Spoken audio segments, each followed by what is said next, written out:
Chapter 521. Our house is getting more and more lively. In the bar, looking at Myling and Eve, who were fooling around Muhua, Tibesha came to Muhua and teased him because she found that Muhua had opened his eyes. Zeeb briefly said a few words about her own situation. Seeing that Myling was getting more and more into the state, Muhua flashed a fierce electric current in his hand, and the current rushed to Myling. The busted beauty in the state of being drunk flushed and trembled, and she almost got out of the drunken state instantly. What are you doing?" Myling scolded. Not only could the deadly electric current not cause any harm to her, but it even brought her a comfortable feeling. After all, the ability setting of Sister Misaka was applied. The little woman in front of her, who looked unremarkable, came from the electromagnetic cannon in Muhua's home. Regarding the creation of Terra's life, Muhua wanted more than just a face. With the Barus demon as the base, it is compatible with the innate abilities of several monsters. Myling, who has removed the Misaka surname, is born with an affinity for the element of thunder. She is thunder, and thunder and lightning are integrated into her cells. Her fists that mobilize blood and energy will bring out the attack effect of destroying the molecular structure. This is also the reason why Muhua doesn't like to use angels as the foundation of Terra's flesh and blood medium.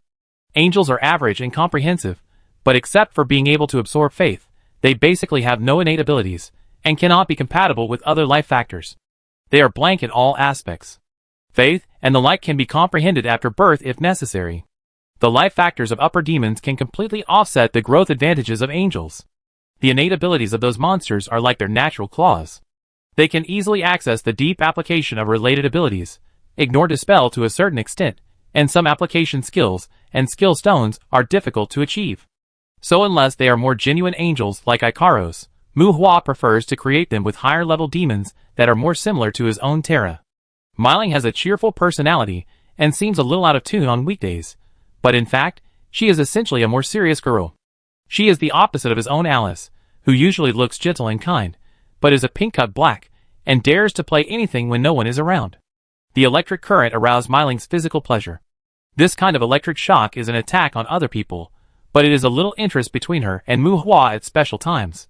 And in this public place, this little interest is enough to sober her up immediately from the drunken state she drank. If this situation happened to Alice, Muhua would not dare to mess around, because he was not sure whether the girl would give him a free rein, and it was not certain who would be embarrassed in the end. "Stand still." Holding Myling's slender waist, and slapping her plump buttocks, Muhua said unhappily. "Lucifer, I'm sorry to bother you." Myling got rid of Muhua in a huff, returned to Shur, and hugged the killer, who had a bit of big sister momentum to seek comfort. Muhua said to Lucifer again, "Forget it, you actually controlled the petrified magic eye? But you killed angels again recently, and the punishment mark on your body is getting heavier. You are going to make a mortal enemy with those angels." Lucifer relaxed and frowned. Degenerate is a legal enterprise, and Lucifer is also a major taxpayer in Kane City. Muhua is very friendly to him. It's just that when they first met, this guy was a bit awesome. Muhua glanced at him, and then he knew Muhua's petrified magic eye, and he was more harmonious in front of Muhua. The punishment mark he mentioned cannot be felt or seen by creatures other than angels. It is a revenge mark that only angels can find, more like a breath that will be contaminated after killing angels. This breath has no substantial effect on the contaminated person, but it is said that some attacks of angels can lock the contaminated person through the mark. You have a deadly feud with normal angels. Those charlatans in hell will not be too harmonious when they meet humans with or without this mark, right? Lucifer is not a normal angel, because he ran to the human world to mess with humans, so he was called a fallen angel. This title is not given to them by humans. The angels in the courtyard will usually grab knives directly when they see them. Muhua teased Lucifer, walked to Shur and hugged Shur. Unlike Myling, who had not seen it carefully in order to try to get the death perception mystic eye, Shur's foundation came from Ericone, who has a super strong intuition, and she was born to ignore the petrification mystic eye. Muhua is very familiar with his own killer ghost inside and out. Among the 5 new Terras in Shiki, Myling, Irisville, Aoi, Rin, and Muhua's family, only Shiki was created for combat because of the needs at the time. Super intuition, fatal blow, true vision, and full-level identification, these 4 abilities together, after years of integration and research by Shiki, can only be regarded as barely imitating the effect of the mystic eyes of death perception. It is said that Arachne has the ability to weave fate, but unfortunately Shiki has no understanding of this aspect for the time being, and Muhua has not obtained a similar skill stone. Muhua is quite regretful about this. He doesn't know when his sister Shiki's mystic eyes of death perception will be installed. After a simple greeting, he stopped his daughter from making trouble in the store. I don't know who set up the soundproof barrier around, but the situation here did not cause much adverse impact on other people in the store. Eve came from a family of demon hunters. As the strength of her friends around her continued to improve, it was not the first time that she came here to cause trouble for demons. Lucifer originally wanted to talk to Muhua, but seeing that Muhua had played with the petrified magic eye, well, forget it this time. Next time, if there is a next time, he must ask Muhua to give him an explanation, otherwise he will sue that damn Bloody Mary. Odysseus waved to Muhua from a distance. Muhua was about to go over when he heard crying beside him, and saw that Eve, who was originally dragged by Clark, fell on him again. Woo, sir, you should take Athena in as soon as possible. I finally found an honest man. You can't let him be seduced by other women. Eve, who threw herself on Muhua, sobbed and complained. Muhua, who was about to grab her collar, stopped and looked a little confused. What? What is this girl talking about? As for Athena, she is the deputy leader of our knights, so we don't need to mention it. The main reason is that her mother is our family. According to the normal process, she is also a confidant of Muhua who knows everything about her. It is normal for something to happen. However, she is more like her in this regard, and because of the special nature of the knights, Muhua probably won't provoke her for a long time, at least not openly, otherwise he might have to change a deputy leader. He found an honest man? Who is Atia going to seduce? Muhua was full of confusion and looked around, but saw Clark step forward and pull Eve away from Muhua. Sir, she's a little drunk. I take her away first, Clark said to Muhua. Muhua nodded, and Clark, who was usually decent and rigid, gave Eve a princess hug, but when Eve struggled randomly, Clark impatiently carried Eve on his shoulders again, carrying the crying Eve away like a sack. Looking at Clark's back as he left, what's wrong with these two people? It doesn't seem right. Muhua is still a little confused. Clark and Eve have been together for almost half a year. As if seeing Muhua's confusion, Taibesha interrupted, it seems that Muhua is not very concerned about the affairs of his subordinates. Together? Muhua suddenly realized. They have plans to get married, and you should also prepare some assets for Clark, Taibesha said. Well, prepare, Myling, let Alice arrange it later. Muhua nodded, looking at Alice Phil, who was still arguing with the logistics director of Odysseus at another table, and he was quite interested. Clark wants to get married? It's good to get married early, have more children, and raise them to be Black Crow Knights with a good family background. Since being rescued by Muhua, although Clark is a little transparent, he has been following him wholeheartedly. People rely on you for their lives, and you accept it. It's normal for them to start a family and build a career. You can't always say that you are a 5'6", and then love every person of the opposite sex to death. Your trusted subordinates look like they will die alone, and even ask you for wages when they get a bottle of soy sauce, right? Hey, don't make a fuss. Even King Zhou and the first emperor didn't dare to do this. Do you really treat everyone in the world as a slave? The original logistics team of the Dandelion Demon Hunting Group had more than 20 people, but now only 10 people have been included in the main battle sequence. They have been hunting demons in the Pangaea crater, and have also obtained the right to enter the Abyss Island. The other members of the team returned to the logistics, and occasionally they would get some genuine monster essence and wisdom fruit as training aids. Those who were included in the main battle sequence have settled down in Kane City, and 2 of them are married. At the same time, they also go to fish for monsters when they are on the Abyss Island. Muhua has offered them attribute crystals, skill stones, and Balian secret stones. No one is born to be a slave, and everyone works hard to live a better life. Life can be closely connected, but after work, having your own independent life is the common sense and basic need of a normal person. Not a good person, but if there are some things that are not particular, then you really can't be considered a human being. Even if they are subordinates, Muhua will not casually deny their needs. Of course I won't, and I dare not. You treat me as a slave tied to your belt. If you insist that I have deep feelings for you, I am loyal to you, and I just like to work hard for you, well, then we can only say that you win. Muhua still supports his subordinates and confidants to get married and start a family. If they can be digested internally, it would be even better. Seeing Clark carrying Eve away, Muhua nodded with satisfaction.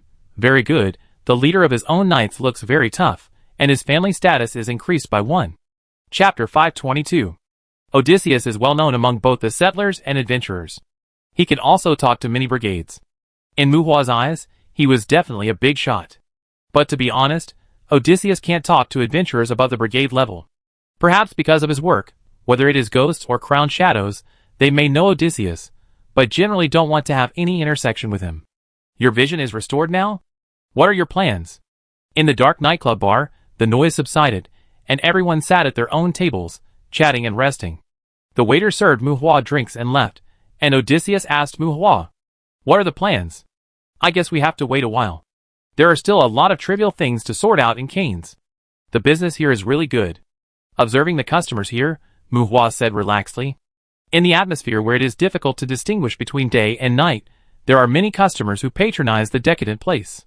This is just the bar on the first floor, but many customers who come here are not just for leisure. Although it is a bar, even if Old Baron has not changed his career to do ghost business, this place and Old Baron's bar are not in conflict.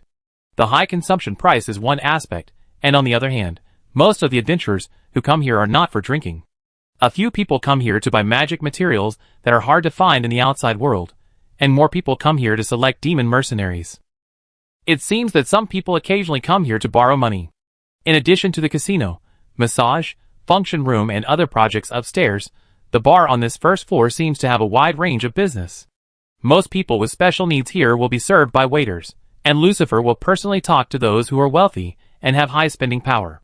Smiling but arrogant, no one makes trouble on Muhua's side.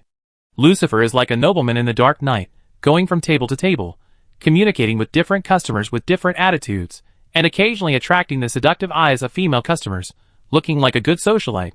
What are the trivialities? Aren't all the trivialities on your side handled by the girls? Odysseus raised his chin and looked at the table of Alice and Agel. Look, yours, the price of ambergris is higher than that of the familiar, haha, seeing how embarrassed Agel is, I am considering raising Agel's salary. Odysseus smiled. Muhua does have some trivialities to deal with, but the various things in Cane City are secondary, mainly because he needs some time to spend money. In the years on the Abyss Island, he had to be very careful when learning magic. Now that the problem of the petrified magic eye has been solved, he has to take some time to strengthen himself. Who wants the ambergris? Agel or you? Looking at the smiling Alice and the anxious Agel, Muhua asked Odysseus. You don't have griffins in the familiars you sell. I plan to add some griffin knights to the team, so I want to collect some ambergris to try myself. Let them talk, don't worry. Odysseus smiled casually. Muhua and griffins are not compatible. Those shrewd beasts are stubborn when dealing with demon-related matters. Even if they are seduced with ambergris, those griffins will not care about him. Although the familiars sold in Cane City are all kidnapped with ambergris, the so-called familiar market is not just for making money. Alice's price for ambergris is higher than those of regular familiars. Hearing that Odysseus was going to raise griffins, Muhua curled his lips in disdain. Why griffins? Aren't earth dragons and flying dragons better? Give them full spiritual stability, and they dare to fight with dragons. Since he was going to add war beasts to the strategy team, it was estimated that Odysseus's investment should also be other people's investment. He originally wanted to give him some benefits and discounts, but when he heard the word griffin, Muhua simply didn't mention it. What do you think about the strategy one mentioned to you earlier? Odysseus really didn't care much about the ambergris fruit, and asked Muhua, Are you sure you want to give up your team members? Looking around, Muhua lowered his voice. He was not afraid of anything, but was mainly worried about affecting Odysseus. As Muhua's strength continued to grow, and Muhua didn't care about his identity as much as those veteran adventurers, Odysseus didn't want to attack the courtyard. He had the idea of plundering the courtyard. He wanted to organize some adventurers who can fight and kill with Muhua to go to the courtyard to attack properly, instead of contacting various circles for support and looking for various adventure teams to cooperate with them. But if that were the case, the members of the attack team and his team would be somewhat inferior. Well, they could stand out if they really wanted to, but the mortality rate might be a bit high. It's not that I give up, they just keep filming. You know, I was originally an adventurer, and the reason why I started the attack team business was mainly because there was no hope for the future. Odysseus was quite emotional. When Odysseus was young, he was a dragon rider of a certain country's dragon rider corps, and later he ran away to become an adventurer. Then, probably because of the problem with Tamara's evolution, he was somewhat discouraged, and then he became the current brave mentor Odysseus. Although he has now gained both fame and fortune, unfortunately, these do not seem to be what he pursues. Now that Tamara's problem has been solved, his strength has improved, and he has also gained a longer lifespan. As a result, the old guy's passion has revived, and he is no longer willing to accompany a group of handsome men and beautiful women to show off. If you want to seek excitement occasionally, I can understand, but if you really want to conquer the courtyard, it will not take a year or two. I don't need to say more about the involvement, right? Mu Hua shook his head. Of course, I know these better than you. As long as you are willing to fight against the Lord of the Courtyard, it doesn't matter if I join the Dandelion team. You say, Captain. When Odysseus said this, he winked at Tibesha on the side, which in turn made Tibesha look embarrassed. Tell me, what do you want? Without any intention of teasing, Mu Hua tapped his fingers on the table. Oh, I said, you can't be so quiet. Odysseus said happily. It's not that I'm restless. Who wouldn't want to occupy a place like the courtyard if they have the ability? But it takes time to prepare for a war. Don't talk about me, asked Betha. Don't talk about her. I'm afraid Vivian has dreamed of occupying the courtyard. Let's not talk about anything else. Tell me what you want first. You don't just want to fight monsters, do you? If you want to find this kind of excitement, you don't have to go to the courtyard. Just tell me how cooked you want to be, and I satisfy you. Mu Hua shook his head, and his deskmate Tibesha and Vivian rolled their eyes at him.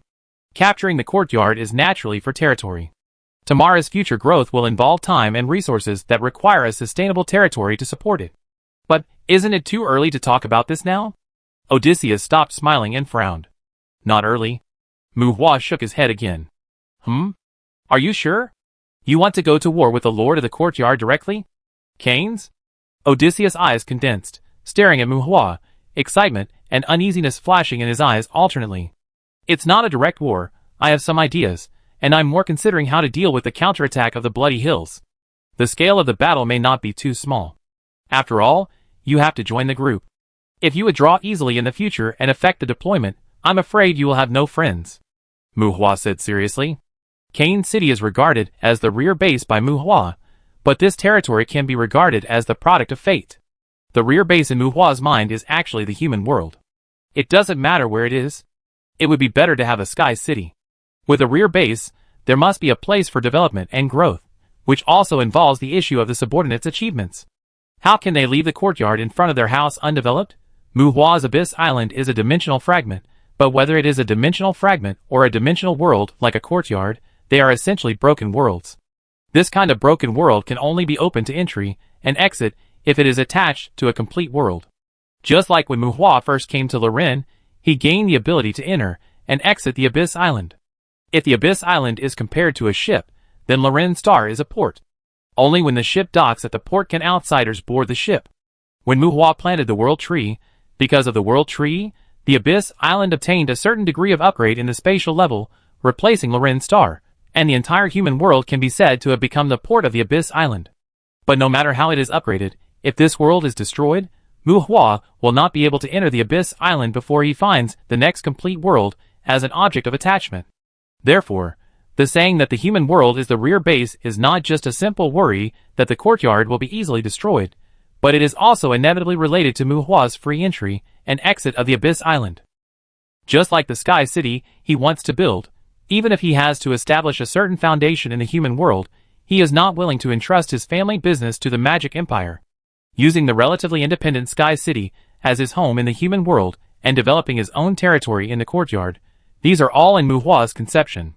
Whether or not he can build a Sky City, it is inevitable to attack and plunder in the courtyard, and courtyards like Canaan's, which have both suspended stones and have not been integrated by large forces, must be his first choice. Tell me what you think. If there is a large-scale war, even if it is a local defense, you have so many people now? Don't talk about those magical lives. If the scope is too large, if there are large-scale casualties, even if you can't drag you to death, you can ruin your reputation. Do you need to coordinate with other forces? Odysseus asked seriously. All the serial numbers have become citizens of the Magic Empire. I will not conscript them. I guess coordination is needed. As for the first half of the Canaan's courtyard, if I can let everyone defend the city, do you think they can let us take charge of the overall situation? Mu Hua turned to Odysseus and asked. Defend the city? You mean petrified magic eye? After a brief thought, Odysseus guessed. Mu Hua nodded. This is a bit unethical. Will it make the Lord of the Courtyard angry? Guessing Muhua's intention, Odysseus took a breath. I plan to find an area to try first. Are you coming? Muhua stretched and leaned back. The petrified magic eye does not have an instant death effect. If the projected monsters are petrified, they are not dead in the first place, and their bodies cannot reappear in hell, so naturally they cannot project again. It is self-evident what Muhua wants to do. He was originally planning to do it himself. If Odysseus joins, he can coordinate with various forces, which will save Muhua a lot of effort. Chapter 523. There are many projected monsters in the courtyard, and the stronger the monsters are, the more likely they are projections, such as the commanders, demon generals, and their elite subordinates. The petrifying demon eye does not cause instant death, that is, if the beings petrified by it are not destroyed, those beings will at most consume their lifespans normally during the petrification process. But if the petrifying demon eye is used to scan those projected monsters, and then their stone statues are properly protected and managed. What does Muhua want to do? It's very simple. Can't you project repeatedly? Haven't you built cities everywhere? Muhua does not plan to kill those monsters. He plans to turn them all into stone statues, then build a few cities, and move those stone statues of monsters with heads and faces into the city as decorations. What about the Ice Queen, Goblin King, Mechanical Demon Commander, etc.? Don't make us work so hard to attack your city passes. I will make your subordinates into statues, and ask you whether you will save them or not. Who will you save?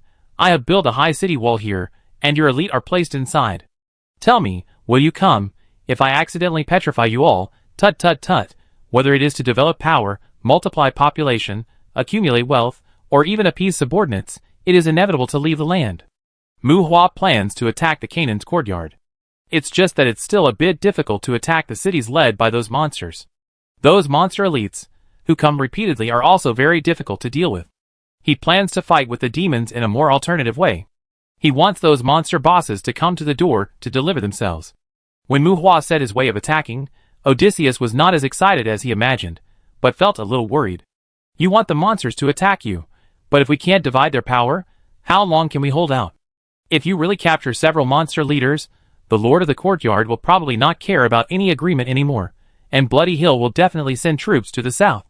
Odysseus said to Muhua after drinking half a cup of strong liquor. The demons are very unscrupulous.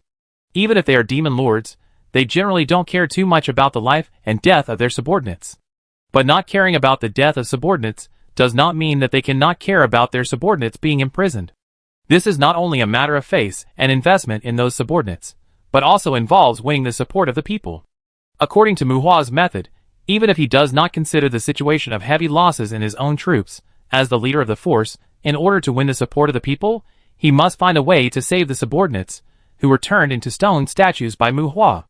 If he cannot save them, he must destroy the stone statues, and let them die and return to hell. Regarding this issue, demons are not much different from humans. Demons are more direct than humans in self-interest and subjugation. If this is left alone, who will follow him in the future? In summary, demons are not afraid of their subordinates dying, even if they are not projections, but they are also afraid that their subordinates will not die cleanly enough. Whenever it comes to power groups, after all, there are many eyes watching. You can be cruel, moody, and even suspicious and cunning, but you can't do nothing. Muhua's idea has obviously stepped on the bottom line of others. It is simply asking for a fight. Although defense will be more advantageous than offense, can it be defended? You can't do this. Maybe you can try targeting a command area. If you promote it comprehensively, even if you can let the demons come to the door, you need more powerful groups to join. But given the current situation, no one is ready for a full-scale war. If they join this plan, they will definitely not let you take the lead. At most, they will cooperate.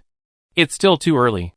If you can occupy the area south of the Bloody Hills in a conventional way, then you will lead the attack north of the Bloody Hills, and those groups that have established themselves in the Canaan's courtyard should support you. To put it bluntly, we can't swallow the entire courtyard. Persist in a few years of chaos in the south of the Bloody Hills to consolidate the defense line here. Then, gain a foothold in the north of the Bloody Hills, and then consider suppressing other forces in the courtyard. Odysseus thought and said. Odysseus has a big heart, and Muhua also has a big heart. Before they start fighting with the monsters, they have already considered dominating the courtyard and suppressing other human forces stationed in the courtyard to some extent. But there is no way to be so bold. If you really take over the courtyard and occupy the forces of all parties in the courtyard, you can completely regard them as countries in the outside world. There is no such thing as two countries getting along well with each other. Even if they are not annexing or occupying each other, they must always achieve a certain degree of unity in human laws, and inevitably have to distinguish between the superior and the inferior to determine who has the most say in this world. When humans determine their own ruling power, it is normal for them to test, criticize, and even attack each other. Fortunately, a certain degree of boundary has been formed in each courtyard, which can make most people content and not pursue the unlimited conquest beyond their ability. But in the same courtyard, the idea of how can you let others sleep peacefully beside your bed is definitely not nonsense. This cognition does not even require the death of all monsters. It is possible that while fighting with the Demon King, humans have already started fighting on the other side. There is no need for war and attack. It affects all aspects of the development of power. The population loss caused by a different welfare policy alone is enough to drive most forces crazy. Therefore, after hearing that Muhua was determined to swallow the entire courtyard, Odysseus even directly considered the situation of suppressing or even annihilating other forces in the future. This is not just empty talk. As the saying goes, as long as there are more people, don't think of being a saint in front of anyone. If you really want to look clean, you have to wash it with your own blood. What if I can transfer the personnel to guard the 4 areas south of the Bloody Hills? Faced with Odysseus's persuasive words, Muhua asked, "Can you?" Odysseus was surprised. If there is a fortress in each area, and it is guarded in the center, it should be possible. Muhua nodded, but he was still not used to saying it. "Don't say it." Odysseus was annoyed. "I haven't seen the Lord of the Courtyard of Canes. As long as he doesn't flip the table randomly, he shouldn't be able to outlast me," Muhua said unhappily. "Individual combat power? You want to hire other ghosts and gods? The price will be too high." Odysseus frowned. The so-called flipping the table means destroying the courtyard, but this kind of thing is usually done by humans, and more often it destroys the living environment of the courtyard, which should involve the rules of hell. The most important thing is that even if humans occupy the courtyard, there will always be some maze areas in the courtyard. Compared with destroying the courtyard, the maze area can still benefit the original courtyard master here. Putting aside the issue of the courtyard master flipping the table, when it comes to consumption, it must be the individual combat power that determines the key. Due to fate, Muhua did not let Monday and Thursday show up outside, including the Blind Tuesday, and few people knew that she also had the petrifying magic eye. Originally, Muhua was planning to wait for someone to bully him, and then release his treasures. Unfortunately, he was blind for a year, and no one came to trouble him. Odysseus didn't know the combat power in Muhua's hands, and he directly thought of the honest ghosts and gods in the Ghost God Council. If necessary, we can also ask some ghosts and gods for help, if necessary. Muhua pointed out something. Odysseus was silent, looking at Muhua without saying a word. This was not something that could be vague. He was waiting for Muhua to explain in detail. Because Muhua would produce wisdom fruits in batches from time to time, although they were rarely sold to the outside world, not to mention that the Black Crow Knights and the Dandelion Demon Hunters regarded wisdom fruits as a regular welfare, and the mall's magic materials store also clearly marked the price to sell wisdom fruits to citizens in Canaans. Being able to get so many wisdom fruits proves that Muhua has the possibility of producing golden apples. This possibility also allows Muhua to really hire some ghosts and gods to help him fight monsters. If there are no golden apples for a while, he can still buy on credit. However, Muhua did not want to use golden apples to hire those guys for the time being. He himself did not have enough. Terra at home is still mainly dealing with internal affairs for the time being. It is not like she is going to fight monsters and ignore her family. Moreover, their attributes and abilities are still not enough to be at the level of demon generals. As a bully in hell, Monday was almost kryptonized into a jealous demon by Muhua.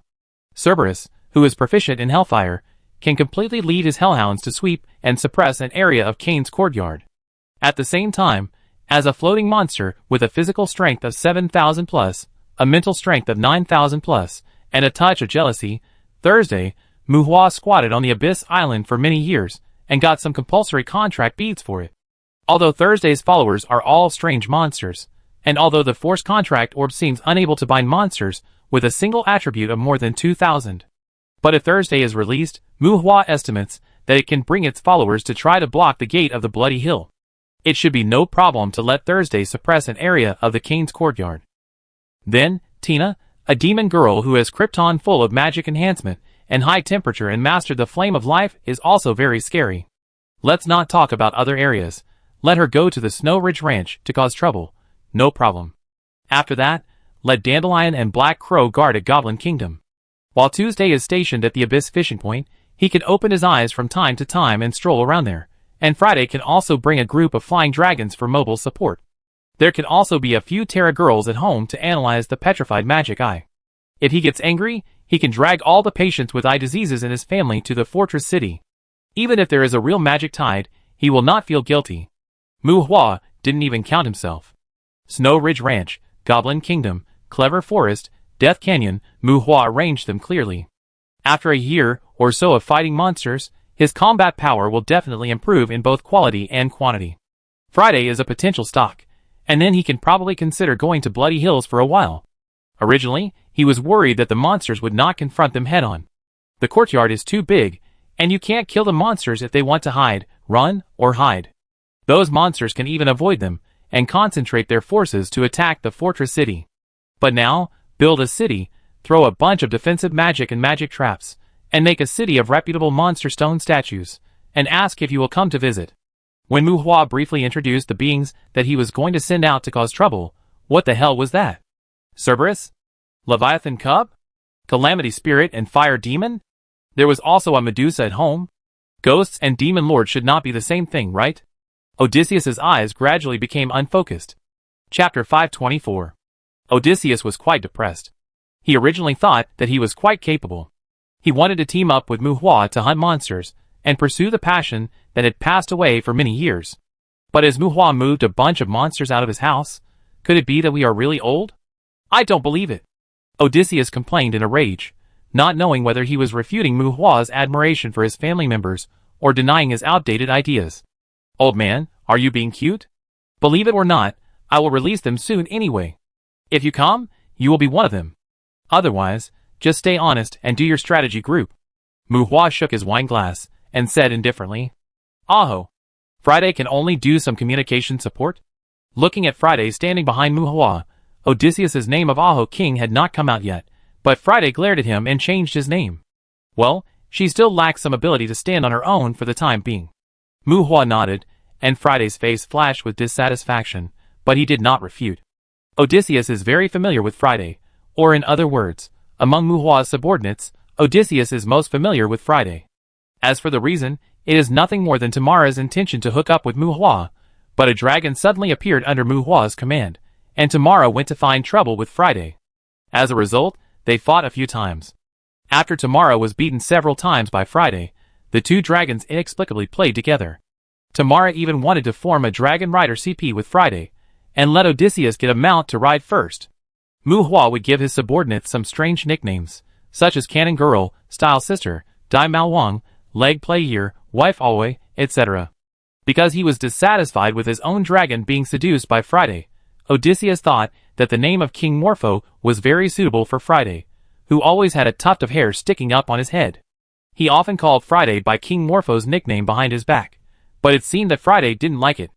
As a dragon that can fight Tamara on equal terms, Odysseus originally thought that Friday could be regarded as the trump card in Mu Hua's hand, but now Friday can only be a messenger, which makes Odysseus feel that his own combat power has been seriously denied. I don't see anything special about Tina at ordinary times. Okay, when will you pull out those monsters for me to see?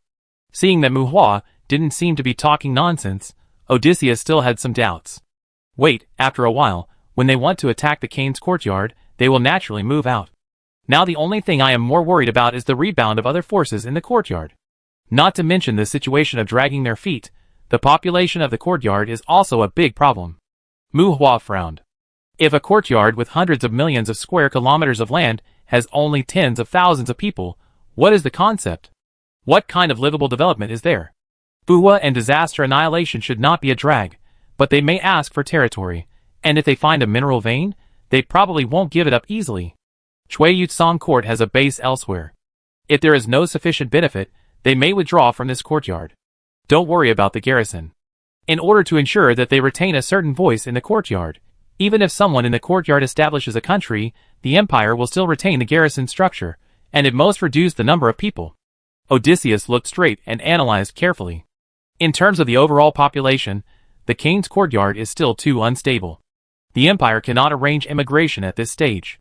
Your Cane City is either full of ghosts or monsters. You can't count on it. Glancing at the waiters in the bar, Odysseus teased. The main population is still adventurers, and this depends on how you make concessions. If there is no cooperation from other brigades, we still have to invest some money. Even if we have the ability to wrestle with monsters, without benefits, those adventurers will not cheer for us in an unstable courtyard. Odysseus threw the question to Muhua, and his words stood with Muhua. Advance to the safe zone. I asked the logistics team to do some investigations and calculations. Odysseus waited for Muhua to make a decision. When Taibesha, who was sitting at the same table, spoke, he put a map of the courtyard on the table. Starting from the fortress city, we will clear the monsters, set up barriers, and push the safe zone northward by 100 or 200 kilometers. Most adventurers don't have such big ambitions, especially those adventurers who hold the right to explore, and they can't take care of too much land.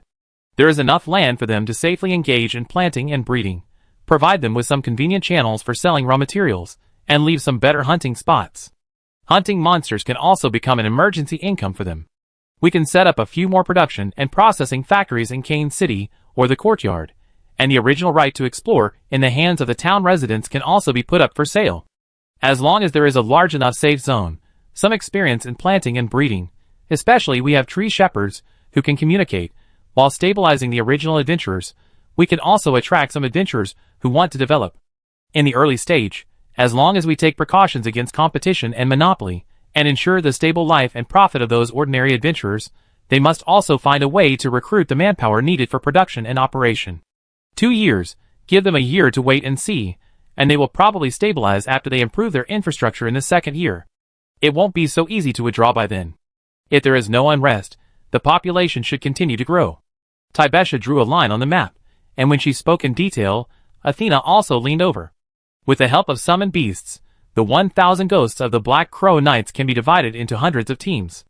Except for the corpse demon carriers, they can be considered summoners, right?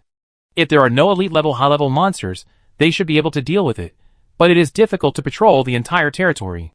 Athena frowned beside Muhua and continued. The entire territory has advanced to a safe zone of 200 kilometers. Even if the burial ground of the Death Valley is not counted, it also includes the 3 areas of Snow Ridge Ranch, Goblin Kingdom, and Mechanical Forest. The range is very large.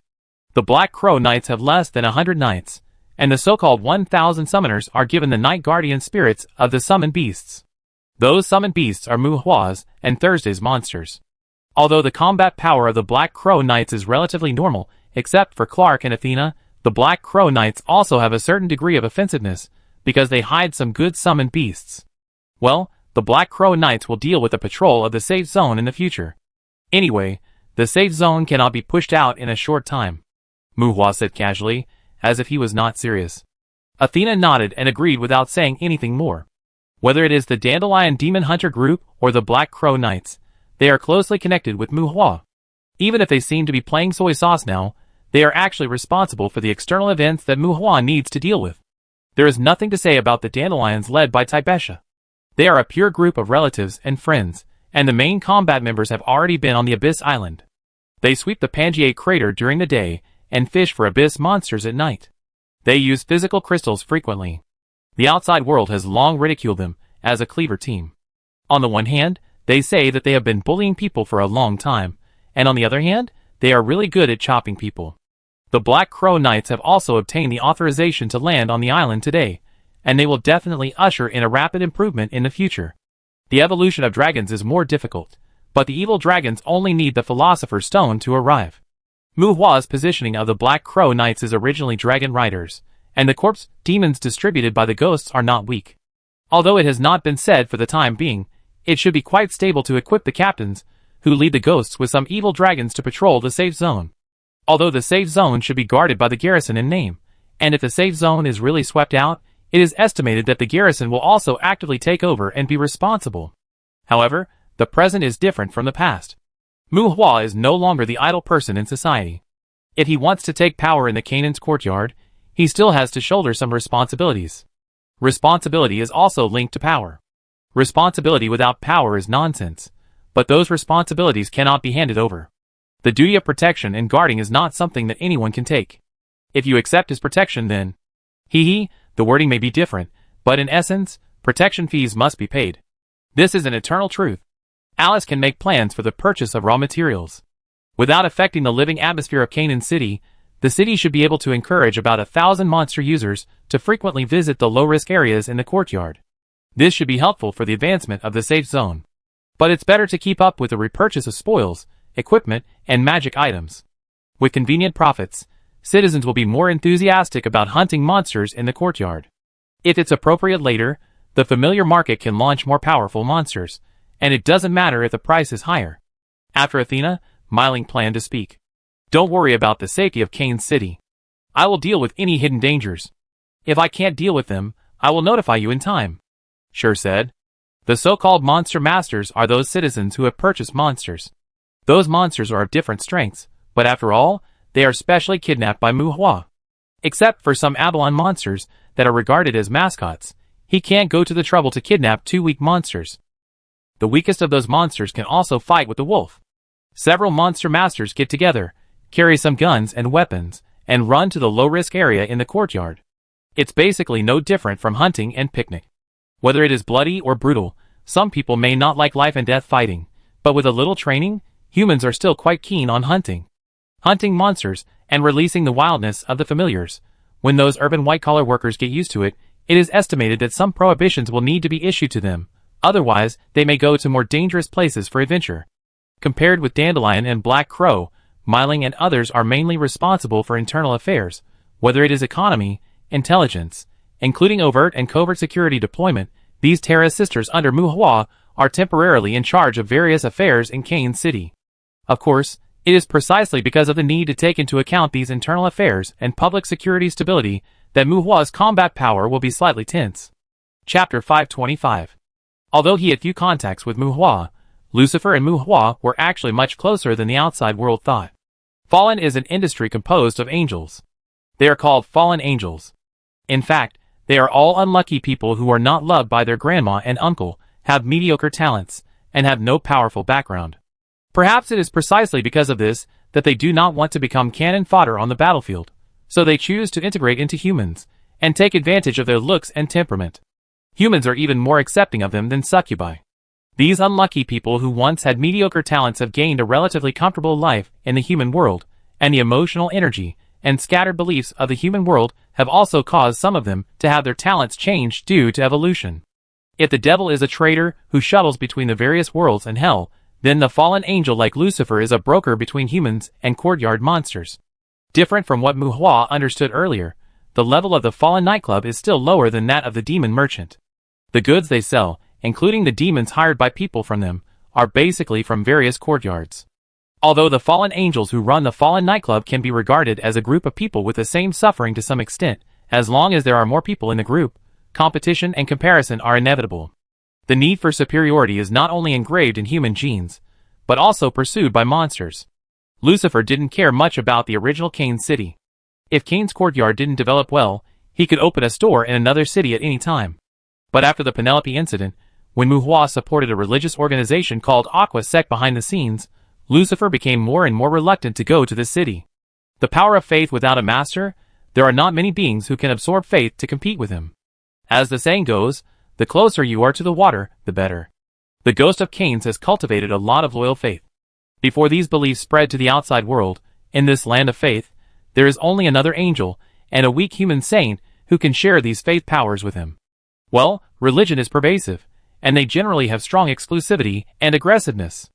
After the establishment of the Aqua Sect, it is not that there are no other sects who want to come here to challenge and test, but Muhua does not need to take care of this matter.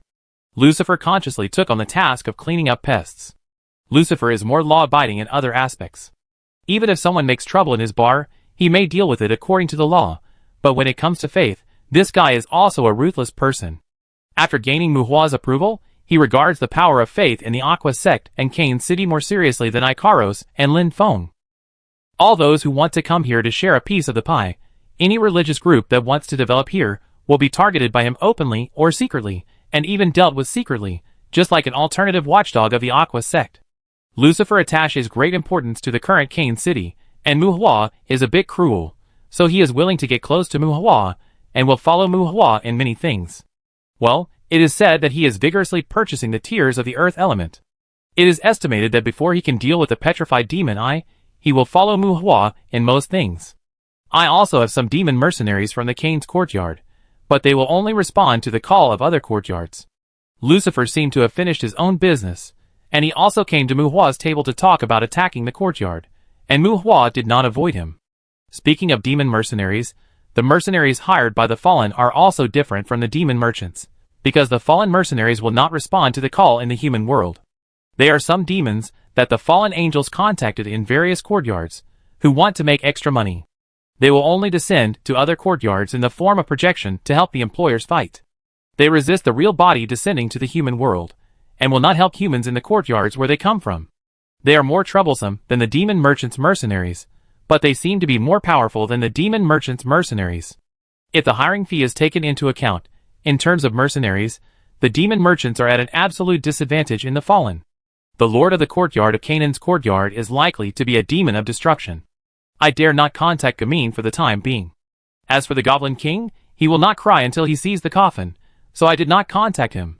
Letitia should have a better relationship with Gamin, and she is also more loyal to the Lord of the Courtyard. You probably have nothing to talk about with her. Among those demon commanders, you don't need to listen to Krypnos. He is a despicable bastard, and going back on his word is commonplace for him.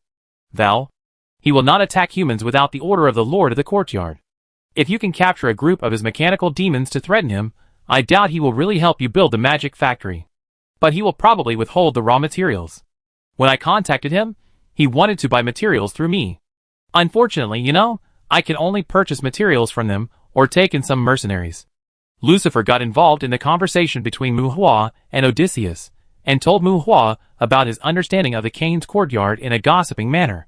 As a courtyard broker, the fallen angels will come into contact with some courtyard monsters, but if they want to survive in the human world, they must not be demons, and they cannot provide materials and resources to monsters. They can only buy things from monsters with demon coins. As for whether there will be any special avoidance methods, or whether the human high level will turn a blind eye to them in some matters, there is no need to say more about these aspects, and there is nothing much to say. Vok? Do you know the specific situation of their demon generals and elites? Muhua looked thoughtful. Oh, how could they let me know? If you are short of manpower, you can also hire some from me. At most, I won't charge you a handling fee. Lucifer spread his hands. Although he came into contact with the monsters in the courtyard, Lucifer and those monsters could only be regarded as a mutually beneficial relationship. As for Muhua, Lucifer should be regarded as advancing and retreating together with the city of Canes, not with Muhua. If there is no sufficient benefit, even if he provides some help to Muhua, the starting point is for the stability of Kane City. Muhua and him can only be regarded as having the same goal to a certain extent, but there is no superior-subordinate relationship. They can be said to be friends, and they can barely be regarded as the kind of drinking buddies who put their goals on the surface. You should keep those mercenaries to yourself. But there is any news about Kane City outside? You? Vivian, what's wrong? Lucifer has no valuable news about Kane's courtyard for the time being. When Muhua teased, he suddenly found that Vivian seemed to be strange. The girl trembled slightly. Following Vivian's gaze, Muhua saw a figure wearing a hooded robe, with dry palms exposed at the cuffs, dressed like a standard necromancer entering the bar and walking towards their location. Vivian, you are pretty good now. At least, he is pretty good. The man approached and stopped outside the soundproof barrier that covered everyone. A dry and stiff face was revealed under the hood. When he spoke, he looked at Muhua, and Muhua frowned. This is a lich. Alvis. Vivian squeezed out a voice that seemed uneasy. Muhua raised his eyebrows slightly. He had heard this name from Vivian, a guy who had no intentions to tell her. According to Vivian, this is a powerful lich. Speaking of it, if such a being entered the city of Kin silently and appeared in front of Muhua, it should be the fault of Shur and Myling. However, this lich named Alvis had a golden ring on his finger.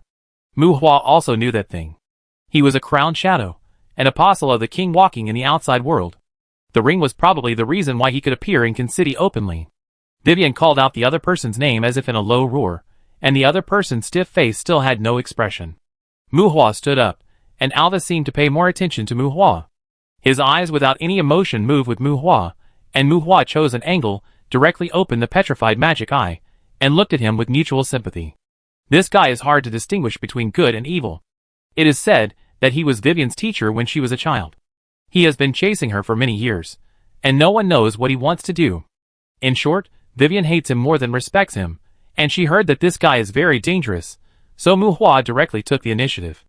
It's time, Vivian, put down your hatred for me, what I have forged in my life. Well fuck, petrification magic. Looking at Muhua, Alvis nodded as if satisfied, and when he spoke to Vivian again, the petrification from the inside out made his eyes suddenly bulge. Before he could finish what he wanted to say, a curse, and the word petrifying magic the mysterious lich turned into a stone statue. The lich had no emotions, but before his consciousness fell into a deep sleep, Alphys had something in his mind that he couldn't help but say, "You bastard, let me finish my words." Lucifer twitched his mouth, and the customers nearby who had seen the lich's petrification process from beginning to end took a breath of cold air. Well, one of the many rumors about Muhua in the outside world was finally verified. This guy really has a petrifying magic eye. At this time, Muhua walked forward and circled the lich statue twice, put one hand on the lich's shoulder, and looked at Vivian. "Are you going to smash it?" Muhua asked Vivian. Vivian. Chapter 526. The city of Canes has set up checkpoints again in the direction of the entrance to Canes courtyard in the name of strictly checking the demons, because Alvis may have entered Canes city from the direction of the courtyard. Although Alvis should be a crowned shadow, at least in Canes city, Muhua does not like those crowned shadows who have not been notified when they come to him. On the one hand, his own reconnaissance and early warning capabilities need to be improved. On the other hand, regardless of whether the garrison has discovered Alvis's arrival, Muhua believes that the garrison is not on the same page with him, and at the same time, Muhua has increased the monitoring of the direction of Cain's courtyard. Alvis, a member of the crowned shadow of the 7th kingship. How to say it, he should be regarded as a lich with a bit of a lack of character. Because liches lack some emotional expression, his usual style does not make people feel that he is lacking in character, but rather gives people a feeling of coldness and ruthlessness. Of course, this is not to say that it is very friendly. This powerful lich, who once had a close relationship with Vivian, still has a certain degree of malice towards Vivian. However, from the perspective of ordinary people, this malice is somewhat strange. He wants to give Vivian the corpse demons he has hoarded, and the purpose of doing so is to retaliate against the 7th kingship, and it is also very likely to cause trouble to Vivian and the people around her. Very strange, not difficult to understand, but not easy to understand. 7th kingship Therese Wiener-Let. In short, this 7th kingship, who uses the control of the undead as his main ability, is somewhat unscrupulous. He has a very strong possessiveness, and will even encroach on the power in the hands of his subordinates. He would let the necromancers who join him spawn undead, and then he would sign slavery contracts with those spawned undead. Although he would also hand over his undead followers to his subordinates, if it came to himself, no one would like his desire for control. Compared to those spawned undead, he would also let his subordinates help him create corpse demons, or in other words, he would collect his corpse demons. And these corpse demons are usually not redistributed, especially the individual powerful corpse demons, which often become his reserve collection. Like Alvis, he can be said to be a veteran of the 7th kingship, and even before he became a lich, he and the 7th kingship may still have a blood relationship.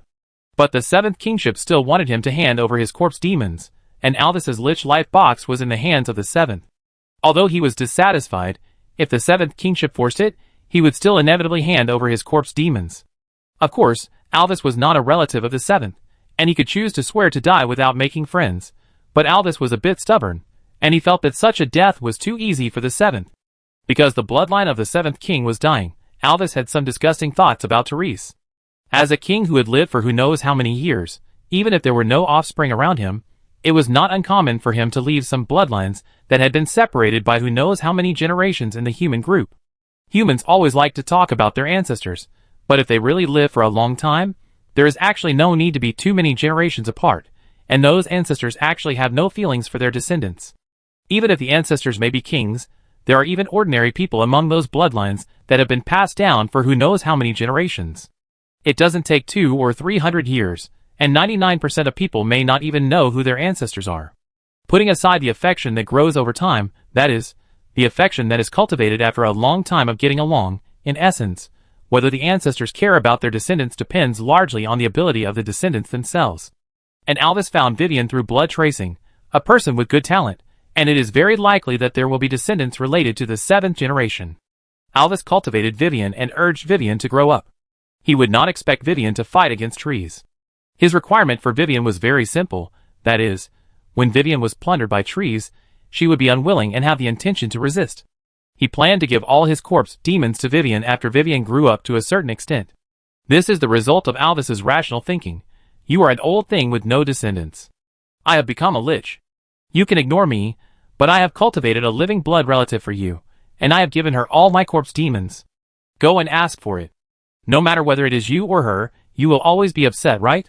Well, this guy is purely to discuss the seventh person and express his dissatisfaction with that person. So Muhua said that this guy is easy to understand, but also difficult to understand. You say he wants to cheat Vivian, but not really. If the seventh king asks for it, Vivian will just be upset and hand over the corpse demon. You say he is good to Vivian, but this guy obviously has bad intentions. He even expects Vivian to rebel against the seventh king, and it would be best if she could have a love and kill with that person, and kill each other. And when he found out that Vivian and Muhua were mixed together, and when he found out that Muhua had emerged as a new force, Alvis felt that it was time. If it were them, for the sake of power, they might really rebel against that person. Then Alvis came to the door, and then, after a face-to-face encounter, Alvis was petrified by Muhua before he could finish talking. Alvis is a lich, he is not afraid of death, he still has the life box, but you let me send the corpse demons out first. We have many and powerful corpse demons. The dragon's sword in the sky, 8 dragons carry the main combat personnel of the Dandelion Demon Hunter group. On the back of one of the dragons, 2 corpse demons refined by Arachne guarded Alvis, and Alvis, who had been unpetrified, stared at Muhua with eyes wide open. Alvis, if you don't take these 2 Arachnes, I will kick you all down. Muhua said to Alvis on the high dragon's spine. Damn it, stop sending me pleasure, I don't need it. I don't believe you, they are insurance to prevent you from petrifying me again. When Alvis retorted, Vivian, who was on the same dragon, rolled her eyes and looked at the clouds in the sky, but ignored the 2. It is said that Alvis is a powerful lich, who can release forbidden spells independently. Unfortunately, he does not have high-level earth element affinity, and was killed by Muhua's magic eye as soon as they met. Vivian hesitated, and did not let Muhua smash him to pieces. This is not to say that Vivian still has deep feelings for him, but it is not wise to kill a powerful lich who may have a life box, not to mention that the other party is a member of the Crowned Shadow. This is a lich with a backer, and it seems inappropriate to petrify him, so Muhua moved him to the Kane's courtyard and spat on his face. Yes, since it is difficult to kill him or keep him alive, Muhua lifted his petrification and let the adventurers in Kane's courtyard confirm that he has mastered the petrification magic eye. If this guy really wants to jump, Muhua doesn't mind fighting him in Kane's courtyard. Muhua originally planned to launch a large-scale attack on the Kane's courtyard, but his strength and power have not yet reached the level that the Adventurers Guild agrees that he can attack the courtyard at will. To put it bluntly, the Adventurers Guild does not believe that he can suppress the courtyard, so he can't do whatever he wants. After all, if he really can't handle it, he can run away, but the Adventurers Guild can't run away, and they still have to clean up his mess. If you want to launch an attack at that level, you need to report and coordinate with the Adventurers Guild, and you may also have to argue with some brigades, which is very troublesome. But if we fight with this lich, who has been causing trouble for Vivian, especially since this guy may have a lot of undead, corpse demons, and other combat power, we can take advantage of the situation to improve the battle standards and expand the scope of the battle. Then it seems that there is no need to argue with the adventurer forces. Even if the battle affects a large area of monsters and causes unrest among monsters, it can't be blamed on him, right? A Crowned Shadow first caused trouble, and it was all Alvis's fault. Well, this is Muhua's idea. Unfortunately, Alvis, who was released from petrification, kept nagging and condemning Muhua for nearly half an hour, but in the end, this guy didn't fight Muhua. Then in Alvis's explanation, Muhua and Vivian understood Alvis's intention. Although he didn't set a trap for Vivian in his narration, Vivian directly rejected his corpse demon. Just kidding, we are all necromancers, who can't understand your thoughts. You can play with your boss by yourself. Muhua didn't want to cause trouble, and Vivian didn't want to cause trouble either. It's just a corpse demon, and we have it in our family. As for the fact that the 7th kingship might be his ancestor for 8 generations, Vivian didn't take it too seriously. This thing is probably just a topic for bragging when drinking. Going back tens of thousands of years, the 7 kingships might be a family. Who doesn't have a kingship as an ancestor? Perhaps because of the suppression of the petrifying magic eye, Alvis didn't have any extreme reaction after being rejected. This time, Vivian didn't have to avoid him, but he didn't leave directly, but stayed by Vivian's side. Anyway, if Vivian didn't want his corpse demon, he wouldn't leave. Originally, Mu Hua wanted to petrify him again, and then let the Adventurers Guild pack a package and send it to the 7th kingship. But Alvis's corpse demons are really good. This guy made 2 corpse demons that are immune to the petrifying magic eye. He claimed that as long as Mu Hua dared to petrify him again, he would let the 2 Arachon attack everything around indiscriminately. Well, yes, Alvis is a bit stubborn, but he is not stupid. If Mu Hua wants to use him to cheat with the adventurers, he will cheat. If the corpse demon created by Arachon gets out of control and causes any harm, it is all because he was petrified, and it is all Mu Hua's fault. This is good. Apart from pestering Vivian all day long, Alvis is almost a harmless existence. Mu Hua is also a little bit impatient with this guy who is neither good nor bad. In a spoof attitude, Mu Hua asked Doris to feed Alvis a lot of pleasure, which made the Lich return to his sentimentality. He cried and complained about the 7th kingship for a while. Vivian didn't know whether to hate him or be angry with him. The originally cold teacher became a long-winded chatterbox, which annoyed Vivian. As a result, as the deputy leader of the Dandelion Demon Hunter group, Vivian had a follower who was suspected to be the Shadow of the Crown. Leader Tibesha was pleased with this, and at most she told the members that if they met the 7th person, they should just throw this guy out and sell him. It's not that Tibesha was not particular, it was just that this follower was wandering around all day, unorganized, undisciplined, and unwilling to do anything. This guy would only mutter to Vivian all day, "Do you want power? Come on, I have it all, take it." As for this time, because they were preparing to launch a real attack on the king courtyard, in order to avoid any accidents that Samantha, who is away, could not take care of, Tibesha discussed with Mu Hua to bring Samantha to Kin City. Mu Hua and Tibesha were tired of Samantha's revenge drama that had been going on for a year. The Dandelion Demon Hunters were dispatched to completely eliminate the Benson legacy that had been fighting against Samantha in a small country. It is said that there seems to be a new brigade over there to support the descendants of Benson. Alvis is a person who only talks, but does not do any work. He hopes that Tabitha's team will encounter a strong enemy, and then let Vivian take over his corpse demons. So Mu Hua simply followed. Chapter 527. Mu Hua stayed in Kane City for a year, and Melinda had nothing to do, and she was almost the manager of Mu Hua's store. Jealousy ghosts walking in the human world involve reporting issues, which is troublesome to say, but there are also some conveniences. For example, this time when going to meet Samantha, Mu Hua only needs to say hello to Melinda, and Melinda will complete all the reporting applications, including communication with the country of the destination, and even the possibility of fighting. All the things that should and should not be said are done by Melinda. If the scope of influence is not large, basically no one will disturb him to stop him, and there may even be someone to help him clean up his ass afterwards. They are bound by taboos, but they are also a privileged class. The Kingdom of West Winbu, a small country bordering the eastern part of the Magic Empire, is mainly wetland and mountainous. When Mu Hua arrived at a remote mountainous area in West Winbu, he put away the magic dragon as soon as possible. It's fine that Mu Hua's summoned dragons fly high in the sky. Although it's not certain whether they will have a fierce conflict with people here, if the dragons are left outside, the lush mountainous area here will probably turn into a wasteland in a short time. There are no official people from the Empire in the mountain camp, that is, the camp of more than 100 mercenaries led by Samantha. And the place where they camped is still in the territory of the Magic Empire, or near the border of the Kingdom of West Winbu.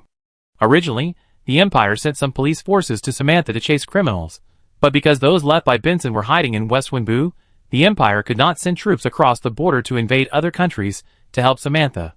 A year ago, Samantha suddenly attacked Benson's side branch. At first, she used the Empire as an excuse to cover up all kinds of business, but the fate of those side branch members immediately made others discover the clues. Resistance, escape, and assassination have been running through Samantha and the Benson members' lives for a year. When she saw Samantha again, Tibesha clearly felt an indescribable coldness from her. "Samantha, it's almost done." After a brief hug with Samantha, Tibesha said in a complicated tone, "It's almost done." Looking at Tibesha, Samantha's tone was very brisk. "What do you want to do?"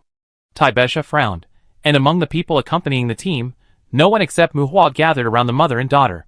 Vivian and Eve went directly to Helen to ask her about the situation in West Winbu and formulate an attack plan. This time, the Dandelion Demon Hunter group was well prepared before coming, and they were not here to reason. Eliminate hidden dangers. Some things they did were too much. At least I can't let Benson fall in your hands, Samantha said vaguely, but seriously. Samantha didn't tell Tabitha about her past. To this day, it doesn't make sense for Tabitha to know those things.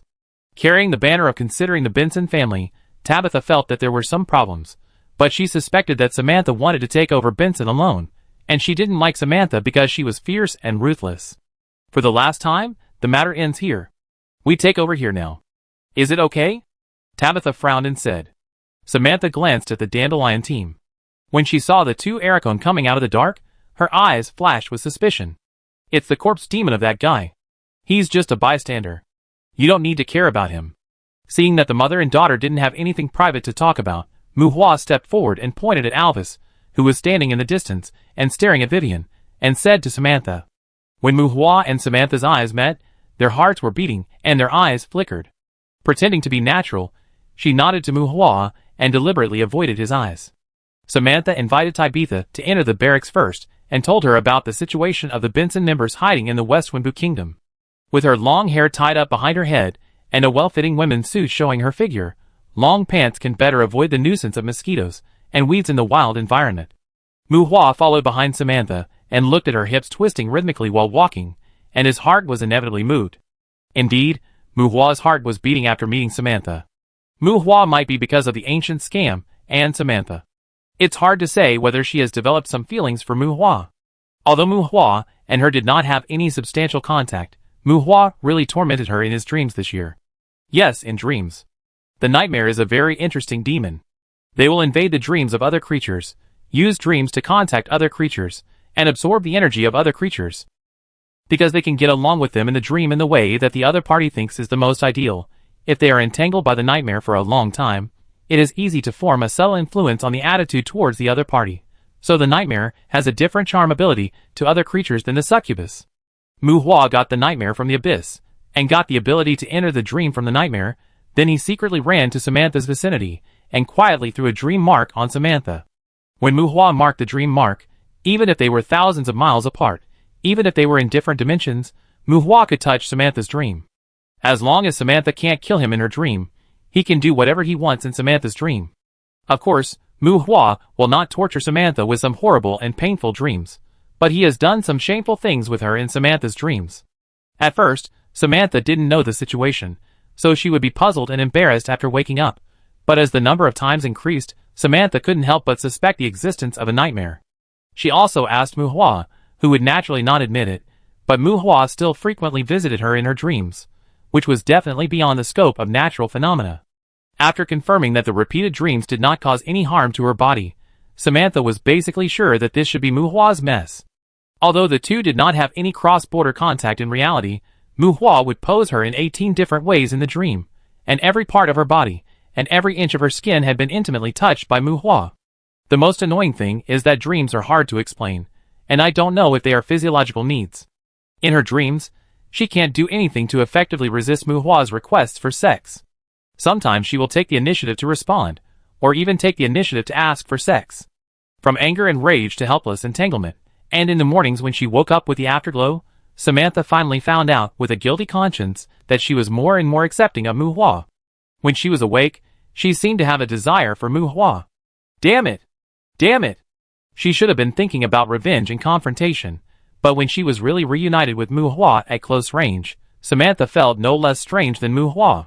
The familiar feeling came in waves, and every movement and expression of Muhua seemed to be reappearing in a dream. The strange feeling brought more unreal memories, and those memories were filled with a lot of situations that Samantha couldn't talk about. With her back to Muhua, Samantha felt restless from the inside out while walking. She felt uncomfortable all over. She even suspected that if there were no outsiders present, she would naturally make some intimate actions with Muhua, because the two of them were too familiar with each other. Muhua was familiar with everything about her, and she was also familiar with everything about Muhua. During the normal walking, the friction between the skin of her legs and buttocks and her clothes, Samantha was surprised and angry to find that her panties were wet. Chapter 528.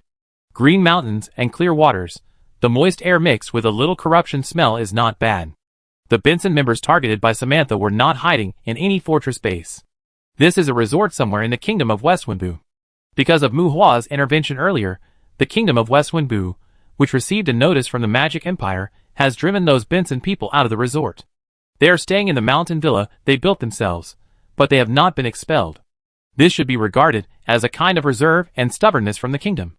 The ghosts and gods entered the country, saying that they were dealing with private matters, but the kingdom's military and the night hunters also responded. It is hard to say whether the several airships that kept hovering in the nearby area in the sky were patrolling or monitoring. The resort was evacuated under martial law, and Mu Hua's team was also followed by a team of night hunters, who could only occasionally communicate with Melinda. Mu Hua, don't you need to worry about those?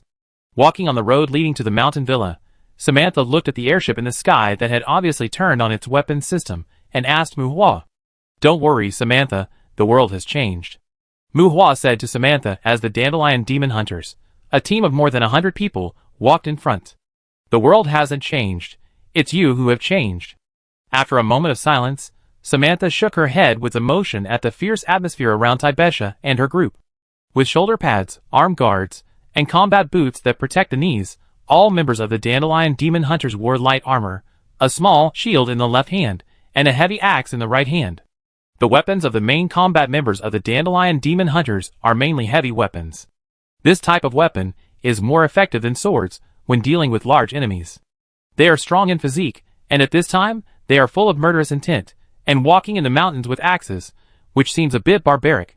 Taibesha is calm, Vivian is cold, Barbara is lazy, and Eve is careful and meticulous when she is not looking for trouble with the demons. The four of them can be regarded as the core of the Dandelion team. Eve explored the traps along the way, and the group came to a flat slope leading to the mountain villa in silence. There was no ambush along the way, and there was a road leading to the resort, so the road was not difficult to walk. When Mu Hua and others turned up the slope, a large group of ravens rushed out of the forest, and the sound of birds flapping their wings mixed with the sound of birds singing, and they flew to the villa first. They didn't run away. It seems that the brigade gave them a lot of confidence. Besha, has the attitude of the Adventurers Guild been determined? Looking at the villa on the mountainside, Mu Hua walked to the front of the team and asked Taibesha. Well, it's best to make them give in. If there is a conflict with them, as long as it doesn't affect too much, the Adventurers Guild will not pursue it, but if it causes damage to the brigade to the extent of expulsion, the Brigade Alliance requires you to participate in a Dusk mission. Taibesha said. TSK, let's just do the Dusk mission. Mu Hua was a little disgusted, but there was a gleam in his eyes. Are you really going to take the Dusk mission? Taibesha frowned. I've never seen it before. I'm a little curious. Mu Hua said with a smile. Then we do it together.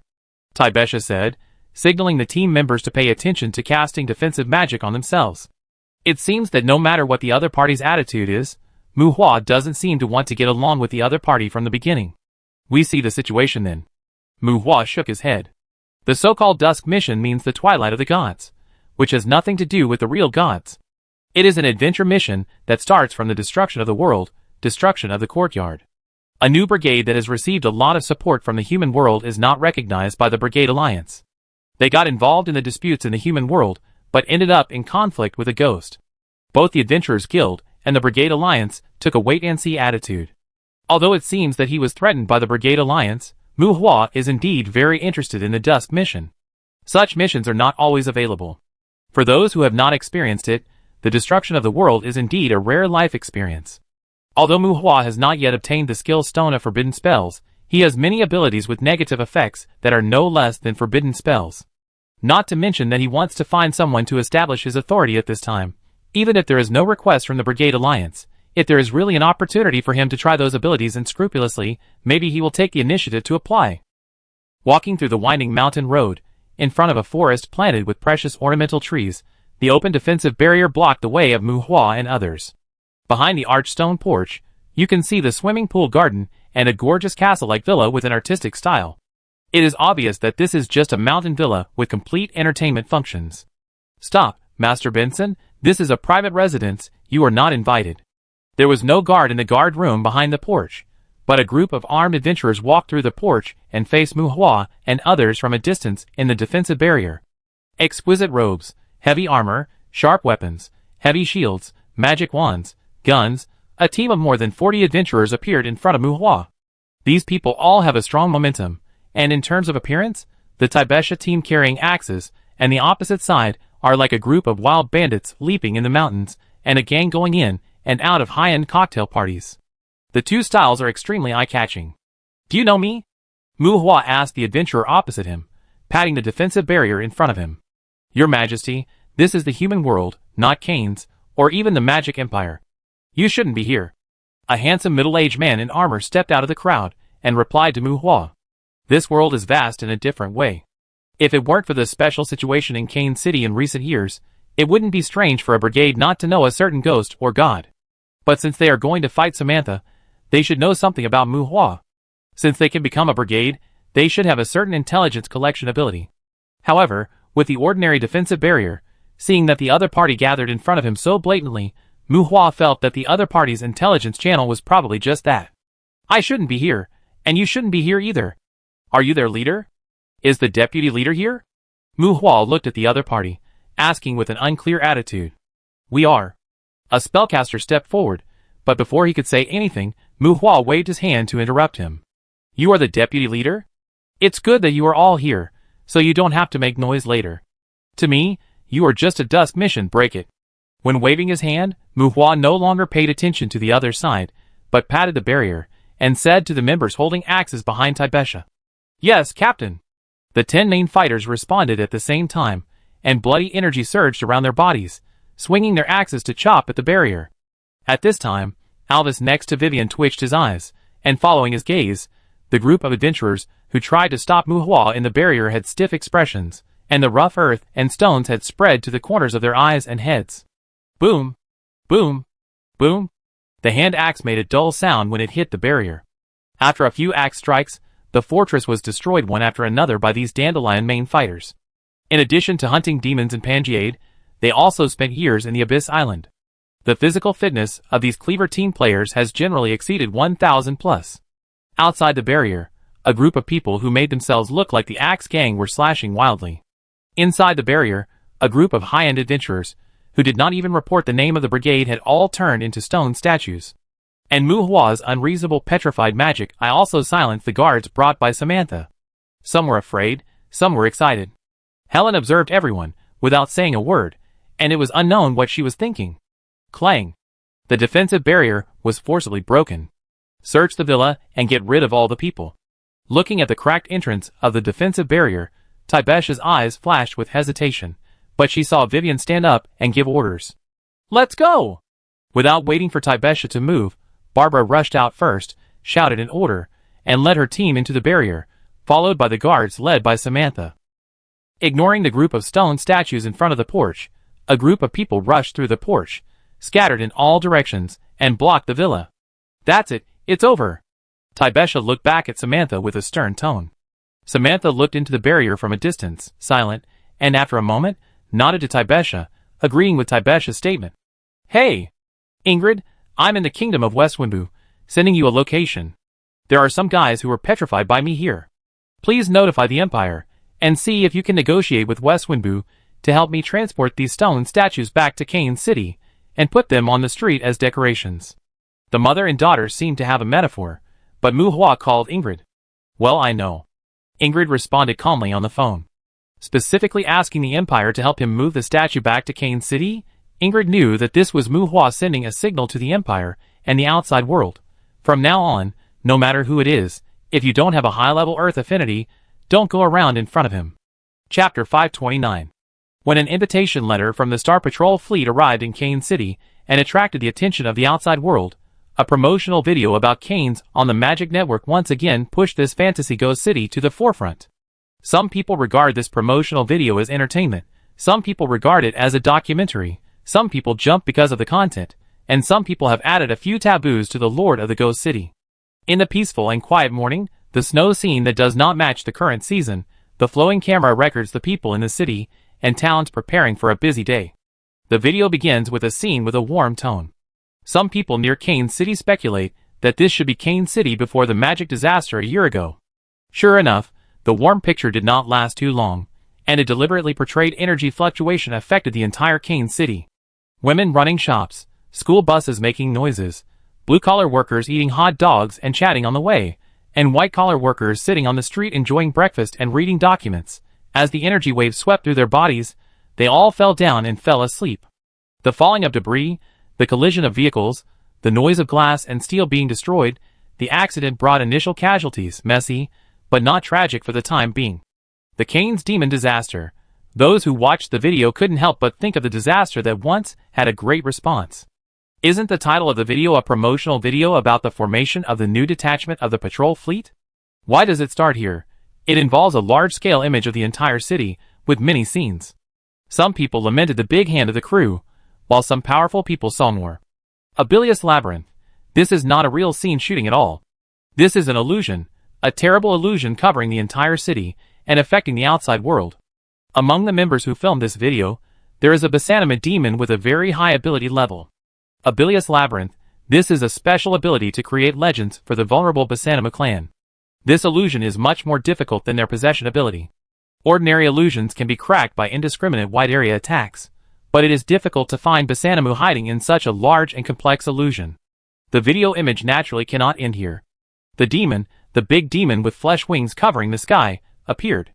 The height of nearly 30 meters is somewhat exaggerated, but with the sky as the background, against the background of those dark clouds of bloodthirsty mosquitoes, the size of the big demon is already difficult to pay attention to. The color domain protozoa attacked, and the silent death came. The sleeping humans became a culture dish for the reproduction of mosquitoes. Large-scale death, silent desolation. With the death of life, the big demon laughed in the sky, calling for disaster. A large number of winged demons gathered behind it. An endless demon tide surged everywhere on the ground. Ah!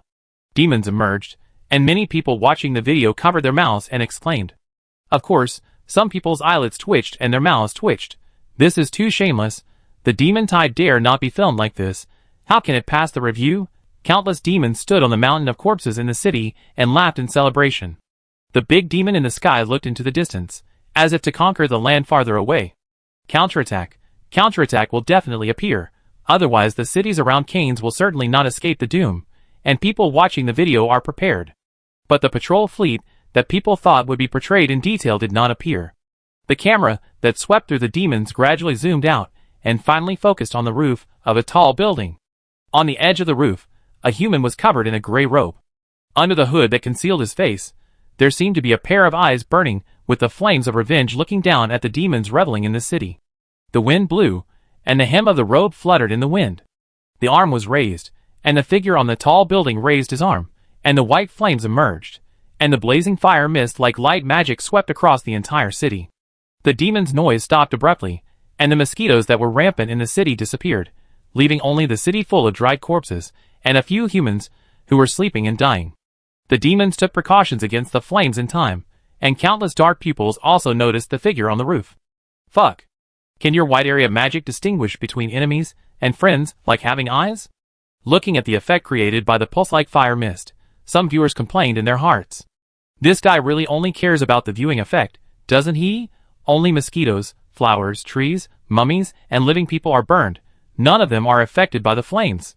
Fortunately, the video uses the slogan of the establishment of the patrol fleet, and fortunately, the video emphasizes that it is purely fictional at the beginning, otherwise many people would report it. Of course, some people who know more about the city of Canes also guessed that the figure was probably Muhua. Wide area magic to distinguish between enemies and friends is pure nonsense, and they don't believe that Muhua can set off such a large-scale fire magic. However, they know that Muhua can really play that kind of high-temperature flame with a blazing white color. That thing is indeed a bit scary. However, they don't know what Muhua wants to do by deliberately showing off this kind of flame. The fire mist cleared the color domain protozoa, and also created a scene where the gray-robed men faced the demons alone. The demons were surrounded by barrier-like defensive magic, which also brought a kind of sadness to the gray-robed man. Ordinary people who watched the video were worried about the gray-robed man, and the adventurers, who had some understanding of the Canes demon disaster, estimated that the next step should be the appearance of ghosts, right? It seems that the jealous ghost wanted to use this video to clear himself. Sure enough, when the gray-robed man raised his hands, countless ghosts floated out of their dead bodies in the whole city, drifting and gathering, as if to form a ghost army to confront the demons. But what's the use of this? This time, let alone adventurers, even ordinary people know that facing the demons, these ghosts are just for show no matter how powerful they are. The only result of these ghosts in fighting against the demons is to die again and completely disappear. But the accusations and cries of ghosts all over the city did attract the grief and indignation of many viewers. Damn it, what is this guy going to do? We have put so much effort into calming down the Canes incident. How dare he bring it up again? Who allowed this video to be uploaded? That bastard Webster? In the Imperial Palace, between miracles, a nobleman angrily shouted in front of Emperor Levi. Why are you panicking? He didn't say anything he shouldn't say, but, Your Majesty, did Webster report to you before approving the upload of this video? Another person asked. Okay, watch it carefully, and leave if you don't want to watch it. The Black Witch Academy, the Night Hunters, and the Allen Demon Kingdom jointly applied for the release of this video, and Webster reported it to me. Gunter, what's going on in Bridges? I heard that some witches and demons are organizing terrorist activities in the courtyard over there. Since you in the north have benefited from it, just clean up your own mess. I'm not sure what Muhua wants to do, but the 2nd and 6th don't want to spread negative information about witches. I don't care if they are terrorists or revenge groups, don't let the situation spread to the human world. If it doesn't work, give Bridges Courtyard to the two of them. They can actually attract demons to participate in it, Levi Charles scolded dissatisfiedly. Your Majesty. Your Majesty, don't worry, I won't let the situation continue to escalate, but it's not that easy to take Bridges Courtyard. Gunter, who was questioned by Levi, was briefly flustered, but faced with the strange gazes of many nobles around him, he turned and said coldly, Well, it's best if it doesn't expand. The Adventurers Guild has submitted a report to me. Those courtyards are under your Bridges name. Your application for the adventurer mission to suppress the rebels was rejected by them. Don't blame the royal family for not helping you. The 2nd and 6th, Allen Demon Country, and the Adventurers Guild are still speaking out. The Empire Miracle must not come forward to deal with the rebels as soon as possible. The northern nobles are not just you Bridges. If it doesn't work, seek help from other families. Levi suggested, and Gaunt's face was a little ugly. At this time, the image in the video changed again. 2 huge summoning arrays appeared in front of the gray-robed man. The arrays flowed, and the arrays in the sky continued to expand. After a while, 2 figures appeared in the arrays. Hiss! One day in one place, when 2 behemoths appeared in the image, a sound of sucking and cold air came from Miracle. Cerberus, whose legs and feet were burning with dark flames, appeared like an unknown monster from a floating continent, appearing among ghosts and demons on Mondays and Thursdays. Are they fake? Cerberus, who controls Hellfire, and the monster suspected to be Leviathan, knew that the images might be taken using illusions, and some people questioned it. Soul-eating Hellhound, jealous Leviathan, Cane City is a ghost city? Fuck.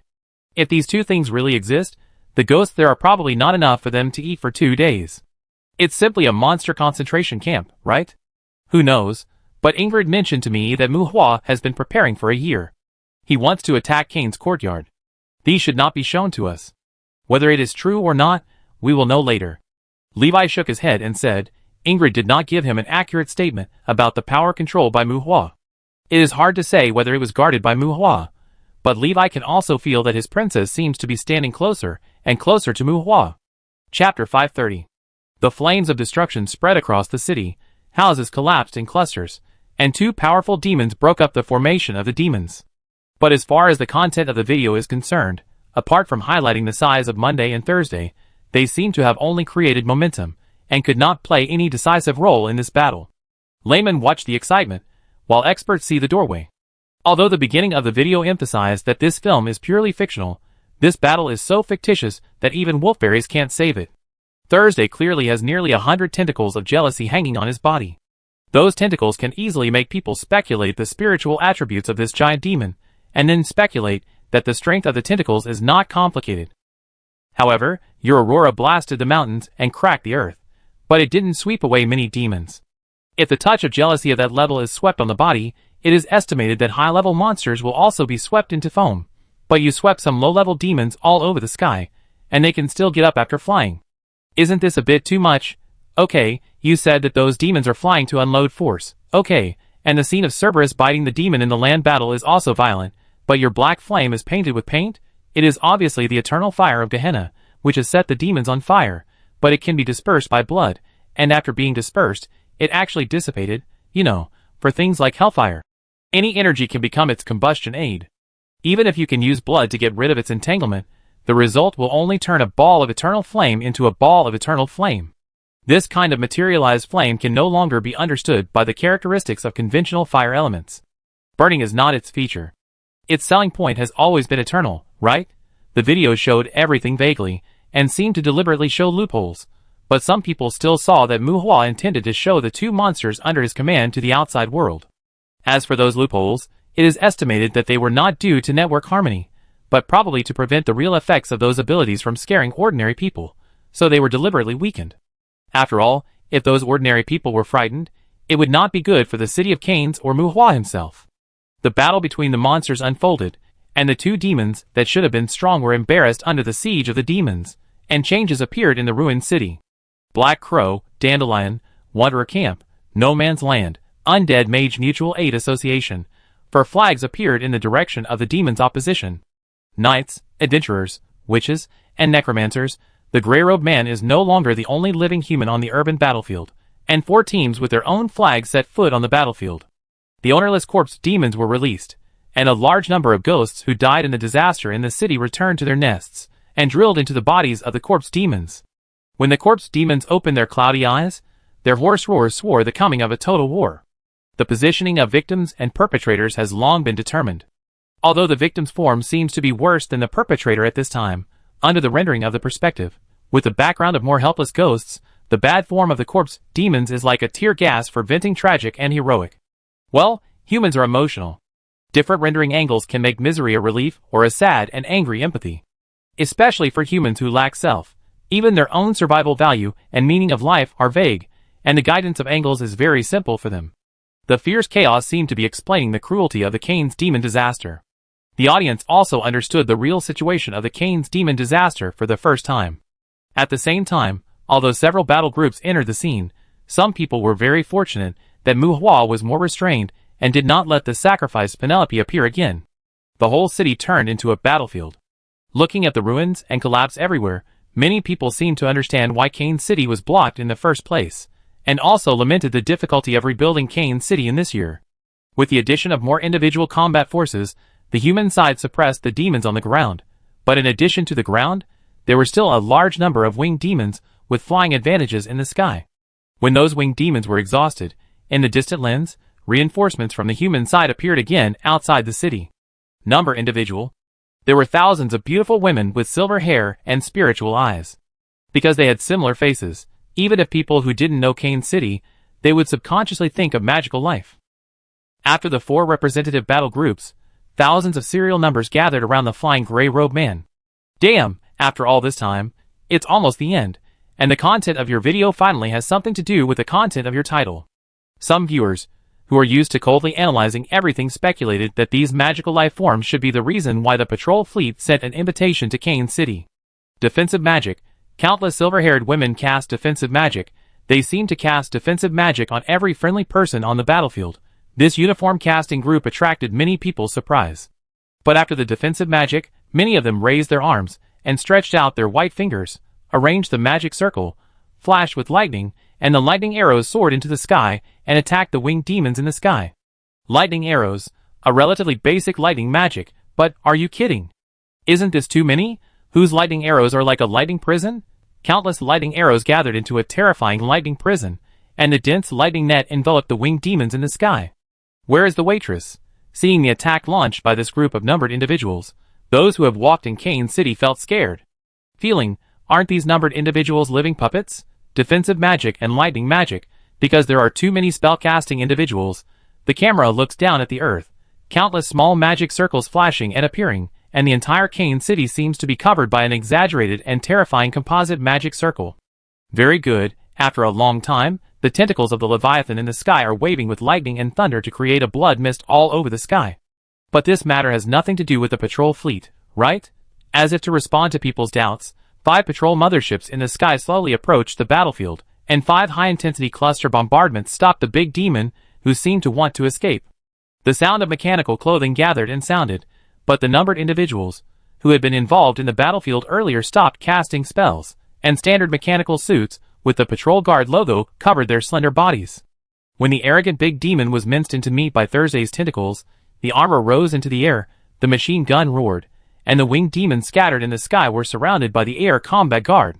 A large number of small airships were separated from the patrol mothership, and the battle in Kane City came to an end under the coverage attack of energy cannons. 5,000 air combat guards, 5,000 land combat guards, 10,000 reorganized personnel, the patrol fleet Kane's detachment, the puppet march. The formation is completed and officially enters the patrol fleet cruise sequence. This is a patrol fleet composed of individuals with numbers created by Mu Hua. They accept the dispatch and command of the Federation, and all consumption is provided by the federal government. They are not Mu Hua's army. Their duties are to patrol the courtyards of Loren Star and respond to emergencies. For the individuals with numbers, joining the patrol fleet is more like getting a high-paying job. It's just that their number is relatively large. When they refuse to accept the incorporation, the federal government authorizes them to form a fleet. Codename, Puppet March. They are the direct army of the Federation. They have accepted the invitation letter from the patrol fleet. Mu Hua does not have the power to command them. They belong to a public military force. However, just like the Darrow Group, although he may not even have the power to indirectly command them, Mu Hua is the creator of the fleet combat members after all. It is normal for him to pay more attention to the Canaan's region under the banner of the Canaan's detachment. The Puppet March, a newly reorganized patrol fleet whose members all come from the Canaan's region. A video image involving the Canaan's demon disaster seems to be promoting the establishment of this fleet to the outside world. This fleet also seems to indicate that Canaan's will be safer than most cities with courtyards in the future. After all, no matter how fair and selfless the patrol fleet is, no one likes their hometown to be in trouble. If they encounter any crisis or danger, this fleet will be dispatched faster. After watching this video, some adventurer forces in the Canaan's courtyard were not in a good mood. Is this a video promoting the patrol fleet? Didn't you see that the puppet march disappeared into the horizon, while the ghosts in the city in the video look sad and helpless, staring at the entrance of the courtyard one by one? Didn't you see the adventure team with the dandelion demon hunter's flag, looking like pioneers, being escorted into the courtyard by the ghosts? Are you trying to help the ghosts grab territory in the courtyard? You don't come over. This is Mu Hua's doing. That guy is going to attack the Kane's courtyard. Chapter 531. The Star Patrol Fleet is essentially a public welfare organization, but the salary and benefits of the guard members are super high. Since a large number of numbered individuals appeared in Kane City, and it was confirmed that these numbered individuals had no traces of demon contracts, Mu Hua actually received an invitation letter from the Star Patrol Fleet quite early. Joining the Star Patrol Fleet and forming a legion is a good way out for the numbered individuals, even from the perspective of future work and life. However, because Kane City needed numbered individuals in many aspects earlier, Mu Hua delayed the time for them to form a legion. Until Kane City gradually stabilized, and Mu Hua completed the life transition and solved the uncontrollable defects of the petrified magic eye, Mu Hua then sought the opinions of the numbered individuals and separated half of them to join the Star Patrol Fleet. The Star Patrol Fleet mainly responds to courtyard events, and their main work content is the Star Patrol Conference, the Magic Tide blocking, and the courtyard destruction. Almost all the combat members of the fleet are composed of magical life forms. Internal rumors are related to the Fourth Royal Power. After joining the Patrol Fleet is responsible for the combat readiness, training, treatment, living needs, etc. of the numbered individuals. As mentioned earlier, Mu Hua did not want to completely control the lives of the numbered individuals, and this puppet march did not bring any substantial benefits to Mu Hua. The members of the puppet march got a high-paying job and a good resume. Mu Hua at most got some honors and recognition from the social level. Of course, no one would doubt that when someone deliberately heard Mu Hua, the puppet march would bring the entire fleet to help Mu Hua. After all, Mu Hua is their creator, and that situation is the price that must be paid when provoking the puppet master. The Federation also turned a blind eye to this matter. This should be regarded as an unspoken rule in the patrol fleet. Generally speaking, although there is no immediate benefit in letting the serial number individuals form the Kane's detachment, Mu Hua can't say that he is losing money. In fact, not many people have settled in Kane's in the past year, but the popularity of a large number of corpse demons has brought a different kind of vitality to Kane City. This group of serial number individuals who left did not affect the development of Kane City. Speaking of which, Kane City is now a special area in the human world. In most places in the human world, there is still a clear boundary between residents and adventurers. But this boundary has become very vague in Kane City. Among the ordinary citizens who regard themselves as residents, there are necromancers, beast masters, magical life forms, ghosts, skeletons, corpse demons, and the tree shepherds, who are difficult to locate. To be honest, it's nice to come to Cane City for sightseeing. The undead here are nice and talk nicely. But without some awareness, not everyone has the courage to settle here. He opened the petrified magic eye directly in the fallen nightclub, went to the surrounding small countries to bring back a bunch of stone statues of the brigade's main battle as street decorations, and released a fleet promotion video that was skirting the line. While showing off his skills, Mu Hua didn't need to pay too much attention to the outside world. Mu Hua's main purpose was to save time arguing with the major forces in Cane's courtyard. Mu Hua said he is ready to make trouble in Cane's courtyard. As for the rest, come on, if there is anything to discuss, think about it first. Abyss Island takes Samantha back to Cane City, and the already chaotic Benson economic and trade will be managed by an agent. Samantha sold her original assets, recovered funds, and prepared to redevelop in Cane City, but on the same day, she was led to the Abyss Island by Mu Hua, and obtained the right to enter and exit the Abyss Island from the World Tree. The castle in the middle of the Abyss Island became Samantha's new home on the island, and the many wonders on the island also surprised Samantha and Helen. Through years of observation, Mu Hua has also figured out some rules about the time on the island. If it is not a creature born on the island, the flow of time here can be said to be a bug, and it will not have a negative impact on the natural lifespan. Just like Mu Hua, he has lived on the island for more than 20 years, and there is no adverse effect on his growth in all aspects, and he has not aged much. The consumption of vitality is only 2 or 3 years. But if the life is born on the island, it is just the opposite. For example, the flying dragons that hatched on the island, 1 year on the island is 1 year, and even if they live in the human world for 1 year, their lifespan will be reduced by several decades. This also led to a group of flying dragons that Mu Hua raised being regarded as abandoned by him, because those flying dragons hatched on the island. If they had lived on the Abyss Island, it would be fine. If they went to the human world, they would all be short-lived. And if the dragon eggs were taken to the human world before they hatched, as long as they hatched in the human world, the Abyss Island would become a treasure land for them again. As for other creatures on the island, the undead ignored the issue of lifespan, and the plants and the magical life created by Mu Hua seemed to be excluded from these rules. For people like Mu Hua, as long as they did not give birth to children on the Abyss Island would be of great benefit to them without any harm. Samantha went to the island, and Taibesha arranged for someone to take her to familiarize herself with the island. In order to prevent Taibesha from discovering any clues, Mu Hua did not dare to tease Samantha for the time being. At the same time, Mu Hua discovered that completing the life transition did not directly increase his lifespan like the earlier transition potions, but his life vitality, which should have been continuously consumed, showed a certain degree of recovery characteristics. Although this recovery is not equal to the consumption, it greatly increased Mu Hua's lifespan. And with the continuous improvement of the life rank, those so-called top life forms can even make the natural consumption of life vitality equal to self-recovery, and then form a kind of immortality in a sense. In general, if those top life forms do not carry out high-load energy-consuming activities, they can be said to be a kind of immortal existence. This is probably also the fundamental reason why some top life forms that have survived for a long time like to stay at home and also need golden apples.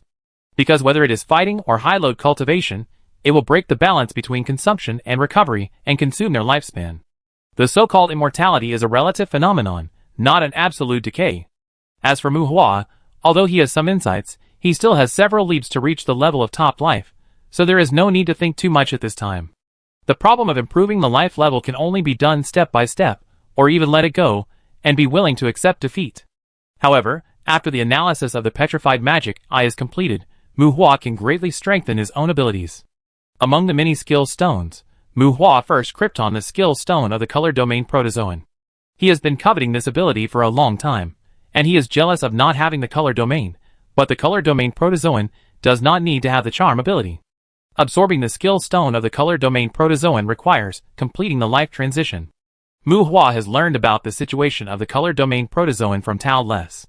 When absorbing the skill stone of the color domain protozoan, Mu Hua, who is in the ash barrier, immediately fell into a state of sleep. When his body fell into a deep sleep, Mu Hua seemed to have traveled to another world. In a strange state between consciousness and soul, Mu Hua appeared in the strange space where he obtained the color domain protozoa. The earth, streams, lush plants, sky, clouds, and even stars, sun and moon, this is a living world.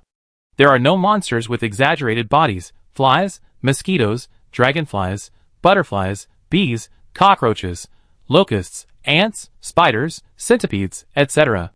This is a world with a complete ecological chain built by insects. In the insect world, Muhua will choose a mother insect of an insect to absorb, and then it can be derived into a swarm of insects that alternate between life and death. This is the key to the ability of the color domain protozoa. Color domain protozoa, a very strange and weird ability. In the communication with Tao Les, Muhua learned a lot about the characteristics and habits of insects in the insect world. The caster has a certain degree of autonomy in choosing the type of color domain protozoa he wants to obtain. Regarding the mother insect he wants to obtain, Muhua already has a clear goal. Chapter 532. Damp air, annoying mosquitoes. As the masters of the world, the insects in the insect world have not evolved into any alternative individuals as people imagine. Their morphology is not much different from the insects people know, and there are some slightly larger insects, but they are limited in size. The evolution direction of insects here is more inclined to internal abilities, rather than body size, and the transformation that is purely based on one's mouth. Speaking of which, Muhua also took a certain risk when absorbing the color domain protozoan skill stone. Because the insects in the insect world are essentially color domain protozoans, they also have different degrees of aggressiveness. Normal beings who have obtained this ability come here and generally use charm to avoid being attacked by insects. Muhua does not have the ability to charm. He came here in a strange state. Except for the ability generated by pure magic, he cannot summon followers and summon beasts. Many abilities, including elemental magic and physical strength, cannot be used. In simple terms, Muhua can use some white magic performed by pure magic power, and even if he can use the magician's hand, the soul tentacles brought by jealousy cannot be materialized.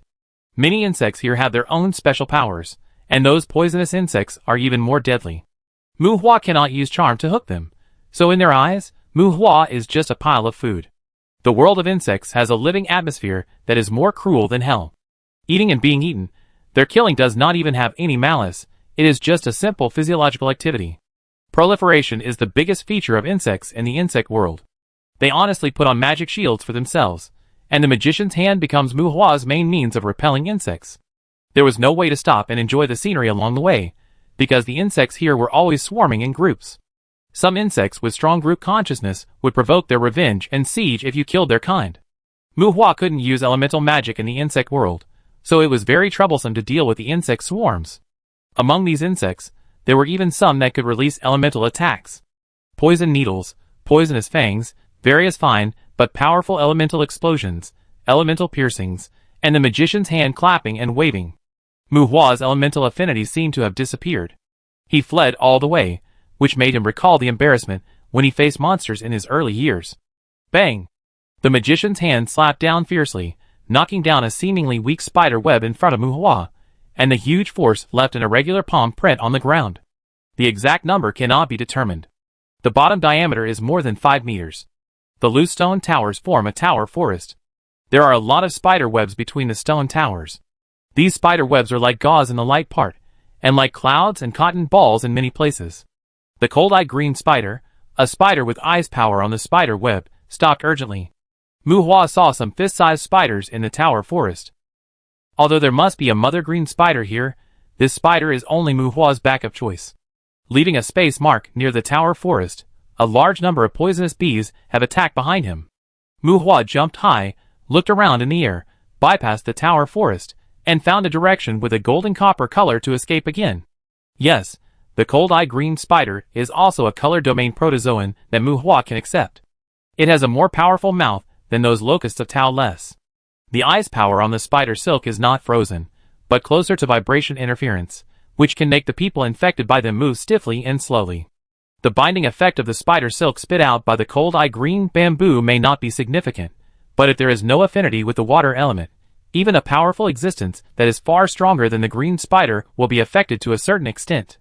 In addition to the longer growth period and slightly slower proliferation rate, it can also be regarded as a relatively strong insect in the insect world. Unfortunately, it is not the first choice that Muhua wants. Leave a space mark. If he can't find the mother insect he wants, teleport back to pick the spiders here. Avoid the area where the green spider builds its nest. A large group of fire bees shoot fine fire needles with their butts sticking out and chase Muhua behind, scorching patches of grass. To say that Muhua can also perform flying here, the proper flying technique has nothing to do with wind magic. It is a high-level application of magic. However, there are countless insects in the insect world that have the ability to fly. Running around on the ground is already conspicuous. If they fly in the air, it is estimated that it is unknown how many fierce insects will be attracted. The insect world is a strange world. People who have comprehended the ability of the color domain protozoan will be guided here in a strange state. If you want to capture the queen, you must face the swarm of insects here. The omnivorous insects in the insect world eat everything. They don't specifically look for trouble with outsiders, but simply regard the existence close to their nests as food. Even if you have the ability to charm, as more and more insects are provoked, the effect of charm on the insects in the insect world will become weaker and weaker. A person with the ability can only absorb one color domain protozoan, and Muhua is not sure about the situation of people who normally comprehend the ability of the color domain protozoan. As far as Muhua is concerned, he must absorb a queen in time before being killed by the insects here. Otherwise, although he may not really die in reality, he will not be able to enter the insect world again, and the color domain protozoan skill stone he absorbed will basically be useless. Muhua was not even sure if he could come to the insect world again after absorbing another color domain protozoan skill stone. On the ground, underground, in tree trunks and branches, the insect world was full of insect nests. Muhua tried not to get entangled with the insect swarms he encountered. And those insects that regarded him as an invader were like wasps, whose nests were poked, chasing him stubbornly. When chasing, different kinds of insects mixed together would attack each other. Just like at this moment, there was only a group of fire bees chasing Muhua behind him, but all other insects chasing him were killed and scattered by these fire bees. These fire bees are actually quite rare. Their appearance is very similar to that of the grub bee. They fly like beetles, and better than bees. They have a tiger spirit, and look very powerful. Their flying speed is not outstanding among bee insects, but they can produce poisonous needles containing fire elements at their tails, which can form a relatively accurate long-range attack within 40 to 50 meters. Its feeding ability is slightly worse than that of the locusts like Taurus, but in the same number, those locusts are probably not as good as this fire bee. In fact, Muhua also wanted to find a kind of bee. If they really started fighting, that kind of bee might not be able to beat the fire bee. Unfortunately, this kind of fire bee does not produce honey, and is too aggressive and deadly to weak creatures, and is not very good when encountering slightly stronger creatures. Yes, Muhua wanted to get a kind of bee to be his color domain protozoan, and his initial starting point was also quite strange, but it was to facilitate the pollination of the plants and fruit trees planted at home. The insects that chased Muhua changed one after another, and the earlier fire bees were replaced by a group of flying beetles like dung beetles. The beetles chased Muhua for a long time, and then because they were too close to a group of huge poisonous bees, like bumblebees, the beetles were bitten by bumblebees again. In the end, the hornets and some poisonous ants and scorpions on the ground chased Muhua relentlessly. Because his own physique was obviously much lower than that of the main body, Muhua had to use the magician's hand to delay their pursuit speed. I don't know how long he ran. Muhua's breathing has begun to become a little heavy. When a golden forest appeared in his sight, Muhua's eyes were obviously bright. 9-clawed red maple. 9 claws refers to the shape of the leaves of this maple tree, and red refers to the color of gold and copper. When this maple tree sheds its leaves, the leaves will present an attractive color like golden leaves, which has a high ornamental value. The blue-blooded wasps that Muhua wanted to find like to eat this kind of maple tree, and usually hollow out the 9-clawed red maple to build a nest. The creepy buzzing sound behind him was endless. The magician's hand was swung far away, breaking the 9-clawed red maple into pieces. At the same time, Muhua supported the magic shield and rushed into the maple forest regardless of anything. Without any clear goal, the magician's hand broke and snapped the maple trees one by one, hoping that a blue-blood wasp's nest would appear here. A large maple forest was in ruins due to Muhua's wanton destruction, and the sudden buzzing of bees in the forest made Muhua happy. Blue-blood wasps look similar to bumblebees, but they are 2 times smaller than bumblebees, and the bumblebees chasing Muhua are more than 5 times larger than them. This kind of wasp has poor attackability, and its tail sting has a good pain-inducing effect, but its toxins cannot kill even ordinary people. The chewing ability of its teeth is also average. Muhua is used to comparing it with Tao Li's locusts. If 3 or 5 blue-blood wasps swarm up, they will probably be bitten by Tao Li's locusts in a short time. If they can hold on for a while, the locusts will definitely die. They eat meat and drink honey, and their ability to multiply is not bad. Similar to locusts, They lay their eggs and pupae on trees. Blue-blooded wasps are resistant to water and ice. Sucking the enemy's physical strength is their signature attack method. They produce honey, but they prefer to eat meat. The honey they produce is a natural physical recovery potion. At first, Mu Hua wanted to find an insect suitable for pollination. When he learned that there was such a bee, Mu Hua set his goal on them. He did not need to use the color domain protozoan as the main attack method. Mu Hua liked this kind of production system insects. Seeing the blue-blooded wasps appear in the forest, Mu Hua turned a corner and searched through the hollow broken wood in the face of the stings of some insects.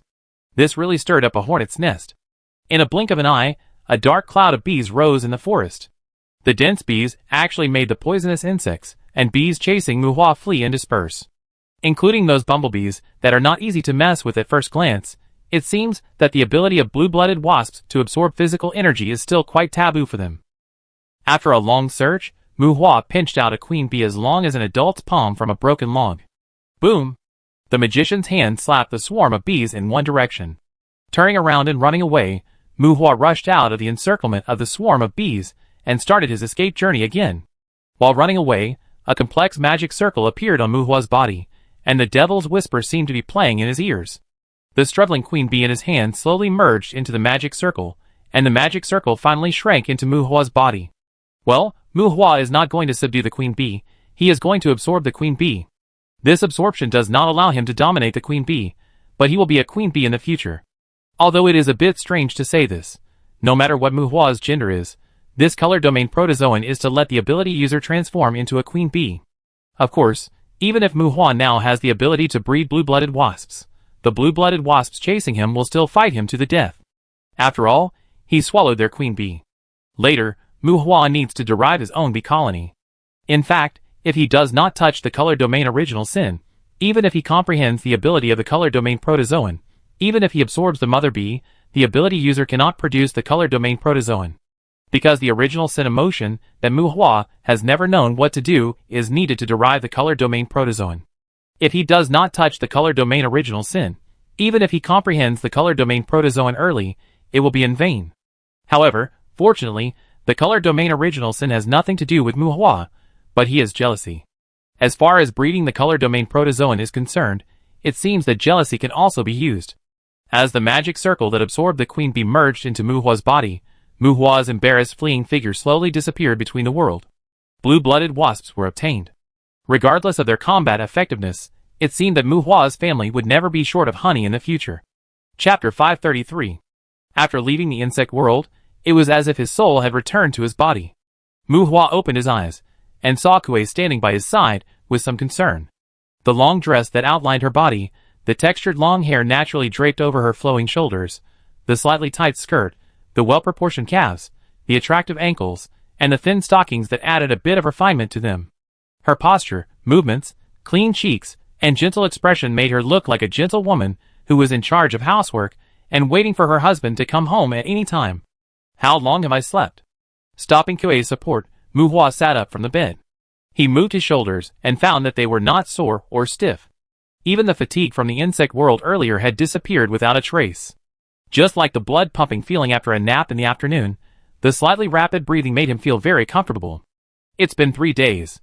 Because you have always had a magic circle on you, I didn't dare to touch you. What are you doing? You didn't even tell me in advance.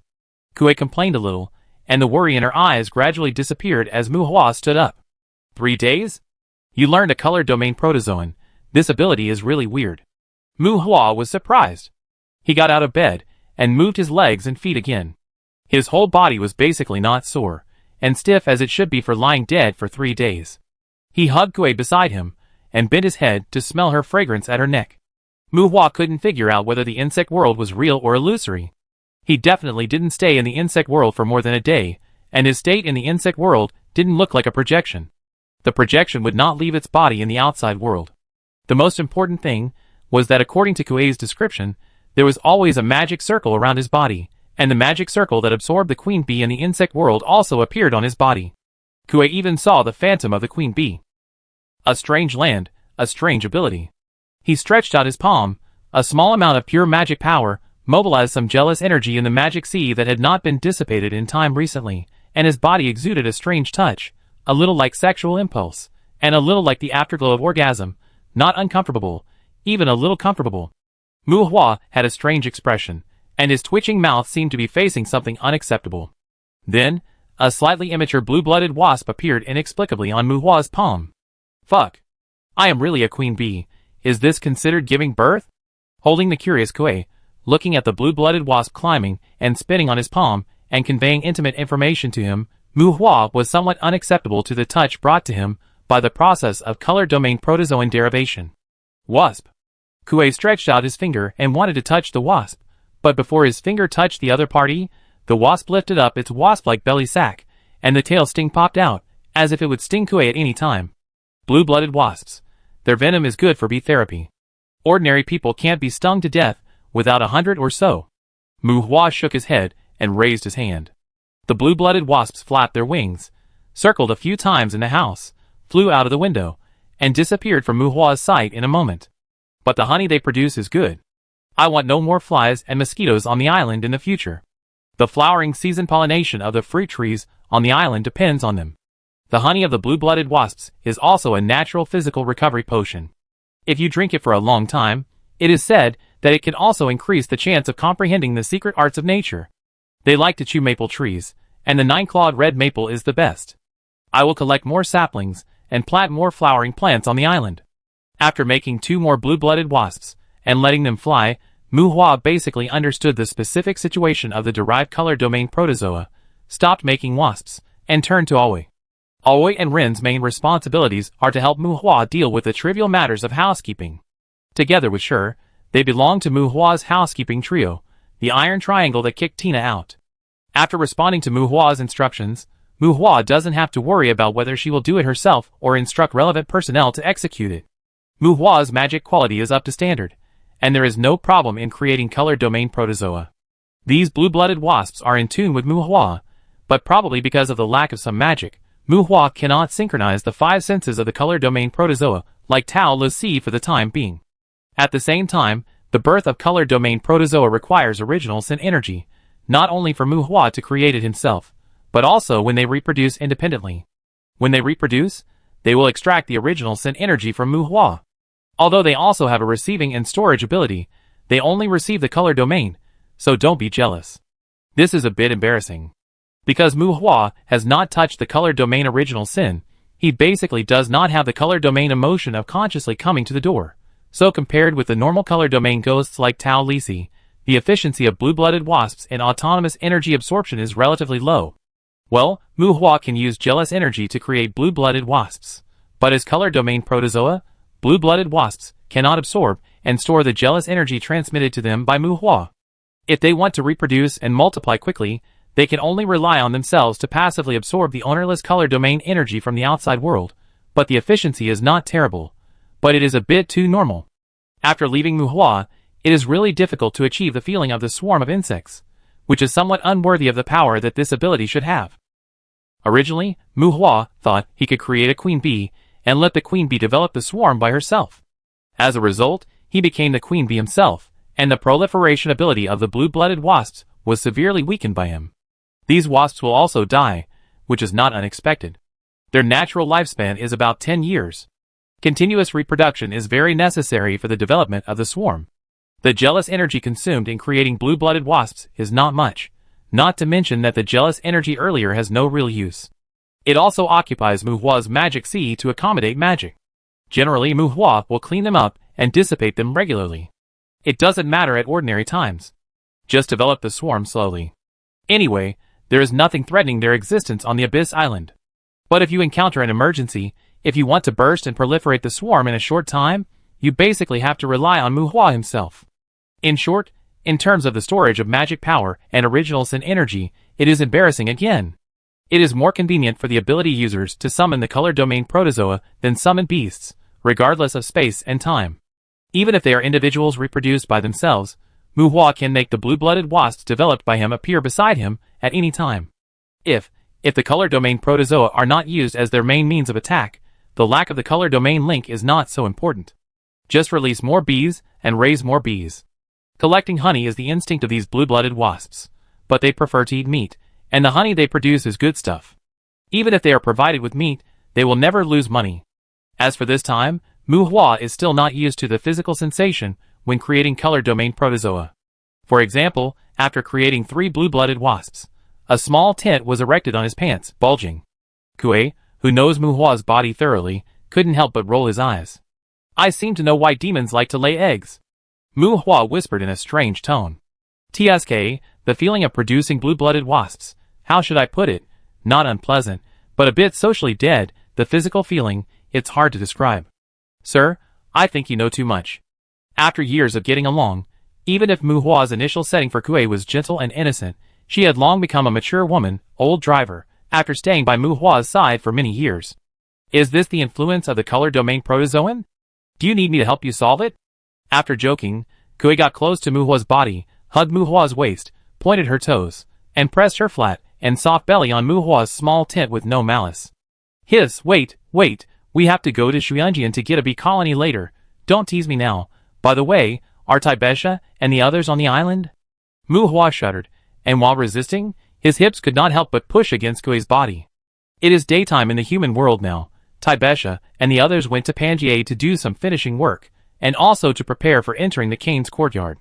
Mrs. Samantha should be in Shuyanjian. Kue replied with a hint of meaning. The castle on the edge of the abyss is called Ash Fortress, and the castle in the middle of the island is Shuyanjian. Under the development of ghosts and serial numbers, the town gradually took shape there, because ghosts formed a scale there earlier than serial numbers, and there was originally a name of Ghost Castle. However, including the ghosts, they didn't like the name very much. After some transformation of the surrounding environment, the name Shuyanjian was given, which represents the castle in the middle of the island, and the town built around the castle. Well, the orchard and the tree herders are basically over there. It's more appropriate to release the bees there. Then send someone to collect the honey and order people to build some beehives, which is convenient for collecting honey. Muhua said seriously. Okay. But sir, do you need to bring Samantha here? Or let people get used to her coming here, so that if some emergencies occur, it will be easier to cover up? Kue asked thoughtfully. Emergency? Muhua. Well, such as pregnancy. Kue. Who said I want a child? Muhua's eyes twitched. The 3 internal affairs team knew about him, and Samantha. It's not whether you want it or not. You have a lot of subordinates now, especially those ghosts. You need some excellent heirs to give them some sense of security. Kue said, as a matter of course. And we are all very worried. I must remind you that no matter what, even if you and Friday are pregnant with a dragon, don't let Tuesday get pregnant first. Otherwise, we have to consider how to get rid of her. Kue said solemnly. Muhua. Well, although Tuesday is a demon, the Terrace and Muhua's family have no hostility towards Tuesday, but they will not allow Muhua and Tuesday to have children, at least not before Muhua has powerful offspring. As for the reason, Muhua's life level is too low. Even if he uses the breath of Asmatite to do something with Friday, Friday will only lay dragon eggs. If it comes to the body of Tuesday, the big demon, the demon will not come out, and Tuesday will only give birth to a demon for him. And the habits of the demon will not change because it is Muhua's child. At that time, the people around Muhua, whether for their own safety or for Muhua's safety, will not be able to tolerate it. After all, killing one's father and bullying one's mother is not a bad behavior for a demon, and it can even be seen as a symbol of transcendence and strength. Thinking about that kind of child, Muhua really couldn't refute Kue's idea of getting rid of Tuesday as well. Due to different thinking and cognition, it is normal for demons and their offspring to be deceitful, but demons have a high tolerance for their offspring. If necessary, Tuesday will not hesitate to stab her own child, but if her own child has the ability to knock her down, maybe Tuesday will be very happy. However, in fact, Tuesday has no need to give birth to a child. She is already Muhua's dependent, and she doesn't need to give birth to a child to play against Muhua. After all, if Muhua dies, she will not live. Generally, female demons give birth to children because they have a loyal object outside the dependent contract, and if they must be loyal, they might as well be loyal to their own children.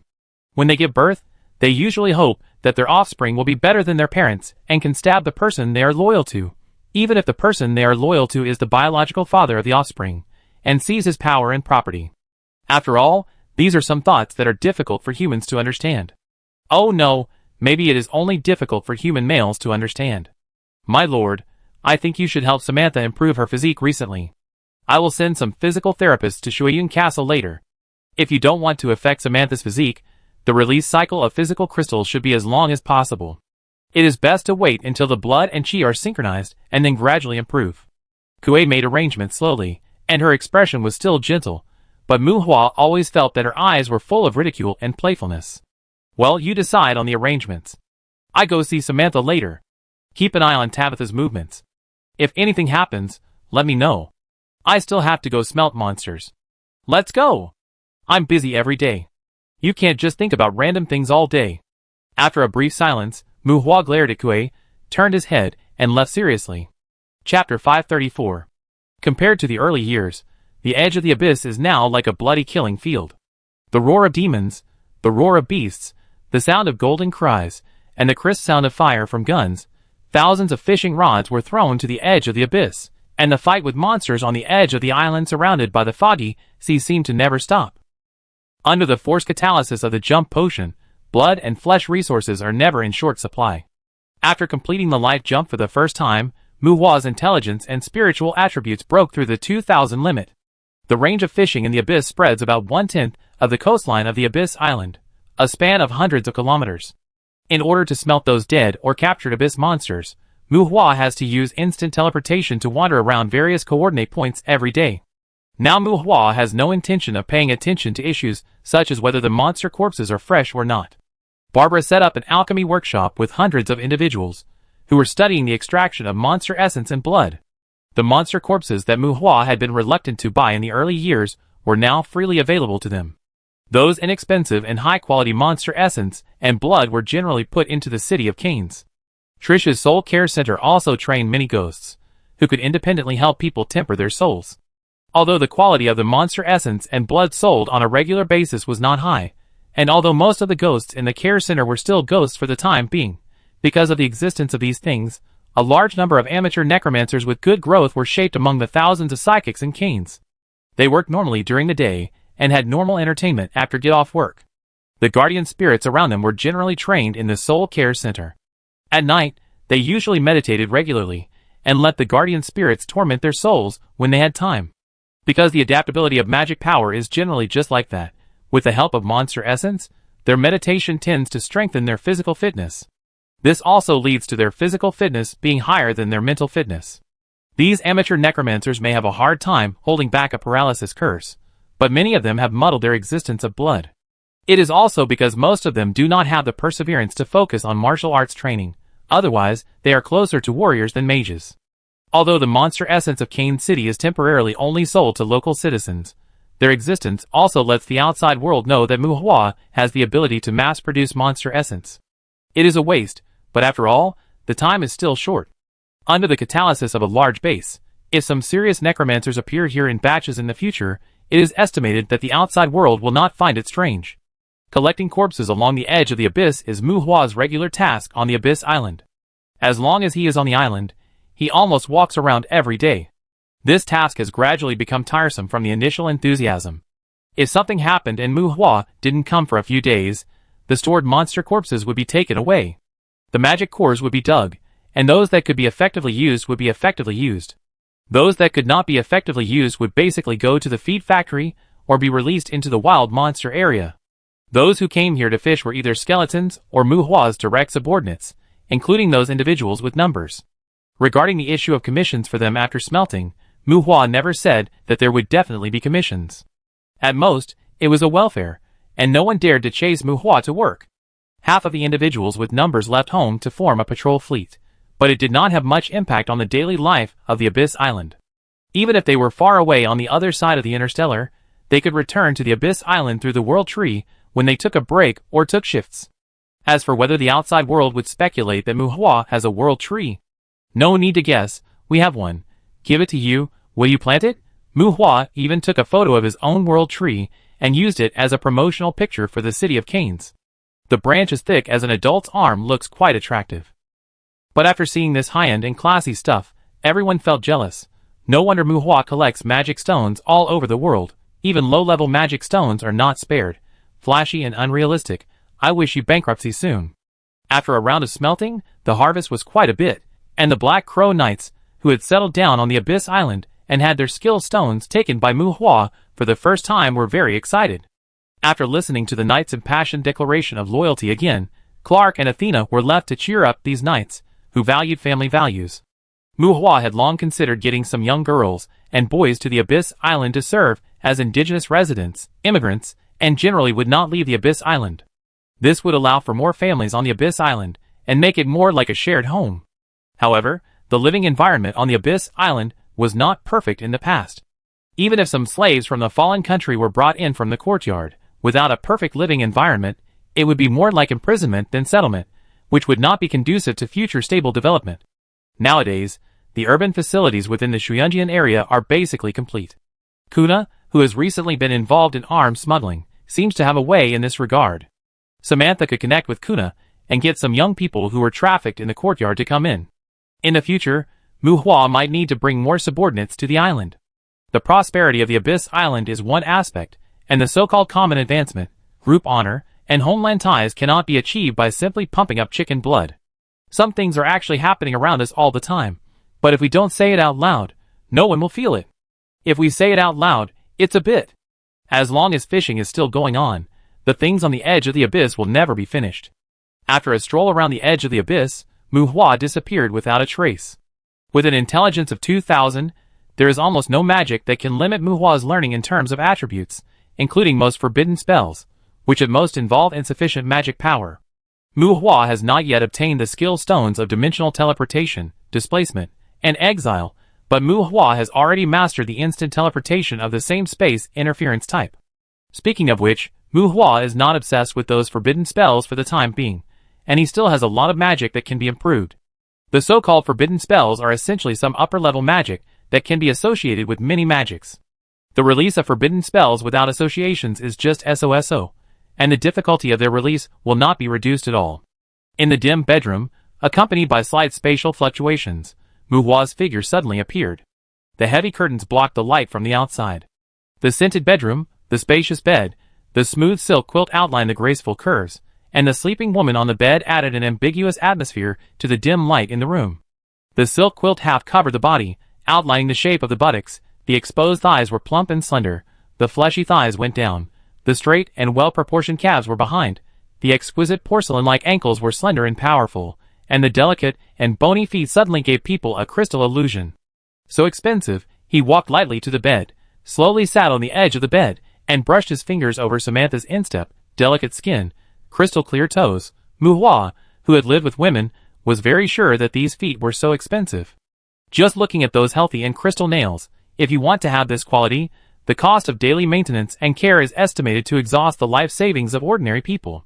Never mind men and women, there are indeed some naturally beautiful people in this world, but no matter how beautiful the overall appearance is, without special care, those places that are difficult to see the whole picture will inevitably be a little rough. As the saying goes, where the money is spent, there will be strength. Where the time is spent, there will be fineness. Let alone ordinary humans.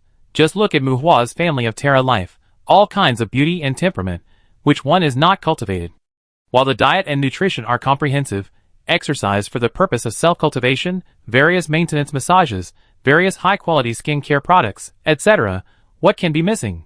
So, if you don't have the conditions, just honestly find a generous girl to live with. Don't think about whether it is fine or not. Those fine girls, if they are not supported by big men, they must be fairies, who are good at sucking the marrow out of bones. If it really hits you, it's wiser to stay away from it. What if the girl is a big guy? Let's just lick the kind that sucks the marrow out of her bones. Please believe that there are definitely fewer men who die at the hands of female fairies than at the hands of female big guys. Samantha is very delicate. Is she a fairy or a big guy? It's really hard to define her expensive delicacy. Anyway, Benson, who is a good man, has basically reached the stage of bankruptcy liquidation. How to define it specifically, you can decide for yourself. And maintaining the delicacy of the girls is basically a daily necessities for Muhua nowadays. He usually only needs to enjoy this delicacy. Of course, Muhua first pursues life, and then has the conditions to enjoy this delicacy, so he naturally has to enjoy it. Don't get the order wrong. If your life is still a mess, and you go straight for this kind of exquisiteness, even if you can really lick it twice, the end will most likely be miserable. Amid the delicate breathing of the young woman, Muhua touched the bed. Samantha was not sleeping soundly. When Muhua lay beside her, She had already opened her somewhat dazed eyes. Seeing Mu Hua appear on her bed, Samantha was not as surprised as she imagined. Her eyes swept across the unfamiliar bedroom. While Samantha closed her eyes, she even arched lazily in Mu Hua's arms. "You bastard, you come again? Don't think I don't know that this is the ability of the nightmare," Samantha muttered in Mu Hua's arms. Mu Hua was surprised, then put on a smirk on his face, and his palms wandered on Samantha's body. After a moment, he reached into the nightgown and lifted up some soft places. "Give me a little more. I've been very sleepy these days." Samantha closed her eyes and muttered unhappily when Mu Hua teased her. Seeing that Mu Hua didn't stop, Samantha put her hand under Mu Hua's waist as usual.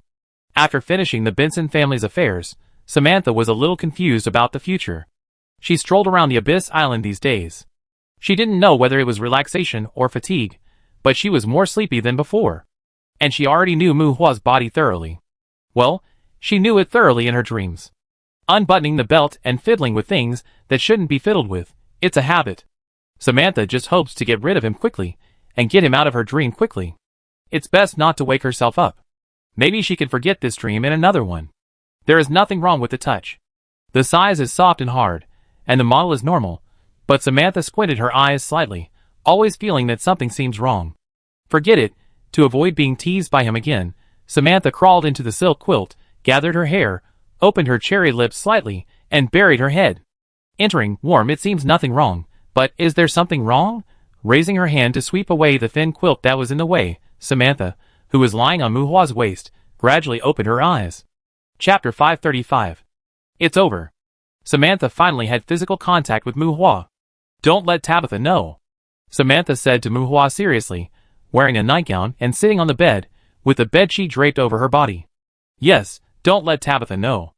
Mu Hua agreed while leaning against the headboard, and was glared at by Samantha. In the early morning, thinking that she was in a dream, Samantha kissed Mu Hua, and then found that today's dream was too cold, and the emotional reaction brought by the touch was a little weak. Then she found that Mu Hua had touched her bed at some point. In reality, to be honest, Samantha didn't have much resistance and anger for the overly intimate contact with Mu Hua. This is not to say that Samantha has any ideas about Mu Hua, but there is no way. She has long been used to it. Although it is used to in dreams, sometimes dreams have a greater impact on people than reality. Samantha is familiar with every inch of Mu Hua's body, family affection, and some love affairs that she is not sure about and is not willing to admit. Samantha's feelings for Mu Hua are quite complicated. But it must be said that Mu Hua has appeared in her dreams at least hundreds of times in a year.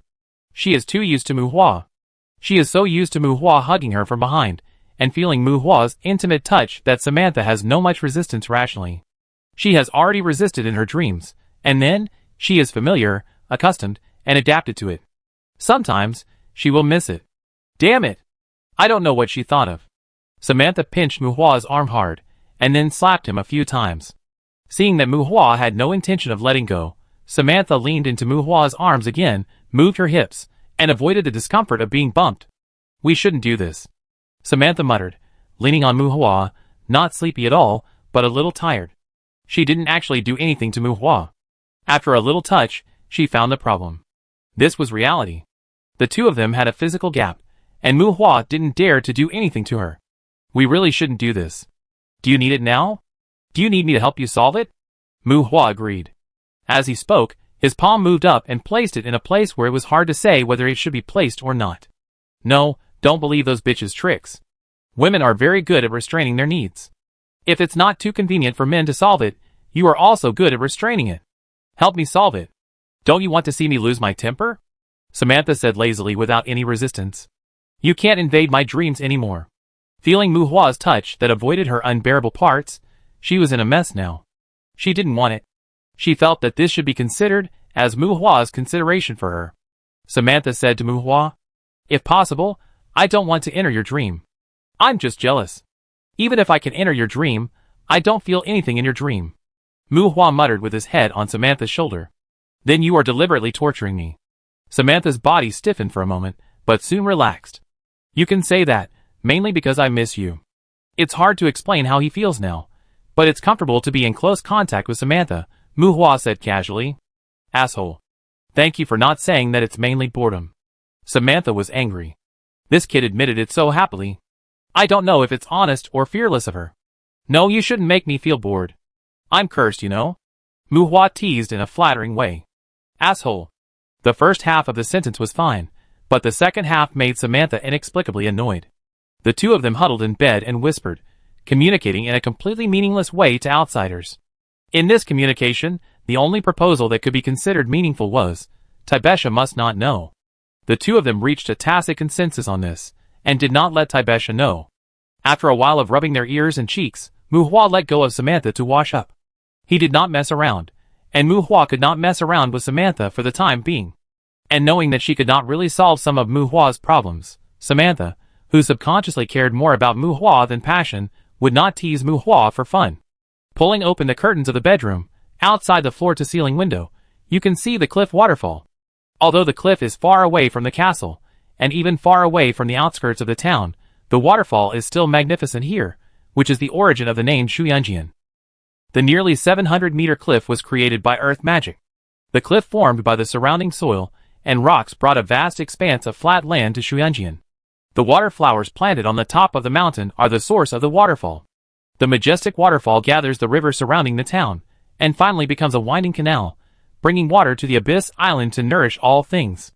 Breakfast shops, bakeries, cafes with tables and chairs on the roadside, and the neat streets outside the castle are full of life. However, in addition to the numbered individuals on the street, the proportion of undead and corpse demons here is still too high. Now, not only Shuyunjian, but also the entire Abyss Island, except for the western part of the island, is almost covered with greenery, and herbivorous monsters can find abundant food everywhere. Not to mention ornamental, medicinal, grain, fruit and other plants, many places on the Abyss Island also planted a lot of sweet potatoes. Well, sweet potatoes, although the sweet potatoes here can't increase magic power, but the wild sweet potatoes are a good food for goblins. Those sweet potatoes planted by Muhua everywhere can allow goblins to reproduce unscrupulously without going crazy due to hunger. The strongest goblins that Muhua caught from outside are some big goblins. If the goblins on the island evolve into bear goblins, Muhua will let them fend for themselves if they don't bring chaos. But goblin mages will never allow them to survive. Although the feed mills on the island occasionally put feed food in various monster areas according to actual conditions, these goblins are also the regular food source for the monsters on the island. Goblins like to run around, and Muhua didn't block them in a specific area, but even if they escaped the patrol of the Dullahan, they would stay away from Shuyunjian and the edge of the island. The goblins that have bred on the island for decades almost all regard the eastern part of the island as their entire world. It is very dangerous to cross the boundary, and Shuyunjian and the edge of the island are the places where the Devil's City and irresistible monsters appear in the minds of these goblins. Looking out the window, two numbered individuals wearing maid costumes pushed a dining cart into the bedroom. They were slightly surprised when they saw Muhua, and then asked Muhua if he wanted a meal. After being rejected by Muhua, the two left. The numbered individuals, who served as maids in the Ash Fortress, have a closer relationship with Muhua. They also learn alchemy and magic, and are considered to be the assistant team of Alway and Rin. The maids in Shuyunjian are more free. They just apply for jobs normally. Except for Muhua, they will get angry even if Tyla makes them unhappy. It is not surprising that some of them quit, slack off, and apply for a raise. Not long after the maid left, there was a hurried sound of footsteps outside the house. Helen rushed into the house, looked around to confirm that Samantha was in the bathroom, and walked quickly to Muhua. Coward. After confirming that there was no one in the house, Helen put away her usual cold expression and said to Muhua with disgust, "Hey! Did I provoke you?" Muhua took 2 steps back and rolled his eyes at Helen. "Coward, if you have the ability, you could raise Samantha. What's your ability to only dare to enter her dreams?" Helen lowered her voice and scolded. "TSK, I told you a long time ago that we should try it, but you didn't agree." Muhua spread his hands. Speaking of which, Muhua really understands Helen's temper towards him. There is a certain telepathy between the dependents and the masters. If Muhua and Samantha have something in reality, Samantha can still block Helen's induction. But if it is in a dream, Samantha herself is confused. How can she care about Helen?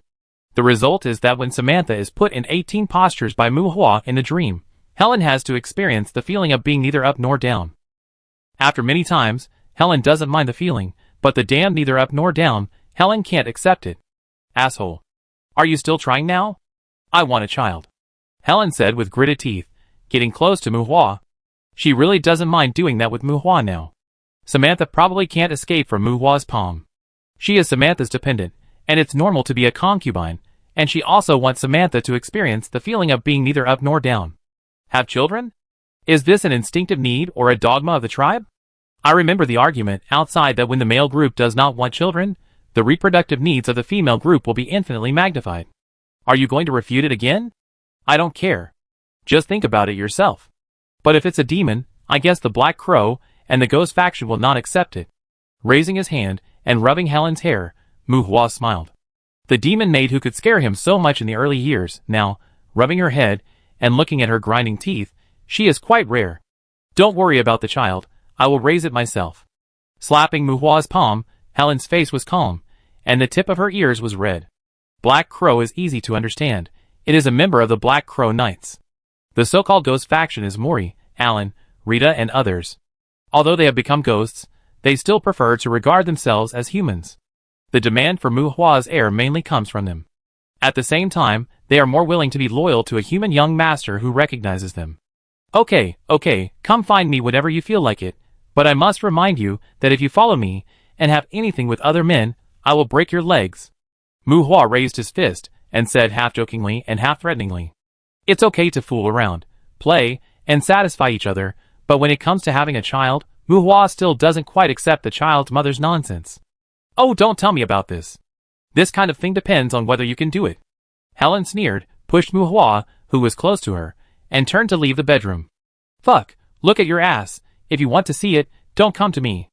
Muhua raised his eyebrows. Humph, don't let Tabesha know. Helen, who was leaving quickly, paused, snorted, and quickly left the room. Hiding it from Tabesha again?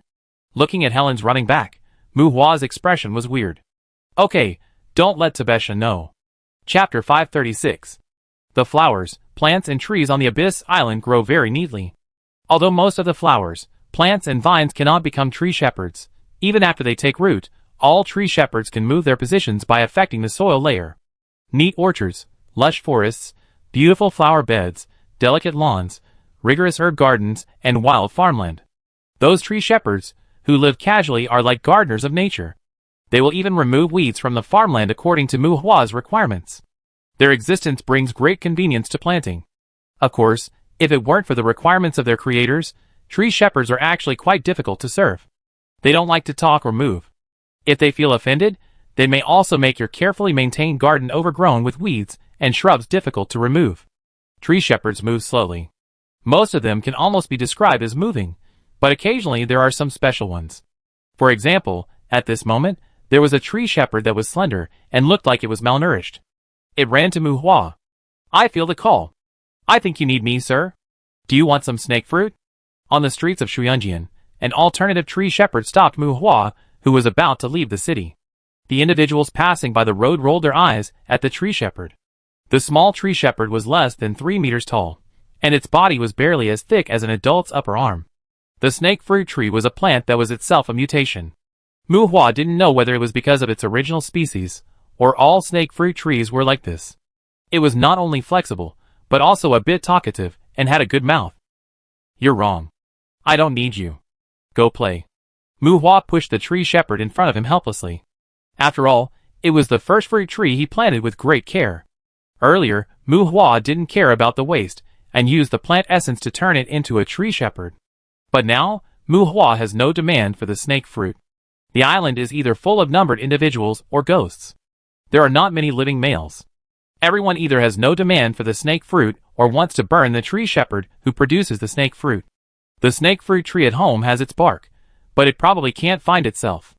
It recommends its snake fruit to others whenever it gets the chance. The numbered individuals have often pried off its branches. Pushed away by Muhua, the snake fruit tree turned into legs and feet, and the roots drew an arc and circled in front of Muhua again. No, sir, this female looks unfamiliar, you need her. The slender arm stretched out and pointed at Muhua's waist, with a strange expression on the wooden features, and turned his eyes to Samantha beside Muhua, as if he wanted to show ridicule. Get out. Burn you. Muhua's eyebrows trembled, and a ball of fire was propped up on his palm. When he scolded, the snake fruit tree ran away. Burn, burn, burn. Can you say anything else besides burning? Although it is small among the tree herders, the snake fruit tree ran, its body was shaking, and its posture was quite strange. Bah! The tree shepherd fell down, and a few snake fruits fell from his body. Humph, don't come to beg me in the future. Getting up, the tree shepherd twisted the branches, and seeing that Muhua was still looking at it with a flame in his hand, the tree shepherd snorted coldly, crawled into the green belt on the side of the street, inserted his roots into the ground, and the facial features on the trunk disappeared, and it began to act like a proper greening tree. Oh, every day. Muhua shook his head, and Samantha beside him widened her eyes. Her eyes swept between Muhua and the green tree again and again, as if the interaction between one person and one tree just now brought some impact to her cognition. How many of these tree shepherds are there? After a moment of hesitation, Samantha's surprised expression gradually turned into curiosity, as if she felt it was interesting. Not many. It's troublesome to find plant essences. I only got 30 or 40 tree shepherds for the time being, and that guy is an outlier among them. Muhua shook his head, and while he was talking, an abalone jumped down from the roof of the street, propped up its wings, and landed on Muhua's shoulder in a gliding posture. It looked like a mink but not a mink, and it looked like a red panda with wings. Muhua pulled the abalone monster off his shoulder and handed it to Samantha. Samantha really liked this cute little thing.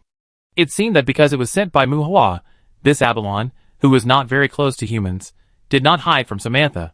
He arched his back in Samantha's arms, turned up his belly, exposed the fluff on his belly, and let Samantha scratch him. Abalone, a magical beast that flies freely in the sky and announces the arrival of autumn. This magical beast, which is regarded as a pest by fruit farmers, is considered the mascot of Cane City. It is not rare, but it is good at flying and is scattered, so it is not easy to catch. Muhua used ambergris to kidnap some abalones and prohibited them from stealing fruits. It cannot be considered free range. They are more like stray cats being fed in Shuyanjian. Abalone looks cute, and there is no harm as long as they don't harm the fruits. Because abalone can smelt the rhythm of tree shepherding, but the number is small, so after catching them, Muhua did not kill them for the time being, but raised them to let them reproduce. They can be regarded as a rare species of pet-type familiars in the city of Canes. Muhua was going to release bees in Shuyanjian, and he met Samantha privately. Helen left the island to help Samantha buy some daily necessities, and Samantha followed Muhua out of the town, and came to a hilltop where many terror riders were on duty. A hill planted with fruit trees, the fruit trees were not densely arranged with an interval of more than 20 meters, and the headless knight engraved with a corpse mark was wandering in the forest. Golden apples, ambergris bushes, and thousands of fruit trees grew quietly here. A hill next to Shuiyun waterfall, which was not very eye-catching from a distance, contained a wealth that was difficult to estimate. A wooden arm stretched out from a golden apple tree rooted in the earth, and handed a wisdom fruit to Muhua, which was considered a greeting to Muhua. Fuji series tree shepherds. Look at the marks on the trunk. 14, Fuji number 14. These golden apple tree shepherds seem to be silent old men. In comparison, the snake fruit tree is completely a naughty child. Throwing the wisdom fruit to Samantha, Samantha gave the wisdom fruit to Abalone in her arms, and Abalone was happily chewing the wisdom fruit. Muhua patted the tree shepherd's trunk and asked, "Where is number 1? I plan to put some blue-blooded wasps here, and then let someone build a beehive, and I will also send them food on time. Is it okay?" Shaw, the breeze blew the treetops, and the branches and leaves rustled. Well, this silent gourd doesn't speak, which basically means there is no problem. As for Fuji number 1 that Muhua asked about, number 14 pointed his arm at the forest, probably going for a walk in the mountains. Facing the silent tree shepherd, Muhua raised his middle finger. Surprisingly, this action made the tree shepherd's eyes roll. He glanced at Muhua, then rolled his wooden eyes at Muhua. These tree shepherds will not be affected by the petrified magic eye, and Muhua is already very familiar with their behavior patterns. Without further ado with Fuji number 14, he waved his hand to let the headless knight who saluted him back off, and Muhua began to breed wasps. As the wasps appeared one by one, Muhua's cheeks flushed, his breathing became heavy, and his expression gradually became indescribable, causing Samantha to stumble away while holding Abalone. "Why are you hiding?" This is the influence of the color domain protozoan. Seeing that Samantha was about to show her disgust on her face, Muhua said unhappily while releasing the bees. "Look at what strange things you have learned." Samantha retorted. "What's strange? These are all high-end abilities. I was just about to ask you, do you want to try to contact the color domain? I also have a skill stone of asthmatized breath here. You are the color domain. Thinking that Muhua was teasing, Samantha was dissatisfied. I'm not kidding you, it really exists. Now we're talking about original sin, don't think too much. The breath of Asmatai can help the monsters on the island to reproduce. If you want, I plan to let you go the way of the color domain. Muhua wanted to be serious, but the feeling brought to his body by the brooding wasp really made him unable to be serious, and his expression was still a little indescribable. Original sin? Ghosts? Are you serious? Samantha was skeptical. Really? Muhua nodded. The skill stone of the breath of Asmatai in his hand has never been used. Tuesday wants to go the way of jealousy, Monday Muhua is afraid that it will mess up, Friday has a higher affinity with gluttony, Tina tends to be angry, and Tara at home has no ability to reproduce herself, so the color domain does not care about them at all. After solving the historical problems left over by the Benson family, Samantha has somewhat lost her life direction, and she is not the kind of person who is used to adventure and hunting monsters. Muhua felt that it would be a good idea to let her stay at home and blow the Asmatai monsoon wind on her own monsters. Chapter 537. The Holy Dragon Garden is not where Muhua raises flying dragons, but it is the name he gave to the hill where the golden apples are planted. It implies that in the future, this place will be guarded by dragons. However, for the time being, Muhua's family does not even have an evil dragon except Friday. Well, the black dragon that Wednesday boarded can only be considered half a dragon. Because there are many dragon berries planted in the Holy Dragon Garden, it can only be guarded by the Terror Riders, with the corpse mark engraved on them for the time being. Bringing flying dragons to guard is simply forcing them to steal from the public. The color realm cannot obtain the bite of jealousy? Samantha frowned and asked after Muhua described the original sin in detail in the Holy Dragon Garden. No, you can only choose one between jealousy and color domain, but that's not a defect. Mental stability above LV80 can basically exempt all mental interference abilities. Well, just think that the color domain can also have extreme mental stability, but it will limit the qualitative change of this ability. The biggest impact is probably that the soul tie cannot be perfected. If the mental attribute is insufficient, being yelled at by the wailing banshee will cause a migraine or something like that. Muhua spread his hands and said, "Are you sure you don't have any evil thoughts?" Samantha asked cautiously. "Oh, Auntie, this is the key link in constructing original sin. Whose evil thoughts are used like this?" Muhua smiled bitterly. Samantha seemed to have some problems with his precautions. "Then, what do I need to do?" The auntie's colloquialism made Samantha frown slightly, but she didn't say anything. She reluctantly believed Muhua, but didn't know how to obtain the so-called breath of Asmodeus. The biggest challenge in touching the color domain is to bathe in the Asmodean monsoon and feel the breath of the color domain. You don't have to worry about that fatal step, Muhua said with a smile. Even though Samantha had no idea about original sin, she knew about the Asmatai monsoon. It was easy to imagine what it would be like to bathe in it. Samantha rolled her eyes at him unhappily. Wasps were flying around. More than 100 of them were buzzing, and there were less than 200 blue-blooded wasps. Muhua's original sin energy was exhausted. Although he did not deliberately reserve original sin energy, this efficiency still made Muhua shake his head. Sure enough, he was still greedy. Maybe Samantha should have krypton the color domain protozoan first. However, if she went to catch the queen, it was hard to say whether she could catch the blue-blooded wasp. Well, if she blows more Asmatai breath on the island in the future, even if it's just blowing those monsters and goblins, I think there should be more color domain energy on the island, which can at least provide some energy reserves for the blue-blooded wasps on the island. Let's go!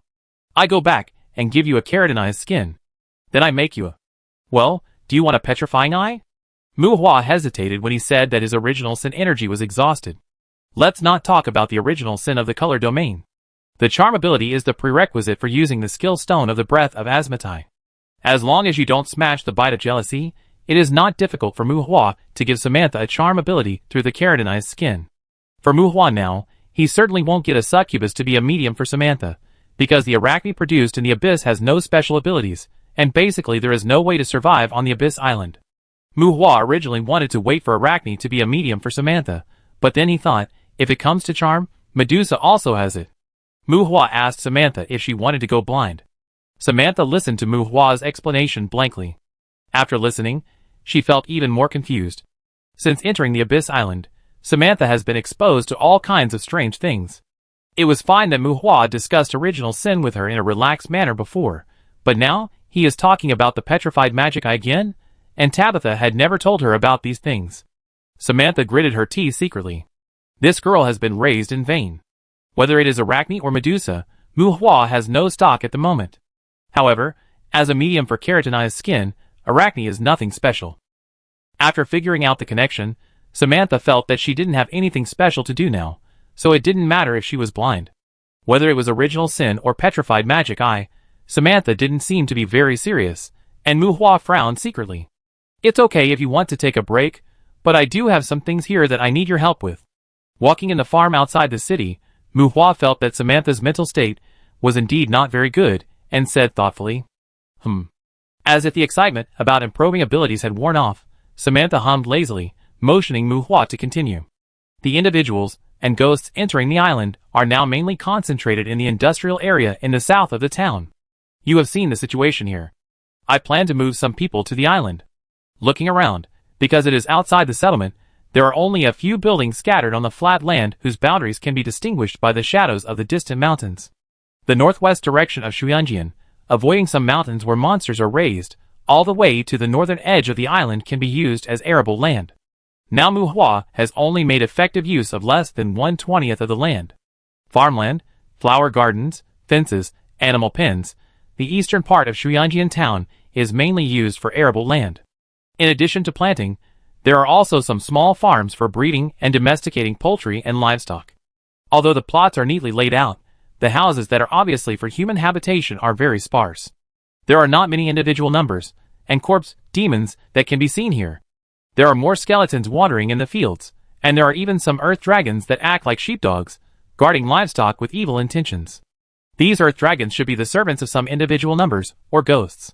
Muhua is really not sure whether the livestock guarded by them can still lay eggs and give birth after being intimidated for a long time. The ditches and waterways, the power grids, and the infrastructure within a radius of nearly 100 kilometers are also complete, including a smooth road. It's not that it can't be laid further, but no one runs further, so there is no need to repair it for the time being. Looking around, the trees have been cut down, the mountains have been destroyed, and the stones have been moved, and the fields are full of open greenery that makes people feel relaxed and happy. If it were placed in someone else's house, Muhua would probably feel pleasing to the eye, but if it were placed in his own home, this kind of openness would not make him feel comfortable. It's too big, and there are too many wastelands. Some of the cash crops planted in the distance have become wild. The potion master can probably find a lot of small surprises if he goes there to search. If it's for watching and playing, Muhua would be satisfied if he was given a piece of lawn to roll around. Now, it's too wasteful. Well, there are indeed fewer people, but it's not convenient for normal immigration here, right? Looking in the direction of Muhua's finger, Samantha frowned. So it's called migration. The Abyss Island is so big and has enough livable environment. If there are no special circumstances, the people who migrate in will live and reproduce on the island in the future. I plan to use the black market channel to buy some survivors of the fallen country to come back as natives. Kuna has been involved in this matter, you know? When Muhua said this, Samantha nodded to show her understanding. Whether in the courtyard or in the human world, buying and selling the remnants of a fallen nation is illegal, and the timeline of the Abyss Island is also a bit problematic, so it's not suitable for the birth of newborns. For the immigrant population, if it involves giving birth, they still have to go to the city of Canes to give birth.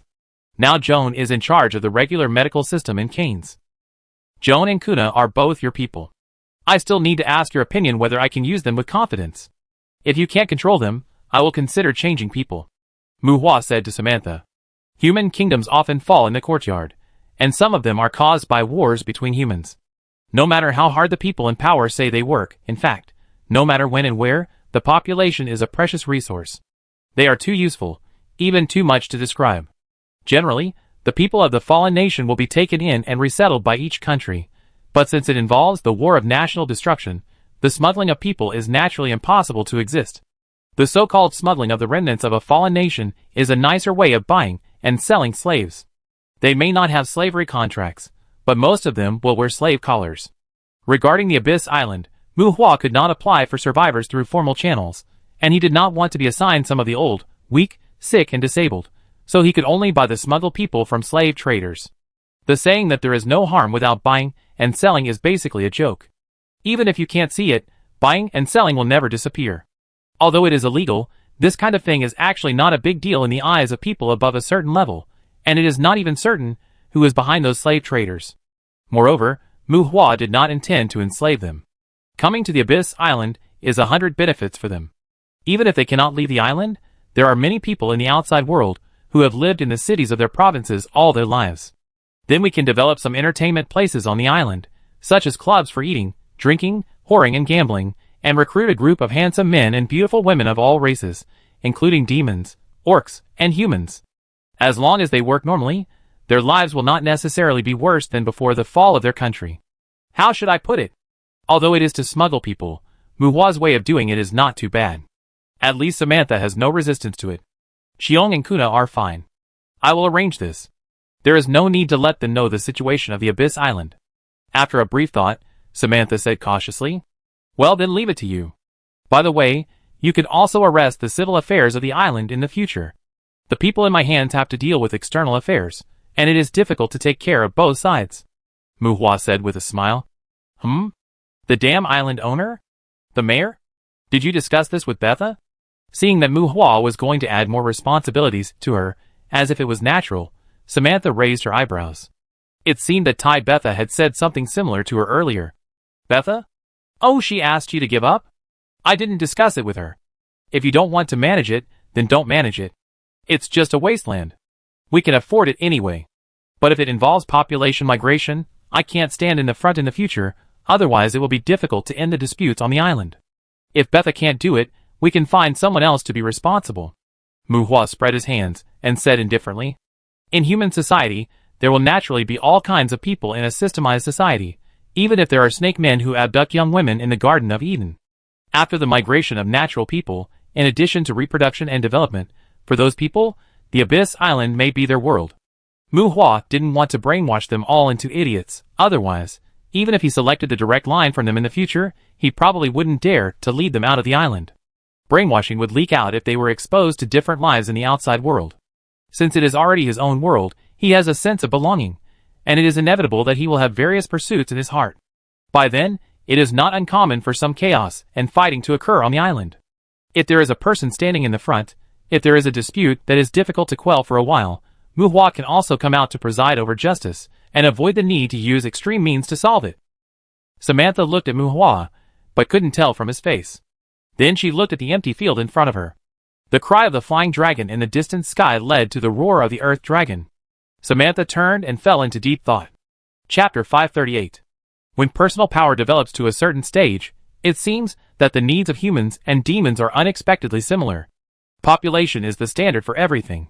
Even if one is in the limelight for a while, even if there are many geniuses under his command, without population, those so-called forces still seem to be in the midst of the wolf's gaze at any time.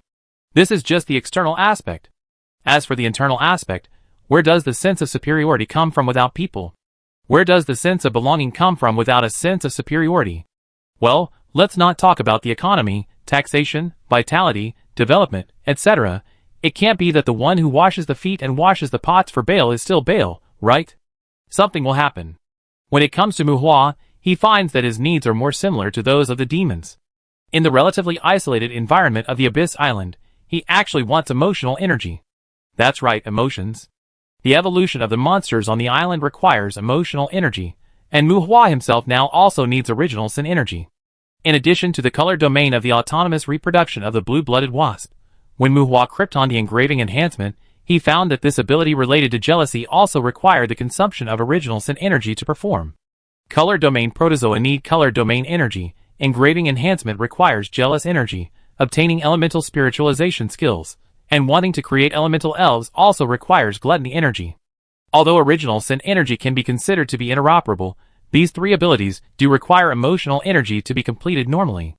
The Abyss Island is good in everything, including emotional energy, but the original sin energy is really scarce. Moreover, Mu Hua can only absorb the original sin of jealousy for the time being. Introducing population to the Abyss Island seems to no longer only affect production and vitality. The energy consumption of color domain protozoa is normal, involving the autonomous proliferation of blue-blooded wasps. Mu Hua can't do anything except letting them absorb the color domain energy from the outside world. Even if he tosses his own girls, how many color domains can he produce? After deriving a batch of blue-blooded wasps, he simply brought them to the human world first, let them multiply and reproduce in the human world, and then sent them to the Abyss Island depending on the situation. The energy consumed by the imprint enhancement is not exaggerated, but that thing is similar to the color domain protozoan. It can be used at any time and consumed at any time, and the premise of using it is that one has the characteristics of the elemental spirit. The elemental spirit here does not refer to elemental affinity. Generally speaking, Muhua must first create an elemental spirit that accompanies him in himself. As for the elemental spirit related to gluttony, perhaps because the elemental spirit is originally a kind of life form, it is a one-time consumption, but its consumption is not comparable to that of the blue-blooded wasp. Originally, he had planned to enter the courtyard. In order to create an elemental spirit similar to his own companion, Muhua stayed in the human world for another month. As a result, seeing that the jealous energy in his own magic sea was not strong enough, if it continued like this, even if he stayed in the human world for a year or two, he probably wouldn't be able to produce an elemental spirit. He gritted his teeth, stomped his feet, and directly grabbed the Philosopher's Stone and kryptoned it. That's right, the Philosopher's Stone. That thing has no effect on humans, even humans who have completed the life transition. But the Philosopher's Stone is the crystallization of the original sin energy. Muhua has abilities that require the original sin energy to exert, and it can be used as an alternative blue bottle supplement. Now Muhua has too many places to use the Philosopher's Stone, not to mention the transaction with the Devil Merchant, the evolution of Friday's dragon in front of him, the evolution of the 12 round table dragons under Friday's command, including the hundreds of flying dragons at home, the number of earth dragons to be determined, and so on. As a jealous ghost, the energy of original sin can be absorbed slowly, so if it is to nourish the blue-blooded wasp, Muhua will not waste the Philosopher's Stone. But the energy required to create an elemental spirit is too much, and the companion spirit also directly affects whether Muhua's engraving enhancement can be performed. I feel that I can't afford to waste it, so Muhua can only take out the Philosopher's Stone that he has stored for Friday. The huge amount of Philosopher's Stone invested is almost equivalent to half of the share required for an adult evil dragon to evolve into a giant dragon. Muhua has finally created a companion spirit. As for the other 4 elemental companion spirits, take it slow, at least make Friday a giant dragon first, and match it with the 12 round table evil dragons. Faced with this level of consumption, Muhua, who always considered himself to be honest, even had the idea of poking a few ghosts and gods to see. In the human world for more than 2 months, Kane City mobilized many parties. After more than 2 months, under the observation of many forces in Kane's courtyard, Kane City finally took the step of invading the courtyard. Roar! The threatening roar of the beast sounded at the entrance of the courtyard of the fortress city. Boom! Boom! The heavy steps of the beast seemed to shake the ground. Hey! We are from the Brotherhood of the Dragon. Look, this is the adventurer's bracelet. Let us make way, let us make way. We only have 4 or 5 hours of gathering time. We have to go to work tomorrow. White-collar workers, work clothes, and even uniforms of the service industry. Although all the visitors were wearing conspicuous cloaks on their shoulders, the clothes under the cloaks were still exposed. Obviously, this was a group of unprofessional adventurers. Well, it's hard to say whether these adventurers are professional or not, but the ferocious earth dragons under their mounts are professional enough. The professional garrison in the city was on full alert. Behind the windows of the nearby White Castle, some senior officials of the functional departments of the fortress city had their eyelids twitching. Hundreds of earth dragons, with 4 legs on the ground and thick tails and claws, totaling more than 300. Once the earth dragons with shoulder heights of more than 3 meters appeared, the city immediately became crowded. These earth dragons were ferocious and fierce. If they were too close, they would bar their teeth and threaten each other. The dragon riders on their backs, who controlled and restrained them, would be ignored to a certain extent. The young man in overalls and a cowboy hat seemed to be the leader of the Brotherhood of Dragons. Ron, the child of Rita's family, is now working as a helper on Ivan's farm. The Brotherhood of Dragons can be regarded as a relatively loose civil organization in the city of Canes. The members are all citizens who have stable jobs in the city of Canes. The biggest common point is probably that they all enslave earth dragons. Muhua teased them more than once that they were too conservative. They were already a brotherhood, but they didn't call themselves the Dragon Brotherhood. They were happy with it. Ron, the initiator, refuted Muhua's bragging more than once. Nick said that they had applied many times to adopt the ambergris bush that was wandering around the world in Cairn City. It is said that the Brotherhood of Evil Dragons does not have a real president for the time being. It seems that whoever can raise his own earth dragon into an evil dragon first can ascend to the throne of the president. At this time, Ron, as the leader, carried a flag on his shoulder. When the flag fluttered, 2 characters were written on it, Chin Chu. The Earth Dragons walked out of the city in an orderly manner with animal steps. Ron raised his cowboy hat in a showy manner and enjoyed the amazement of the garrison. His Earth Dragon was specially trained by Muhua, and his Earth Dragon can perform magic. Although his Earth Dragon is usually very powerful, this is the first group activity after the offline activity of the Brotherhood of Evil Dragons was approved. Can one Earth Dragon be the same as a group of Earth Dragons? As the initiator of the Brotherhood, Ron felt very happy at this time. Wait, after our appearance, there will be more people who want to buy Earth Dragons in the future, and our Brotherhood will definitely become stronger. Ron thought to himself, and the expressions of the members of the Brotherhood, who were traveling with him, seemed to be quite rippling. After leaving the city, the dragon group walked on the main road of the fortress city. Vehicles avoided and adventurers gave way. Ron, who was carrying the Chin Chu flag, grinned uncontrollably. It was cool, really cool. A group of Earth Dragon Knights moved towards the city gate. After walking for a while, the sound of horse hooves that was crisper than that of Earth Dragon sounded, but some purgatory war horses gathered on both sides of the road caused some Earth Dragons to be anxious. Necromancer Mutual Aid Association. Ron curled his lips in disgust. These guys had often quarreled with them on the magic net. As for the necromancer magic, they acted as if they knew nothing about it. That is to say, some of the necromancers, who later became citizens of Kane City in this mutual aid association, were relatively powerful. Otherwise, how could those skinny horses of theirs compare with our Earth Dragons? When a group of fraternity members met a group of mutual aid association members, both sides had a flash of scrutiny and comparison in their eyes, but many of them greeted each other in a friendly manner. Well, although they often quarreled with each other online, they were on their own outside Kane City. At this time, next to the leader of the Necromancer Mutual Aid Association, there was also a young man carrying a flag on his shoulder with 2 characters written on it, Chin Chi. Chapter 539. The Necromancer Mutual Aid Association, formerly known as the Land of No Man, after Muhua became a jealous ghost and the lord of the city of Kan, many members of the Mutual Aid Association became citizens of the city of Kan. Since they have become citizens of the city of Kan, the name of the Land of No Man is not very suitable. The social organization of the Necromancer Mutual Aid Association, which was re-registered in the city of Kan, also took over the Chin Chi logo granted by Muhua. Muhua is very idle. At least some people in the outside world think that Muhua is very idle. He is so idle that he invented code words. Well, this world does not have Chinese. Patterns such as Chin, Chi, and Chu are less of a symbol, and more of a code word in people's eyes. As for the flags of the Mutual Aid Association and the Brotherhood, well, this is a product of Muhua's laziness. The threshold for Loren to establish a social organization is not high. What Brotherhood, Mutual Aid Association, secret gathering, etc., as long as they go to the local government to register according to a certain process, they can basically pass. Half of these social organizations are public welfare organizations, and another half are just for fun. The rest are probably closer to the cultivation and connection of social relations. They don't do anything serious, but parades, fundraising, equal rights and other things are basically created by them. The people fight against the big men to protect their rights? Don't make a fuss. There is no legal organization to carry the flag. Are you kidding? The big men wantonly suppress the people? Don't make a fuss. Is this still a civilized society? Do you want to establish slavery? When some class conflicts occur, it is time for social organizations to play a role. The people will set up their own social organizations, and the big men will also cultivate their own social organizations. When there are any conflicts or disagreements, both sides start fighting openly and secretly. It seems chaotic, but it is also a symbol of civilized society, right?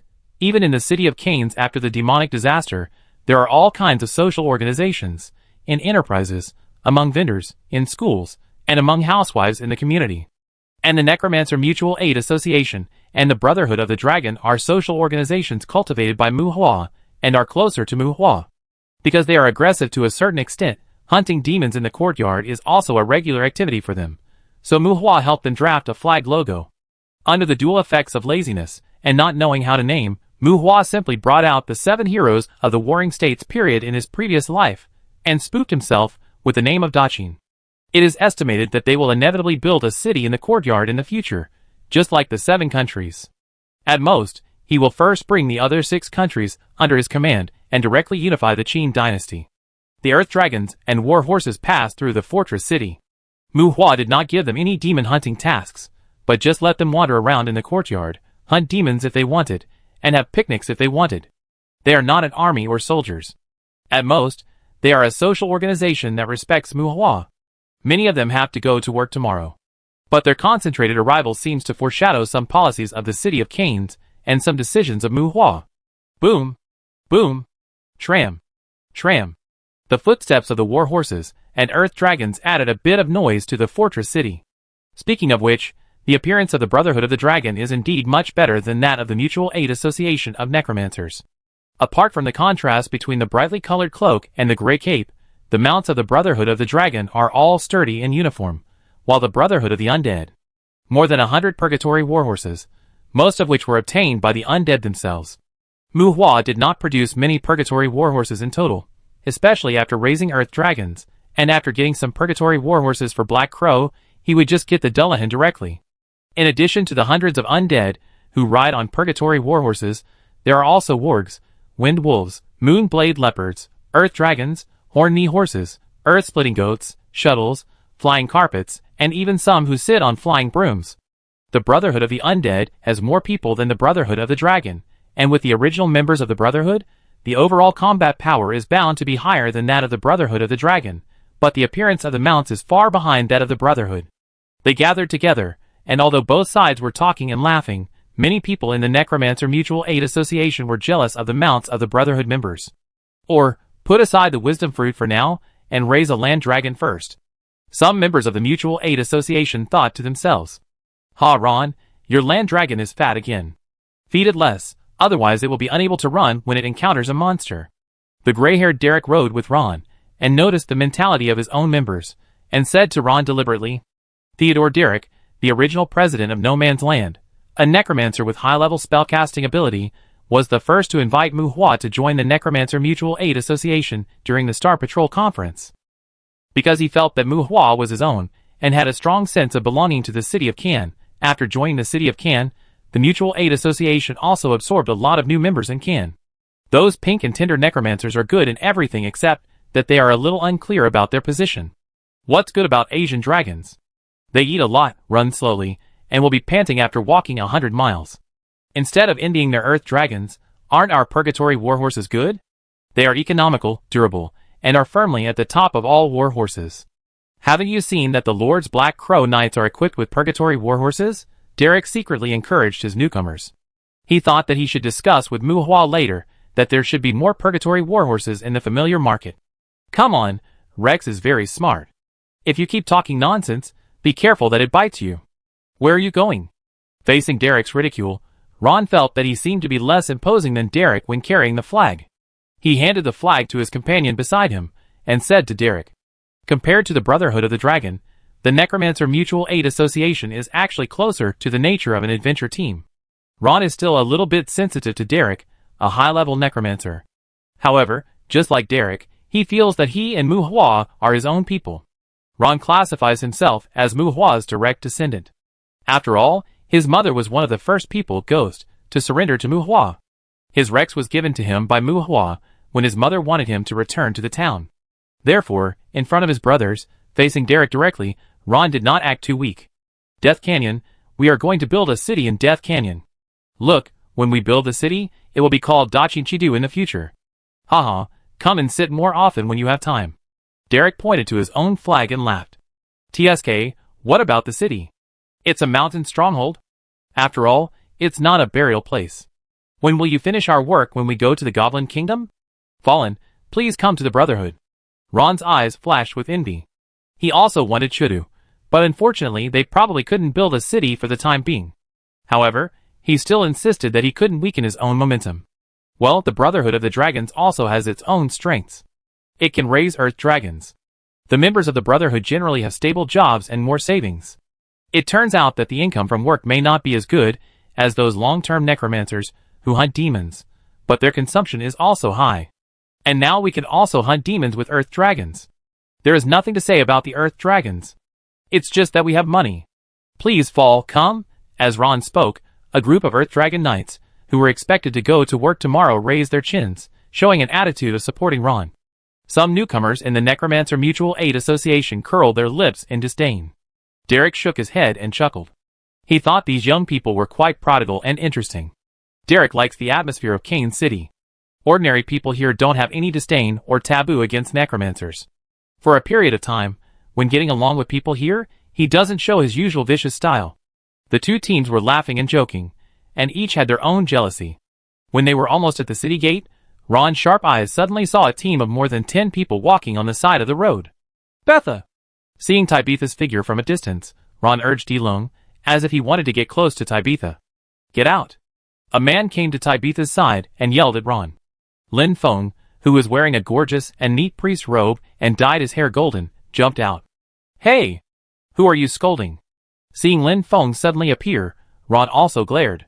Well, the guys here in Loren are more lively, have time, no burden, and have no taboos in chasing girls. Ever since he met Tabitha at the farm party, Ron likes to get close to Tabitha. Now, Lin Feng is on guard against him like a thief, probably because Lin Feng has often gone to Rita to say bad things about Ron, and Ron is also angry when he sees him, the son of the Aqua sect. Although they can't be said to be weak in fighting, the attributes of the two are not that strong, and the two sides occasionally engage in a good-looking chicken peck. Seeing that the two guys are about to fight again, Tibesha glanced at them and quickened her pace, trying to avoid the fight between the two. In Tibesha's team, a team member saw the flags of the Mutual Aid Association and the Brotherhood, paused, thought about it, and then took out a big flag from the space props and carried it. The flag reads Qin Yin. Well, there is still. Chapter 540. A strong sulfur smell permeated the vicinity of the fortress city gate, and a group of demons formed by thousands of hellhounds gathered outside the city. The pendants on the collars of these hellhounds were inlaid with adventurer certificates. Logically speaking, even if the Adventurers Guild could certify some demons, they would not usually issue them adventurer certificates. If this situation occurs, it is usually because a large number of demons controlled by humans want to launch a long-term, large-scale invasion of the demons in the courtyard that are not controlled by humans. In order to prevent adventurers in the wild from misjudging them as enemies, this temporary adventurer certificate will be issued. Today, the buses from the fortress city to various monster areas have stopped running, and the adventurers, who should have complained, were very calm today. A large number of low and middle-level adventurers squatted on the city wall and watched the hellhounds outside the city. Some people whispered, and some people checked their weapons and equipment with a hint of excitement. You said that fat boy is a Cerberus? Some adventurers on the city wall talked. But among the hellhounds lying or squatting under the city, a chubby, fair-skinned boy about 10 years old was riding on the back of a goat and shaking his little feet. The boy was very cute, and the pure white goat was obviously specially selected. Against the background of the dog's dark eyes and ferocious faces, the boy and the goat looked weird and abrupt among the dogs. Didn't you watch the promotional video of the puppet march? I heard people in the union discussing it earlier. His name seems to be Monday. Cerberus can transform into this virtue, so his character should be good. How about we follow them? He asked the person next to him. Look, it looks like they are heading to the Snow Ridge Ranch. Even if they sweep through there, the danger of monsters is still quite high. Let's go to the Goblin Kingdom. Do you think what the union said counts? If we advance into the safe zone, will those brigades really not put us under their control? Pointing to the humans gathered on the other side of the city, some adventurers were skeptical. Control and protection, sometimes they basically mean the same thing. And some people don't like or need the protection of others. I heard that Muhua proposed to go deep into the front half of the courtyard. If those brigades agree, they will definitely not have time to care about us. However, there must be many people going to the Goblin Kingdom to enclose land. I'm afraid that place will not be stable for a while. When the man said this, there were many thoughtful adventurers around. At this time, there was a commotion on the city wall, and a large group of adventurers riding earth dragons left the city. The Earth Dragon Knights, and those who were obviously necromancers, seemed to say something to the people who gathered outside the city to discuss things. After a while, the Dragon Knights with Chin Chu flags dispersed in groups of 3 or 5, driving the dragons they sat on, and drilling into the direction of the Goblin Kingdom. Well, drilling should be considered a description. There is still a large area of flat land in front of us, but even if it is just an area of the Goblin Kingdom, its east-west direction is almost across the province. The dragons are not small in size, and they are powerful when they gather in groups, but even if hundreds of dragons go to the Goblin Kingdom and spread out, it seems more appropriate to describe them as drilling than running. Are those people from Kane City? Damn, I heard that it is difficult to guard the dragons in the familiar market, right? Someone on the city wall discussed. Heh, citizens of Canes, you have the nerve to call yourself a resident. Cane City is Muhua's territory, and those familiars were all created by Muhua. Dragon beasts like earth dragons will definitely be supplied to his own people first. TSK, a ghost town that no one wanted to approach before. I heard it's hard to become a citizen recently. If you die near that place and become a ghost, it won't be hard to become a citizen. Last month, Cane City relaxed its policy on ghost citizenship. One person raised his chin and pointed at Muhua in the crowd below the city, teasing, but he didn't dare to point his finger. The development focus of ghosts and gods is still in the courtyard. It is a routine operation to limit the population of the human world and introduce more people to the courtyard. However, Muhua is very bold. Are those necromancers going to the Death Valley? He is sending people to other areas. It is hard to say who will be the final winner between those brigades and him. There was a lot of discussion in the city. After the Brotherhood of the Dragon, the people of the Necromancer Mutual Aid Association also left in the direction of the Mechanical Forest. Needless to say, people also knew that they should go to the Death Valley in the northeast of the Mechanical Forest. The people of the Jade Song Court have been exploring the Mechanical Forest area for a year. If such an organized necromancer goes there to release the undead, it is estimated that the other party will inevitably cause trouble for them. The Brotherhood of the Dragon came here to take a walk. They do not have any clear combat goals for the time being, and they will not go deep into the Goblin Kingdom area. At most, they would let their Earth Dragons bully low and middle-level goblins, clear out some monsters in the wild, and probably avoid monster castles if they encountered them. This would help clear up some road troubles for subsequent adventurer groups that plan to go deep into the Goblin Kingdom. The purpose of the Necromancer Mutual Aid Association is to establish a sphere of influence in the courtyard, but they are not Muhua's subordinates in essence. At this time, Muhua only agreed that they would go to Death Canyon to establish a foundation. It was said that it would be a matter of time and circumstances. If they encountered any difficulties in the future, they would submit or be conquered according to the amount of help Muhua provided to them. That would be a matter to be discussed at that time. Expressions and gestures have been running through the human group from ancient times to the present. Even in the face of the purgatory disaster, raising one's arms and calling is an immediate phenomenon that will only appear after a lot of gestures have been completed. Muhua wanted to develop in the courtyard, and in fact, he also had the idea of occupying the courtyard. But even if he could fight against the monsters in the courtyard, it was impossible for him to shout the slogan for the sake of humanity to make everyone attach themselves to him. Don't say come on me. Even if it's come on with me, not many people will respond, including the people in Cane City. Many things are not so taken for granted. Humans need to have something before they can cherish it, make compromises, and know how to be submissive in order to keep something. Just like the Brotherhood of the Dragon and the Mutual Aid Society of the Undead, Muhua will not have any demands or orders on them now, and when they encounter difficulties, Muhua will also provide them with seemingly unprofitable help. And when they make a profit in the courtyard, when they have their own territory in the courtyard, build their own home, and enjoy the comfort brought to them by power and strength. At that time, if there is any crisis, Muhua can make demands on them, and even make them dependent on him. Possess, then be submissive, not to talk about possession after being submissive. This order cannot be reversed. If it is reversed, it will be a bit confusing. If it is said that the same effect can be achieved by reversing it, then even if some people under the rule are really fooled and imitated, the best result is probably that society loses trust and morality. In short, now people don't really enjoy anything, don't have anything, and are not afraid of losing it. No matter whether they respect Muhua or not, if they really encounter something that makes them feel uncomfortable, they are very stubborn. This is a common human nature, and it is also a normal process that is easy to understand. As for abnormal situations, well, they are all stupid. Including those magic beast masters, who come to the courtyard when they are free in Cane City. Compared with these people who are not easy to manage for the time being, the target of Muhua's direct personnel is clearer. At this time, after the discussion between the three brigades of Suiyu Sunting, Fuwa, and Disaster Annihilation and Muhua, the Snow Ridge Ranch area will be tossed around by Muhua. If a habitable area can be cleared out, some teams from the Kingdom of Galaposo are interested in building a city there. Fuwa, Disaster Annihilation and Dandelion jointly advance the Goblin Kingdom area, and the Black Crow Knights will temporarily provide support. They will divide the area and govern it separately. Within 100 years, they will jointly defend and not invade each other. Suiyu Santing and Muhua's forces will jointly attack the Mechanical Forest. If mineral resources are found during the period, the first one to set up a flag will win, and both parties will help each other for a fee. As for the Death Canyon area, whoever wants to toss around can toss around, But if the Death Canyon sends troops, all parties are obliged to intercept the undead army that wants to flow from their respective occupied areas to other areas. As for the Bloody Hills direction, no one has said that they want to occupy the undead canyon for the time being. After everyone has achieved their own goals, they will jointly push the undead canyon.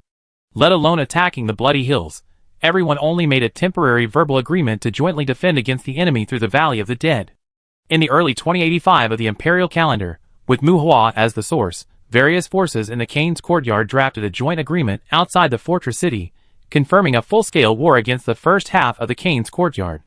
Although it was notarized by the Adventurers Union, after all, this was mainly an agreement related to demon hunting.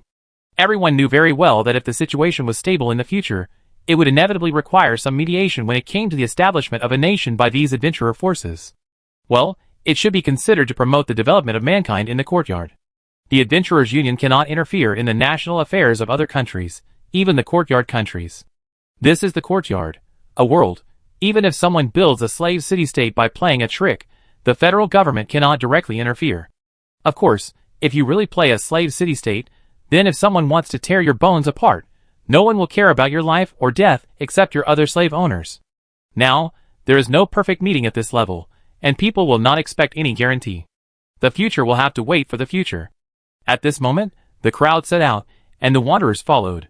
The fat boy riding a goat drove the dogs to the snow ridge. The adventurers in the city, who wanted to follow behind to get money, all avoided the direction where the dogs left. The Adventurers Union has already issued a notice that the advancement of other areas may be gradual. The battle in the Snow Ridge Ranch area is expected to be more intense. If you get money in such a fierce fight, you may really go to Kane City to become a ghost citizen. In this atmosphere of unity, different emotional energies intertwined and emerged, and as a new courtyard, the real chaotic period of Kane's courtyard has just arrived. Chapter 541. The plan to capture the Kane's courtyard was somewhat different from what Muhua had originally conceived. After many calculations, he could not find a permanent solution. A fortress city would not have much impact, but in terms of the development rhythm in recent years, if it did not experience 5 to 10 years of stable development, the population and order in the Kane's courtyard would not be enough to build a normal social system. It had left an impression of being overbearing and strong, and there were negative rumors about adventurers withdrawing from the courtyard. Then the land where more monsters were expelled might instead become a place where bandits were rampant, chaos, and frequent appearances of monsters. After all, it was a new courtyard that lacked a human foundation. In order to stabilize the adventurers in the courtyard, Muhua finally chose an area as his main development foundation and formed a cooperative relationship with the major forces in the courtyard. The convection of cold and hot air formed gusts of wind that lifted gravel. The Snow Ridge Ranch was not a completely snow-covered area. Half of the area was free of wind and snow, but the temperature here was still below normal. The fire magic that exploded everywhere brought about a temperature difference, causing hurricanes to mix on this fertile land without wind and snow, gradually gathering into a storm scene. Hellhounds. The groups of hellhounds were very fierce, but the monsters in the Snow Ridge Ranch were not low in the first half of the courtyard. Even if it was a hellhound, if it broke into the monster camp that had been warned, it would probably fall in the ambush of the monsters. But if even hellhounds could burst out scarlet nova at any time, and hellhounds could burst out explosive flames from time to time, then when these bullies in hell gathered together, I am afraid that heaven would be rendered in the color of hell. There are 3,000 hellhounds. These villains in hell are all evolved from hybrid monsters. Because this method of evolution and enslavement is very successful, Muhua has even thought about getting other hybrid monsters. For demons, Muhua dare not relax his vigilance. After layers of contracts, the final contract master of these hellhounds is Monday. The biggest disadvantage is that no matter whether Monday or Muhua dies, this nest of hellhounds will naturally be destroyed. This is also the fundamental reason why Muhua is interested in getting hybrids of demons and monsters, but is not keen on it. These hellhounds are directly controlled by Monday. They spread out in the east and west of the Snow Ridge Ranch, exploring the gathering place of monsters, while attacking all monsters they encounter unscrupulously. But the scope of the Snow Ridge Ranch is too large after all. When these hellhounds, which are mainly used for harassment and reconnaissance, are everywhere, they are more like harmful beasts that cause trouble everywhere, but it is difficult to form an invasion. They bite, tear, and run away after spitting out magic when encountering a group of enemies. They bark and roar continuously. After a while, more hellhounds gather to fight back. They do not attack when encountering a gathering place of hidden monsters, but wander around and wait for reinforcements, just like cunning and insidious jackals. Originally, Muhua planned to invest all his combat power to push the front half of the Canaan's courtyard. Although it was impossible, when he concentrated more of his power on a certain area, the battle was no longer urgent, and fishing on the Abyss Island could continue safely. At this time, a huge beast floated in the sky, and Muhua could even watch the battles in various places, while lying on Thursday's back to Krypton the 100 refining secret stone. The stable battle situation was much more comfortable than his original plan that involved a lot of aspects. Moreover, the victory and success in reality did not seem to have much direct relationship with hardship and torture. The current battle mode seemed to be more stable. Stop! Surrender! We are willing to pay the ransom!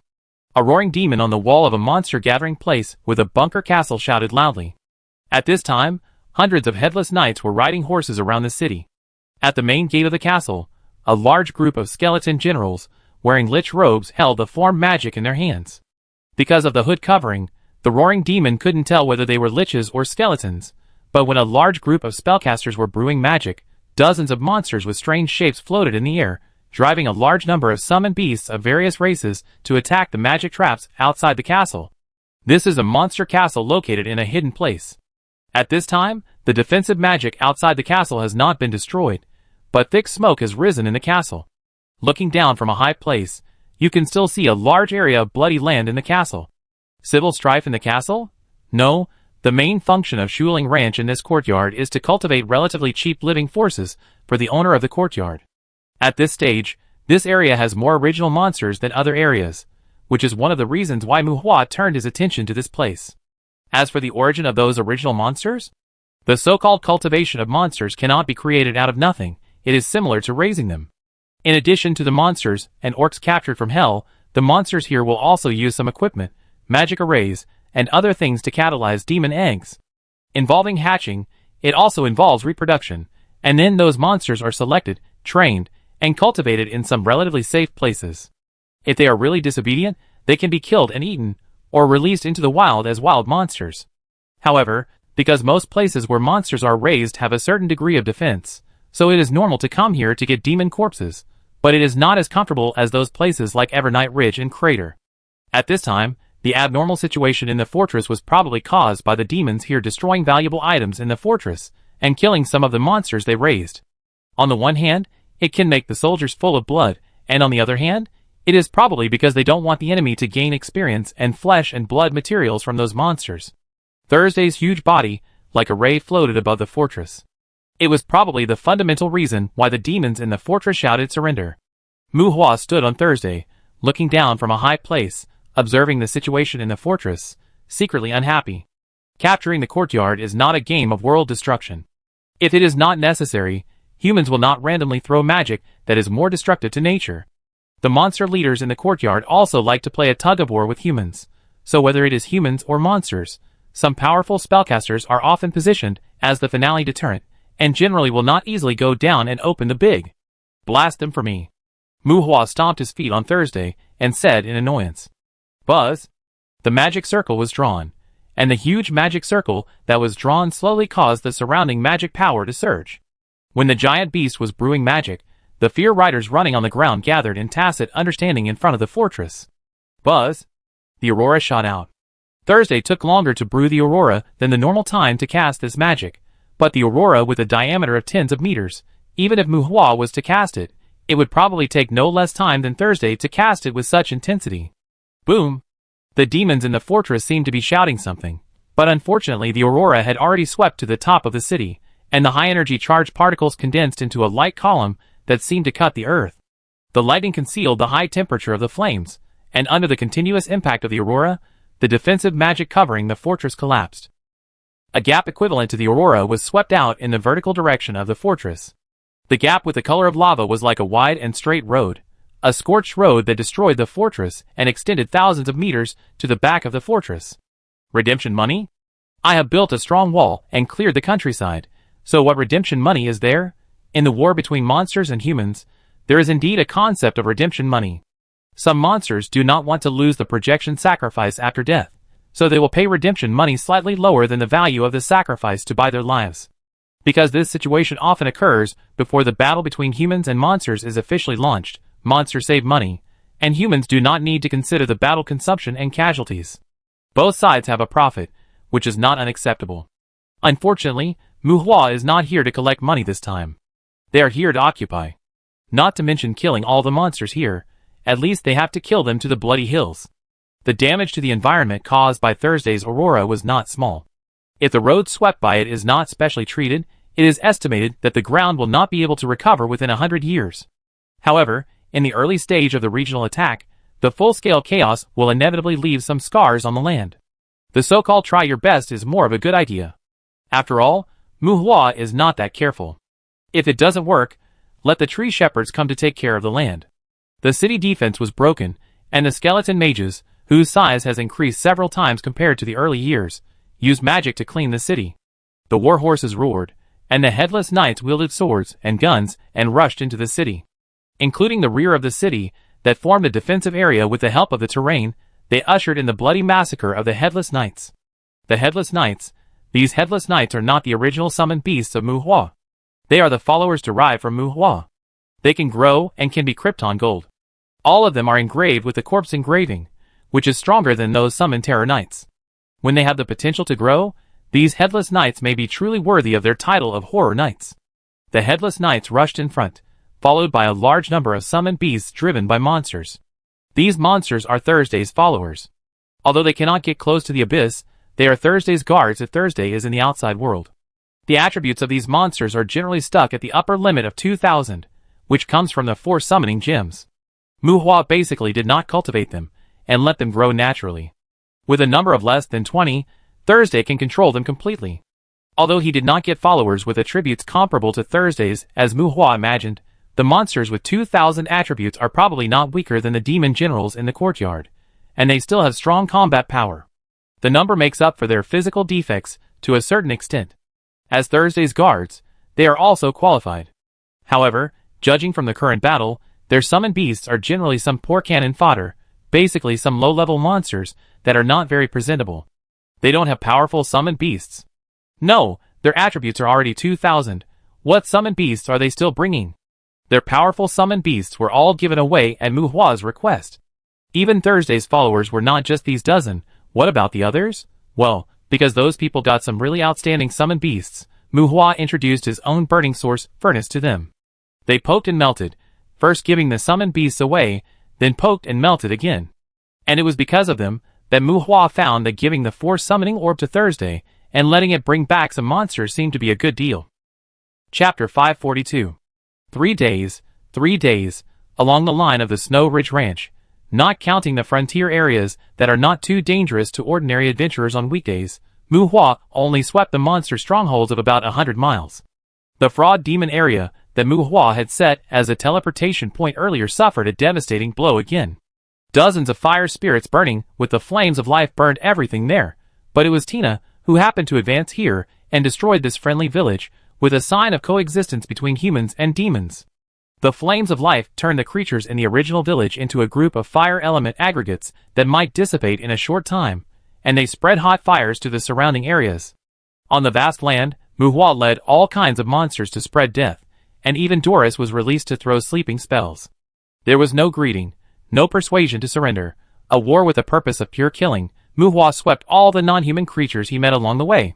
Hellhounds, skeletons, ghosts. Doris walks the earth in the form of a demon. Tina also transforms into a demon of disaster, and few people in Muhua's team look like humans.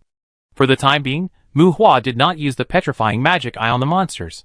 Even if he encountered some defensive monster gathering places, Muhua would kill them with brute force. There is no need to capture the monsters here for the time being, because most of them are not high-end, and Muhua has not yet arrived at the base where he is preparing to build a city. Muhua is waiting for the monster army of the Ice Queen Letitia to counterattack. Now his offensive has basically torn up the regional combat power restriction agreement between humans and Snow Ridge Ranch. He is sweeping the monsters at the front of Snow Ridge Ranch, and as the leader, Letitia should also organize the army to attack him, and Letitia may even appear in any position in the courtyard. Once the chaotic war begins, while humans are killing, demon commanders like Letitia are like wild beasts with their collars and chains loosened, and what is involved later may be more about tactics and strategic planning of the war. Among the 4 areas in the first half of Cain's, Muhua was the first to fire, the first shot of the full-scale war in the Snow Ridge Ranch. In the past few days, the other areas are not as ostentatious as Muhua, and everyone even hides their whereabouts to a certain extent. As for Muhua, everything else is fine, but Thursday's huge figure wandering in the low-risk area of the Snow Ridge Ranch has already shown everything. Demons. Muhua has so many demons. Originally, after seeing Thursday, people would think of Muhua and the seventh one together. After all, compared with the undead, who are closer to the Pale Lord, Leviathan is actually the symbol of jealousy, and that one also has the title of Leviathan King. However, when seeing the hellhounds and monsters that Muhua pulled out, thinking about the demons that he usually killed after using them, and looking at the tail dragging behind him, some people seriously suspected that this kid was actually the first illegitimate child. The southern border of Shuling Ranch was ignited by the fire line. At this stage, Muhua's subordinates in Shuling Ranch mainly used fire magic. Zhou Yi's hellhounds have krypton some fire magic skill stones.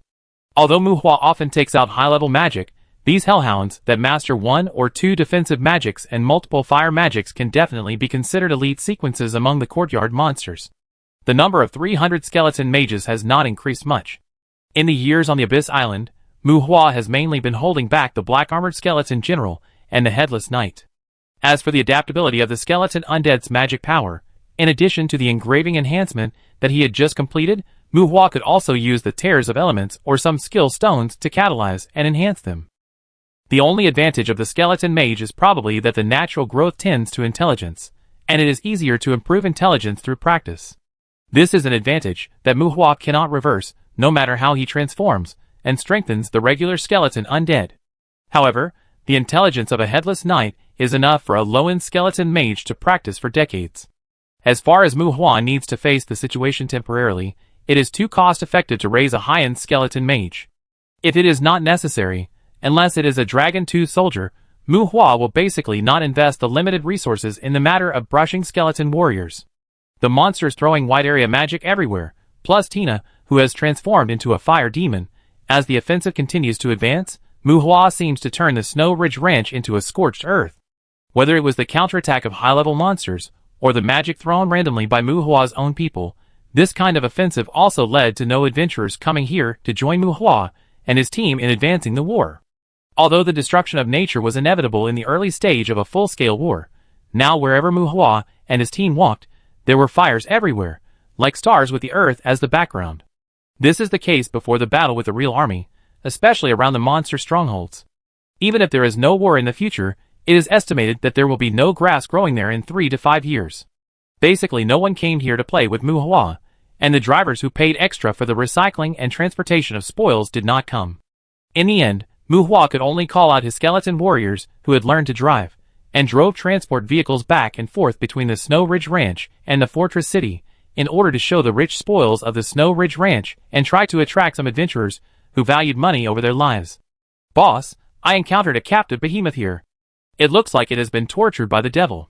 Do you want to come and see it? Squatting on Thursday's body to inspect the battle line, Muhua was also waiting for some high-end monsters to trouble him. Tina's slightly rough voice sounded in the headset. His hand trembled. The enhanced imprinting on a skeleton mage failed, and Muhua frowned. Behemoth? Hot Spring Town? Muhua asked, pressing the patch on his neck habitually. Well, are you going to kill it? Tina's answer seemed to be mixed with the roar of a beast. Wait for me to go and see. Muhua shook his head, and Thursday fanned his body, twisted his tail sting, and changed direction in the sky. Behemoth, a creature that can't be called a warcraft or an orc, has a low IQ and behaves more like a wild beast. But they are strong, and the orcs classify them as the same kind. They can be regarded as the strongest melee individuals among the orcs, but they prefer to stay with warcraft. This kind of creature appeared in the Snow Ridge Ranch, and they should basically be in a state of being trained by demons. Although Behemoth doesn't like demons, he also despises humans. But at least it is a lively behemoth. Muhua plans to see if he can subdue it. Even if he can't, that thing can at least smelt a tier of earth element. The Hot Spring Town is located in the northwest of the Snow Ridge Ranch, more than 200 kilometers north of the current front line. It is a rest point reserved by Muhua. Tina went deep alone, and it seems that she was the first to clean up there. Monday was in charge of the rear sweep, while Thursday carried Muhua to the Hot Spring Town. Thursday looked heavy, but the flying speed was not slow. During the journey, Muhua once again pressed his palm on the head of the skeleton mage squatting in front of him. Imprinting reinforcement, combining the special abilities of imprinting magic, skeleton transformation, elemental spiritualization and elemental spirit, is not an offensive magic, but its function is to transform the skeleton undead into an elemental attribute. The ability unfolded, the complex magic array did not unfold in the void, but spread on the skeleton mage like a magic pattern, and the pure magic power input also introduced some related skills of soul transformation. Although it is an ability generated by 4 kinds of magic, if the magic power enhancement and soul transformation are not practiced enough, even if you have this ability, it is difficult to complete the transformation of the skeleton undead. Huh?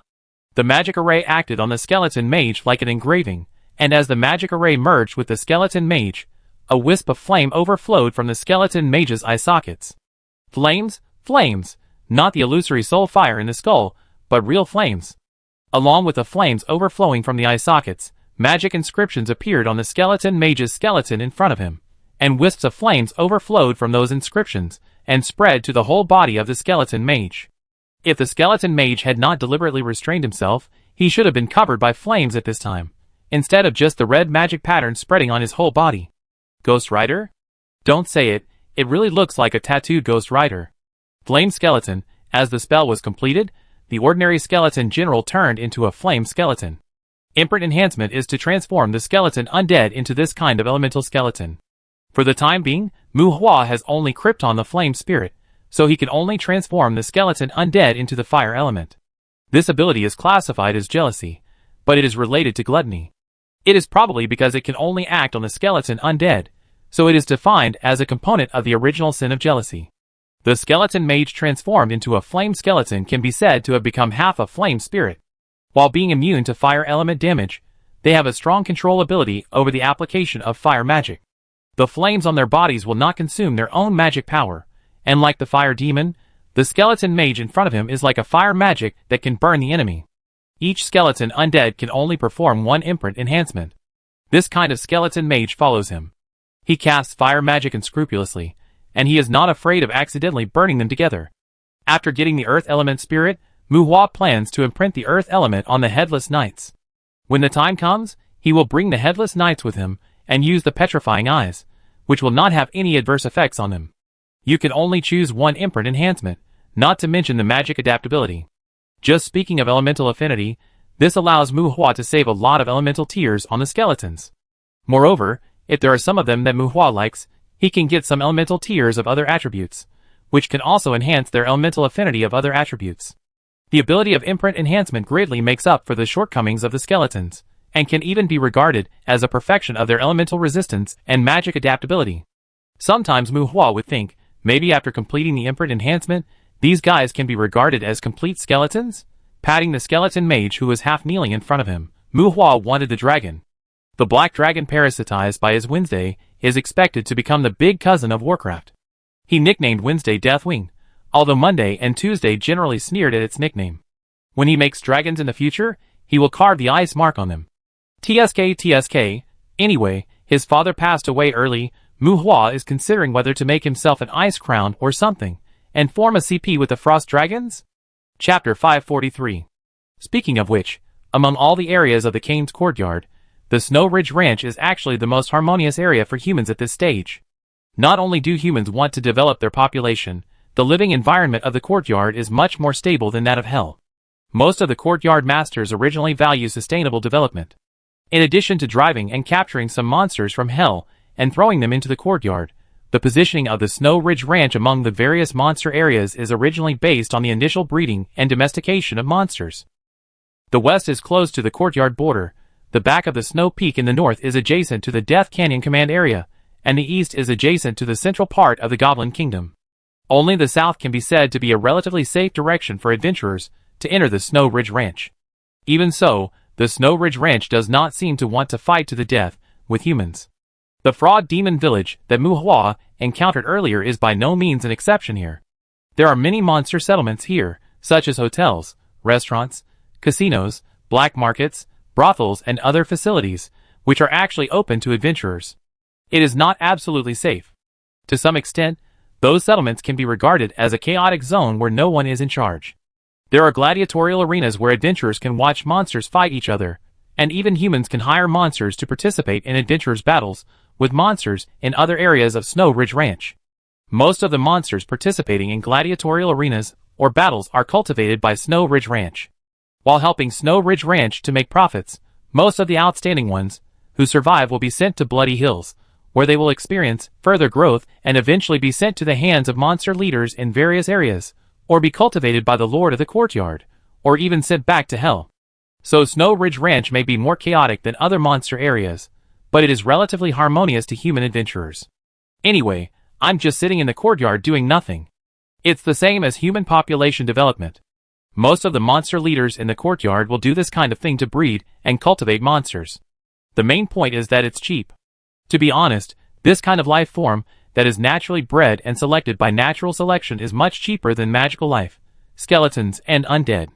Of course, monsters want to continue to develop, and humans are not stupid.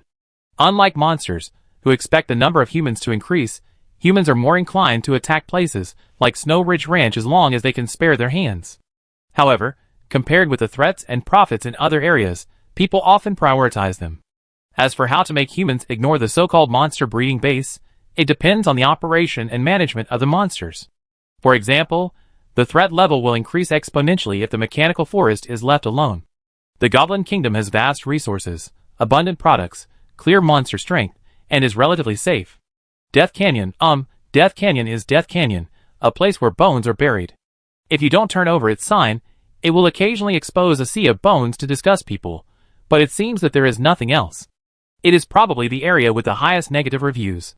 Hot Spring Township, a place about 300 kilometers north of the southern border of Shuling Ranch. As the name of this place, there are many underground hot springs in this relatively cold area, and the hot springs here are more concentrated. The monsters seem to want to make this place a hot spring resort for adventurers to relax.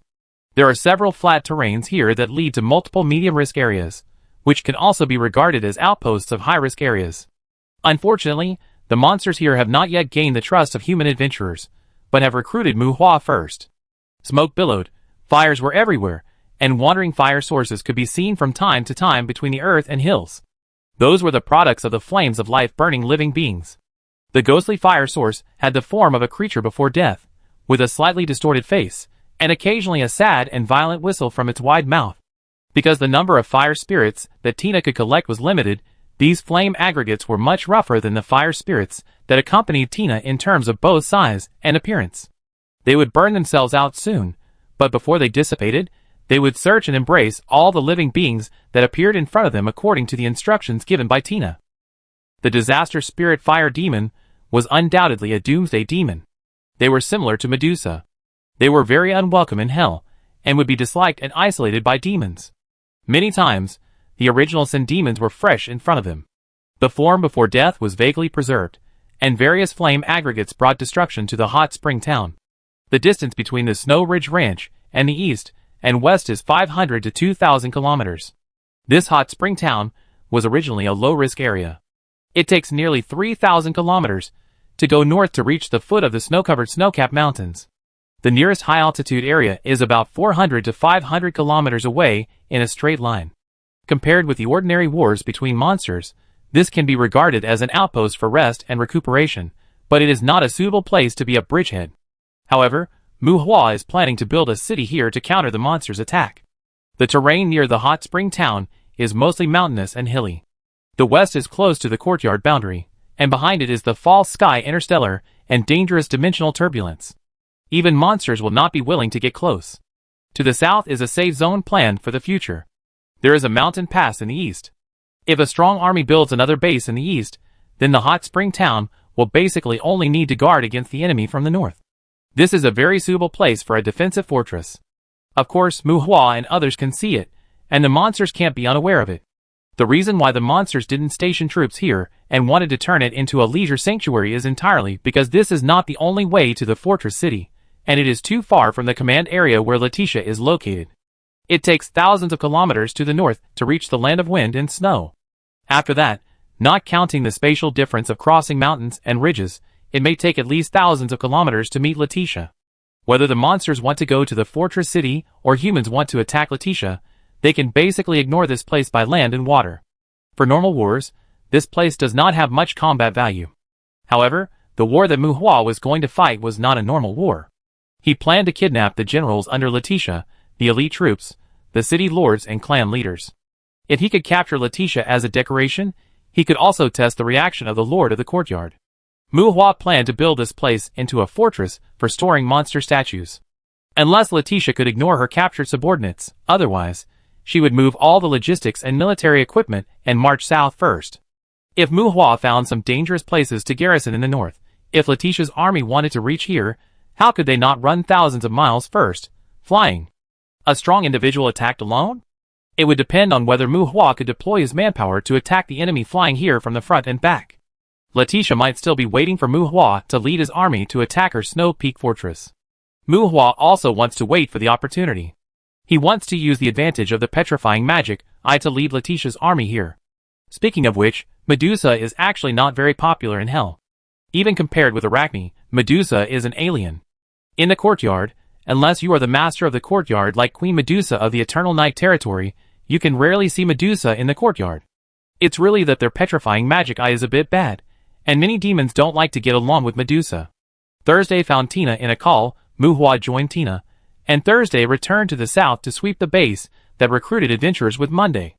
Mu Hua has not used the petrifying magic yet, and Monday is still a fat boy riding a goat. Mu Hua didn't even bring out too many skeletons. Now, only Thursday can be regarded as the existence that Mu Hua has pulled out to demonstrate.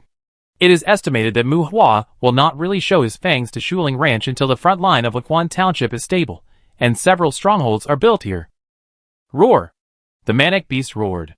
Tina was guarding a fierce behemoth. The multiple flames with life forms around her made the behemoth dare not move rashly. When Mu Hua arrived, he threw an identification spell on the behemoth with shackles on his limbs and neck, which also aroused the behemoth's violent rebuke. Physical fitness, 937, intelligence, 163, spirit 152.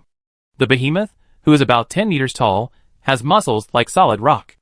On his hippopotamus-shaped head, there are protruding fangs and tusks extending forward in an arc. There are dark and hard spikes on his shoulder blades and clavicles. The arms are more than 7 meters long and thick, and hang down to the ground. The overall body shape is like King Kong, but the aggressive signs make King Kong look like a gentle little beast in front of it. On its palms hanging down to the ground, for fingers have thick claws that are more than 4 meters long. Even if the palms are curled up like hammers, the claws tucked into the wrists are also frightening. The fangs of Behemoth may not be outstanding, but their claws have the armor-breaking properties of cutting gold and jade. They are the darlings of the earth. The gray-white hair on their bodies is an excellent medium for casting spells when creating earth puppets. Their bodies are their swords, and the mountains will provide them with food. When Behemoth stands on the ground, its physical recovery ability is stronger than that of werewolves, and its sturdy bodies are very flexible. Their tendons are connected to each other, forming a whole, and every inch of flesh and blood is full of explosive power. The physical fitness is 900 plus. Although it has grown up, it should still be an immature behemoth. If this attribute was put a year and a half ago, Mu Hua would probably call it daddy when he saw it. But let alone the elites and demon generals, Mu Hua has become a superstandard existence, and no matter how conservative he is, he will be classified as a leader. This monster, which can be regarded as a melee king even among demons, is somewhat fresh in his eyes. Boss, do you want to catch it? I checked it, and there is no demon contract on it. If it doesn't obey, I want to take it. Mu Hua observed the behemoth, and Tina, who had recovered her human form, asked him. Behemoths are naturally friendly to the two elements of water and soil, with high resistance to poison and corrosion. The petrified magic has no effect on them, but they are still afraid of fire. When they encounter fire thunder, they can only rely on the magic power and blood in their flesh and blood to bear it. Let's try it first, but the attributes of this behemoth are still a bit low. You can consider raising it, and then burning it. Mu Hua thought, waving his hand to spread the summoning magic circle. Tina's so-called collection is not the same as Mu Hua's subjugation. Her collection is to burn this behemoth with the flame of life, and then let the fire spirit transformed by this behemoth become a part of her life. That kind of flame life is not a proper flame spirit after all.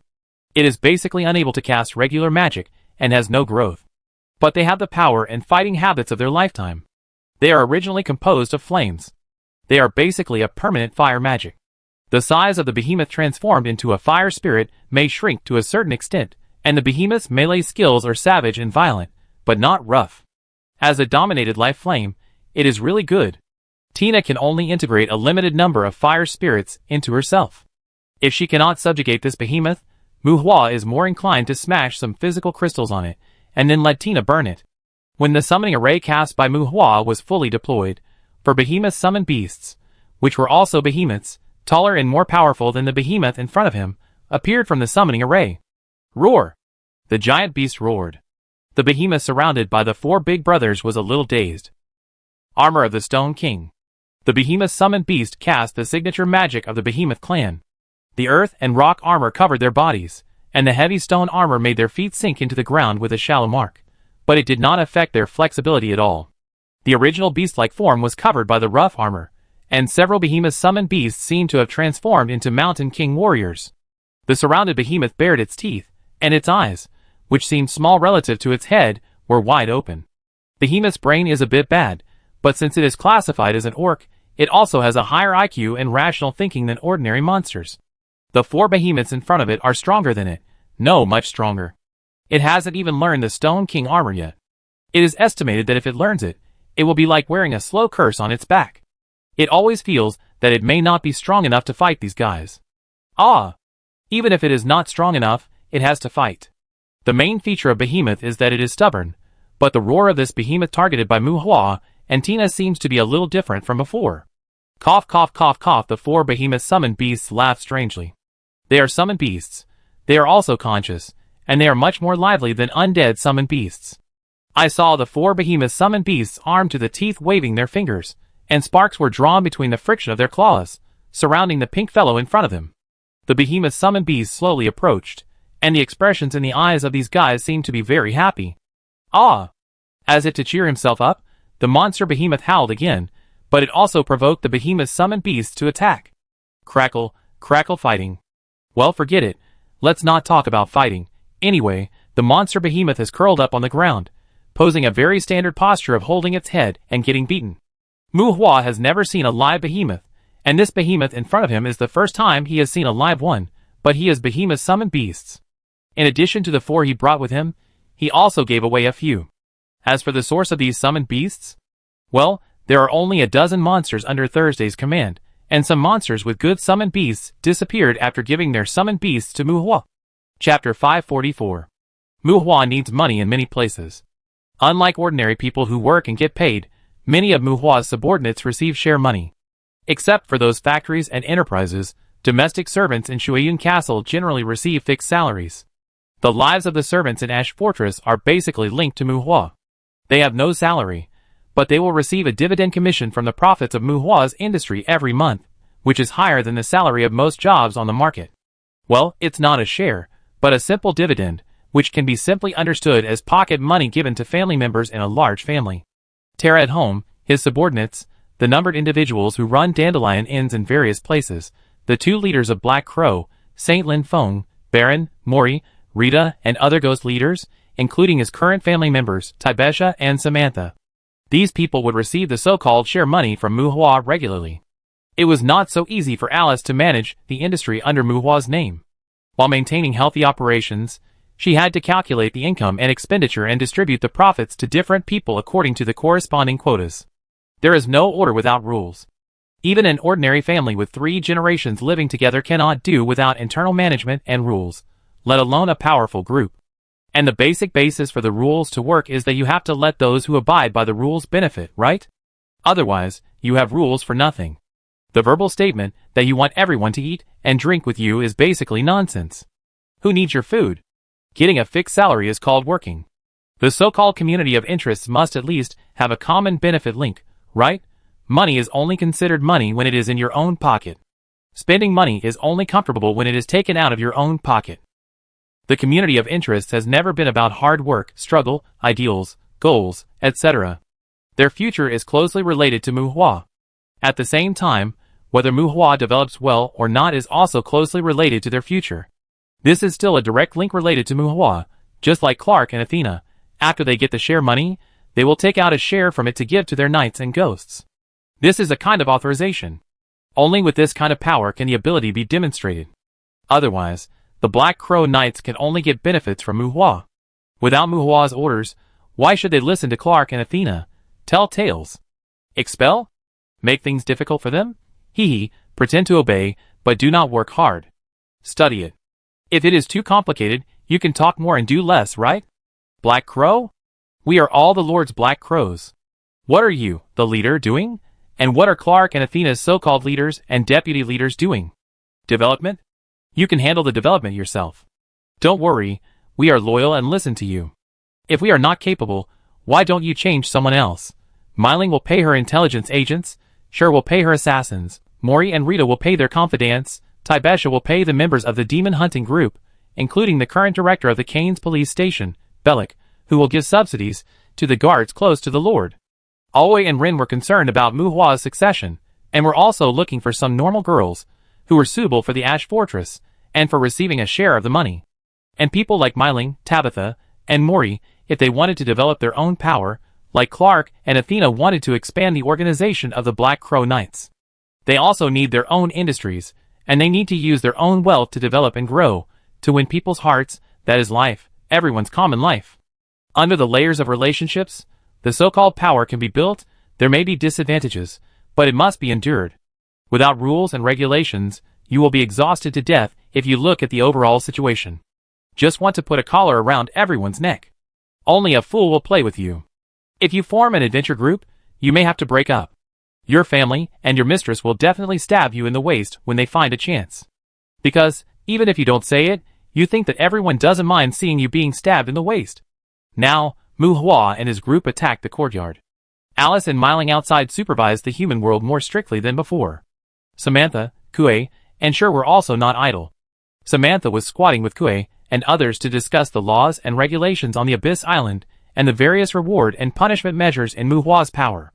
Civil law, criminal law, punishment, and even some family law and lynching measures. Once the benefits are given, the rules will naturally follow.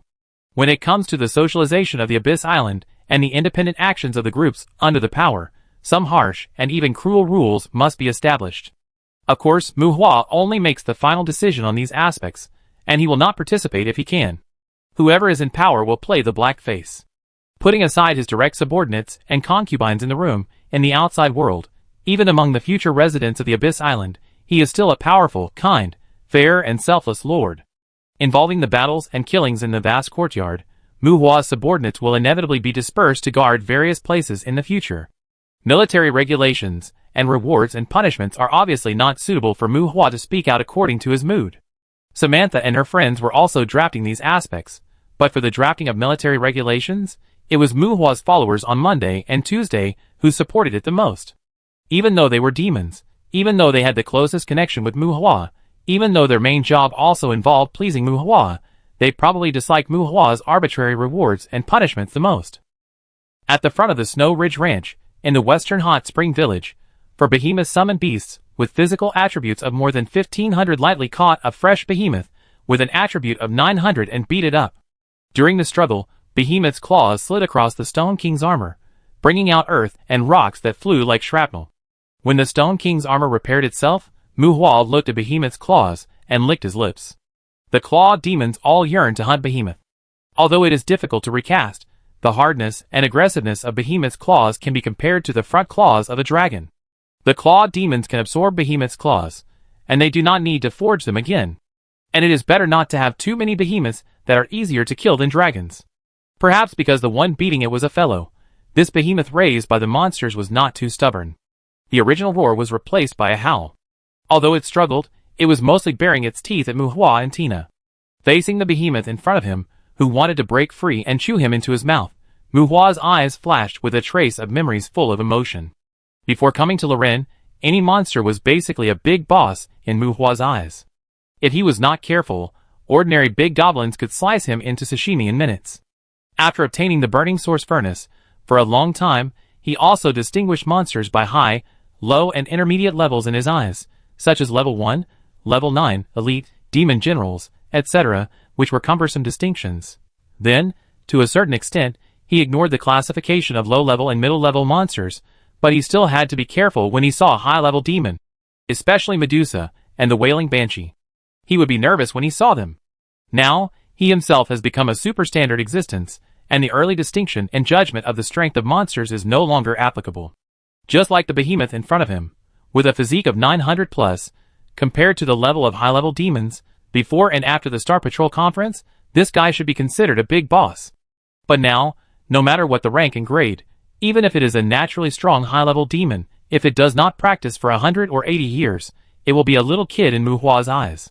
Well, yes, 100 or 80 years may be too little. After all, even if the monsters are in hell, it is not easier for them to obtain resources than humans. Even if the mysterious and scary Medusa went out to get something hot, she might fall into the mouth of Arachne, who had been thinking about her for a long time, and Arachne might be taken away and fried by a demon who would be beaten by Medusa. The resources and training environment of the monsters in hell are not very good, otherwise there would not be so many monsters who would rather sacrifice themselves than stay in the courtyard. Nowadays, except for a few special existences, the natural rank of monsters is no longer of concern to Mu Hua. Mentioning talent in front of him? It is somewhat meaningless. It is estimated that only the demon general and the commander can be barely regarded as a strength standard recognized by Mu Hua. On the human side, there is no such thing as fighting or not fighting. When he meets the leader of the brigade, he only wants to know how many younger brothers the other party has. He only distinguishes the shadow of the crown from those he knows or those he doesn't know. Wan Quan. Well, Wan Quan is still a big boss. For example, the first one has lived for at least 2,000 years. Although he has never fought with that person, after glancing at the other party, Mu Hua said that he is still a child. However, if he gets angry and really starts to fight, he estimates that he can also make the king curse his father and mother. As long as he doesn't hold some strange props like forbidden spell magic stones in his hands, the elite monsters equipped with them are not good enough. The behemoth in front of him, who once made Mu Hua hide away, is now basically a naughty child that can be easily killed by him. Yes, a real naughty child. Roar! Pressed in front of Mu Hua by 4 behemoth-summoned beasts, this behemoth, whose composition is hard to say, roared violently again when facing Mu Hua. Don't shout. Can you understand demon language? Can you speak? Facing this behemoth that struggled crazily but couldn't move at all, Mu Hua didn't fight it again. He mainly wanted to subdue such an existence, so it didn't make much sense to fight it in a short period of time. Master, it shouldn't be able to speak much. A behemoth-summoned beast that pressed the other's head said to Mu Hua in a muffled voice. I don't know how this guy was caught by the devil. He knows some orc language, but no one has taught him the devil language, which is the common language of hell. He can listen, understand, and think, but his tongue is not very obedient. He is really a bit like Tarzan, who was thrown into the jungle since he was a child. Okay, as long as you can understand, don't scream. You were imprisoned by the devil before, and we saved you anyway. How about hanging out with me in the future? Follow me to fight the devil and get revenge. Shaking his head, Mu Hua looked kind, and took out a handful of ambergris while speaking. He was used to using ambergris to hook up with monsters. Monsters and orcs are barely close relatives? The behemoth in front of him didn't seem to be very smart. Mu Hua wanted to try to use ambergris to hook up with him. Unfortunately, disdain flashed in the behemoth's eyes, and a puff of white air snorted from its nose. It wanted to turn its face to show its disregard for the dragon's bergamot, but its head was pressed down, and it didn't turn. Master, evil dragons are our food. We don't need dragon's bergamot. A summoned behemoth explained. Don't brag. Have you ever eaten an evil dragon in your life? Mu Hua retorted, putting away the dragon's bergamot boringly. If they didn't fly, I would have eaten them. The behemoth summoned beast said unconvinced. After discovering you, you dared to eat the evil dragons that didn't fly? Mu Hua said again, behemoths have strong physical strength, but they can't learn any magic. Well, their magic adaptability is not low, mainly because their brains are not very good. I dare not. The behemoth summoned beast recalled the past life, was silent for a short time, and answered dutifully. Evil dragons can fly, behemoths generally can't catch them, but they are simple but not stupid, and even have the cunning of top hunters. When they see the evil dragons that don't run away, they usually won't provoke them casually. Behemoth said he liked to eat dragons, and dragons also said Behemoth was the roasted pig on their table. Both sides had the potential to kill each other. Both sides had their own opinions, which was basically the same as people discussing whether to cook an elephant or steam a tiger tonight. Is there anyone who does this? Yes. Are there many people who can do this? I don't think there are many. Chapter 545. How to flirt with a behemoth that despises the ambergris fruit? Fight. Don't make a fuss. The world is not that simple. It is not a wise choice to beat such an aggressive creature into a double-faced person. The demons dared to torment the behemoths because they did not expect them to be quiet. As long as they dared not to show their teeth to them, and let them vent their anger on humans, they would just add some wild monsters to the courtyard. Even if it would retaliate and attack the demons when it met them in the wild, it didn't matter. Who would care if they killed some inferior demons? This is probably the fundamental reason why this behemoth is still intact. However, this must not be played like this when it comes to Muhua. Seeing that this behemoth is stubborn, Muhua has already considered where to drive the hell demon chain into its scapula. Are you sure you don't want to get along with me? Pinching the giant ivory tooth protruding from the behemoth's upper jaw, Muhua recalled everything after meeting this behemoth. Hoo, behemoth panted while struggling, with a disdainful expression on his face. Let it go first, Muhua said to several behemoth summoned beasts. Almost at the moment, when the summoned beasts let it go, this behemoth bared its elephant tusks, trying to pierce Muhua with the tusks, while its left-hand claws had already swept towards Muhua with a whistling sound. Beating was useless, and it didn't want the ambergris fruit either. Muhua didn't give up, and wanted to see if he could subdue this big guy with his own strength. Behemoth's muscles are not grown on bones, but wrapped around bones. The special muscle and bone structure makes their seemingly sturdy bodies as flexible as spirit snakes. At the same time, this kind of savage monster does not need to rely on magic and mysterious power, and can burst out explosive power comparable to extreme strength with their bodies. As the king of land warfare, under the same conditions, the Minotaur is also a fresh series in front of him. It is said that orcs are more inclined to strength. To deal with this monster that is regarded as a totem by orcs, showing pure strength, well, it is really useless. Because of the size difference, if Muhua uses his hands to break the behemoth, he can tear off the meat from it, but it is difficult to suppress it. In fact, this kind of savage monster is originally big. If you stretch out your palm to grab its neck, it is at most like the 2 fingers in a girl's. It is normal to tear off the piece of skin and flesh you grab during this struggle. It is difficult to hold it down with broken bones. There is no reason to say that you can be captured by you, right? Without getting the blood and chi to transform, Muhua can only use the touch of jealousy to catch the behemoth and play a bondage play. The behemoth floating in the air was put into 18 different postures by Muhua. It is hard to describe that this guy's seemingly bulky body is really soft. The arm and shoulder joints can be twisted 360 degrees 3 times without any problem. The back is folded in half, and the forehead is against the buttocks, and it will only wheeze twice. The innate holy body of a boxer. It is difficult to accurately judge its attack distance when fighting with such a guy, because even without magic, their hands and feet can really be extended to a certain extent. Muhua fiddled with the behemoth while whispering and praising it for its good health, but the obedient behemoth did not appear. As Muhua played more and more tricks, the shame and anger in the behemoth's little eyes seemed to be more and more irrational. What to do? Kill it, or shoot some physical crystals, violently fall asleep, and then let Tina burn it? 900 plus physical strength. Get 2000 plus is only 2000 physical strength crystals. After 2000 physical strength, for physical strength crystals can increase a little physical strength, and Muhua's physical strength exceeds 3000, but it takes 8 physical strength crystals to increase a little. Now Muhua's spending on physical crystals is basically random. He takes commissions from the monster corpses that his subordinates get, and spends the rest on them randomly. He really has no shortage of physical crystals. It's no big deal to spend 2000 physical crystals to strengthen Tina's signature ability. Anyway, he only has about 200 physical crystals. The sooner he spends, the sooner he will be upset.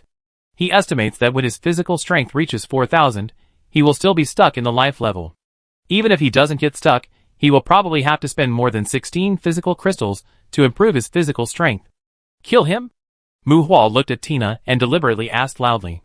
As a result, the behemoth that was rolled into a ball by Muhua still had only anger that was close to dementia in his eyes. Look!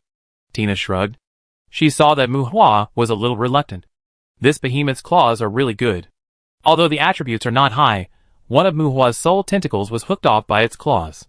It takes time to recover from the damage. Such a huge difference in physique, but they can pose a threat to Muhua.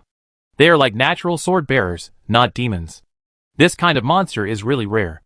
Muhua was silent, quietly looking at the behemoth in front of him. It was strange that this guy was angry, but a trace of jealousy was constantly transmitted from him to Muhua. Jealous?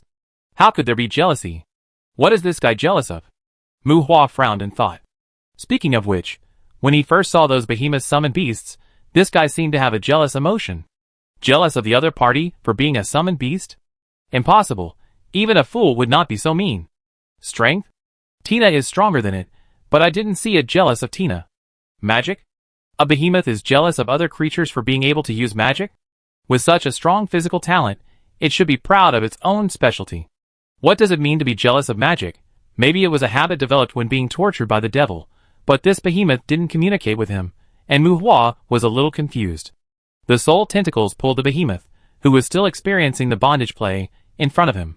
Facing the other party's eyes that wanted to tear it apart, Muhua took out a fireball skill stone and slapped it on Behemoth. When the skill was activated, the fierce light in Behemoth's eyes faded. I don't know if it was because of the posture, but Behemoth made a strange sound. Confused, curious, and a little excited, the look in Behemoth's eyes flowed, and it seemed to be useful. Muhua took out another lightning arrow skill stone and slapped it on its body. What did you do to me? He spoke for the first time. Since meeting Muhua, Behemoth uttered the devil language that Muhua could understand for the first time. Magic, I gave you magic, do you still want it?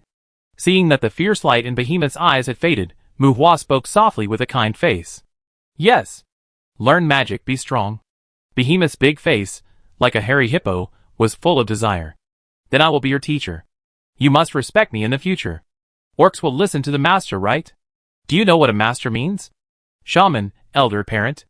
Muhua explained carefully, fearing that the behemoth in front of him, who had some cognitive problems, would not understand. Isn't it a problem? With such a strong physical condition, a behemoth like this, if he doesn't develop his melee martial arts to the limit, what's the point of learning magic? Is magic as good as your claws? Muhua estimated that the behemoth in front of him was probably captured by the devil when he was young, and he has never been influenced by his own race, so he can't figure out his selling point at all. But the 4 behemoth summoned beasts nearby seemed to have also discovered the situation here. They squatted on the ground with a wronged look on their faces, drawing circles on the ground with their scary claws. They seemed to want to learn magic too? Could it be that all behemoths are keen on learning magic? The more funny, the easier it is to learn. Now that they have become summoned beasts, the skill stones cannot be used on them. These behemoth summoned beasts are definitely out of the question, but their reactions also made Muhua's eyebrows jump. Damn! Knowing that he wanted to subdue Behemoth, and knowing that Behemoth loves to learn, these 4 guys squatted beside and watched the excitement for a long time, and talked about eating evil dragons enthusiastically, but didn't give any suggestions. Pa! The magician waved his hand, and slapped the guy who just said that he was good at eating evil dragons to the ground. The other 3 summoned beasts dragged the guy's big fee away from Muhua in shame. Can you still give me magic inheritance? He didn't take up the topic about the master. This behemoth is not stupid. It also knows about magic inheritance. Yes, the hand of the mage, the armor of the stone king, the flame nova, affinity with the fire element. With element affinity, it is safe to cast magic, any magic you want. I will give it to you. Just say what pose you want to vomit. Muhua generously took care of everything. Isn't it just magic? While Muhua was talking, he slapped a few skill stones, even the tears of water and fire elements, on Behemoth. Seeing that Behemoth's little eyes were a little confused, Tina rolled her eyes. The boss of his own family now looks like a dog that he is happy to get, and he is anxious to pet the dog and show his goodwill. I don't treat them. Behemoth has a big tongue, and 2 elements are on his body, which makes him uncomfortable and want to vomit, but he is very happy. However, he turned his head to look at the 4 behemoth summoned beasts, and he didn't want to be a summoned beast. Of course, no problem, they are all trash. But you are different. Muhua had no moral integrity, and his face was full of smiles, like an old father. They thought directly about the summoned beasts. This child is really pitiful, and has a bright future. The 4 behemoth summoned beasts looked at the behemoth, who looked down on them with 4 pairs of eyes. After being glared at by Muhua, they turned their heads to the side, which was considered to be putting away the gaze that was quite caring. While talking, Muhua gave up the servant contract, and took out a slavery contract from the space props. Summoned beasts, it's impossible. How can we let our own behemoth be a summoned beast? Come on, be good, sign this dependent contract first, don't delay us to continue learning magic. Chapter 546. Saturday, Behemoth, Tarzan. To be honest, Muhua didn't really want to enslave Saturday at first. Behemoths have simple minds, but they also have the tenacity and cruelty of top predators. Their way of thinking is a bit like that of dragons. They either don't promise something, but if they do, they are basically committed. He was already very satisfied if the other party could sign a servant contract with him. In the early years, Muhua would be excited to get followers, but now, except for demons and undead, he is no longer obsessed with followers of other species. Including his own subordinates, even if they are capable, Muhua doesn't want them to hang too many followers on him. Too many followers around him, in addition to giving the outside world a bad impression, the characteristics of the follower contract, the master dies, and the servant dies, it is very likely that if the master dies, the whole nest will die. But maybe because he was knocked unconscious by the skill stone or something, Taishan didn't want to be made into a summoned beast by Muhua. As a result, Muhua promised him and asked him to sign a dependent contract.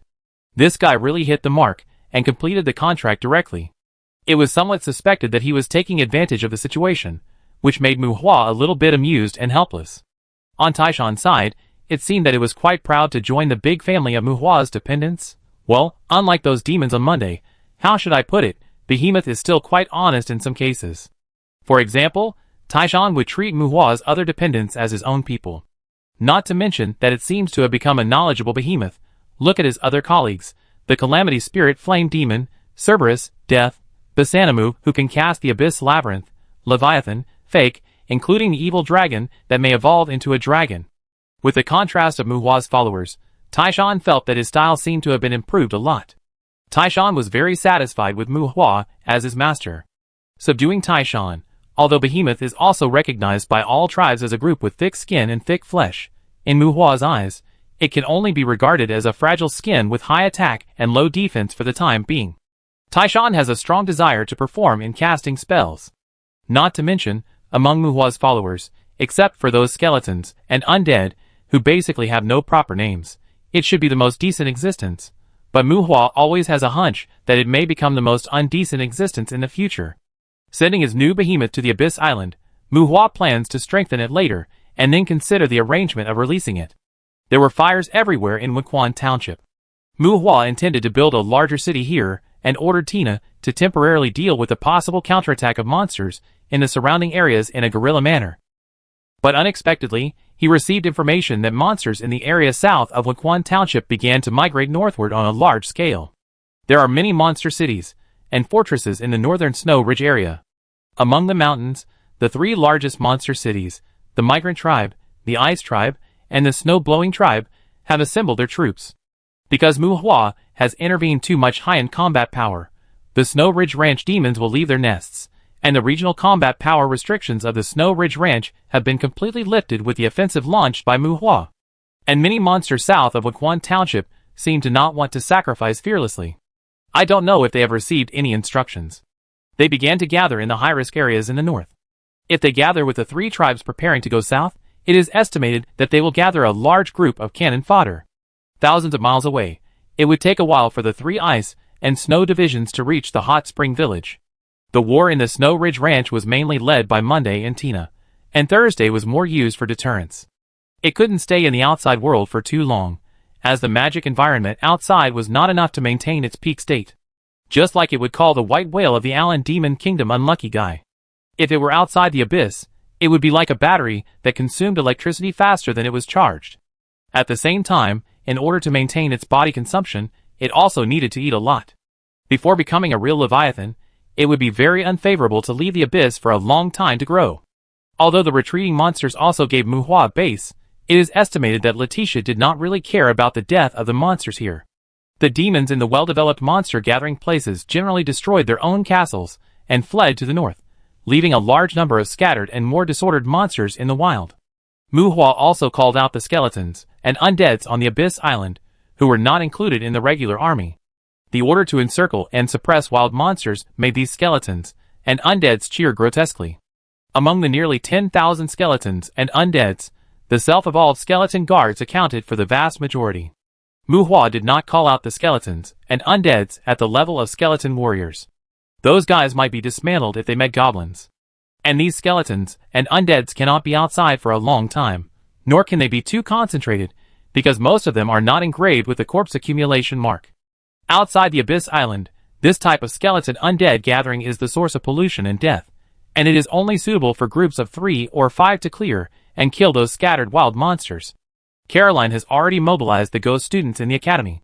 After she and Mark and Tim finish the work handover of the familiar market on Friday, she will also bring her flying dragons here first. The cleaned area in the south needs to be swept twice before the Magic Beast Masters in Cairn City can go there to release the familiars. The application for defense assistance submitted to Muhua was approved. Ron was discussing with his group of friends in the Brotherhood of Dragons, considering whether to build a fortress base for their brotherhood behind the Snow Ridge Ranch. Tina is in charge of the defense deployment of the Hot Spring Town and speeding up the planning and preparation of the city construction. Since the Ice Queen wants to attack with a large army, it is possible that Muhua will plan to block it later. If he just leaves it alone, it is hard to say whether these 3 monsters will come to fight him, or avoid him and re-establish their position at the front of the Snow Ridge Ranch, or attack the fortress city. The battle of the scattered soldiers seems to have ended, and the drums of war that shake the heart membrane have been beaten. The team from Galaposo, who is not sure whether it is a new noble or an adventurer, has begun to mobilize supplies to the Snow Ridge Ranch area. Snow Ridge Ranch is approaching with wind and snow. At the same time, adventurers in other areas who are paying attention to the situation of Snow Ridge Ranch have also begun to try to step on the pace of attack. In the southern part of Death Canyon, the battle between humans and the undead is routine and fierce. Well, the battle between the undead, the sea of bones and corpses, is a routine operation, and it is hard not to be fierce when the battle is set off.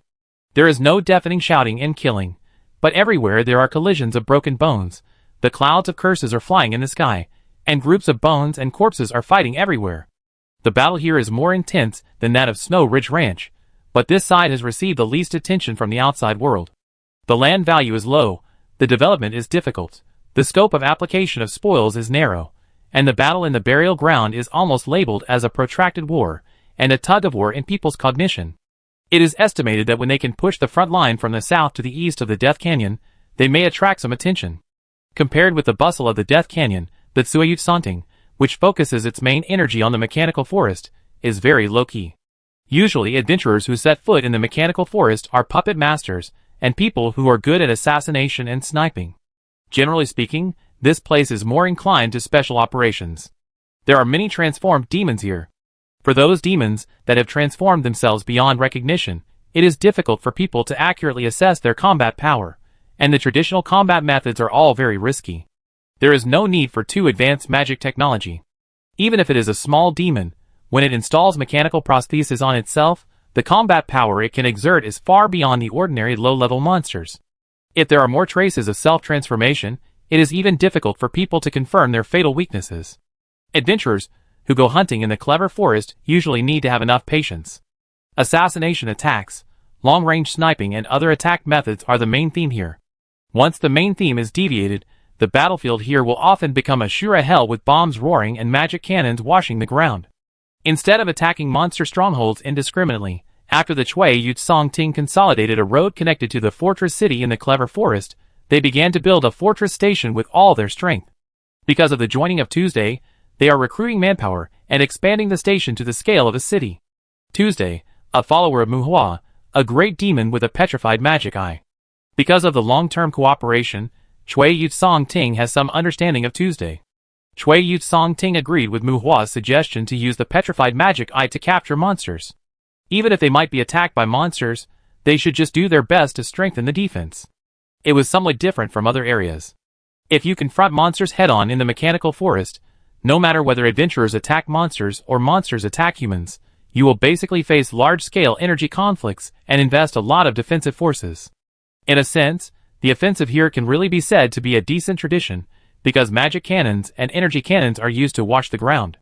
As long as there is a war of a certain scale, no matter whether it is defense facilities or defense magic, a lot of investment is required. If the mechanical demon gods here can be turned into stone statues and taken home one by one, the commander here will definitely be more anxious than the monster commanders in other areas. Because the magic weapons of those mechanical demon gods cannot be projected. Not to mention letting them die and return to hell, if the stone statues of those mechanical demon gods are bumped, Vok, as the demon commander, will probably vomit 3 liters of oil. Well, Vok is a mechanical demon, and mechanical demons are also used to adding parts to themselves. No one can tell whether the blood in the body of such a demon is blood or oil. Shui Yutsong Ting is doing his best to build a defensive fortress. Tuesday, who is tall, plump and has long legs, is blindfolded and rides a white horse in their base from time to time. This is not the time for Tuesday to exert his strength. Shui Yutsong Ting deals with some monsters that attack them, and Tuesday does not intervene. She does not care about the life and death of this brigade. The mechanical forest is a hard bone to chew, but if it is assisted by the petrified magic eye, the mechanical demon god, which is the deterrent force here, has become a rather wasteful failure product. The mechanical demon god can fight and carry, and is first-rate in attacking.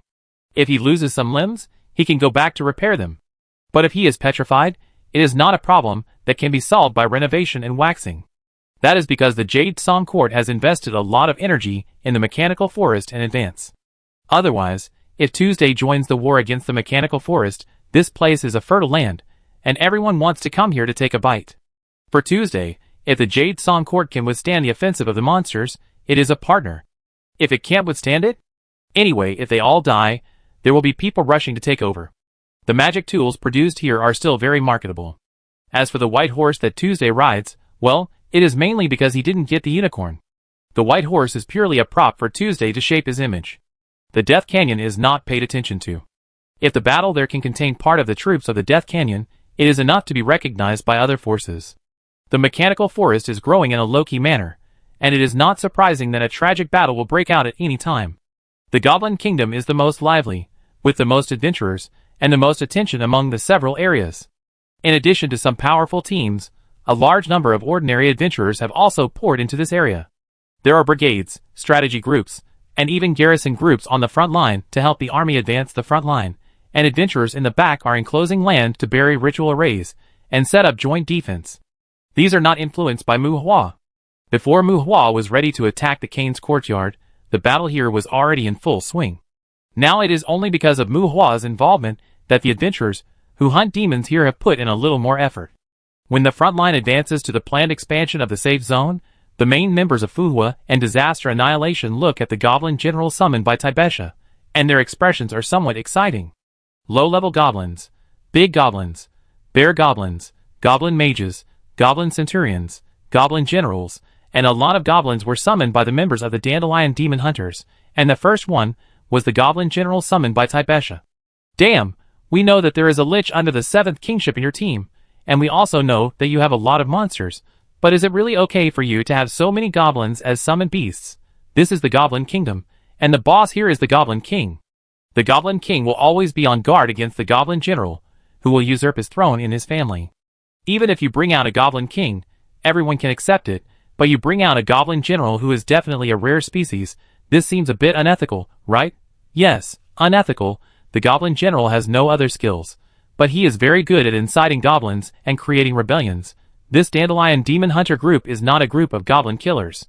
With this goblin summoned beast, they are definitely goblin killers, the kind of killers who can incite goblins to kill each other. Chapter 547. The blue sky is dead, the yellow sky shall be established. The blue sky is dead, the yellow sky shall be established. Did we go to the wrong set? Atlanta Federation, Loren Planet, Magic Empire, Kane City, Kane's Courtyard, medium risk area 400 kilometers north of the southern border of the Goblin Kingdom. Yes, that's right. The set seems to be fine, but the extras seem to be wrong. Goblin General Zhang Jiao. As the only summoned beast in Mu Hua's hands, who has obtained his own name, Zhang Jiao is special enough, because the Goblin General is born to rebel. If the rebellion is successful, and he bites the Goblin King, he will evolve into a new Goblin King. Of course, he is already a summoned beast. No matter what he bites, the big guy Zhang Jiao, who is leading a group of goblins and shouting inexplicable slogans, can only be the Goblin General. However, as long as other goblins don't know that it is a summoned beast, it doesn't affect its rebellious talent, so Mu Hua gave it the name of a great virtuous teacher. Mu Hua got a goblin summoning skill stone earlier. Perhaps because goblins really lack mystery, although it is a family summoning, Mu Hua upgraded this summoning skill to the maximum level without any card level restrictions. From low-level goblins to goblin centurions, similar to the undead summoning, Mu Hua was given a set. At the same time, corresponding to the dragon in the undead summoning, Mu Hua was given 10 goblin generals. However, When the skill was at the maximum level, the goblin summoning did not give Mu Hua a goblin king, but gave Mu Hua a goblin general. Strictly speaking, in addition to the ability to catalyze the goblin mage, under the same conditions, the goblin king is really not enough to fight the goblin general. However, it is useless to be fierce among the goblins. Now this bunch of goblins is really not good enough in Mu Hua's hands. Mu Hua will probably blow them all away with a breath. Then Mu Hua gave all these goblin summons to the main combat members of the Dandelion team. Taibesha took the goblin general. Vivian was not interested in the goblin general, and took the goblin mage away. Barbara asked for some bear goblins to be her porters. Because there were fewer individuals, the goblin general, who seemed to be despised, eventually fell into Eve's hands. As for the other goblins, whoever learned to summon the goblin first in the team would take it away. At this time, the Dandelions pretended to be the human servants captured by their own summons. In the stunned eyes of the high-end adventurers, the goblin general raised the banner of uprising. A vigorous yellow turban rebellion broke out in the goblin kingdom. Countless goblins, who were running around in the wild and living a precarious life, joined the rebel army. There were also human adventurers, and a large number of corpse demons joining the rebel army.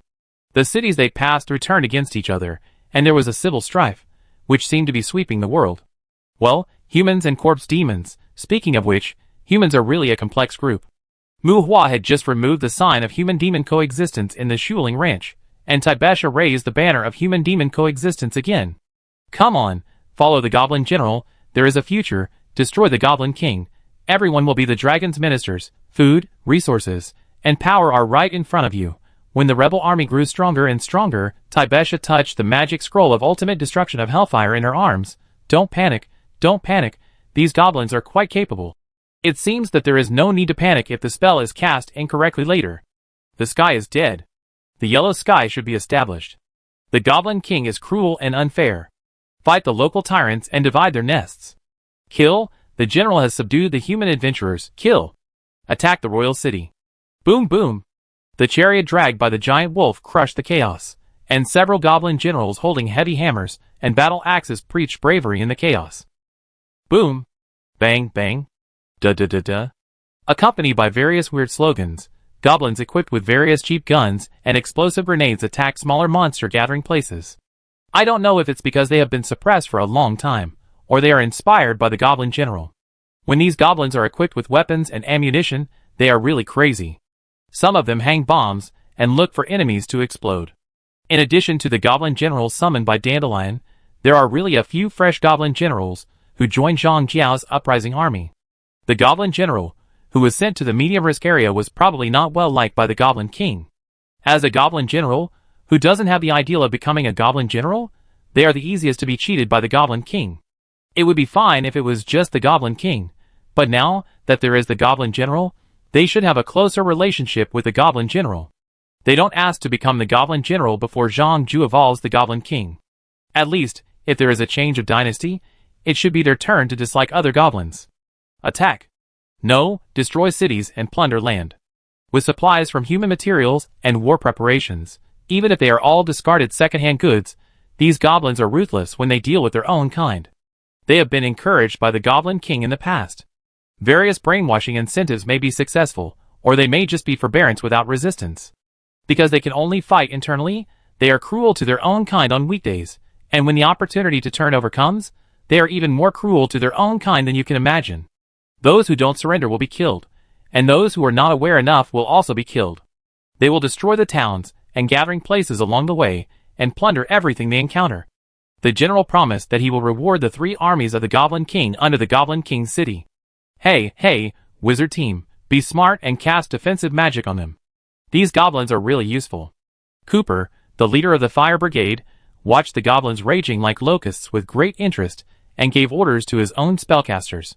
Do you want to find some more equipment? Equip them with armor, and equip them with more high-explosive ammunition? I guess they can rush into high-risk areas. Sweet, who was annihilated by the disaster, looked at Taibesha.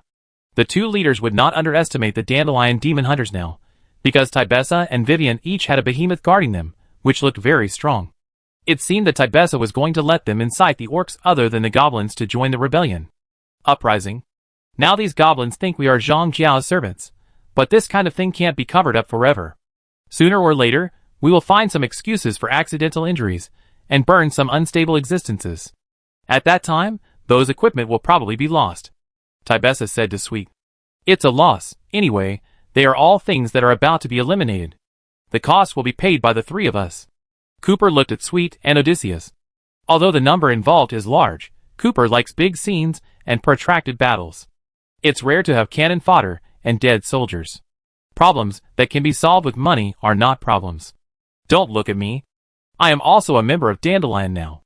My strategy team is led by Agil. Odysseus shook his head and patted the giant cone sword that he stood beside him. The two brigade leaders curled their lips. Agil, who was hiding behind Odysseus, thought briefly and stood up to express his willingness to invest.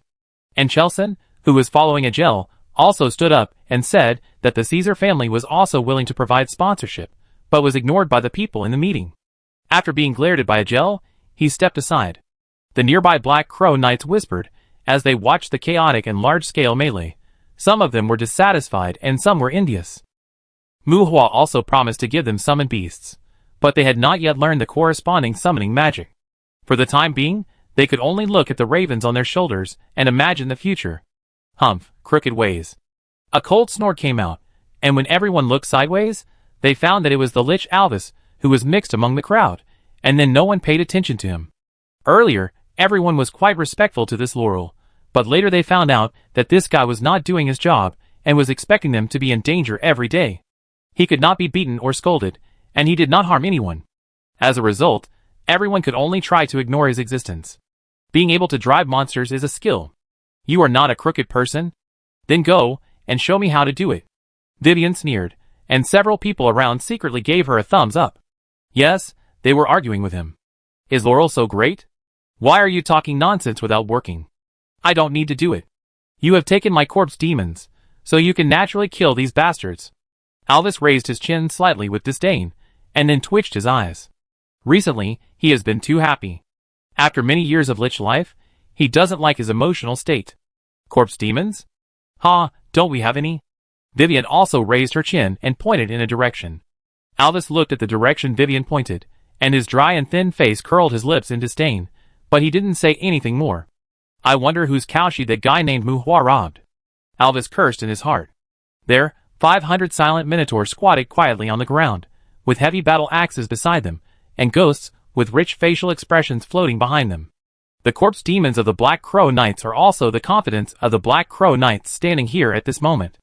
Although they have not participated in the battle, these corpse demons refined by Minotaur also gave infinite courage to the goblins, who surrendered to Zhang Jiao. General Zhang Jiao is powerful, and these corpse demons are proof of it. Anyway, the Lord will not care about the internal fighting of the Goblin clan. A group of goblins who joined the rebel said, Goblin King? Got it, it's worth it. Chapter 548. Eat. What are you looking at? Eat as much as you can, you are all ghosts, only in this way can you become stronger. Do you think such an opportunity comes easily? Look over there, do you think he likes to soak in a sea of blood and corpses? At the Snow Ridge Ranch, Caroline and several other witch souls brought a group of ghost students from the Psychic Academy here, and Selma also brought some backbones of the Wall of Sighs in the city.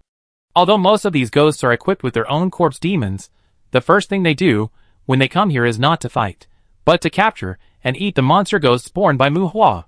At this time, Caroline pointed at Muhua floating in the distance. Not to mention, the suit and leather shoes are really not in tune with the wilderness full of blood, mud and charred corpses. He has many strong men under him. He came to the front line for you. Eat these ghosts for me. Pointing at Muhua, Caroline shouted loudly, and asked the students to retract their gaze. However, looking at the ghosts screaming for mercy in their hands, some young ghost students still had a dilemma on their faces, and found it difficult to eat them for a while. Because of Muhua's existence, the war in Shuling Ranch also brought a lot of ghosts here. No matter whether they are demons or orcs and monsters, the newly born ghosts can't make any waves in the hands of Cain's ghost. Even many of the ghosts in the academy are still ghosts. The members of the Wall of Sighs are better, but many students in the Psychic Academy are still not used to eating souls, so there is a scene in front of us. Soul eating directly affects the growth of ghosts. We don't have a conventional physique. Our mental attributes and spellcasting ability are everything to us. Ghosts without spellcasting ability will eventually become food for other ghosts. The Dean is not harming you. As a non-academy member, Selma stood up to smooth things over for Caroline.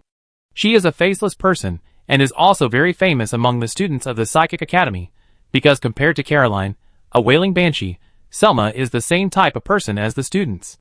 Lord Muhua has spent a lot of time on you. Look here and look at the Goblin Kingdom. We are still regarded as aliens by many people. The Courtyard War requires more combat power, but the Lord now has to disperse manpower to maintain the stability of Kane City. In the future, you will still need to participate in the management and protection of Kane City. If you don't get stronger as soon as possible, how long will we have to rely on the Lord? The sayings of adults and villains are not popular in the human world on Lauren's side, especially when facing those young people. They can only influence them subtly, but it is not good to put Muhua in a high position right away. Caroline's severity and Selma's comfort. The ghosts of the academy finally started to devour the monster ghosts that were captured specifically for them instinctively. Screams and curses, the chaos across dimensions is imperceptible to ordinary people, but in the eyes of psychics, the screams of a large number of ghosts devouring each other resounded through the wilderness. Ghosts are still soul-eating species after all. Muhua is not harming them. At most he just wants to catalyze their growth without investing too much resources. Of course, shaping one's own image and reputation is indispensable, but this aspect is mainly handled by Caroline and Selma, and Muhua only needs to show up occasionally to create a look. Except for a small number of people from the kingdom of Galaposo, who came to the Snow Ridge Ranch to demarcate and defend themselves. After Muhua launched an invasion of the Snow Ridge Ranch, almost no adventurers were willing to come here. Ghosts and gods are one reason. In addition, people are mainly afraid of this place because of the monsters under Muhua. Thursday's big guy is a bit scary. Monsters are moody. Monsters are roaming in the vast land from time to time.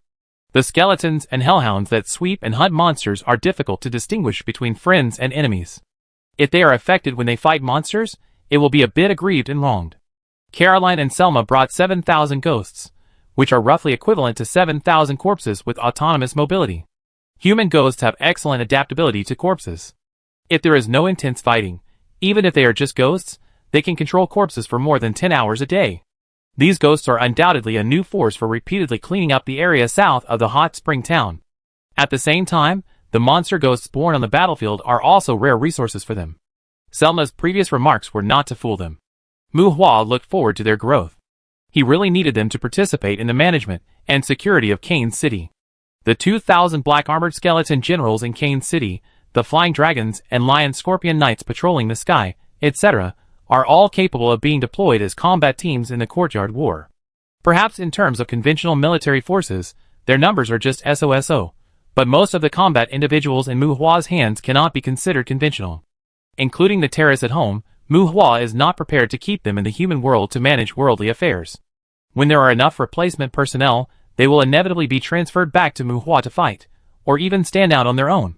Like a world country, a courtyard cannot be maintained stable by 3 or 5 cities, and development and simple destruction and killing are completely different.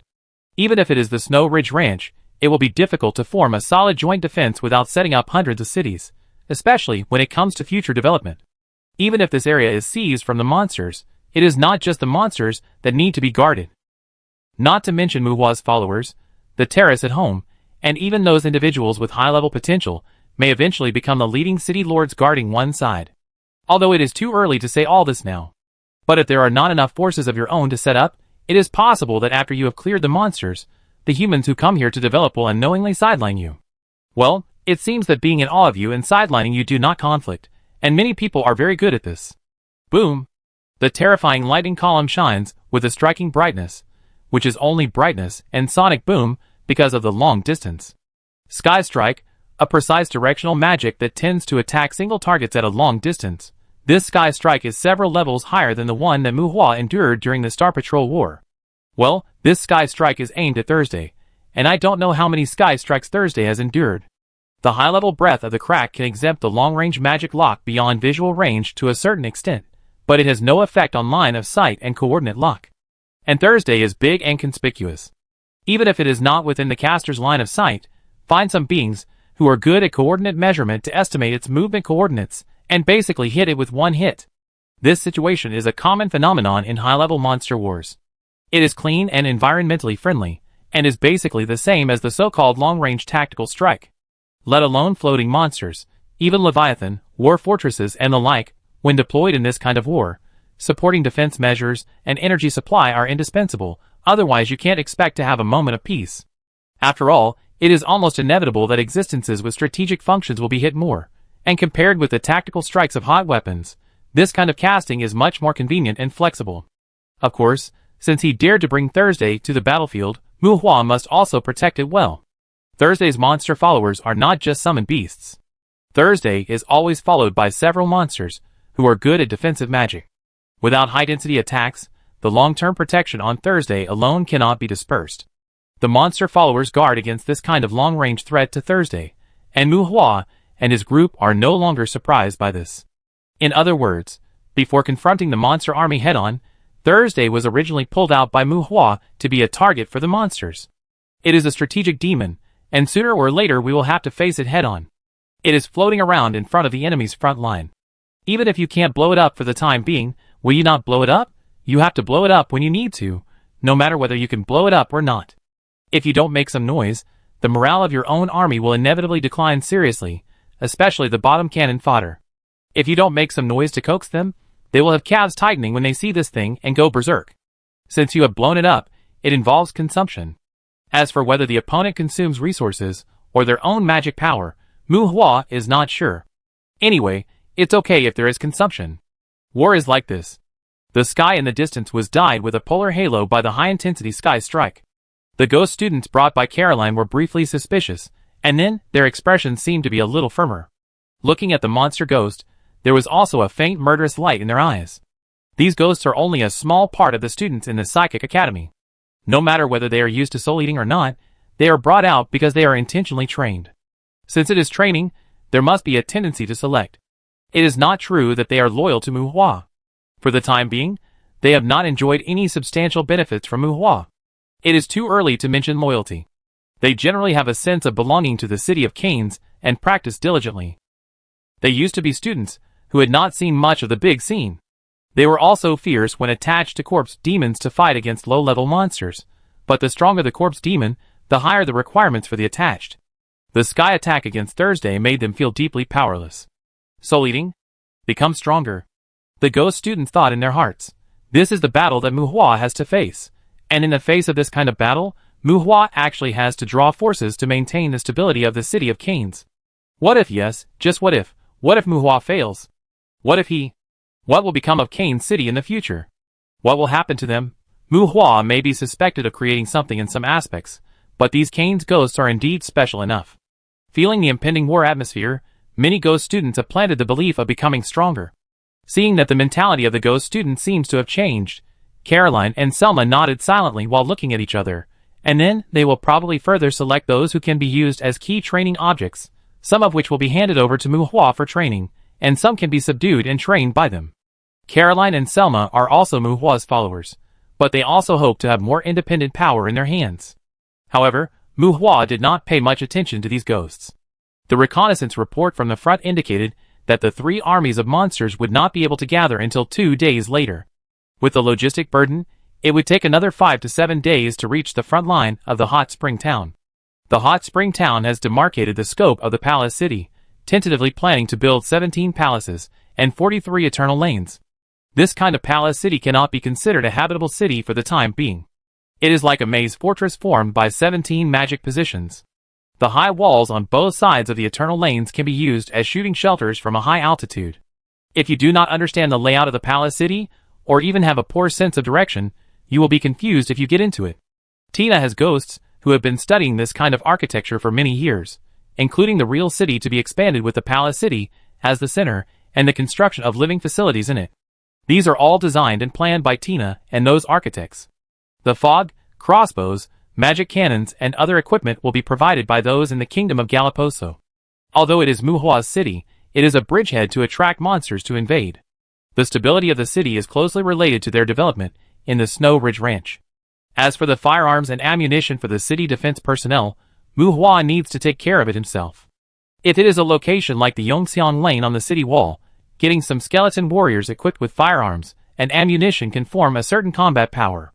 Because the demand is relatively large, before the construction of his own arsenal is completed, Mu Hua considers asking Kuna first to see if she has a suitable source of goods. After confirming that there is no serious situation here for the time being, Mu Hua said hello to Caroline and asked her to arrange for the ghost students to pick up firearms and ammunition to sweep the occupied area, while he flew towards the Goblin Kingdom. Well, guns and ammunition, using these weapons can greatly reduce their consumption when they fight with corpses, which can be regarded as a disguised way to enhance their endurance.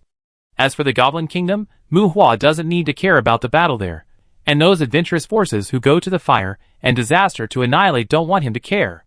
After all, if he cares too much, it will directly reduce the other party's voice there. For the time being, those forces don't want to do chores for Mu Hua. The reason why Mu Hua wants to go there is that the battle between the monsters there has been bloody, and there are more monsters in the Goblin Kingdom.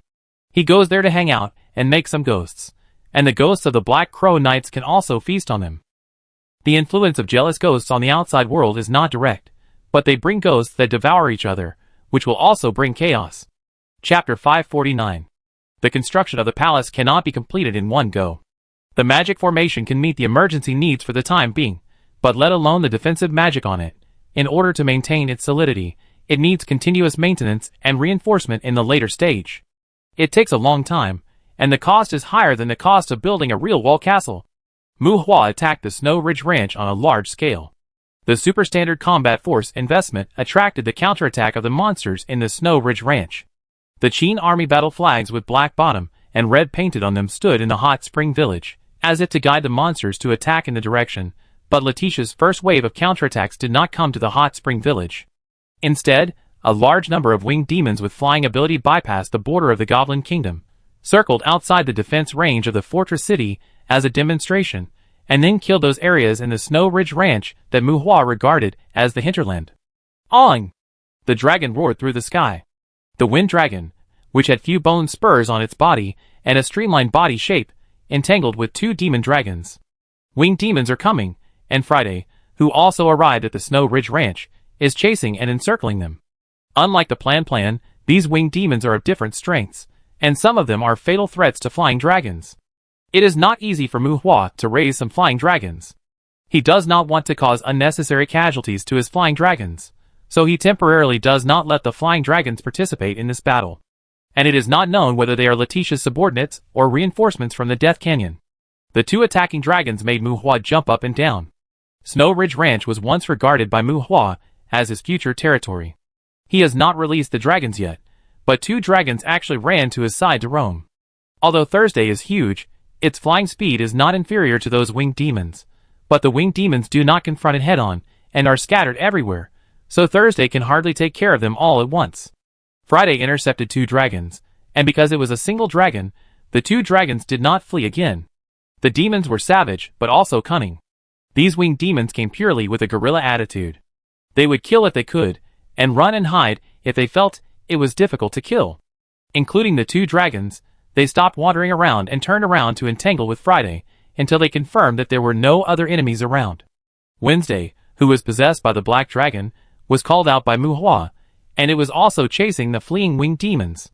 They had already prepared for war, and these winged demons who were harassing did not cause too many casualties to Mu Hua. Galaposo's team was well guarded, and these scattered winged demons did not dare to attack easily. Some of the winged demons, who encountered the ghosts of the academy, wanted to attack, but they were killed by Caroline's banshees wailing. After that, no winged demons approached the location of the ghosts of the academy. The estimated number of winged demons is about 3,000, among which there are a few strong individuals, but at least more than half of them are only at the level of intermediate demons. If there is a head-on collision, even if Mu Hua does not use his petrified magic eye, he can still take them away in one wave. Talking about the geographical scope is a bit vague, but you can imagine that if 3,000 winged demons are scattered in a small or medium-sized province, in the mountains and jungles, they can fly and hide.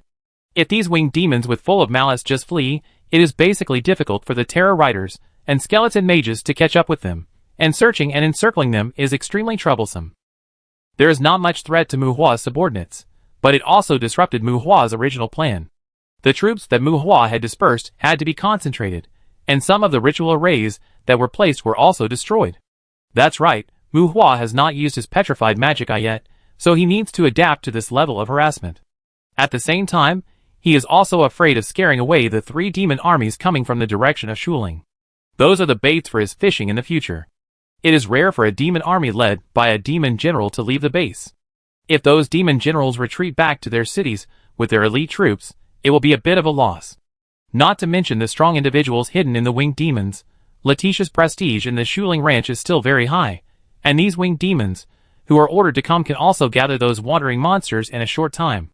The original method of letting CC fly a few circles in the sky, and 3 or 5 corpse demons with a skeleton wizard, or a few skeleton undeads can chase monsters all over the world is no longer applicable. Obviously, with the combat power individuals in Muhua's hands now, it is not easy to adapt to this kind of harassment. The monster suppression operation in the base area almost came to a standstill. The garrison regiment and the Adventurers Union seemed to have anticipated this situation, and asked Muhua whether he needed air combat support at the first time. Muhua was somewhat annoyed with these monsters, but thinking that he had no good intentions, Muhua was not so angry. He refused the support of the Adventurers Union and the garrison regiment. Now he is not an adventurer who fights small and small. Although the support of the garrison regiment and the Adventurers Union to him will definitely not be too weak, this kind of support is not free. Muhua does not need to pay, but if Muhua really occupies the Snow Ridge Ranch in the future, he will have to worry about big and small things himself, and the Empire, and the Adventurers Union will definitely have to bite off 2 pounds of meat in the Snow Ridge Ranch. Well, there is no right or wrong here, and it is not a matter of good and evil calculations. It is purely human nature. The area that needed to be protected was too large, and it was also true that the family's air combat force was insufficient. Considering that the flying dragons could not be left alone, Muhua simply returned to the Abyss Island. When he emerged from the Abyss Island again, the roar of dragons was heard in the sky above the Snow Ridge pasture. Fuck. Do you have so many evil dragons? Sweet, who was observing Friday's confrontation with the dragon from a bird's eye view, blurted out and asked Taibesha. At this time, Zhang Ju was leading a large number of goblins to besiege a mountain castle where a goblin general was stationed. The terrain there was easy to defend and difficult to attack, and a large number of magic traps were set in the mountains. The human adventurers were waiting for the goblin rebels led by Zhang Ju to consume the opponent's city defense, and in the projection screen, 12 evil dragons surrounded the 2 dragons from all sides. The 2 dragons didn't even roar. The surging dragon fire breath submerged the 2 dragons. A pile of dragon tails knocked them to the ground. In a blink of an eye, the dragons were caught in a group fight that was unbearable to watch. That's right, if Friday is not counted, there are 12 evil dragons. When these evil dragons arrived, Friday had already turned into the beautiful and resolute girl. The evolution of fire elemental spirits consumed some of the resources accumulated for Friday's evolution. Now Muhua has created 12 more evil dragons with the remaining sage stone. Muhua's family is not short of high-end combat power for the time being. Even if Friday becomes a giant dragon, she may still have to face the embarrassment of Thursday for a vast area. And with these 12 evil dragons leading the team, Muhua's flying dragons can also be put into battle. The dragon group controls the air, and it is not so easy to harass him with a large number of low-end winged demons. When these 12 dragons have mastered the art of transformation and given names like Lancelot, Gawain, and Gerald, Friday's Knights of the Round Table can probably be set up. The 12 dragons that suddenly arrived were undoubtedly under Friday's command. Muhua floated in the sky. After the 12 dragons tore 2 dragons apart, they lowered their heads in front of the heroic girl. Everyone who observed the situation here was surprised. Taibesha's eyes briefly flashed with surprise, and then a natural expression was put on her face. My cousin helped someone to get the tree shepherd, and the other party helped him catch the dragon. Don't you know? Taibesha said to the surprised Sweet. As the leader of the disaster annihilation, dragons are not rare creatures in Sweet's eyes, but it was still difficult for him to accept so many of them at once. Are you talking about Huggins in the Warcraft courtyard in Omire? Cooper asked tentatively. Muhua can make a tree shepherd. It is rumored that the 6th person, who won the title of orchard owner, was controlled by him because of this. Moreover, the other party did make a dragon for Muhua. The parasitic black dragon under Muhua is said to be made by the other party. Well, the owner of the courtyard over there seems to want a tree shepherd as well. Taibesha nodded casually. In the bird's eye view, when Friday waved his hand, a group of dragons flew high into the sky, and a large group of flying dragons in the sky gathered towards them. After a while, the 12 dragons, with their own dragon groups, dispersed in all directions. The lord of the courtyard over there? A giant dragon? Lao Lu, who was familiar with Muhua, asked beside Cooper to confirm. He originally wanted to go to Death Canyon, with the Undead Mage Mutual Aid Association. This guy was also a member of the Mutual Aid Association, but Cooper asked him to work overtime. I don't know, maybe a giant dragon. I haven't seen it, and my cousin didn't say much. These evil dragons were not given to him by that person, Taibesha said half-truthfully. Seeing Friday following Mu Hua, with a somewhat regretful chest on the screen, Taibesha's eyes flashed with recognition. Sure enough, among Mu Hua's followers, she still liked Friday the most. She was a good girl who liked dragons. Since Taibesha said that it was not the lord of the courtyard of the Warcraft courtyard who helped Mu Hua get the dragon, then Mu Hua must have other channels to contact the dragon. Taibesha's explanation was unclear, and it was difficult for everyone to ask in detail. They could only imagine. At this time, Odysseus hugged his own mini-dragon, causing Tamara to struggle. Where are you going? Odysseus had a bad feeling in his heart. Damn it, I'm going to find Friday. Don't think these bastards will take my place, Tamara shouted. Fuck. Your place has never been there. Odysseus's forehead was full of black lines. Who said that? Friday said he would help me hook up with Mu Hua, Tamara retorted, and Taibesha covered her face on the side. It was a family scandal. Hook up? What the hell? He asked you to use a cyborg as a medium for transformation. You're willing? Odysseus's forehead was sweating. His face was full of shame and anger. Everyone retreated silently, avoiding the dragon rider, who was arguing with his own dragon, who wanted to hook up with other humans. I transform. I want to change my name. Call me CC from now on. Unable to break free from Odysseus, and not wanting to hurt him, Tamara was powerless to shout. Odysseus covered Tamara's mouth in anger and anxiety. CC? CC, what the hell? He heard from Mu Hua that CC was the wife Mu Hua was going to find for Friday. Damn, that dumb hair king is obviously a female dragon, although Mu Hua's statement is very interesting. But this matter does not seem so interesting when it falls on his female dragon. The war of goblins in the distance is still going on, and the goblins in the castle halfway up the mountain have some tendency to internal strife. It seems that this monster base does not require too much effort from everyone. One dragon and one man were arguing endlessly. To avoid embarrassment, everyone avoided Odysseus, but did not go far away, listening to Odysseus and Tamara arguing.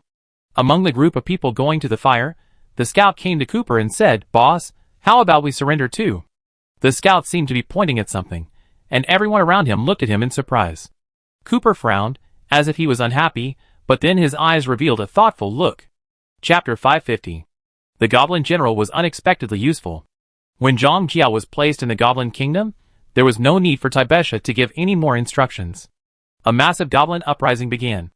In addition to Dandelion's original goblin summoned beasts, the goblins who joined the group not only fought desperately, but also made all kinds of plans, such as digging holes, collapsing mountains, flooding, burning, throwing bombs, and smoke. Whenever they wanted to attack some goblin gathering places with dangerous terrain, they really had a variety of tricks. All kinds of suggestions and attempts, for fear that they would not show them. Not only did the poor goblins in the wild join the group, but even some high-level goblins in the fortress would rebel, from low-level goblins to goblin generals. It seems that except for the goblin mage, all the goblins, who were not the direct descendants of the goblin king, might rebel, under the call of the goblin general. The reason why goblin mages are more loyal seems to be that they have no evolutionary chart, so they will be no match for anyone. If the goblin general captures them, they will basically surrender after a beating. Of course, this is all based on the premise that the goblin general is expected to ascend the throne. If the goblin rebels knew that Zhang Jiao was a human summoned beast, they would probably go crazy. Odysseus failed to persuade Mu Hua to become a hero, so Taibesha replaced Mu Hua, and the Dandelion Demon Hunters became the hero group in Odysseus' mind, but he really didn't dare to film them releasing the goblins. You know, there are also demon followers on the monster side, and monsters will also inquire about human intelligence. Although Zhang Jiao made the Goblin Kingdom a mess, in fact, the backbone members of several major forces are the ones who really know that it is a summoned beast. Even the Adventurers Guild deliberately spread rumors, saying that the Goblin Kingdom had a goblin general who wanted to coexist with humans, and that adventurers could cooperate appropriately. Speaking of social relations, it should not be underestimated. If there is no support and cover from some authority, just kill a lot of people honestly, and don't think about anything else. The Goblin General is very useful, and the adventurers who attack the Goblin Kingdom are also very stable. The Goblin Uprising army gradually sweeps everywhere to accumulate strength, and the adventurers in the rear advance slowly and build cities for joint defense. The high-end human combat power on the front line pretends to be little white rabbits in front of the goblins, and they are respectful to Zhang Jiao, bowing when they should bow, kneeling when they should kneel, and obeying Zhang Jiao's orders. They give weapons and food when they want them. Goblins are treacherous, but when they are in groups, they are almost paranoid and arrogant. They think all this is justified. Even though they knew that there were powerful adventurers around the goblin general, the goblins thought that humans just wanted to use them, and they also thought that it was still uncertain who would use whom in the end. The members of the Dandelion Demon Hunters were all the private property of the goblin general, so no goblin dared to trouble them. At least now was not the time to trouble them. Arrogant goblins would think that their tribe could conquer everything, and even the demons could not figure out where the group cognition of the goblins came from. The goblins entrusted with important tasks by Zhang Ju believed that the general would tell them when they could attack human adventurers. Zhang Ju did not rush to advance, and slowly advanced the front line on the grounds of consolidating the rear and expanding the tribe to accumulate strength. Sometimes the adventurers in the rear were not yet firmly established, and Zhang Ju would even assign the task of training the goblins who joined the group. Compared with the Snow Ridge Ranch, the Goblin Kingdom was also in constant war, but with the cooperation of a large number of adventurers. As long as the area was swept by the Goblin Uprising Army, the adventurers could basically establish a closely connected joint defense station. As the Goblin Uprising Army gathered more and more, Taibesha and the others were actually a little bit at a loss. There were too many of them, and it would be troublesome to deal with them later. Once they rebelled again, it would undoubtedly be a demon tide. Lin Feng spoke from his own experience. Although he could only be regarded as a half-baked saint in a year, he could barely pretend to be a decent yellow turban doctrine by developing it among the goblins. Besides, goblins also know about the reborn, but they usually call the son of God a prophet. After hearing Lin Feng say that the goblin general will be very powerful in the future, many goblins who joined the rebels really believed it. Lin Feng has created some doctrines for the goblins, which can't really be considered nonsense. It can cast a safety-like bottom line in the hearts of goblins when they are subjected to mental interference such as charm. When the instructions issued by mental interference violate this bottom line, they will feel inconsistent with those instructions. This inconsistent feeling may make them fall into indecisive confusion, and to a certain extent avoid them from responding to the other party's call when they encounter high-intensity mental interference. At the same time, the Goblin General is also trying to arrange for the excess rebels to die in sacrifice, and sometimes he will tacitly allow the goblins and the rebels to compete for favor and power and kill each other. There are also some goblin camps connected between adventurer settlements in the rear of humans. The Adventurers Guild issued tasks, and the adventurers worked hard to build spacious and clean camps for them. Zhang Jiao nominally gave the remaining goblins the task of providing logistical support for the rebels in the front and monitoring humans. In fact, since humans are to be monitored, there must be several human settlements near these goblin camps. The goblins here usually supervise and urge humans to supply materials, and will also accommodate and persuade some goblins who project again to surrender. Anyway, the stronger individuals have been sent to the front line to make achievements. If they don't go, they are not conscious enough. If they kill them, the goblins in the camp cannot be killed, so they can instruct human adventurers to kill them. In special circumstances, if humans want to kill them all at once, it is probably quite worry-free and labor-saving.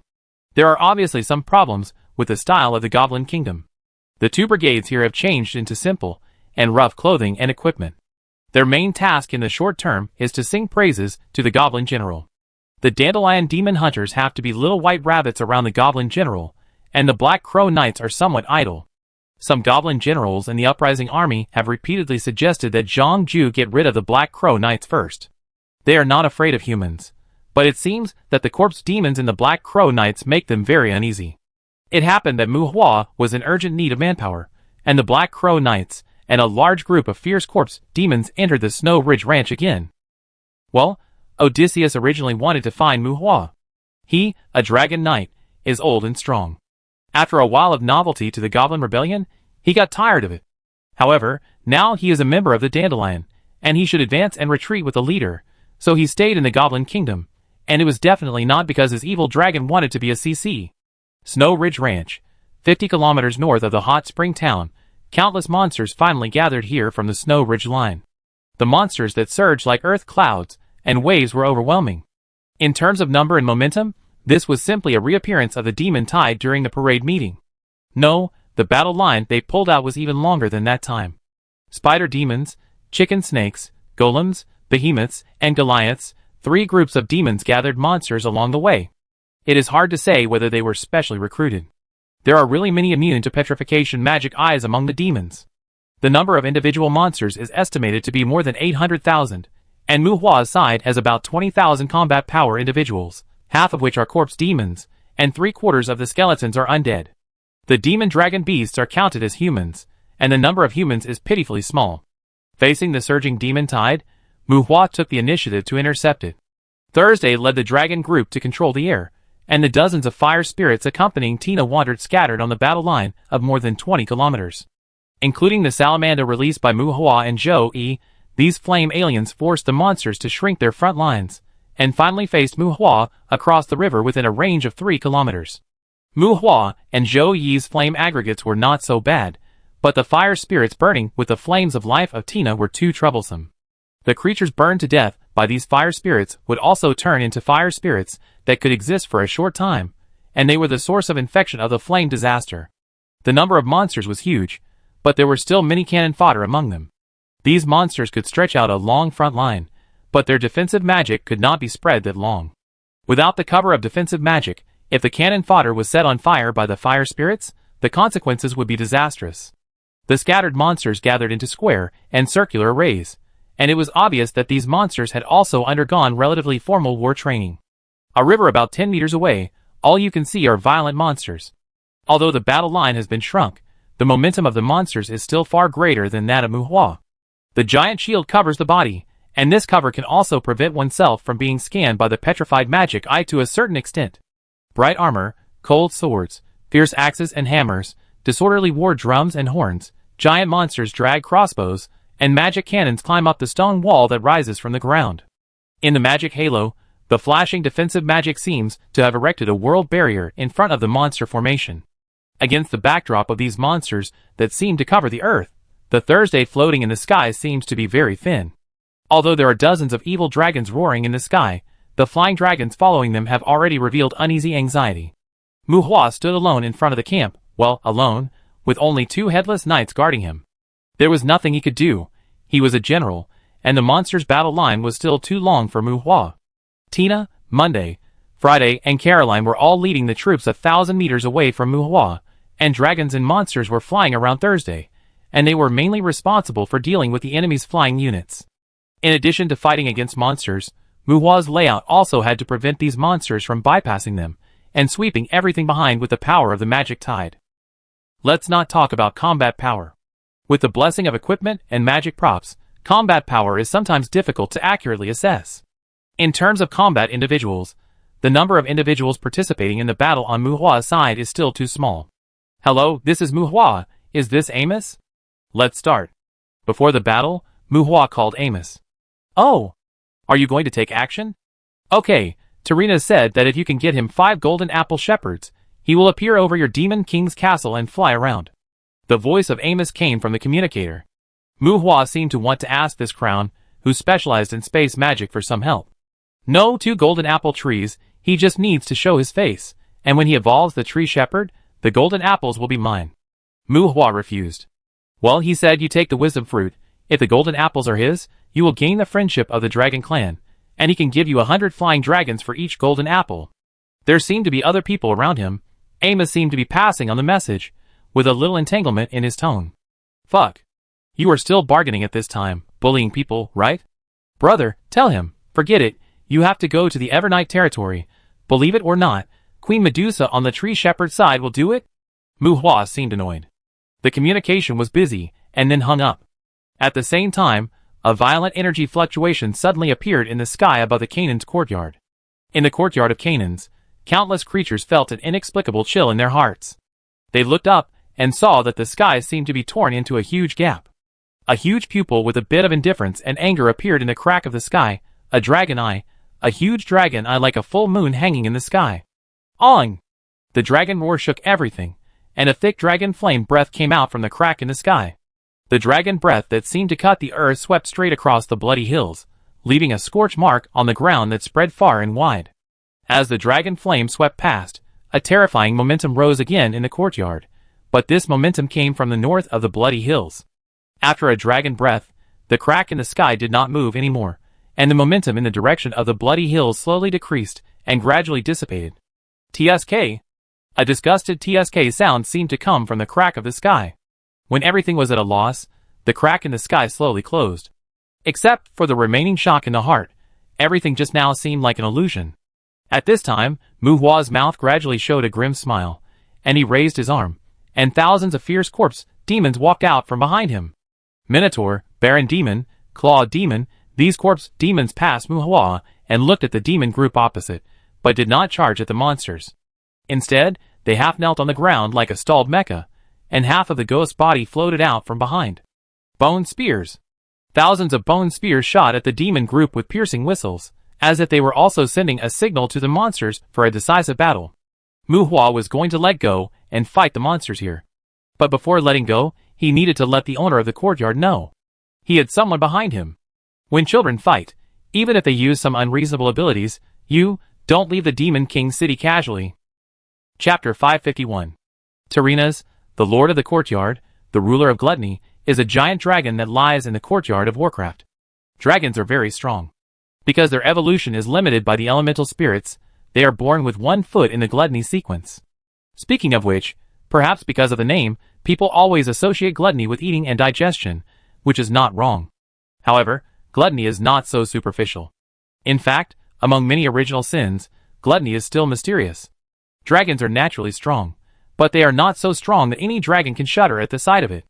The petrifying eye is still strong, and Medusa will still be bitten by Arachne. Tyrina's strength lies in the fact that he is the Lord of the Courtyard, and a giant dragon, who has lived for who knows how many years. In those thousands of years of life, his existence is really the kind that can become bald and strong by doing a few push-ups every day. The absolute power honed by time is often enough to crush all kinds of mysteries. Mu Hua has also become stronger. He has many mysterious abilities. Whether it is the petrifying magic eye or his high-temperature flame, they can be called domineering. In fact, if we really talk about it, Mu Hua's flame is more fierce than the petrifying magic eye. The high temperature is one aspect, but the most important thing is that the destructive effect produced by the combination of that kind of flame with other magic is not as simple as 1 + 1. The burning source furnace has largely helped Mu Hua to erase too much time for growth and cultivation.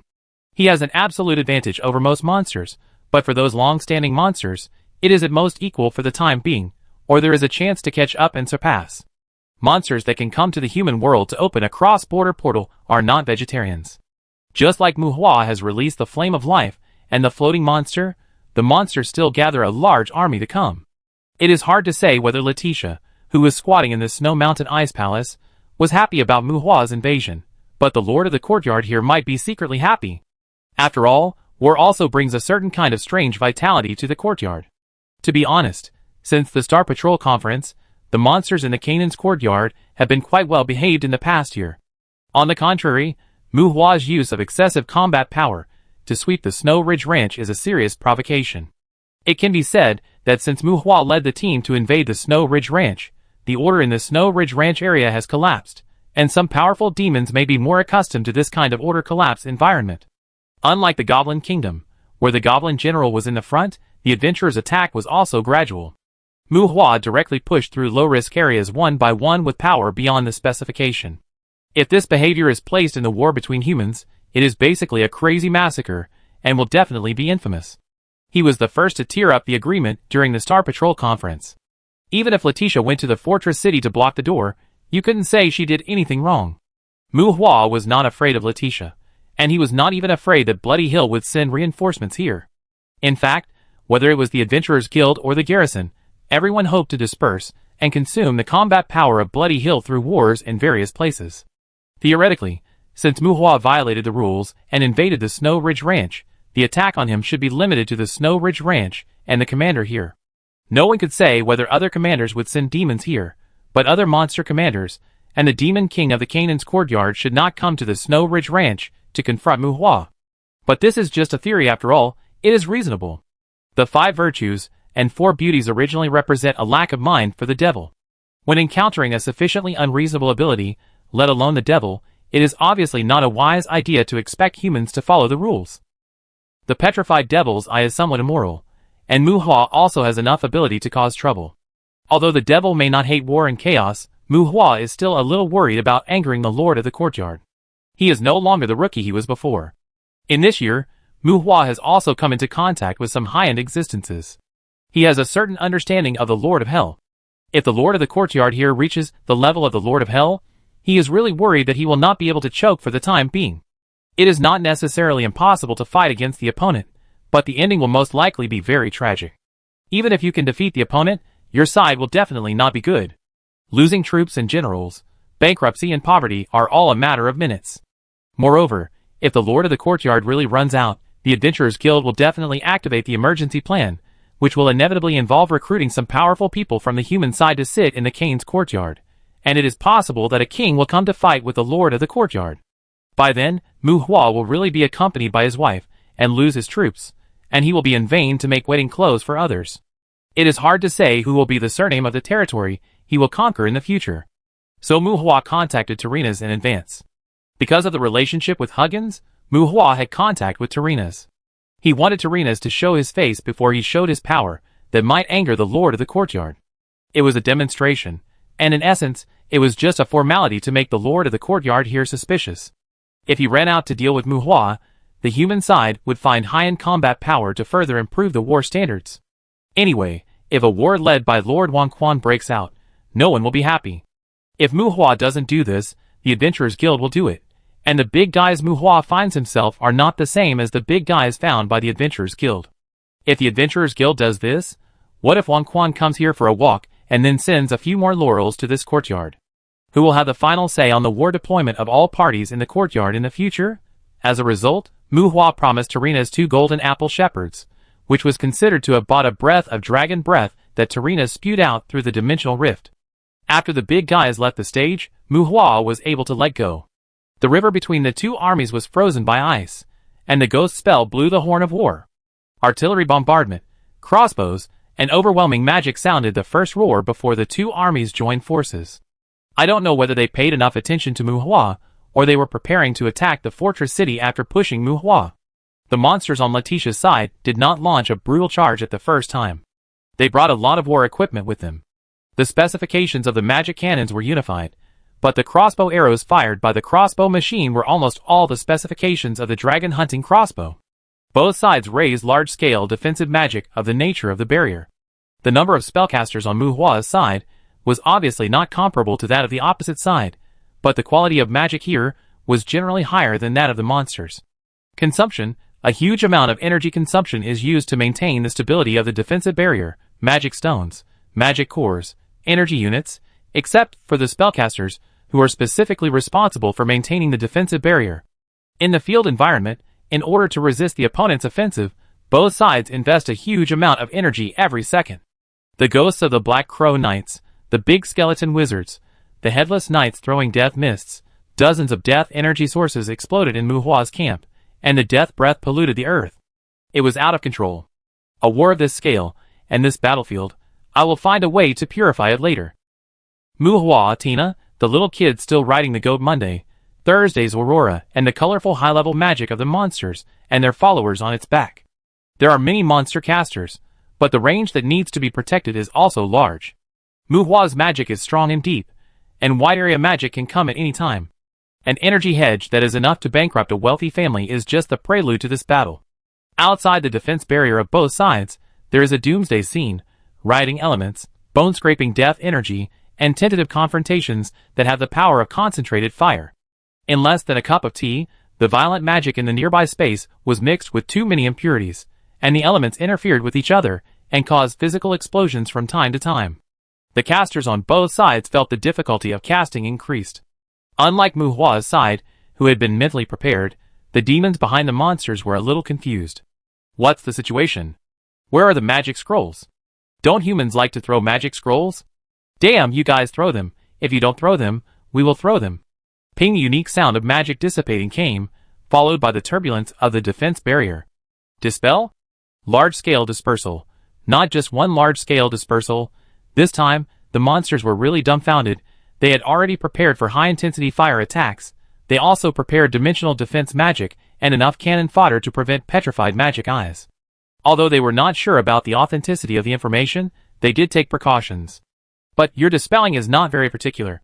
When did the human demon destroyer become so awesome? We haven't thrown the scroll yet. These are all serious spells. The sudden gust of wind made the magic between the two sides more turbid, and the defensive barrier of the demon side madly extracted the magic from the caster. Ah! A shrill wail sounded. Plop, plop.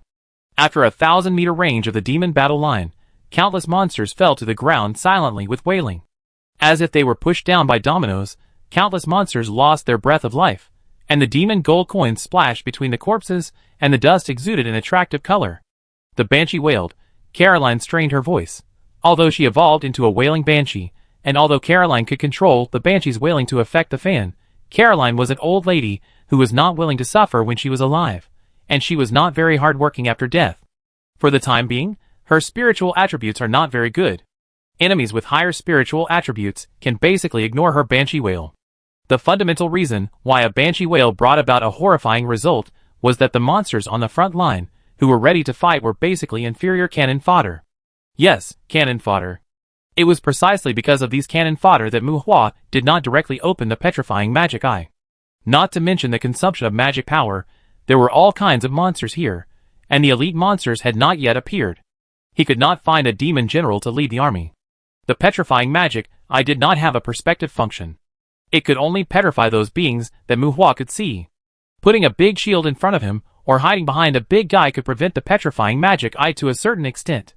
If we don't clear out some cannon fodder first, and show those powerful individuals, what if we scare away all the monsters with enough cards inside?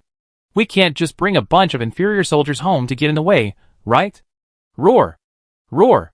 The violent roar shook the eardrums, and the defensive barrier in front of the formation was shaken by the roar. Even Mu Hua frowned slightly. The roaring demon, the monster, immediately discovered Caroline's poor mental state, and wanted to use the roaring demon's special skills to counter her banshee wailing.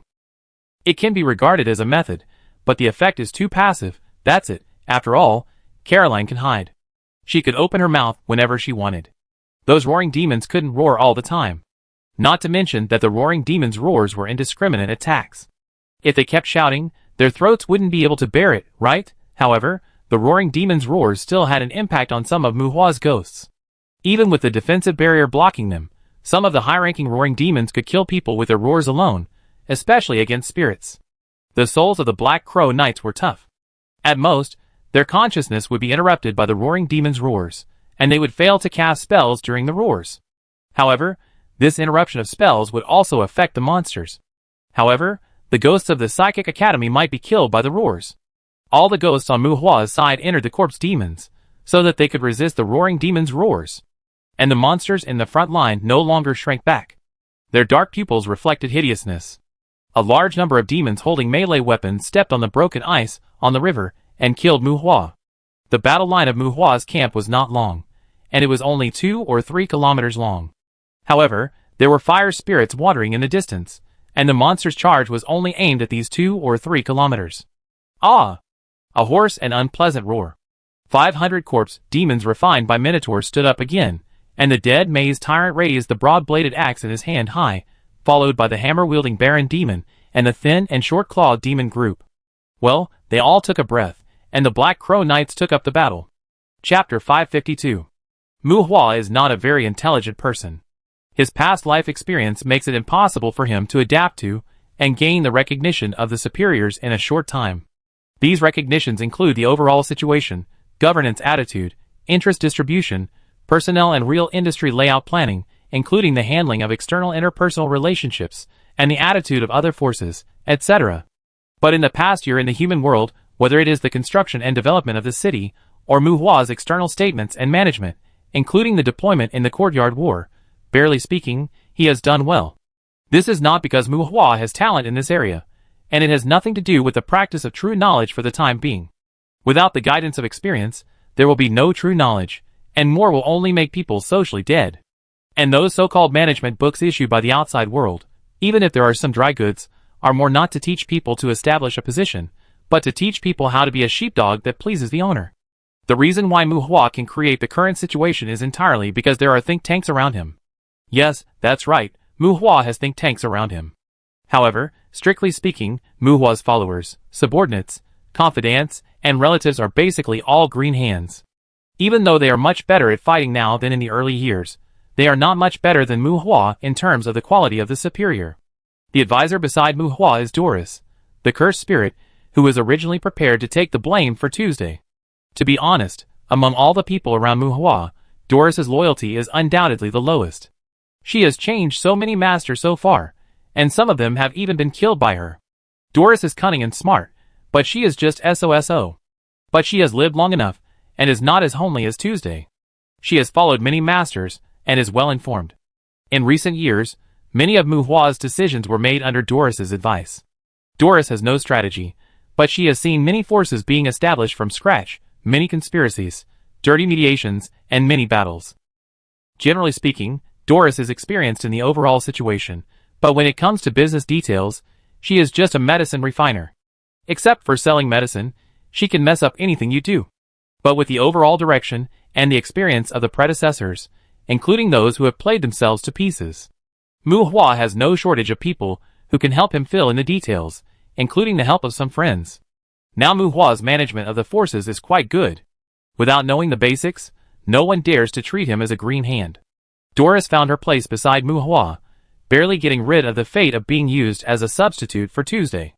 At least now, if anyone wants to take advantage of the cursed spirit beside him, he will fight to the death with the other party, and should not hand Doris over to sacrifice to the heaven casually. Yes, if the cursed spirits had not the ability to help people polish their souls, humans would definitely prefer to sacrifice such beings to the heavens. This is because death is not a serious threat to the projected monsters in the courtyard, but to humans, they are the gods of death. In the Snow Ridge Ranch, by the Chincha River, the battlefield has begun. In war, using a large number of low-end monsters to attack the enemy formation is a common tactic used by demons. But this time the three divisions of the Snow Ridge took the lead in charging Mu Hua, which seemed to be somewhat helpless. In the war with humans, magic has always been the demon's strong point, but when fighting with Mu Hua, after both sides deployed defensive barriers, they were supposed to consume the magic power of Mu Hua's casters, or expose the location of Mu Hua's magic weapons. But as the offensive unfolded, Mu Hua did not use any magic weapons at all. The high-intensity magic made the magicians, who maintained the defensive barrier on the demon side, a little overwhelmed. The defensive barrier can be maintained continuously without interrupting the casting. If it is provided with sufficient energy source, it will not collapse due to damage somewhere. If most attack magic is compared to sand balls, defensive magic is to refine sand into gold and stone. It is a more compact and stable spell. Once it is formed, it can basically only break the magic attack, and dispelling it will have no effect on it. The demon's defensive barrier incorporates the protection from the Forgotten World. It should be to prevent the petrified magic eye. This protection spell has certain dimensional characteristics. To put it bluntly, the person guarding the barrier is like being in another dimension. Even if Mu Hua can see them, the petrified magic eye cannot cross the dimension to produce an effect. To be honest, this spell is mainly used to prevent space magic. It greatly increases the energy consumption of the defensive barrier after being attacked by conventional attacks. However, except for special abilities such as the petrified magic eye, its defensive effect is far inferior to the conflicting eternal protection. There are hundreds of thousands of monsters in the three divisions of Shuling, and more than half of them can cast one or two attack magics, just like the lightning arrows shot out by the individual numbers. When the monsters cast spells in unison, the covering attack is really terrifying. But the momentum is terrifying. When it comes to Mu Hua, the ghost's bone teeth and bone spears are nothing. The skeleton wizard raises his hand to fire a group of explosive flames, and the headless knights are all blasting the white bone soul.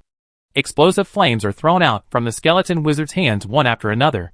The blast range of each explosive flame is about 1 kilometer in radius, and each time it is thrown down, there are 300 or 400 bombs.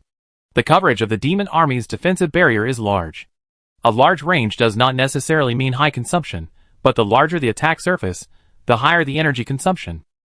The skeleton mage's explosion is very fast, and the bombing is carried out again and again. Under the influence of this explosion, many low-end spellcasters on the demon army's side can hardly form magic outside the barrier. When a stable confrontation is formed, it is Mu Hua, who represents humans, who is hurling magic, while the magic cannons on the demon army are roaring. The headless knight does not honestly hurling bone spears. After throwing the flexible enhanced bone soul, he simply hurled the ordinary bone soul. Those bone souls specifically look for the corners of the defensive barrier to gnaw, and many monsters that originally attack Muhua have to lock on those bone souls to attack. Dragon breath, wind blades condensed by dragon language, meteorites, thunder bombardments, high-output giant beast aurora, sea of thunder snakes, fire rain meteors, hurricane tornadoes, etc. Anyway, no matter how large the range is, it is intended to form a covering attack on the defensive barrier. These higher-level magics are similar on both sides, but under the bombardment of hundreds of explosive flames, it seems that the high-end spellcasters in the three demon armies of Shuling are not much more than Muhua's side. Before Muhua personally took action, the demon army over there was a little overwhelmed.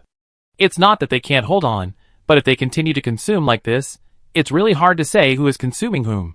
The front army of monsters rushed out of the barrier, and the swords of the demon-breaking swords still cause serious damage to the defensive barrier. Muhua's side has a limited number of combat forces. If he wants to stop the monsters from rushing, he must draw out the undead, who are hiding in the barrier to cast spells.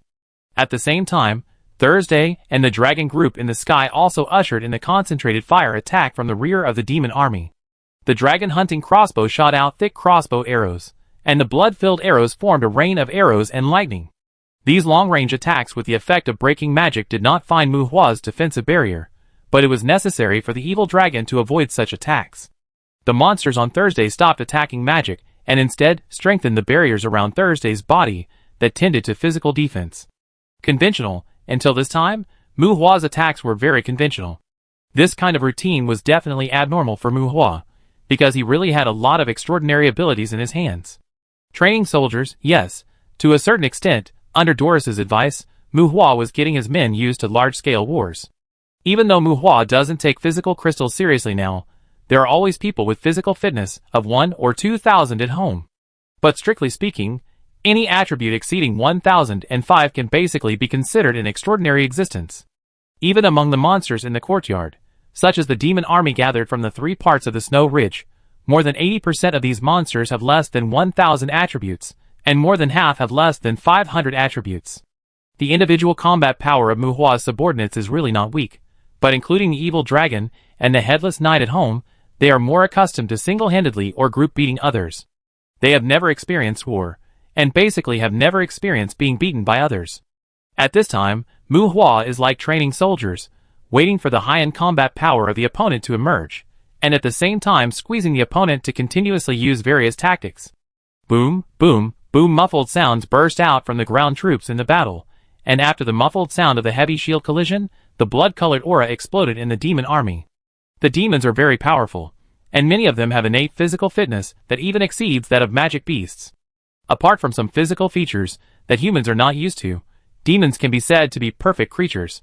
Even low-level demons often wield sharp blades and heavy hammers that burn with blood. The vanguard of the demon army attacked fiercely. The corpse demons refined by Minotaur and the Black Crow Knights did not charge in groups. The battle line was too long, and the combined confrontation could not stop the demon tide-like offensive.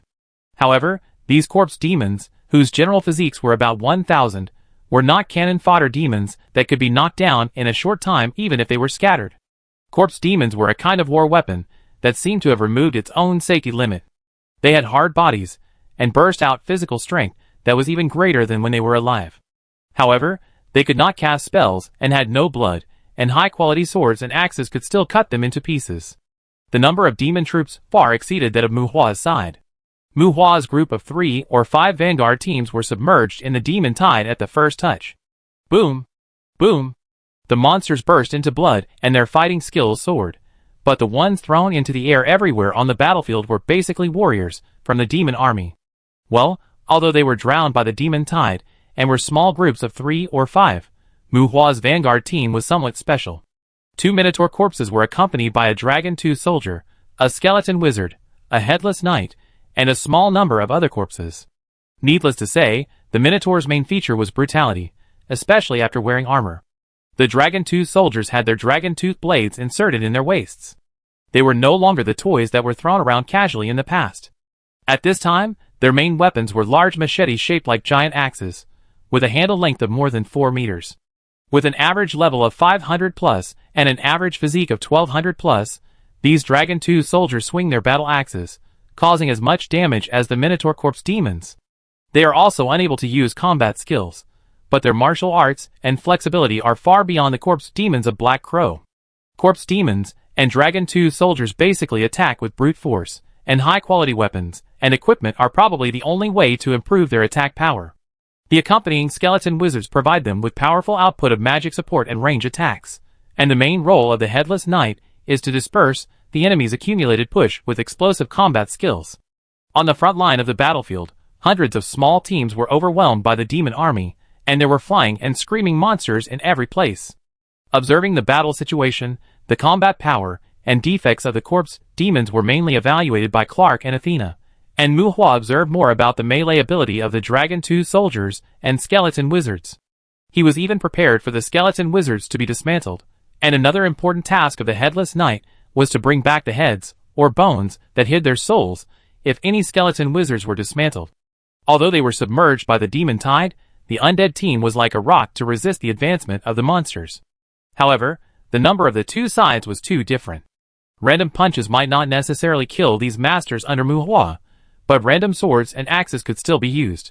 As the battle dragged on, the warriors sent by Muhua were gradually suppressed by the monsters, and even the Headless Knight dragged the immobile corpse demons back. The Minotaur that was dragged back was mostly damaged, but basically not too serious. The main problem was that the ghosts attached to them had run out of oil. The fierce battle made it impossible for the ghosts to control the corpses, and the ghosts dared not get out of the corpses.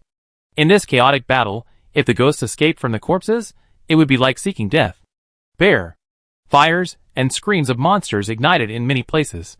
When the flame skeletons and corpses retreated, some skeleton mages with flames all over their bodies appeared in Muhua's army. The blazing white flame nova swept through the demons, and the monsters affected by it were ignited. The corpses and the Headless Knights retreated, leaving only the Dragon T soldiers around them. Those flame skeletons launched a full range of fire attacks, and they no longer had to worry about accidental injuries. The skeleton mages who did not perform engraving and strengthening retreated, and the blood in the demons became stronger, and pieces of various defensive magics appeared. Only the besieged flame skeletons and the embarrassed Dragon T soldiers, who continued to cause casualties to the enemy, were left on the battlefield. Muhua shook his head secretly. Many of his Dragon 2 soldiers had been entangled with ropes and chains. Some of them were even dragged down by monsters. Although they could not be killed for a while, the monsters dragged those Dragon 2 soldiers around the world to prevent them from lying down and fighting back. Seeing that the other party actually wanted to drag his Dragon 2 soldiers back to the rear, Muhua could not help it, and used the improper fireball technique again. Karma Purgatory. The broken meteorites were still broken meteorites, still like malnourished meteorites, with blazing white flames, but now these falling meteorites flying sideways were no longer just high temperatures. Fusion of Karma Fire, just like its name, is a large-scale high-explosive magic that can create a purgatory scene. Because emotions are the fuel of Karma Fire, and in the place where life is concentrated, Karma Fire is the source of purgatory. Boom! Boom! Boom! The meteorites fell, and the demon army camp also set off a huge wave at the first time. The tens of meters high water waves seemed to want to extinguish the fire of the demons. Such a large-scale heavy water wave even killed many demons, which made Muhua raise his eyebrows. Fast casting, rich magic power, it seems that the assessment of the demon general strength should be improved. Chapter 553. The meteorite fell, the flames were extinguished, and a 100-foot ice wall stood on the battlefield between the demon army and Muhua. In the crystal ice layer like an iceberg cliff, some frozen monsters still kept fleeing in a panic. To be honest, the monsters of the 3 ice and snow divisions can be called a legion, but after the battle line was opened, it was really difficult for Muhua to be called an army for the time being. Especially after the Academy Ghost retreated, in addition to the dragons in the sky, Muhua's side seemed to only see a group of restless hellhounds on the ground, and their number was completely incomparable to the army of the 3 ice and snow divisions. At this time, among the demon army, a fierce frost demon holding an exquisite staff looked around in a daze. The huge wave earlier was raised by the demon general, who led the migrant tribe. This frost demon came from the ice tribe. Originally, it should have frozen the huge wave while the water source was at it, and with the help of the iceberg, it could face the enemy from a high position and better snipe the dragons and floating monsters in the sky. But before it cast the spell, how could the huge wave be frozen? The huge wave raised from the direction of the demon army, after being frozen, blocked the 2 sides of the battlefield. At a height of hundreds of meters, the demons only had a piece of iceberg with a slope in front of them, But Muhua was facing a difficult cliff. Arrogant human. Behind the demon army, several sturdy demon generals looked at the iceberg, and an Ahriman demon, with the appearance of a scarab, waved his giant claws, and said angrily. The cold breath blew away the anxiety of the battlefield. When the scattered demon army retreated, several figures appeared on the top of the frozen huge wave. Muhua, Tina, Monday, Caroline, Selma, and Thursday carried monsters and floated above everyone, while Friday led a group of dragons to swim in the sky behind the iceberg. The demon army seemed to have no intention of bypassing Muhua and rushing to the rear. Muhua and his men gathered together, and there were still demons everywhere in front of them. A large number of cannon fodders in the front army died, but at this time, the elite of the demon army appeared, and the battle became even more heavy. Human. Commander, be merciful and willing to give up the area south of the hot spring town, but we will regularly send some demons here to accept the death thrown by Doris. This is the condition of cooperation. Give me your answer. Muhua appeared, and a roaring demon in the demon army walked out of the defensive barrier, with a mane-like flame floating on his back, and shouted in the direction of Muhua. Doris? Bluffing?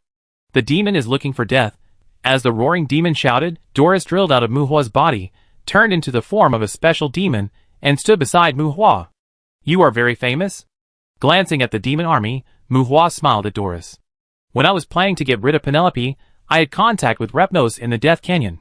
These demons want to use projection to exempt from death. Master, do you need to try the sleeping curse? Doris looked at the shouting roaring demon with a sinister look and asked Muhua.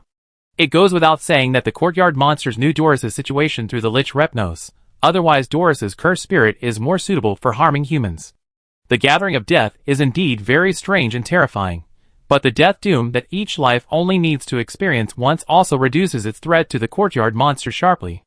If it were in the past, Muhua might still be complacent about killing some projection monsters. But when the level is improved, let alone what Muhua thinks, the demons even want to take the initiative to bear the doom of death, and get exemption from the doom of death in the future at the cost of one projection, and this kind of operation will inevitably make Doris unwilling and angry. Try it. I don't think it will work. Those demon followers are really in the way. Muhua shook his head and said. Tina guarded in front of Muhua. Muhua opened a bird's eye view. His perspective was brought into the sky, as if searching for something farther away from the demons. Boom! The thick staff hit the ice surface, and the ice splashed a small amount of flying debris.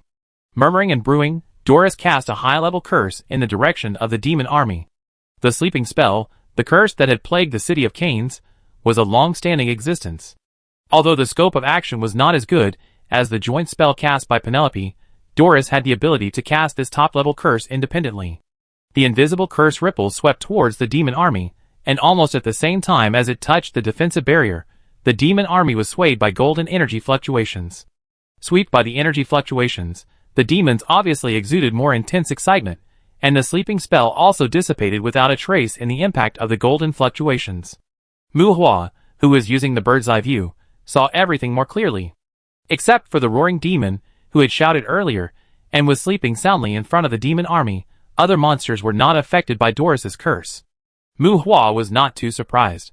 The demon army even took out the Forgotten Guardian, which obviously had a certain understanding of him, and the prevention of large-scale curses was also a necessary part of the war. Not only the monsters, but Muhua also had a special person responsible for early warning and reconnaissance of dangerous spells. It was a monster on Thursday's back that was responsible for detecting abnormal energy fluctuations on the battlefield. Humans, you rejected the goodwill of the commander, and the Snow Ridge Ranch will become your eternal place of destruction. After the curse was uttered, a cold voice came from the demons, and the demon army made another unusual move. With better equipment and a more unified formation, the demons, who were more like regular troops than the cannon fodder before, were about to step out. Ogres, giants, snow demons, red-eyed demons, barrow demons, odora demons, waves of larger demons wearing armor and holding shields, formed a heavy infantry defense line at the forefront of the demon army. Behind these strong demons, there were claw demons, golems, nagas, lamias, werewolves, sirens, and even a large number of succubi. These demons were smaller in size. Some were good at flexible and fast attacks, and some were good at casting spells. The watercolored sea scales uniformly covered their bodies. This defensive magic had a good resistance to fire elements. At the same time, Various single-body barrier defenses were also deployed on them. Behind these monsters, hundreds of fierce behemoths were stroking their claws. Goliath, who was originally half kneeling on the ground, stood up. This was a troll over 30 meters tall. Their faces were always covered with evil smiles. Tens of thousands of elite monsters were moving, making people's scalps numb. There were also some wandering spiders scattered among them. According to Muhua's estimation, these spiders, golems, and the behemoth Goliath at the back might also be used to prevent the petrified magic eye. If their comrades were petrified, they would probably smash the stone statues while attacking. The demons would speculate about the enemy with endless malice. They probably knew more about Medusa's bad habit of collecting stone statues than humans. Woo, with a low horn sounded, and the demon army that was about to attack again roared in a way that shook the air. Magic array, huge and complicated magic arrays spread out in the sky, and many magic arrays that ordinary people would want to vomit at the sight of covered the sky above Muhua and others. This kind of magic array with a long momentum indicates the brewing of high-level assault magic. Raising his arms, Muhua and his group were few in number, facing this terrifying magic momentum, but did not deploy defense, and confidently dispersed those powerful magic arrays one by one. Ha! A laugh came from the monsters. Ping! The magic array shattered. Huh?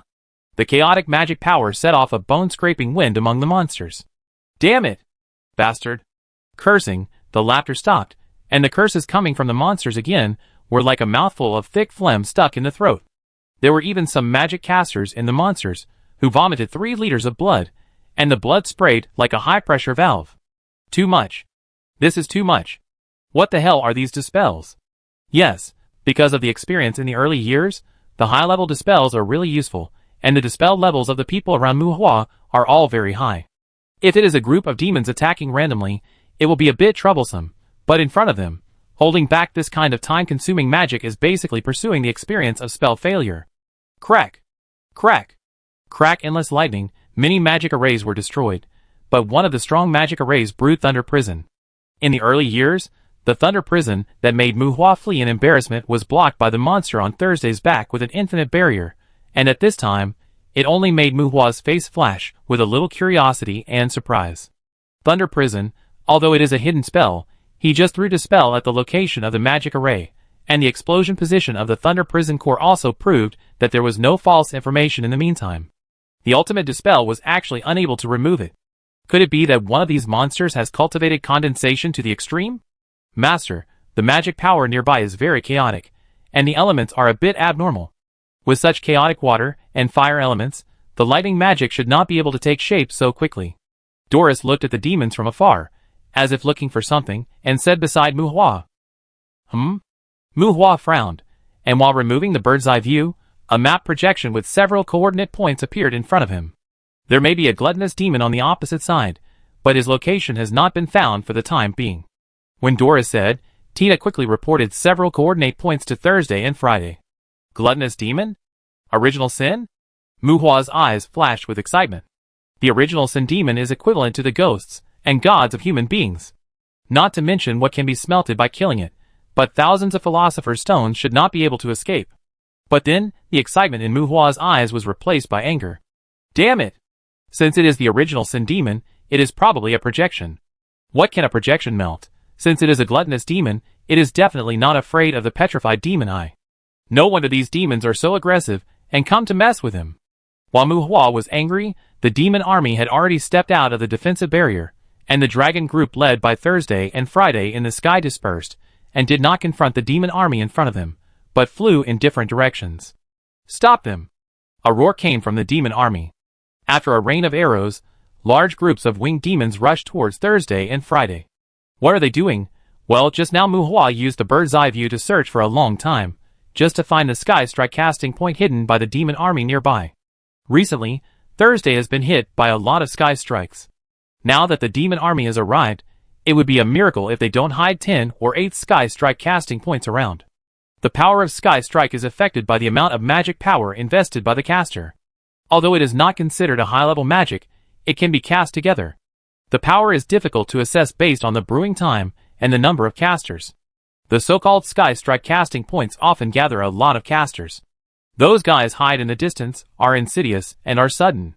It is not uncommon for them to turn the tide of the battle at any time. Muhua wanted to deal with those casting points, so he did not hesitate to send Thursday to Friday to hold the fort. Chapter 554. Ordinary demons may only be good at fighting, but demons who have reached the level of demon generals usually have rich experience in war. As soon as the dragon group on Muhua's side moved, the demon generals in the three ice and snow divisions guessed that they had discovered the hidden sky strike casting points of their own side. You know, those joint casting points have at least taken necessary concealment measures, and naturally camouflage and concealment barriers have been deployed. The demons were also surprised by this. I think in the future, the information about Muhua will add another content about his proficiency in reconnaissance and perception. This is a human who gives the demons a headache. Judging from the current situation, this human and his subordinates are almost all demons, and the level of magic skills is not too low. This guy is even more like a demon than a demon. I don't know if it is a demon who created this evil. Before the second wave of demons on the ground started fighting, blood rain had already fallen from the sky.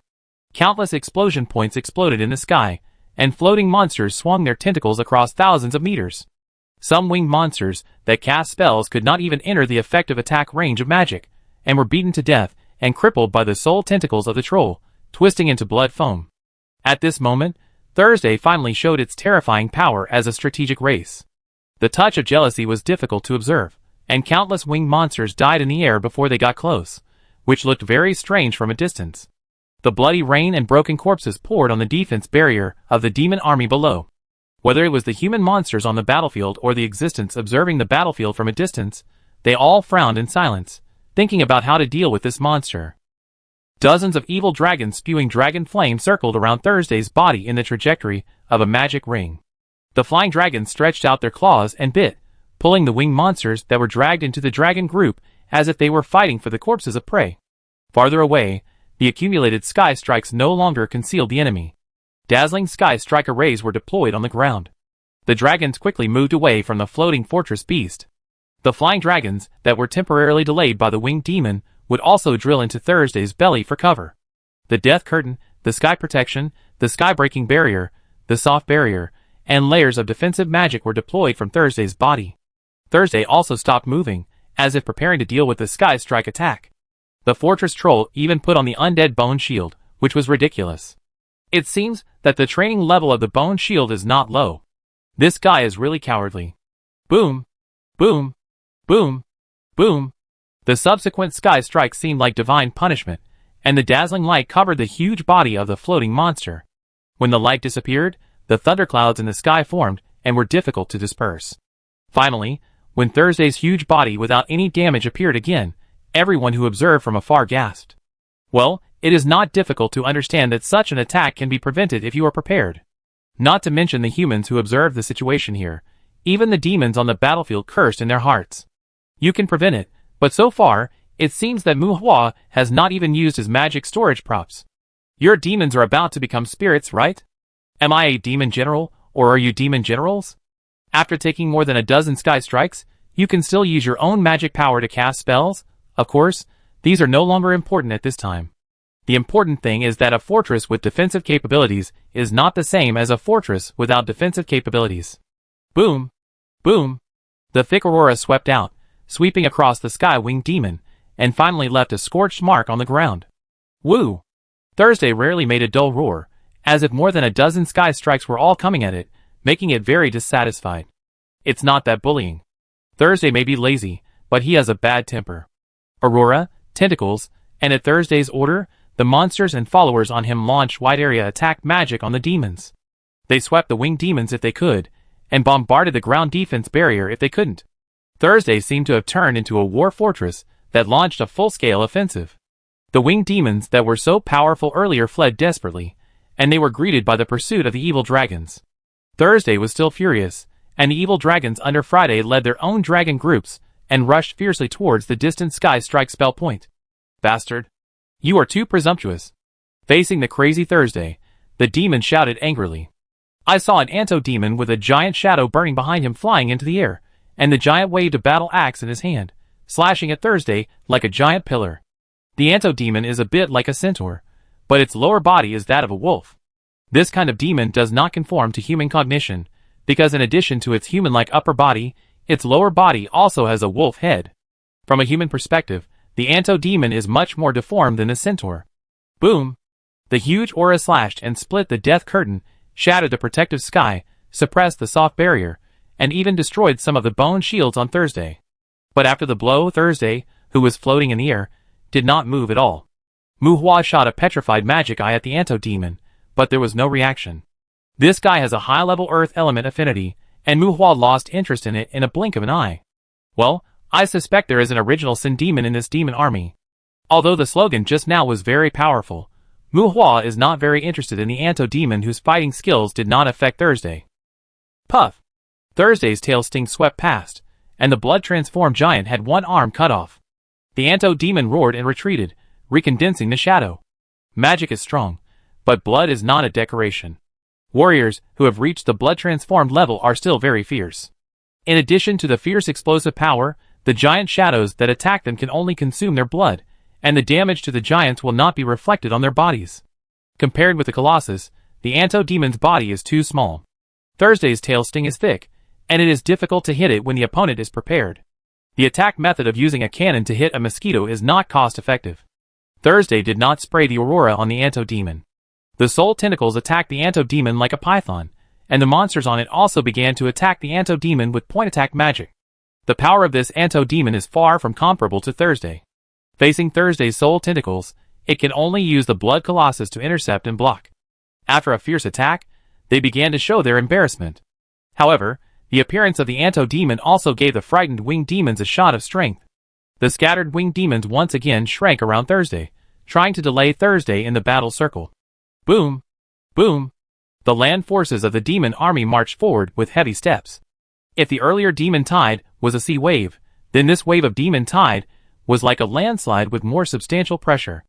At this time, Muhua, who was looking down from a high place, finally opened his petrified demon eye, and it seemed as if a breeze was blowing, and large groups of demons froze in their steps during the charge. Boom! The giant shield hit the ground vigorously, and the ground under the force shook heavily. There was not much panic, as the monsters seemed to have been prepared for this. No matter the monsters were covered by tower shields or stone statues, as long as they were not spotted by Muhua, they escaped the fate of being petrified. Quick shadow attack, shadow demon. Countless shadow demons drew shadows on the ground that were heading straight for Muhua. Hiding in the shadows was a way to avoid being petrified by the Eye of Devil. Master, these shadow demons should be equipped with powerful weapons, which is what the demons usually use to deal with Medusa. Doris reminded Muhua again. Yes. Monday. Muhua nodded. The demons speculated on the combat power of Muhua. Similarly, before meeting this demon army, Doris had already analyzed the methods that the demons might use.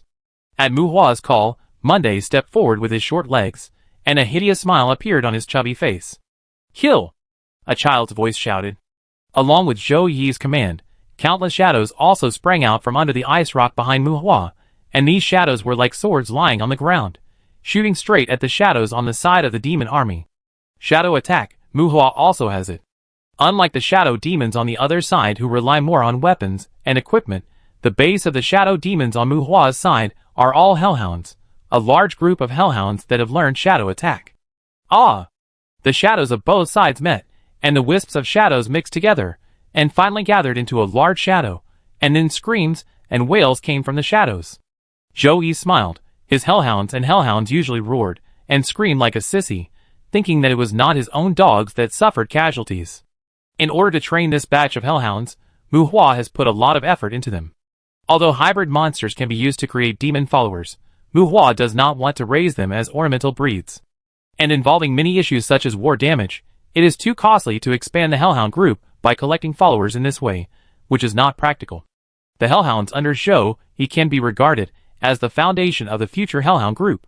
Give them enough training, or develop a few more strong individuals, and then put them in the courtyard. In the future, even if they are asked to take in some hellhounds who do not sign a contract, Muhua dares to use them. It is easy to understand that Cerberus recruited some hellhounds, right? As long as there are enough teams to suppress them, let them guard one place, treat them as a demon force, and kill them if they don't obey. This is normal for the demon force. There were screams in the shadows, and in some places, there were even flames and lightning in the shadows. Muhua opened his eyes wide and stared at the shadows. From time to time, shadow demons were forced to come out of the shadows, and when they came out of the shadows, they were petrified. The demons were a little confused. Shadow demons could be regarded as scouts specializing in reconnaissance and assassination among demons. It was not easy for them to gather such a group of shadow demons. Where could the human side hire so many more capable ones? But as the screams gradually subsided, when the shadows on the battlefield shrank back behind Muhua again, when he saw the hellhounds carrying the corpses of shadow demons, the hellhounds came out of the shadows. Hundreds of hellhounds, what fact? Hellhounds, what the hell? Well, no matter how outsiders complained in their hearts, looking at the hundreds of corpses brought back by his own dogs, and more weapons in the mouths of the dogs, Muhua nodded with satisfaction.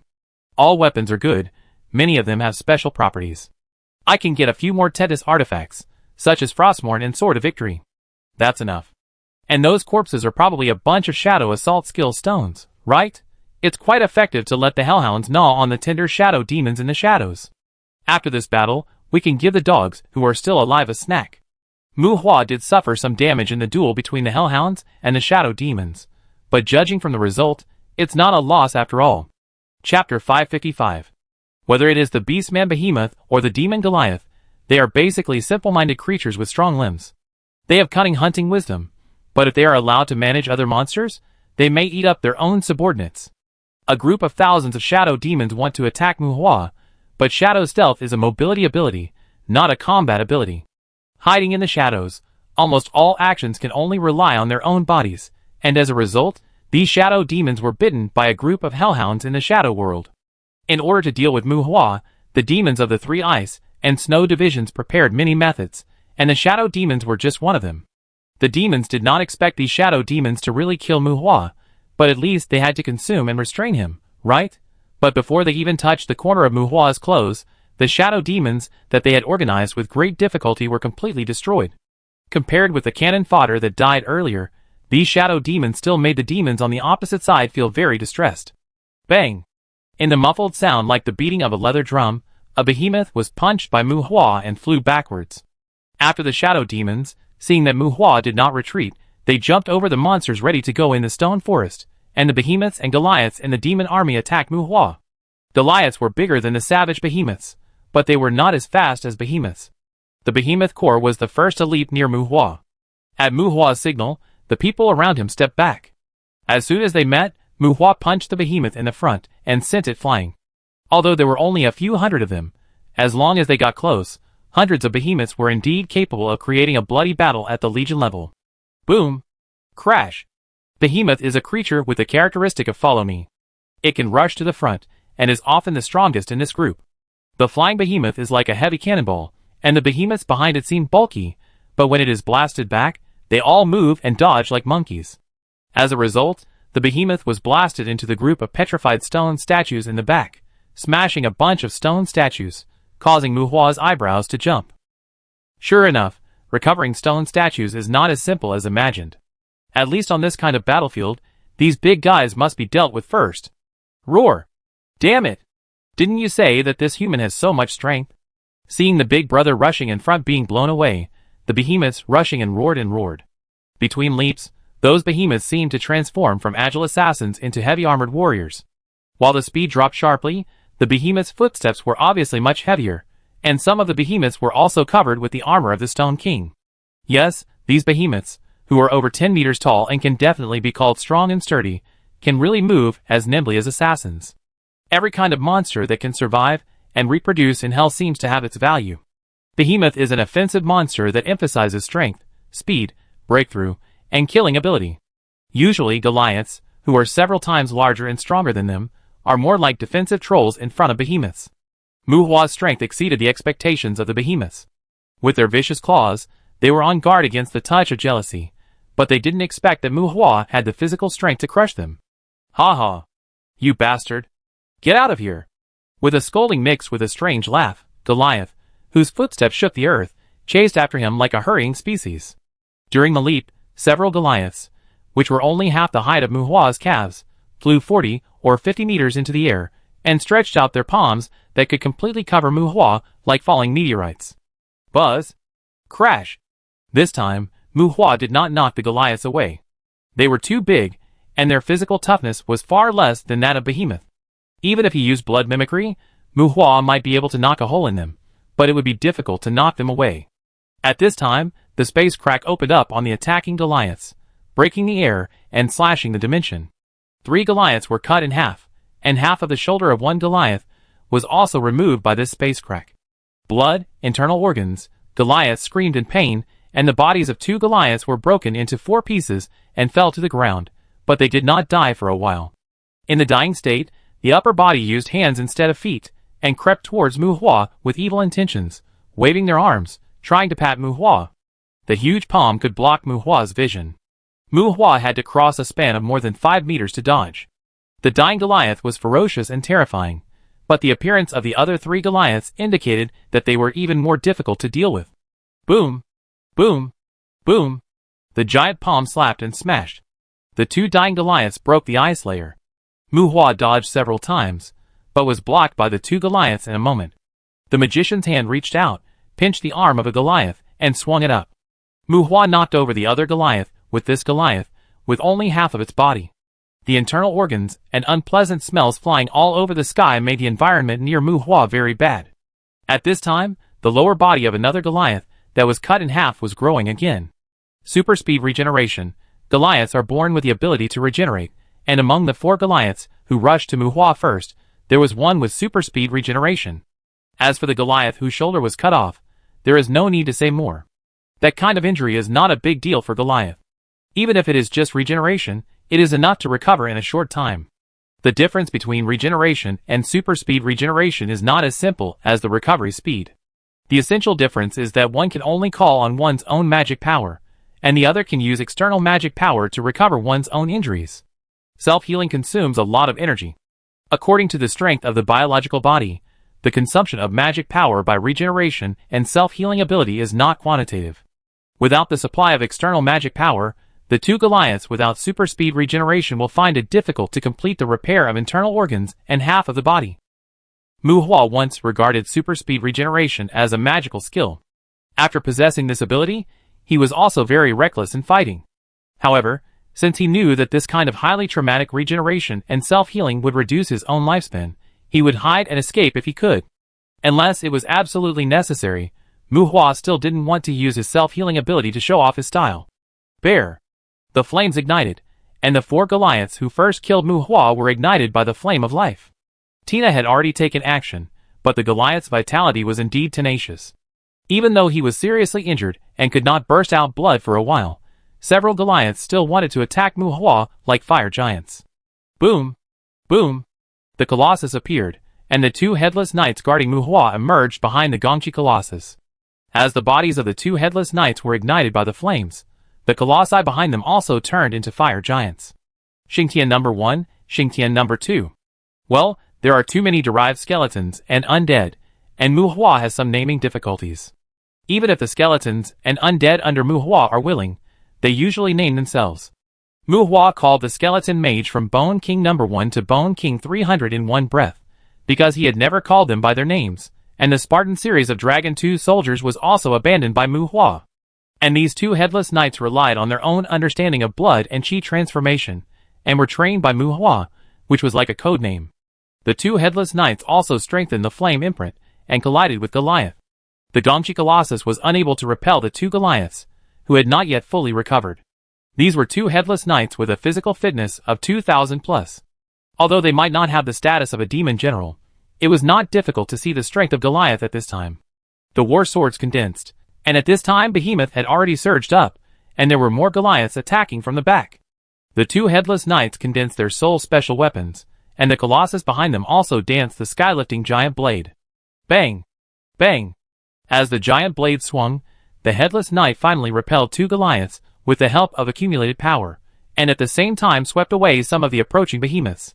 When the Goliaths stumbled and fell, the behemoths that were swept away actually released the force in midair, and their claws blocked the sharp blades, and they fell far away without suffering much damage. Goliath and Behemoth, both creatures are the darlings of the earth. Under the same conditions, if it is a one-on-one fight, Behemoth is generally not as good as Goliath, or it should be said that Behemoth should not be able to outlast Goliath. However, in a group fight, even if the number of individuals on both sides is the same, it is usually Goliath who dies, and Behemoth is more difficult to deal with than Goliath. Bear. Tina transformed into a disaster spirit fire demon, and the fire spirit outside also appeared behind her. Tina and two headless knights jumped over the attacking behemoths and stepped forward to intercept the Goliaths behind the behemoths. There were more than 20 Goliaths, far less in number than the attacking behemoths. The reason why they had to bypass the behemoths was mainly because Muhua was more rare in behemoths. There was nothing good about smelting Goliaths, and Muhua was not very interested in them. A group of behemoths in stone armor ignored Tina and the headless knights. Their target was locked on Muhua. Their mission was to tear this human apart. Bang! The head of a Goliath who faced the Calamity Spirit Flame Demon exploded. Knee strike? Flame impact? Martial arts? Damn! A Calamity Spirit Flame Demon blew up a Goliath's head with a knee strike? Not to mention Baroque, even the Keo Flame Demon didn't do this. A group of Goliaths, who were burning with blood and energy, were a little upset by Tina's opening attack. Bastards! You dirty liars! This is not the petrified magic you mentioned. An angry roar came from the Goliath.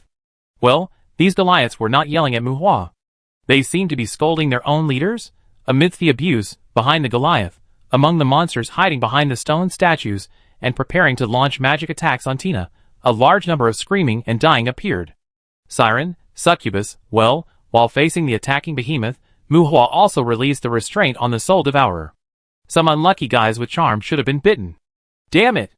Didn't they say that there was only a young human on the other side who was jealous? Which bastard said that the Sea-Scale Guardian would work? Among the Succubus group, those with tougher souls, who were not killed by the Soul Devourer, looked at their dead counterparts, endured the pain of soul tearing, and cursed in their hearts.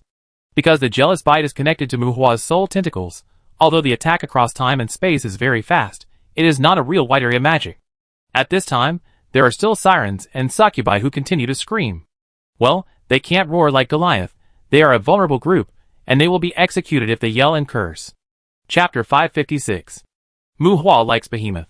He finds that Behemoth is honest, responsible, and loves to learn. Well, let me emphasize that Behemoth loves to learn. The three ice and snow divisions dispatched more than 100 behemoths to attack Muhua. According to Muhua's observation, at least half of these behemoths are not projections. So when facing Goliath, Muhua can be ruthless. He can throw away Dimension Duankong as he wants. He doesn't care if Tina runs to set fire. He raises his hand to summon 9 magic dragon summons to cooperate with Tina to attack Goliath to prevent Tina and the 2 headless knights from having accidents. Goliath is indeed strong, but not to mention that they are basically projections. Even if they are the real bodies, after transforming into fire spirits, they will lose their original strong physique, shrink in size, and have average combat capabilities. It is estimated that even Tina will not cherish them. As for the problem of the dragon polluting the environment, it's already like this, and this battle is bound to kill tens of thousands of monsters here. So how can we care about the dead air pollution? We can purify it slowly in the future. And these behemoths, Muhua doesn't want to break them too much, at least those behemoths that have descended in their true form. He wants them alive. Despicable human. Damn it! Despicable bastard, let me go. Roar! Roar! Roar! The dragon and the fire demon fought with Goliath, and the roar and curse of the behemoth behind Muhua shook the sky. Behind? At this time, 24 behemoths were dragged behind Muhua, and the touch of jealousy entangled them in 18 shapes. This kind of binding play on the battlefield made these behemoths ashamed and angry. As for the scene, anyway, the demon army had already sounded the horn of supervising the battle. Muhua's spiritual attribute is now over 2,600. He should have been able to capture 26 behemoths, but 2 of his soul touches were cut off, so he could only drag these 24 behemoths around. In the atmosphere of common hatred and common enemy, the behemoths that were not caught launched a frantic pursuit of Muhua. A group of giant beasts chased the short human, pounced and trampled, and Muhua moved around with his tail between his legs. Many of these behemoths were in their original form. The behemoths attacked swiftly, and their speed of movement and attack was very fast. Muhua did not want to be scratched by them, nor did he want to kill or injure anyone by mistake, but he was chased by these behemoths and was a little embarrassed. As for the restrictive curses, most of them would be dispersed by the violent blood of the behemoths. Muhua cast blood stagnation and magic thorns on the captured behemoths one by one. While taking advantage of the gaps, when the blood of some behemoths was interrupted, Doris's eternal sleep curse could knock them down. Those behemoths that fell into deep sleep would be thrown far behind by Muhua, and the skeletons and undead under the ice cliff would drag them away and hide them. For Muhua, these learning-loving behemoths are worth training. The air battle in the sky has never subsided. The monsters hiding in the stone statues should have cooperated with Behemoth and Goliath to surround and kill Muhua. Not to mention that the collision range of Goliath, Tina, the dragon, and the Gongchi giant is too dangerous. The shadow attack of the Hellhounds has already drilled into the group of monsters. The monsters who have to take care of the petrified magic eyes and deal with the attacks of the Hellhounds are also in a mess. There are even some monsters who draw their swords against their comrades. Those monsters are probably controlled by the Faceless Man, which should be the masterpiece of Selma, who mixed in. On the other side of the cliff, after confirming that there were no high-density long-range attacks, hundreds of skeleton mages floated in the air, and the explosive magic array was deployed again.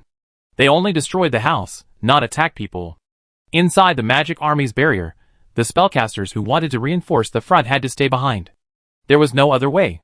Those skeleton mages did not fight properly, and all their magic was directed at the defensive barrier. If the defensive barrier is not maintained, it is estimated that more than 80% of the elites, who are still in a state of preparation in the barrier, will not be able to escape the disaster of the petrified magic eye. Boom! Boom! The magic cannon roared, and waves of energy shock swayed from the body of Thursday in the sky. Damn it! Adrian, what are you waiting for? Kill him! Come and kill him! A behemoth in the behemoth group shouted angrily. As more and more behemoths were captured by Muhua, who was originally more inclined to dodge and escape, gradually launched a fierce offensive. The dimensional air that wiped off the neck, the spear that pierced the heart and pierced the head, the flames and cold air that flashed and cruelly poured into the mouth and nose. The behemoths gradually realized that Muhua was not going to capture all the behemoths. He only captured the existence of the body. And when facing these projections, this human has fierce power and cruel magic. Puff! Puff! Puff! The bloody ice spikes pierced through its body. The behemoth whose wound was touched by Muhua could not even scream. The dense ice spikes all over its body exploded, including its throat, which was already shattered. Get out of the way! The fierce behemoth finally shouted in panic, but the next moment, Muhua's figure appeared on the shoulder of the shouter. Puff! The tip of the tail pierced into the behemoth's huge head from the eye socket. The behemoth's eyes looked small, but their eye sockets were not small. Puff! The tail swung out, and the multi-clawed tail tip took out a pile of blood stains from the head that were hard to tell what they were. Wow! The attacked behemoth turned into dust and flew away. The demon gold coins flying all over the sky reflected the attractive golden light on the bloody battlefield, and made a tinkling sound when they collided. Adrian. Seeing Muhua's ferocious attack, several behemoths swung their claws at Muhua, while others were ready to predict Muhua's dodging trajectory, and the behemoths roared even more angrily. Adrian? Maybe he was the trump card these monsters were preparing to use against Muhua? Muhua didn't know the specific situation, but at this time, the demon generals behind the demon army were also cursing. Tail, horns, damn purgatory armed forces. There were many demon generals in the defense barrier who scolded to waste, and they were scolding the monsters that attacked Muhua. The petrified magic eye also consumes magic power, and until this time, Muhua's horns on his head had not shrunk or dissipated, which proved that Muhua still had enough magic power. You know, they released the monsters in batches, originally with the intention of consuming Muhua's magic power. Knowing that Muhua's individual combat power was limited, the demons were quite confident that they could kill Muhua. If they couldn't kill him, they would at least tire him to death. But now, the human is in the same state as when he appeared on the scene. How can this battle be fought? Boom! The monsters fell, and a demon thrown down by Thursday's tentacles hit Muhua's position exactly. If Muhua hadn't dodged in time, he would have been hit directly. The appearance of the scarab is more than 7 meters tall at the shoulder, and more than 10 meters long. It is a bit similar to the shape of the Crypt Lord. It is also a big guy. An Arman demon who cooperated with the Anto demon to attack Thursday earlier is probably also a demon general. Well, this guy is not here to attack Muhua. It was completely thrown down from the sky by Thursday. At this time, except for its 2 front claws, the rest of its limbs were basically broken, and there was a hole in the carapace on its back. Black and purple demon blood spurted out like crazy. Puff! The demon general seemed to have not recovered yet, and Muhua thrust the war spear in his hand into its mouth. Ho ho, bastard, bastard. Die! 2 strange hoarse sounds. Probably because of the body structure, Muhua's spear stabbed quite deep, but it didn't affect the Arman demon's speech. A magic circle flashed on the arm and demon's weird head, and the sharp claws of the front limbs also swept towards Mu Hua. These demons are really fierce. They have been beaten into this state, and they can still be so energetic while casting spells and hitting critically. Dispel. The magic circle broke. Clang. The claws between the fingers hooked the arm and demon's front claws, and the debris flying between the claws burned sparks. Bang! Mu Hua twisted his body with force, and threw the demon general over his shoulder, and smashed it hard on the ice. Puff! A large amount of demon blood splashed out of arm and demon. The lance pulled out by the magician's hand hooked out some organ in its body. It was hard to say whether it was knocked out by the fall or something else. Arm and demon was still struggling, but he didn't speak again. Crack! Crack! There seemed to be a strange sound at the broken shell of the demon. Looking closely, it turned out to be some beetles covered with blood. The beetles were similar in shape to arm and demon, but shrunk to the size of an ordinary person's fist, like some tumors that slipped out of the body. Color domain protozoa? It doesn't seem like it. Mu Hua frowned. Badababa demon's parasite? Beware of the behemoths attacking from all around. Mu Hua turned his face, and spit out a ball of black flame at the wound of arm and demon like spitting. Bear. The small ball of flame, as soon as it touched the flesh of arm and demon, instantly set the whole body of arm and demon on fire. Ho ho! The arm and demon who was stepped on by Mu Hua let out strange cries, and the beetles that crawled out of his body were instantly burned to ashes. Black Flame, the fire of Gehenna, the behemoth, who was about to attack Mu Hua, stopped charging forward instantly. From extreme movement to extreme stillness, he did not fall down. Behemoth's body coordination ability is really not exaggerated. The arm and demon under Mu Hua's feet, and Behemoth both have high-level affinity with the earth element, but even the spirit of the fire element is still afraid of this black flame as long as it does not master the hellfire. Because it will use all energy and matter as its fuel, the flame that never goes out. Even if it is not afraid of fire damage, it will drain all the physical strength and magic power in the body of the organism, and your anxiety, anger, panic and other emotions are also its fuel. This thing is not at the same level as the hellfire. The behemoths dared to fight Mu Hua's claws and spears, but they also felt guilty when they saw the fire of Gehenna surrounding Mu Hua in all directions. The remaining behemoths were emitting more intense blood and energy like wolf smoke, but they were hesitant and did not dare to approach Mu Hua. Liar! Damn demon! They are all liars! Some behemoths murmured to themselves and moved back, as if they were trying to escape. They can accept a fight to the death. They like to hunt strong people, but they don't want to be a death squad. Voila! The gold coins were still flying, and the demon general under Mu Hua's feet turned into dust. A huge suspended stone was particularly conspicuous among the gold coins. The flames rolled out a whirlwind, and Mu Hua stretched out his palm. The black flames drilled into Mu Hua's hand like returning to its nest, yes, into Mu Hua's body. Hellfire is good in every way, but this thing needs to be refined. In addition to refining it yourself, you can also snatch it from others. Therefore, when encountering a being that can also control the fire of Gehenna, it is best not to use this fire to burn others. That is not called attacking, but giving a gift. The demon general died. Mu Hua originally wanted to ask if this guy was Adrian, but it died too quickly, so it was probably not. At this time, Monday ran to Mu Hua with his short legs. Mu Hua frowned and looked at the behemoth, who seemed to be retreating. Well, they were all projections. Mu Hua waved his hand to Monday. Go. Looking at Thursday in the sky, Mu Hua said to Monday. There was no winged demon close to Thursday. It was facing the rain of arrows and guns from the defensive barrier, and smashing the opponent's defensive barrier with its tentacles. In the distant sky, a group of dragons turned around. It seemed that Friday had also cleared the sky strike casting point. Roar! The excited demon roared, and the fat boy who was acting cute disappeared. The ferocious body of the three-headed hellhound finally appeared in the horrified sight of the monsters. Crunch! Crunch! The two behemoths that could not dodge were bitten into the mouth of Cerberus's two heads. The crunchy chewing showed that this Cerberus's bite was not very serious. Roar! The two heads each grabbed a behemoth, and the remaining head with nothing to chew seemed a little annoyed. Amid the roar, a breath mixed with black fire gushed out from the mouth of the dog that was roaring idly, and even dispersed several fire spirits burned by the flames of life along the way. Ong! The dragon roar in the sky echoed with the breath, and several fire lines composed of dragon flames glided over the defensive barrier of the demon army.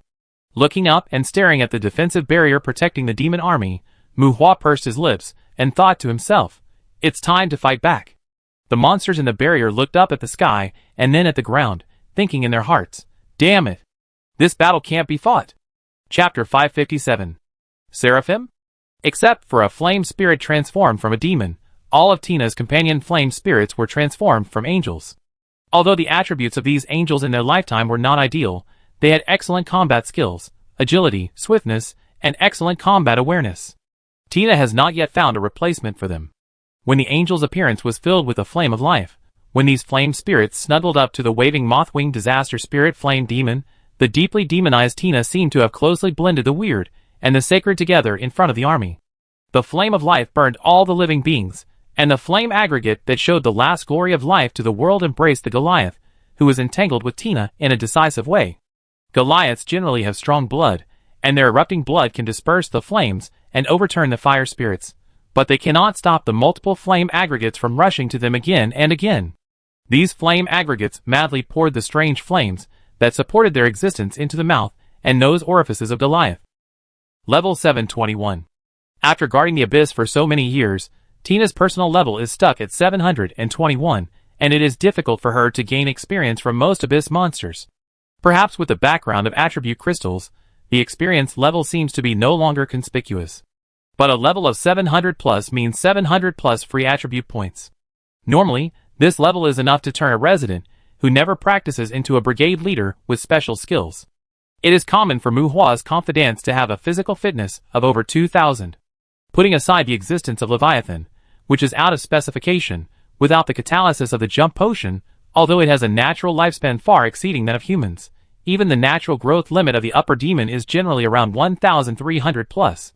Tina now has 1,500 plus intelligence and 1,800 plus spirit. She does not intend to take the path of black magic. The reason why she pays more attention to the improvement of spirit is not only to strengthen her own magic power, but also to increase the spirituality of her companion fire spirit.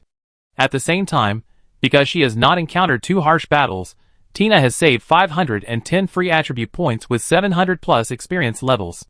She has been hesitating about which attribute to strengthen. Goliath on the battlefield repeatedly broke up the giants condensed by the headless knight, and clusters of flame aggregates with some remaining intelligence also blocked their escape routes. 7 flame spirits associated with Tina, 15 flame aggregates that were destroyed as soon as they were scattered. These controllable numbers are linked to the intelligence of the disaster spirit fire demon. And every time a flame aggregate dissipates, even if there is no existence burned by the flame aggregate around, the flame spirits associated with Tina will definitely find another unlucky living thing and burn it into a new flame evil spirit. Goliath's bloody energy burst out again, and the seemingly endless fire of life in this chaotic place is constantly consuming Tina's magic. The Calamity Spirit Flame Demon is very strong. The fire spirits and flame aggregates they create will no longer consume the magic of the Calamity Spirit Flame Demon after they are generated, but even the immortal companion fire spirits need magic supply every time they are destroyed to death. The behemoth, with a stronger burst, was eaten by Cerberus. The flame spirits that Tina chose were originally agile angels, who were good at speed. There were not many Goliaths. The Goliaths who lost their assistants had flames in their mouths, and noses that were difficult to disperse. Goliaths are not friendly to fire elements. They are used to using their flesh and strong blood to resist the erosion of elements. The flame aggregate embraces and burns, which is secondary. The fire spirits blindly inject flames into the Goliath's body, which is an extremely insidious attack. Except for a Goliath, who condensed blood into heavy armor, the other Goliaths were obviously slowed down even though they were howling crazily. The ability of blood to condense heavy armor is also blood transformation, but because the Goliath is huge, it is not very meaningful to condense a giant phantom in the face of Muhua's group of enemies. Xingtian number 1 and Xingtian number 2 need to contain other Goliaths. This Goliath is also confident that he can exhaust Tina's magic power. As long as there is no magic power to drive the flame of life, the threat of the disaster spirit fire demon can be said to be reduced geometrically. Tina's physique is very strong, but Tina's power is not enough to threaten it. In Goliath's view, this is a demon with shallow knowledge, and who has taken the wrong path. After all, among the fire demons, physical fitness is a well-known weakness of the fire demons of the disaster spirits. Or, what do you need such a high physical fitness for? As a fire demon of the disaster spirits, this fierce Goliath kept entangled with Tina's body. The blood and energy that protected his body even allowed him to ignore Tina's attacks. If it weren't for a group of fearless dragons cooperating with Tina to fight with him, he was confident that he could have taken down Tina long ago. But when he was dragged over by a Cerberus that came in, panic finally appeared on Goliath's ferocious face. "Ah! Save me!" Goliath, who had mastered the blood and energy transformation, cried for help in a panic. Cerberus, with hellfire burning at the corners of his mouth, and the three-headed hellhound that was bigger and sturdier than the dragon, knocked Goliath over. Even the huge Goliath, when facing Cerberus, was like an ordinary human facing a giant dog. Can he fight? Maybe. Will he die? Most likely. Woo, the head in the middle bit one of Goliath's ankles. Monday shook his head like a predatory beast, and while crying, Goliath was constantly dragged and bumped on the ground, and was thrown by it with a bang. What's more terrifying is that the three-headed hellhound has 3 heads. When Goliath wanted to pounce and fight back, the other 2 heads of Monday started to bite all over its body. The claws scratched, the teeth bit, the snake tail strangled the neck, and the hellfire between the lips, teeth, and claws made Goliath seem to see the approach of death. The same strong blood energy, although Monday has not yet realized the blood energy transformation, but Goliath's simple blood energy burst can't repel Monday's attack at all. Blood and energy collided and exploded, and the air waves were mixed with large pieces of rubble full of magic. Yes, rubble. Goliath also had stone armor on his body. If it weren't for the tricky attack of the fire spirit, these Goliaths would be much more difficult to deal with than imagined. Blood and energy were scattered, the stone armor was broken, and Cerberus bit it madly. Goliath's body was repeatedly between blood and flesh flying and crawling to recover, which looked bad and weird.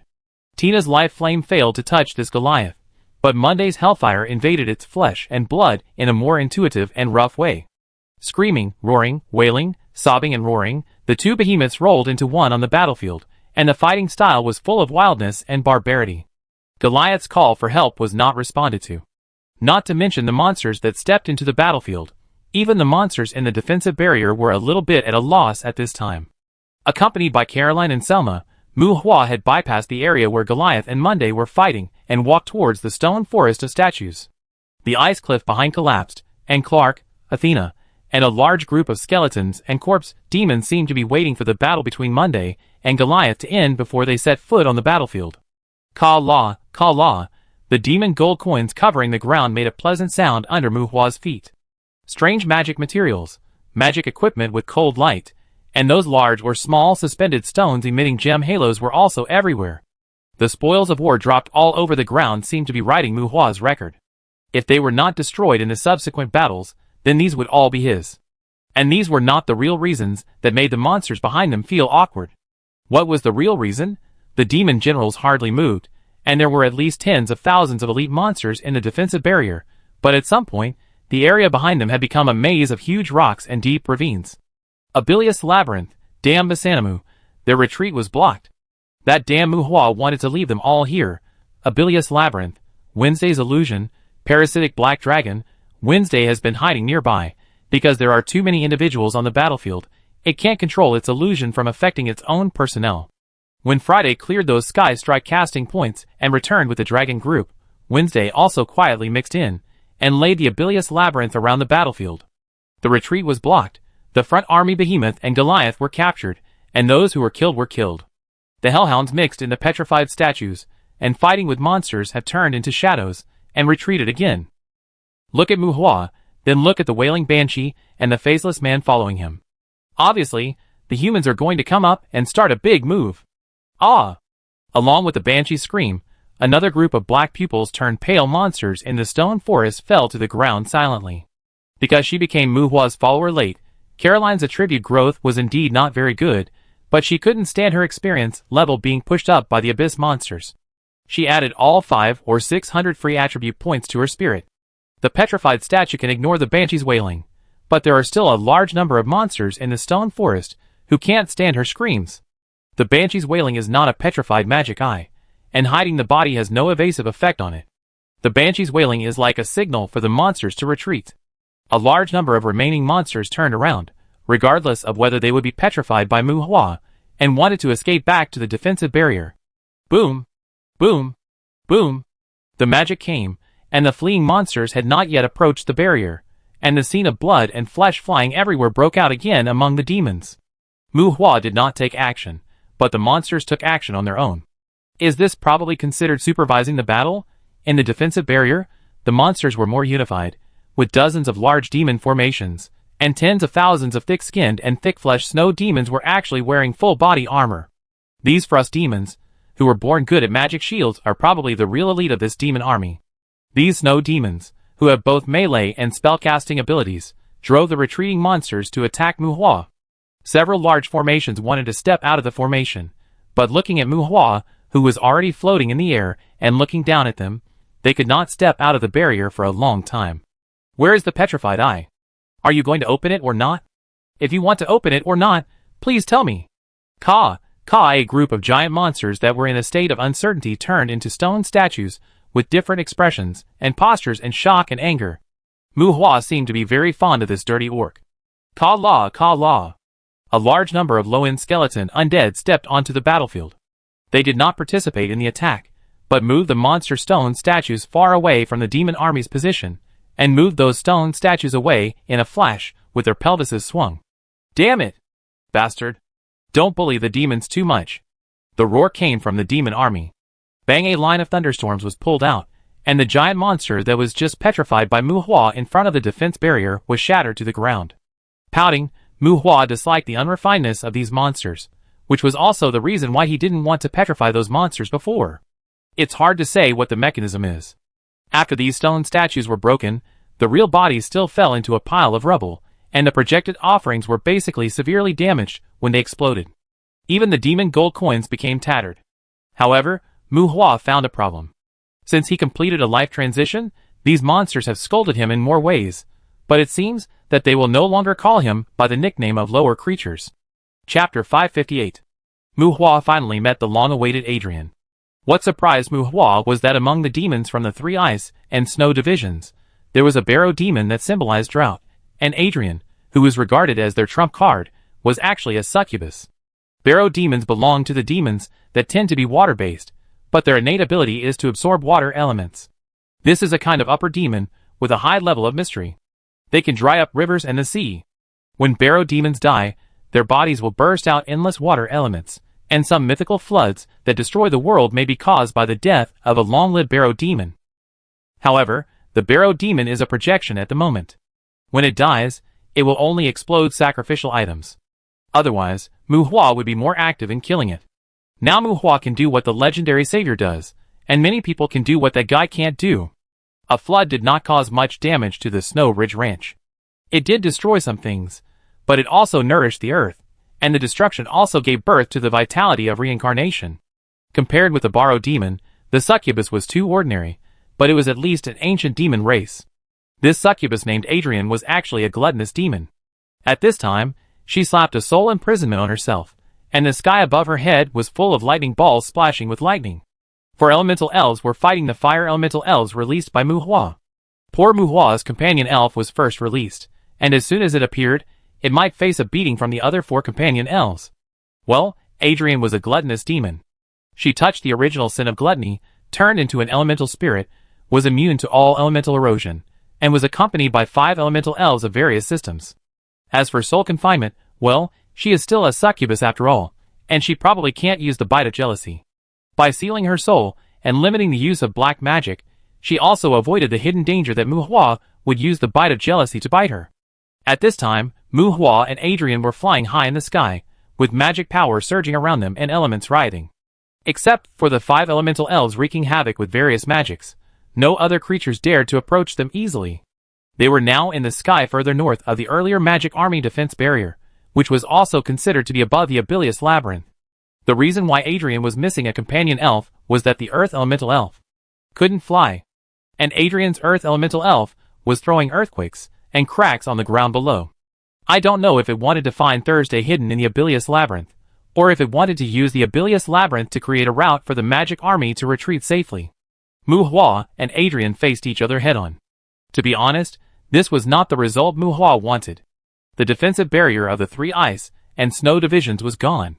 The Calamity Flame Demon, Cerberus, floating trolls, hundreds of skeleton mages throwing explosive flames, dozens of monsters with superior spellcasting ability, a dozen evil dragons, and so on.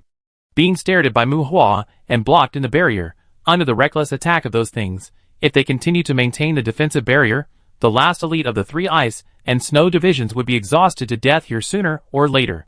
The result was that Adrian found Muhua and dragged him to the back of the battlefield, and the battlefield on the ground seemed to be initialized. Dragon-tooth soldiers, skeleton mages, headless knights, and corpse demon ghosts once again fought with the monsters. The only difference from the previous time was that Tina and Monday were each facing multiple demon generals, and among the demon army, a large number of well-equipped elite snow demons with magic shields replaced the earlier cannon fodder army. The surging blood and energy tore the earth apart, and the cracked earth was paved with ice created by a large amount of ice magic in an instant. The talent of snow demons in practicing martial arts is very ordinary. They are good at ice magic, but with their thick skin and flesh, they can barely be regarded as practicing both magic and martial arts. The two sides fought in a melee, and the gathered dragon-tooth soldiers and headless knights also rushed among the snow demons, but countless corpse demons on Muhua's side were slaughtered by the snow demons. Thursday was out of power. This time, no demon generals came to trouble it again, but its attacks were basically open and closed. No matter whether it was the Aurora or its tentacles, if it really swept into the battlefield, it would inevitably affect its own members. At this time, Thursday stared at Monday and his men who were entangled with the demon generals. Tina's magic power was seriously consumed. Monday was facing the siege of 4 or 5 demon generals. Thursday's followers also consumed a lot of magic power. They temporarily took care of their own high-end combat power on the battlefield, and launched some interference sneak attacks on those demon generals from time to time. Tens of thousands of elite snow demons cannot be suppressed by skeletons and corpse demons alone, but don't forget that Muhua has summoned beasts, dozens of evil dragons and hundreds of flying dragons. Long Yin swept out pieces of mournful cries among the demons, and the flying dragons scattered in the sky occasionally threw snow demons into the air by sneak attacks. For summoned behemoths jumping and trampling around where the spider demons gathered made the monsters want to curse. It turns out that there are many behemoths. To be honest, Muhua has been quite restrained. He still has summoned beasts that he hasn't taken out yet. First, he doesn't want to be completely exposed. He is preparing to surprise Letitia later. Moreover, he doesn't really want to kill all the monsters here. As long as he can hold them back, it's fine. Muhua prefers to move the monsters here back to the hot spring town. The disturbed snow demons don't care about finding the hidden ghosts from the remains of the corpse demons and crushing them. From time to time, the sneaky hellhounds emerge from the shadows lurking in the battlefield. When they smell, they always take away some of the broken limbs of the corpse demons and skeletons. Obviously, the ghosts of Muhua's family are hiding in those broken limbs. Chaos, indescribable chaos of the battlefield. The beings who are observing the situation here are silent for a long time. The fierce fighting power displayed by Muhua's subordinates is beyond the expectations of most people. It's okay to have some upper races, but their attributes, magic, including magic training, don't seem to be serious. Flying high in the sky, looking at the chaos from afar, Muhua danced with his spear and stared fiercely at Adrian, who had big breasts and a round butt. Muhua's current position could petrify the enemies on the battlefield, including most of the demon generals.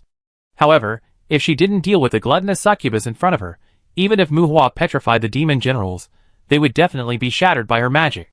The thunder ball above her head might be brewing for this, which was not in line with Muhua's needs. Unless it was absolutely necessary, Muhua had to kill the succubus in front of him first, and also get rid of those in the demon army who were immune to petrification magic eyes. There had been no serious wars in the Kane's courtyard at present, and the lord of the courtyard could definitely be called well-trained soldiers and sufficient food. If these elite monsters were allowed to die and return to hell, they would organize themselves to trouble him again in a minute. Muhua didn't want to fight an endless war of attrition with them. If he could catch them, he would still like to bring more stone statues home. Muhua, you have to pay the price for your actions. Muhua thought Adrian was troublesome, and Adrian was also a little upset by Muhua. Damn! This jealous ghost of a human is not serious, very not serious. Let's not talk about other things like petrifying magic eyes. What the hell is his fire elemental elf? Why can't my 4-element elves take him down? The extreme high temperature and the fireball spell with explosive flame effect are like machine guns. We are all elemental elves, very high-end. If you have the guts, use your ultimate skill. Even if you don't use it, you can give me a chance to use it, okay? Fuck. Don't throw hellfire at me. Elemental elves are different from Tina's fire spirits. The body composed of elements of elves is like real flesh and blood. They can synchronize the attributes of the companion. Moreover, Elves not only synchronize the attributes of the companion, they will also synchronize the elemental magic mastered by the companion. For example, Muhua's fire element will master all the fire magic mastered by Muhua, and the companion elves on Adrian's side are the same. However, it seems that Adrian can't beat Muhua in terms of the training of fire magic and the strength of amplification magic. Facing the siege of the four elves, Muhua's fire elemental elf fought back desperately. After fighting back and back, Muhua's fire elemental elf seemed to have some feeling. It gradually discovered that these four elves seemed to be quite tender. They were not weak, but they were too orthodox. They may be able to cast forbidden spells, but they are definitely low-profile forbidden spells, because their associated magic is so weak. The flames of the fire elemental elves are still orange. The thunder dragon of the lightning elemental elves turns two corners and rushes straight into the distance. The wind blade of the wind element is almost shining, and the water element, forget it. Let's not talk about the water element. It's so pitiful. It wants to shrink when it gets close to us.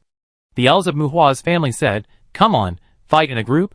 I will beat you all by myself. Where is the earth elf? Hurry up. Call it up."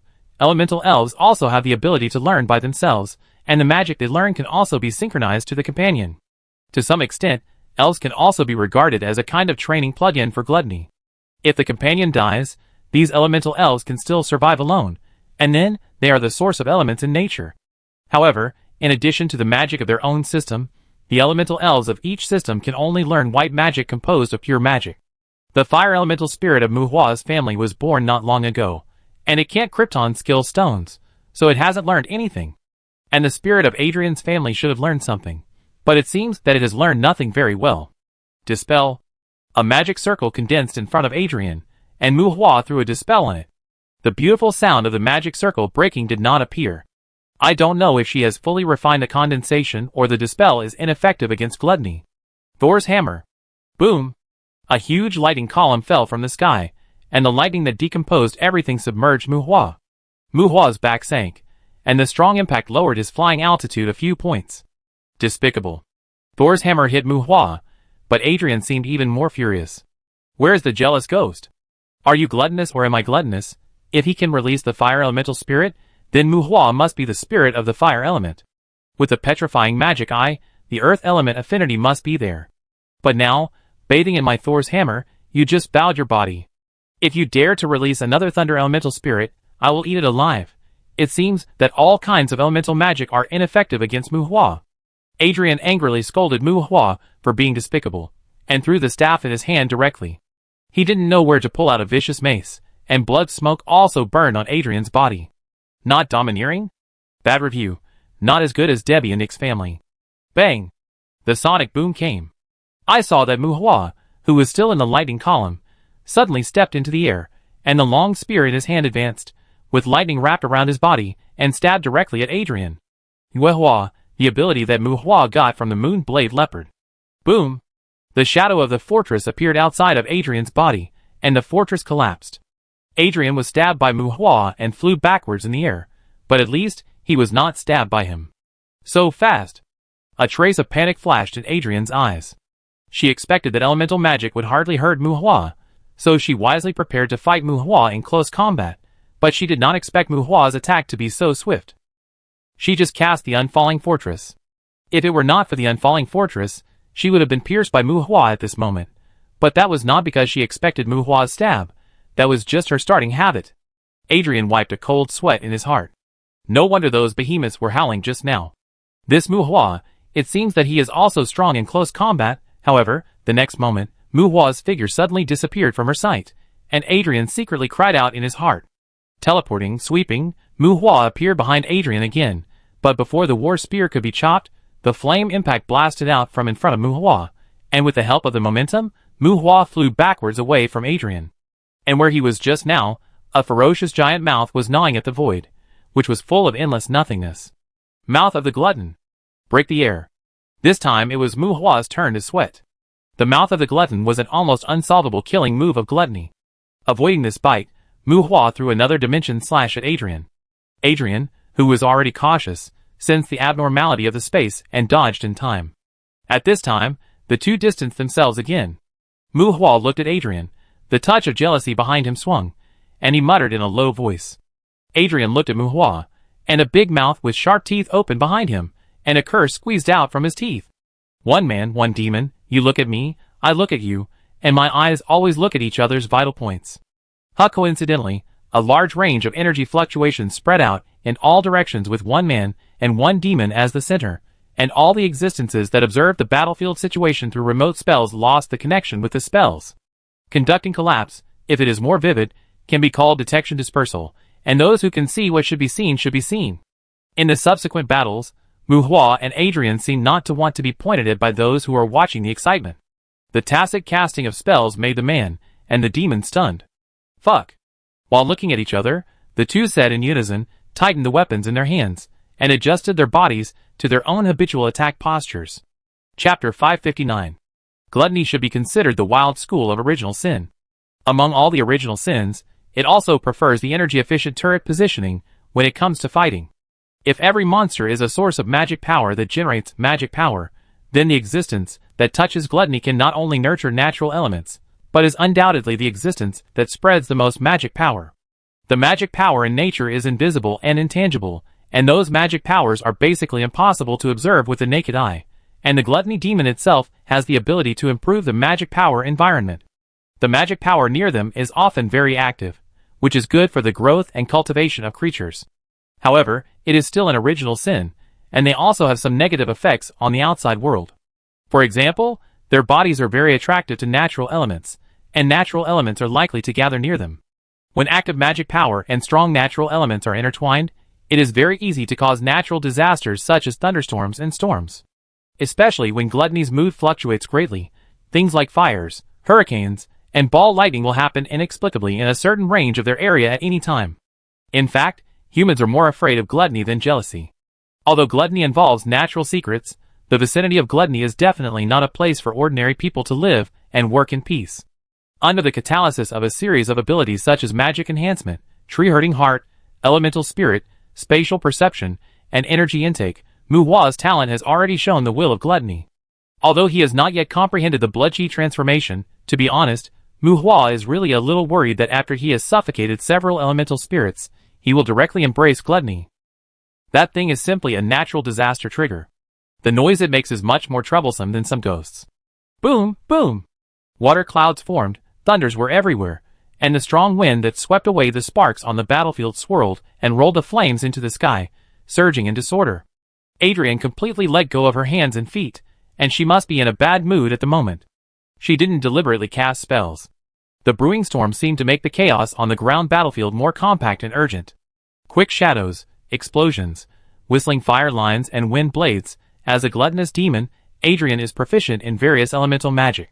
But the natural elements that should have eroded everything lost their effect on Muhua.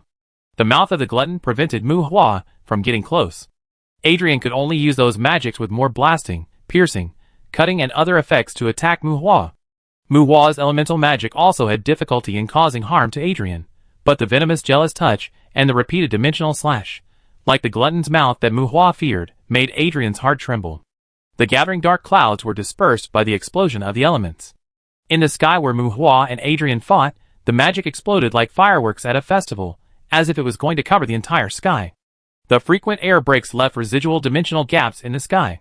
These dangerous cracks could erase the things that overlapped with them at any time, and even Muhua had to be careful to avoid them. The blood pushed the glutton's mouth to swallow Muhua. Whenever the glutton's mouth attacked, Muhua would tear open a larger dimensional crack to limit its approach. This move was regarded as a move of space defense magic, and Muhua had often asked Amos for advice. Speaking of which, Muhua's space magic is quite similar to the mouth of the glutton. Both of them devour everything they encounter. The only difference is that the dimensional rift leads the things that fall into it into the lifeless dimensional gap, while the mouth of the glutton will convert it into magic power and feed it back to Adrian even if it swallows the formed attack magic. The mouth of the glutton can be said to be an ability that has both offensive and defensive capabilities, and has a strong auxiliary effect. Even if it cannot swallow Muhua, it will continue to absorb the magic power of the outside world for Adrian, and its natural magic return effect is stronger than the breath of death. If it can't convert blood, and the mouth of the glutton needs its own blood to maintain, then Adrian can completely become a violent spellcaster like a perpetual motion machine. The dimensional rift can be regarded as a necessary means to confront the mouth of the glutton, just like an alternative forbidden magic. If the mouth of the glutton is allowed to approach, it will interfere with the magic power around Muhua, making it impossible for Muhua to cast spells. As the fight continued, Muhua gradually confirmed that Adrian's physique and melee ability were not very good. She relied more on the mouth of the glutton and elemental magic. It seemed that she didn't even learn a few white magics, and she couldn't even use a flicker of space magic. Duan Kong restrained Adrian, making it impossible for her to control the mouth of the glutton, which seemed to be strange in the void, and used the dimensional cracks to intercept the mouth of the glutton. Muhua was also trying to figure out Adrian's fighting habits. The mouth of the glutton was not an image. It seemed that the shape drawn by points and lines in the void gave people a sense of image in a contradictory way. How to say it, a plane creature? This ability gave people the feeling that gluttony raised a weird plane creature. This thing can't be hit or touched. Although it no longer has any real biting ability after being separated from Adrian's body, if it is swallowed by it, Muhua will probably be sucked dry in that lost space. Bang! A ball of black flame was thrown into the mouth of the glutton by Muhua. Adrian, who was watching with a sneer at the disappearance of a small part of the horn on Muhua's head from a distance, couldn't help but change his face. Puff! The mouth of the glutton, who always eats but never spits, actually moved its lips, and with a puff, it spits out the flame thrown by Muhua. The flame of Gehenna. Very good, Muhua completely puts Adrian into the half-baked glutton sequence. This guy doesn't master the hellfire, and her mouth of the glutton can't digest the hellfire. If she swallows the hellfire will extract her own energy. Muhua chuckled. Black flame slowly spread over his shoulders, from his shoulders to his arms, and then a blazing flame whip appeared in Muhua's hand, and those black flames penetrated into the flame whip through Muhua's arms. Snap, snap! Swinging the flame whip, the long whip extending for dozens of meters whipped the air, making a whip sound. Facing a succubus with a protruding front and back, Muhua showed a malicious smile on his face. Adrian's face became more and more ugly. Muhua did not have many hellfires for the time being, but her magic power would certainly nourish these hellfires more vigorously, and if these hellfires ignited her blood, then her glutton's mouth would be difficult to maintain. Earlier, she saw Muhua use hellfires on the battlefield, including the Cerberus. She had always pretended to ignore their hellfires, but in the end, Muhua still tried it out. Muhua's fire whip rolled towards the mouth of the glutton, but Adrian clenched his claws and swung his arms. When the mouth of the glutton avoided Muhua, it turned a corner and pounced on the fire elemental elf that was suppressing several elves with fierce flames. Howl suddenly changed, and Muhua's fire elemental elf was swallowed directly by the mouth of the glutton. The fire elemental elf did not expect Adrian to sneak attack it without any consideration, and it also had hellfire on its body. Almost at the same time as the fire elemental elf was swallowed, the four elves accompanying Adrian rushed directly towards Muhua. Without casting conventional magic, the imprint manifested strong elements, and the elements and blood were intertwined. These elves waved fists covered with fire and thunder, as if they wanted to restrain Muhua at close range. Strangle. Using the whip as a blade, Muhua performed an unpopular long whip combat technique. The whip shadows in the sky instantly enveloped the four elemental elves. Whether it was the whip shadows that blocked the sky or Muhua's whip skills, Adrian's eyebrows jumped. She, a succubus who touched gluttony, she carried a thick and big mace. On the other side, a human who touched jealousy, actually swung a whip to fight her. Adrian suddenly felt that there was something wrong with the weapon she and Muhua used, but then he saw the jealous touches inserted into the whip shadows. Yeah. Jealousy seems to be a good match for whips. Chapter 560. Boom. Boom. Boom. Boom. Four headless elemental elves froze in the sky. It was unknown whether it was the whip or the jealous tentacles that crushed their heads in an instant. The four elves next gushed out surging elements of various systems. They were not dead. Those elements were reshaping their heads. Boom, boom, boom, boom. Four explosions brought out the muffled thunder in the clouds. This time it was the soul tentacles. Before the four elemental elves recovered, Muhua's jealous touch rolled up them and crushed them one by one. Fire rain, water curtain, chaotic wind with arc blades, and disorderly raging lightning nets. Puff! Well, while the four elemental elves were crushed by Muhua, the glutton's mouth spit out Muhua's somewhat wilted fire elemental elf. The siege on Muhua failed. Although the four elemental spirits could still recover from Adrian's body, it would take time.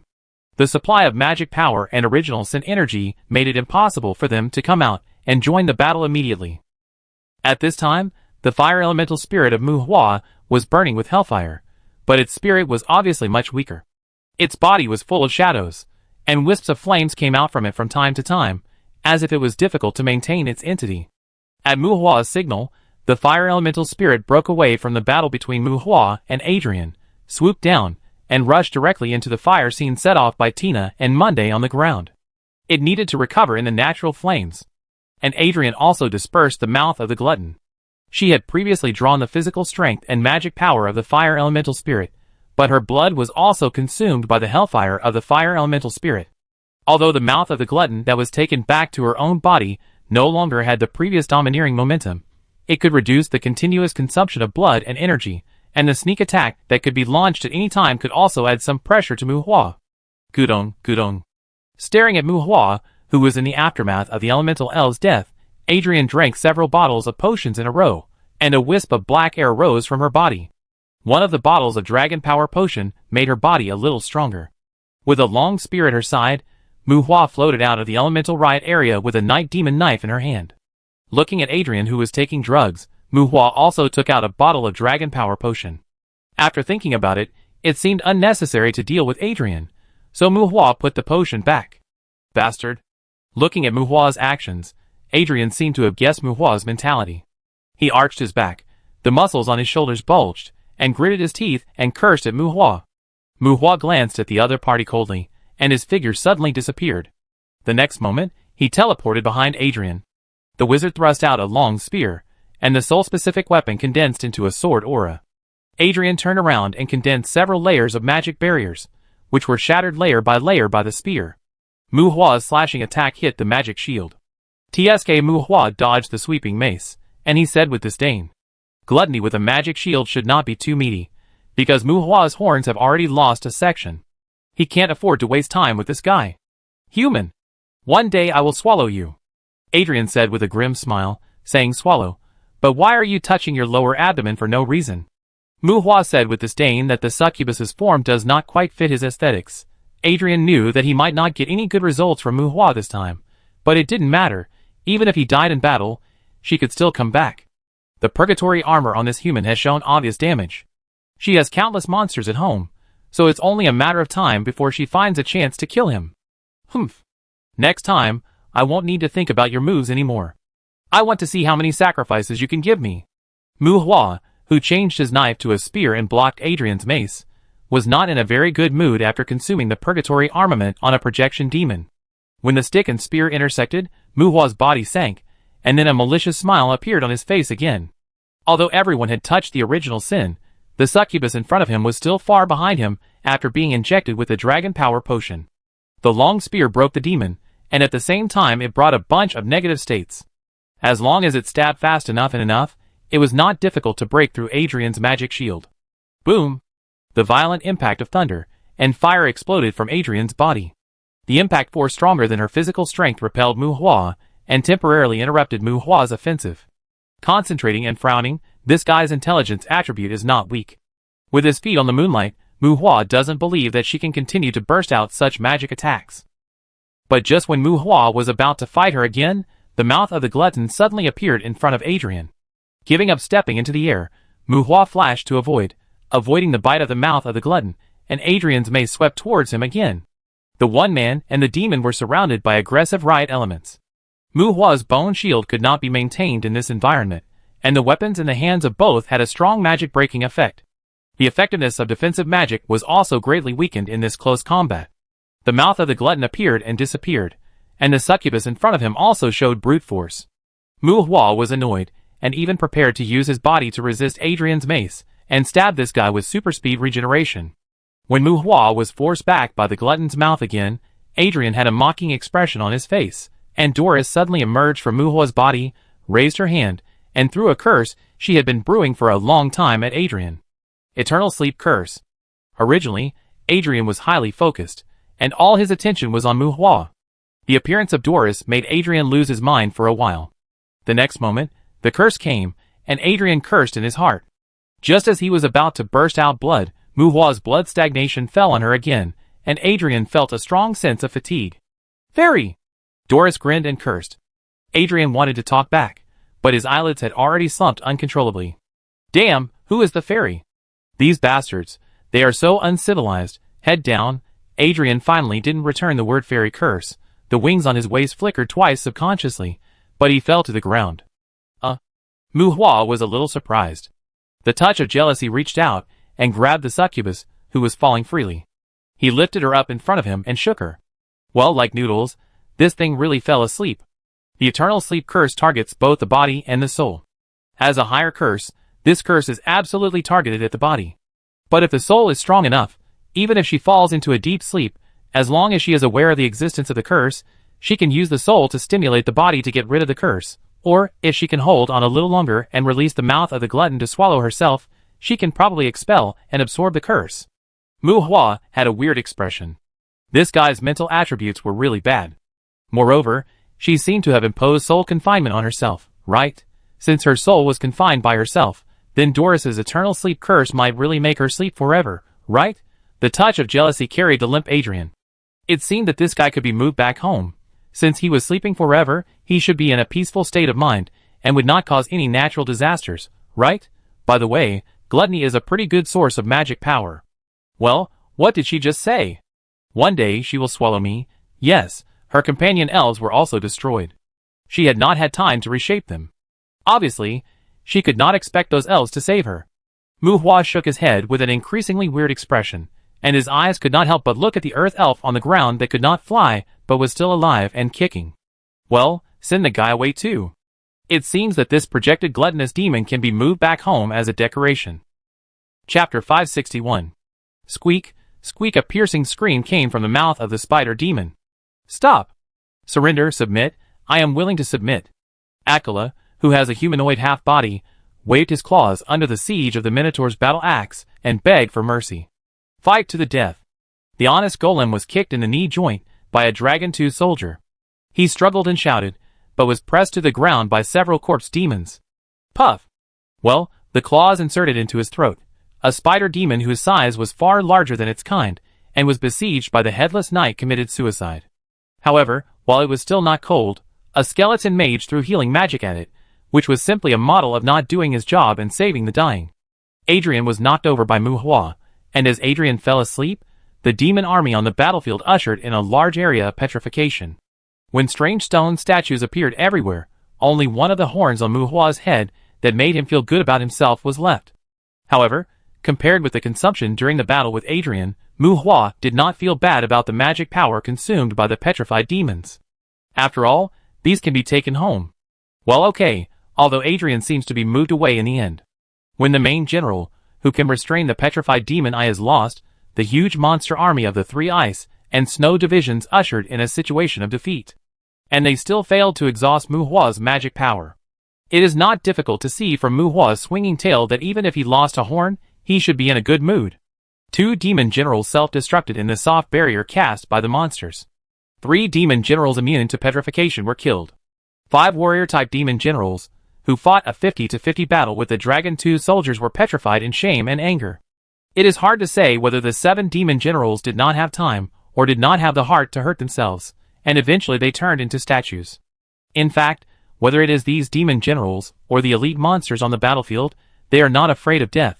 But not afraid of dying in battle does not mean that they are willing to be petrified. When facing Muhua, who clamped Adrian on his waist, the brave monsters would most likely choose to hurt themselves and explode, and the less brave monsters would turn into statues while begging for mercy. At this time, those who can still run around and scream on the battlefield are those who are not affected by the petrifying magic eye. Whether it is the projection or the real body of the golem, if it can be caught alive, it will be caught alive. After being caught, it will basically be killed and melted by Muhua in a gentle way. As for the spider demons, Muhua will pick out some of the more powerful individuals, and use the enhanced white bone soul to gnaw their souls first. If they are still alive, Doris will curse them with eternal sleep. The beak of the cockatrice also has a certain degree of petrification ability. If the surface flesh is pecked by them, it will be eroded by the earth element and can melt ordinary stone skin magic. Because it is not safe to let it roam freely, most of them have been stabbed. The few earth bears that did not die were too irritable for a while. This kind of monster basically did not accept the seduction of the dragon's bergamot. They were pierced into the bones by the hell demon chains. It seems that Muhua wants to try to breed them. These somewhat unethical behaviors have also caused many cries for mercy and submission among the arrogant monsters. Kill them all. There are many magic storage items dropped on the battlefield, but if the conventional magic storage items are used too much, the caster will suffer from magic leakage symptoms, and Doris cannot use them all the time. The Eternal Sleep Curse consumes a lot of magic power. Seeing that Doris is already powerless, Muhua pointed at the monsters that fled to Thursday's illusion, and the dragon spread its wings and flew away, wanting to slaughter all the monsters. Hey, hey! The harvest season is coming, and the corpse demons and skeletons shout slogans, and carry away the monster statues scattered all over the field. Muhua contacted Odysseus, and asked him to arrange people to use a bird's-eye view to record the situation of cleaning the battlefield here. The death of hundreds of thousands of monsters, and the spoils of war covered the blood stains on the earth, and the scorch marks baptized by the violent elements. Some cracked ground left piles of demon gold coins and material equipment. Muhua did not dig deep, just picked them up casually, and mobilized the earth element to smooth them and bury them. The state of no snooping has been lifted. What a great promotional material. Do you want it? There might be something good here. Come and grab some land and dig for it. A large number of convoys set out from the fortress city, and rushed to the hot spring village to transport the spoils of war equipment left by the monsters. Although Muhua could send all these spoils to the Abyss Island, it was unnecessary to do so at this time to attract adventurers to the Snow Ridge Ranch. A large number of monster stone statues were moved to the hot spring village. Some sunken sites were specially sorted out in the hot spring village, and defensive barriers were built, making it look like a terracotta warrior excavation site. There were too many petrified monsters, and it was a bit of a hindrance to store them. According to the equipment and race, Muhua divided out some of the monster statues that looked insignificant from them, and threw them into some relatively open places south of the hot spring village. In the future, whoever wants to grab land in those places, and want to take them home as decorations can move them, and if they are careless, they will be destroyed. Projected monsters cannot be forcibly brought to the human world. It's not that they can't be pulled out, but once they arrive in the human world, they can choose between death and the arrival of their true bodies, even if they are in a petrified sleep. As long as the projected monsters have no problems with their brains, most of them will choose death, and there is no point in forcibly dragging them to the human world. Among the many monster stone statues, Muhua also picked out the giant stone statues. This kind of magic stone may produce self-healing skill stones, which is quite rare for an orc named Muhua. The true bodies will be thrown back to the Abyss Island and raised with the goblins, just a matter of peeing. As for the projections, he will find time to remove the petrification and kill them. Muhua doesn't mind these fleshy giants coming to mess with him a few more times. The ghosts of the Psychic Academy came into close contact with the human-demon war for the first time, although this human-demon war was fought like a monster war. After that, they devoted themselves to the post-war statistics. Muhua retreated to the hot spring village, while in the direction of Shuling, in the Xiefeng Ice Palace, Letitia overturned her ice table and smashed the castle wall. Jamun! I need reinforcements. I want to make that human into an ice sculpture for collection. Letitia contacted Jamun with telepathy and said angrily, Hey, Philemon has said that he will not intervene in the battle in the front half of the courtyard. In the underground maze of the Bloody Hills, Ericon sighed, as he watched the scene of the undead cleaning the battlefield in the magic image. Then come and help me. The cold air emanating from Letitia's body made the rooms in the castle full of icicles. Hee dear, you are loyal to Philemon, you said it yourself, we are just friends, right? You should try to let our lord help you. Jamun smiled. Send me some demons. I need demons that can deal with the petrifying eye. Letitia gritted her teeth. Philemon is a very traditional demon lord. He values the abilities of his subordinates, and encourages them to fight privately. If he sends helpers, it is hard to say whether those demons can deal with Muhua, but they will definitely want to get rid of her in order to replace her. But I don't want to deal with this Muhua for the time being. She is such an interesting human. I have always wanted to breed a Walkilia, you know? While talking, Jaimin searched for Muhua's figure in the magic image, but saw that Muhua in the image raised his head and frowned, as if looking at Jaimin. While Jaimin looked at Muhua with interest, a jealous touch quietly stretched out from her side. The jealous tentacles, like poisonous snakes, stabbed Jaimin, but she raised her hand and took it into her palm. Puff! Holding the touch of jealousy in his hand, feeling the power transmitted by the touch of jealousy, Jaimin raised his eyebrows slightly, and the sharp claws of the spider claws on his lower body tore off the tentacle of jealousy. Had Jaimin laughed softly, and saw Muhua in the magic image curled his lips, raised his arm, and made a middle finger gesture towards the sky. Muhua didn't know who was looking at him, and it seemed that he had mental interference with him. He released the touch of jealousy, but was blocked by the other party. It must be a big boss. In Mu Hua's opinion, the big boss, who had bad intentions towards him in this courtyard, was at most the owner of the courtyard. Since the touch of jealousy didn't bite the other party, and the other party didn't do anything to him, raising the middle finger was considered a greeting. Huarqiule. He's just a human, Letitia said in surprise after hearing Jiamin's words, regardless of the alternative communication between Mu Hua and Jiamin. The so-called Valkyrie is probably what humans call a Valkyrie. It is a mysterious monster. In most people's cognition, they are usually aliens bred by Medusa. But he has a petrifying eye and is a male. It is not impossible, right? Jiamin said casually. Then you should help me even more. As long as you take him down, he will belong to you. Just leave him alive for me. After a moment of silence, Letitia said. She also wanted to let Mu Hua taste the taste of being a decoration, and many ice queens did have this habit. The difference between them and Mu Hua was probably the difference between a stone statue and an ice sculpture. Heh. Jiamin sneered and said nothing more. Letitia knew very well that Jiamin was cunning and cruel. Although she submitted to Philemon, she had almost no loyalty to Philemon, which was the biggest reason why Philemon wanted to put her in the courtyard. And she had always wanted to give birth to a Valkyrie, but she wanted to train it to fight against Philemon. Huarqiule is a kind of alien demon with very high combat talent. If she must be dominated by others, Jiamin is more inclined to cultivate a master she gave birth to. Obviously, Jiamin wants to have children with Mu Hua, and she does not want to have a direct conflict with Mu Hua before she is sure that Mu Hua is useless. Very! Then send me some golems. Guessing Jiamin's mentality, Letitia took another step back. You want to find the tears of the earth element?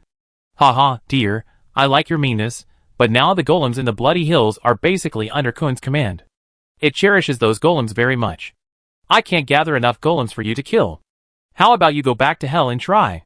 Or I introduce you to a demon merchant? Jiamin smiled, but there was no smile in Jiamin's eyes when she was talking. Damn it, you know what that human did. If you leave it alone, he will use the same method on you sooner or later. Jiamin's evasion made Letitia more impatient and angry. It's still early, and my children don't care about the petrified magic eye. As for the others, if Philemon doesn't want his warriors to fight, I naturally won't let them face the petrified magic eye. Jiamin's tone was light and casual. Go contact Repnos and ask him to provide you with some assistance. Just say it's what I said. I look forward to your performance. Jiamin said this sentence, which seemed to be both comforting and teasing, and cut off the communication with Letitia. In the ice palace on the top of the snowy mountain, the violent avalanche seemed to be mixed with Letitia's bone-chilling screams. Chapter 562. The organized freight convoy entered the Canaan's courtyard, passed through the fortress city, and headed towards the Snow Ridge Ranch. A war on the Chincha River cut off the direction of the river. Because of the ice, the later magic dredging did not cause too serious floods, which made this section of the river wider. And Mu Hua's profits from the war were quickly converted into money, and he quickly spent it. A carload of Hengjin was brought to the hot spring town by the convoy. This mineral metal is the raw material for making demon gold coins. The word hung in Hengjin does not represent its permanent solidity, but it means that it has a permanent magic storage effect. However, the essence of Hengjin's magic storage ability is actually more like plundering. That is to say, if enough magic power is input into a certain volume of Hengjin, it can become a demon gold coin, but the person who inputs magic power into it will also lose that part of his own magic power forever. So this thing is actually not a very kind thing, and the name of the demon gold coin probably does not just mean that they are the currency of demons. Eternal gold is not a rare metal in hell. There are even Ian gold mines in many courtyards. If you don't input magic power into it, and break it into gravel that is not enough to form demon gold coins, the Ian gold sand is more used as a building material. If it is ground into fine particles and integrated into gold and stone, it can be used to make brick walls with lasting enchantment effects. Moreover, the magic conduction efficiency of those brick walls is also very high, which can be regarded as an excellent building material for building fortresses and cities. In order to build his first foundation in the Canaan's courtyard in the hot spring town, Mu Hua purchased a large amount of Ian gold. In the hot spring town, countless skeletons and undead spirits are using earth magic to blend the eternal gold sand and crystallize rocks into thick bricks and stones for the city walls. Yes, that's right, bricks and stones. Mu Hua plans to build a palace for the time being. He definitely can't use the magician's position to deal with things here. The design plan includes the foundation, the internal steel frame made of magic metal, the eternal gold city wall, and various barriers that store magic and consume external magic, etc. The construction of the city has never been a small matter.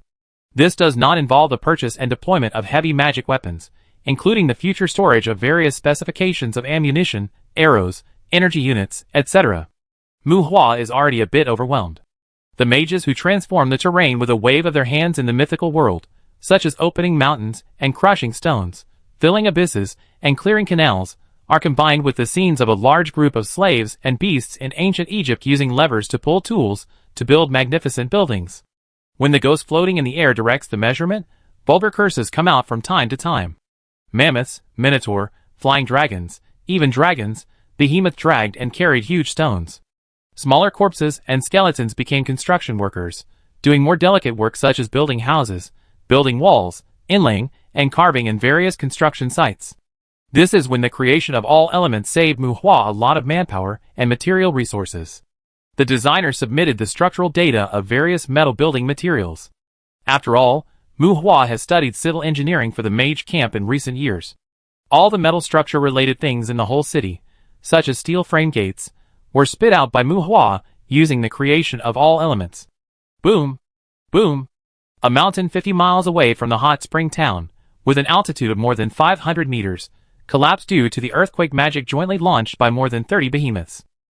Through their innate perception, some mountain rocks and ores containing special ingredients were dug out from the mountain that had turned into rubble. The behemoths activated the high-level soil and stone condensation to condense a large number of messy ores into some relatively portable stone blocks and stone pillars. When the magic worked, the behemoths jumped happily, and then carried the thick and heavy stones and transported them back to the hot spring town. Boom! Boom! Not long after the behemoths left, more violent magic roars appeared in the high mountain range. The figure of the sky dragon and the magic circle full of destructive implications made the behemoths on the road curl their lips in disgust. That was the dragon language magic of the dragons. Their mission was to flatten the mountain and find more high-quality stones from it. If there were no mineral veins underground, they would clean it up into relatively flat land. There are many mountains near Wenquan Township, so they are preparing to expand the city outside the palace in the future. At the same time, Mu Hua is temporarily unable to build a frontline city in the north, so Wenquan Township will inevitably attract some monster attacks. After all, there are many stone statues in Wenquan Township, including more than 10 demons from Shuling Ranch. Mu Hua cleaned up the surrounding area before expanding to the north, so that there would be a large area of flat land around him to serve as a battlefield when monsters come to trouble him.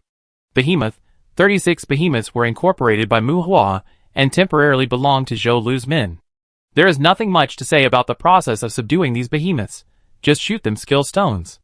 However, Mu Hua captured more than 50 behemoths from the battlefield. Except for those who are willing to serve Mu Hua as their master, the others have worshipped and pledged allegiance to certain monsters. Behemoths are a bit stubborn in terms of loyalty. Those behemoths that have recognized other monsters cannot be wooed even with skill stones. Keep them? This creature is too threatening and can easily destroy the ecological balance of the Abyss Island. Smelt them? Behemoths can't melt any skill stones. At most, they can produce some tiers of earth elements, which Mu Hua has no shortage of now. In the end, the 20 or so behemoths were temporarily tied to the ash barrier, trying to obtain the muscle tissue structure of behemoth. Mu Hua positioned them as the medium of keratin skin. Well, keratin skin, that is an ability related to laziness. Every 10 levels up, you can get a chance to absorb a medium. Absorbing different media will also form a benign transformation to yourself, but you must complete the absorption of the medium to continue to improve the skill level. In terms of laziness, it is necessary to max out this ability. If you don't want to just get some media to brush up the skill level, the muscle form of behemoth is quite unique and can be regarded as a good medium. Because of their own conditions, this batch of behemoths can be regarded as Mu Hua's biggest gain in the previous war. Especially among the 36 behemoths that surrendered to his family, there are more than 10 females. Mu Hua now treasures them tightly, and first hits them with some of their extremely persistent elemental magic, and then slaps them with self-healing and regeneration. For the 10 or so female behemoths, Mu Hua probably won't be willing to throw them to the battlefield in the short term. It's not without reason that female boxing is awesome. Now Mu Hua seems to stand on their side to a certain extent. Well, anyway, basically no females can fight in front of him. He just recruited a group of behemoths and pulled them to work as construction workers. Others don't know whether Muhua wants to help these behemoths grow up, but in the eyes of the outside world, Muhua has really made himself poorer. Mu, I heard that you want to collect ashes and soul fragments. I can help you contact a batch of heavy weapons, and the payment will be paid in installments over 20 years. Do you need it? Muhua received a call from Webster in the temporary house built in Wenquan Township. Soft long skirt that reveals the knees, bony ankles, and well-proportioned calves. Since Ingrid found that Muhua seemed to like women who dressed at home, she always tried to highlight her gentle side in front of Muhua. Heavy weapons? What are they? Muhua asked, and while speaking, he waved to Ingrid who was sitting opposite him.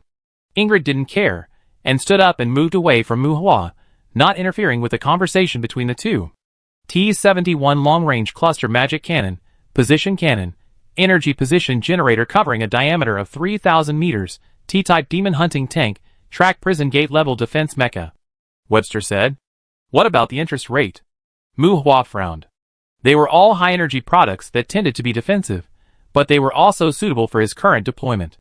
It seemed that Webster had also put some thought into it. I'm not an arms dealer. I can barely be considered a middleman. You don't have to worry about the interest rate, Webster said with a smile. Muhua glanced at Ingrid standing by the window, and put on the headset. What's the matter with you? Tell me, it's okay. Without talking about arms, Muhua asked Webster. Someone wants to ask you to go to Bridges' courtyard. The number of weapons they provided is not small. So, I came to ask you what you think. Webster replied with a chuckle. Bridges? Witches? Are you related to them? The Bridges family is large and powerful. In recent years, some courtyards related to them have been in turmoil caused by witches. From Webster's tone, it didn't sound like Bridges wanted to ask him for help, and Webster had some problems with Bridges. The so-called 20-year installment of weapons, without interest, was almost free for Muhua at his current level, and Muhua thought of those witches directly. No, I have nothing to do with them, but I'm also happy to see someone trouble Bridges. Webster's tone was relaxed, and he didn't seem to take this matter too seriously. Hell, old man, I'm afraid you're not just happy to see it, right? Forget about the weapons. I've contacted some channels here, and for other things, I call Odysseus to get together and talk about it when we meet. I heard that Bridges has offended a lot of people, but my appearance fee is not that cheap, so I just hang up if it's okay, Muhua said with a smile. The Bridges incident has caused some undercurrents among the upper-level adventurers, but Muhua has never paid much attention to Bridges' affairs. In any case, he would not wade into that muddy water with just a batch of high-energy consuming war preparations. Muhua has some super profitable products in his hands, but his power is developing rapidly, and the outside world naturally thinks that the consumption is also exaggerated. Recently, the purchase of city-building materials has suddenly been added to his expenses, and he does not intend to let other forces participate in it. It may have given the outside world some illusions that he is short of funds, but he is not that poor. After ending the communication with Webster, Ingrid sat opposite him again. This time she came to ask Muhua whether he was willing to let the garrison regiment station troops in the hot spring village. The Magic Empire also never gave up its own business. Ingrid asked on behalf of the royal family, but she is now closer to Muhua and is not too serious about this matter. It is more like dealing with the royal family's orders. Speaking of which, Muhua is also a little shy about Ingrid. Well, it has nothing to do with whether she is from the royal family or not. I don't know if it can be considered a female talent, but this imperial princess is also very fancy in matters between men and women. Nick seems to be pursuing Ingrid, and while Ingrid has an ambiguous relationship with Nick, she has never given up hooking up with Muhua. Before she has a confirmed relationship with anyone, she seems to think that this is a very normal thing. Muhua can't figure out whether it is the social atmosphere or she is just being confused. Anyway, Muhua can't stand this now. He is now getting closer to his female colleagues, but the premise is that he doesn't get involved in shitty things. He rejected the proposal of the garrison regiment to station troops in the hot spring village. If the Empire has similar ideas in the future, Muhua asked Ingrid to find a way to refuse it herself. Muhua can ignore Ingrid's social philosophy. For the time being, as long as she still stands on the side of Canes, she can avoid a lot of disturbances from the imperial government. Well, a good colleague, if there is no Nick cough. Whether there is Nick or not, intimate communication and so on, and wasting dragon power potion, forget it. After ordering a dragon to send Ingrid away, Muhua contacted Samantha again and asked her to communicate with Kuna about the issue of arms and smuggling of the remnants of the fallen country. Muhua has an ammunition production line, but it only produces some exorcism bullets, not to mention the heavy weapons arsenal. He really needs to fill some heavy armaments now, including things like tanks and mechas. Those sent by Galaposo are still not good enough. At first, it was Muhua's skeleton undead who provided the attachment medium for the ghosts in Kane City. Now the ghosts in Kane City can also help Muhua's skeleton undead quickly learn the control technology of those weapons. It is not practical to recruit human soldiers in the short term, and Kane City does not have enough people to replace the jobs of the numbered individuals. The high-end undead consumes too many resources, and it is difficult to form a force for a while. With enough weapons, Muhua can get some skeleton warriors to expand his military strength. The difference in the number of troops between the two sides in the earlier battle on the Qingsha River was too great, and Muhua's side looked quite embarrassed from beginning to end. This is still the case when Muhua's powerful subordinates are gathered together, and whether it involves growth or development, Muhua cannot be tied to this kind of war all the time. Just like now, when most of his own combatants have entered the Kane's courtyard, it is inconvenient for the World Tree to connect only one human world when it comes to the long-term war in the future. Muhua plans to go out to collect some plant essences. Some tree herders will be placed on the Shuling Ranch to manage the environment. It is also necessary for the World Tree to catalyze another branch that can directly connect to the Kane's courtyard. Chapter 563. Since the void barrier was set up within a radius of 200 kilometers in the hot spring town, the death curtain in the sky was removed, and those inexplicable sky strikes, thunderstorms, acid rain, and meteorites no longer fell endlessly. This is a barrier without a real defensive effect. Its function is to disrupt mental lock. At the same time, if someone really uses Sky Strike-like beyond visual range magic to accidentally hit the void barrier, this barrier can also lock the opponent's spatial coordinates, and even leave a void mark on all creatures within a certain range of the coordinates. And those void marks are equivalent to reversely locked targets. After the 300 skeleton mages on Muhua's side, and the monsters under Thursday's command launched several waves of joint spells to counterattack, no one knew what was killed.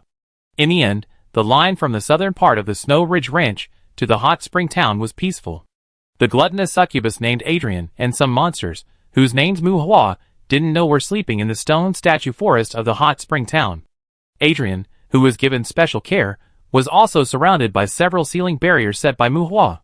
It was also fortunate that Muhua had not yet obtained the upper-level ceiling magic, otherwise he would probably put Adrian into an artifact and make a magic sword, a sword in the stone, etc. However, Muhua did not torment Adrian. He even gave up entering Adrian's dream to absorb her magic blood.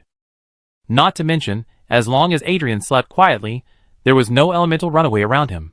The concentration and activity of magic within a radius of 200 or 300 kilometers in the hot spring town were significantly higher than those outside. The clear sky appeared again in the sky of the Snow Ridge Ranch. Sitting on the back of the evil dragon with her legs bent, Trisha felt the comfortable breeze on her face and led Muhua behind her fiddle with her long hair. The witch looked down at the scenery on the ground below. Well, Muhua is braiding Trisha's hair. As he said, he wants to braid a dangerous hairstyle for Trisha. Muhua is very serious about braiding, but unfortunately his skills are not good, so he can only mess up Trisha's hair again and again. Trisha is almost leaning on Muhua's arms, and the two of them have ambiguous postures. How to say it, the two have been ambiguous for several months. In short, Muhua is chasing Trisha. Well, the stall is big, and it seems that there are always not enough people. Trisha's inherent magic is very valuable to Muhua, but if Trisha is not brought to the Abyss Island, the number of corpses she can engrave on the skeletons is very limited. Trisha is a wandering witch, and her roots are unknown. It is obviously not appropriate to take her directly to the Abyss Island. It is necessary to find out her background as soon as possible, and it involves the possible strengthening of her in the future. Under the advice of a bunch of terrorists at home, Muhua finally sacrificed his appearance and became unclear with Trisha. Well, the situation has changed. The allocation of resources in this society is always not very particular, including resources of both sexes.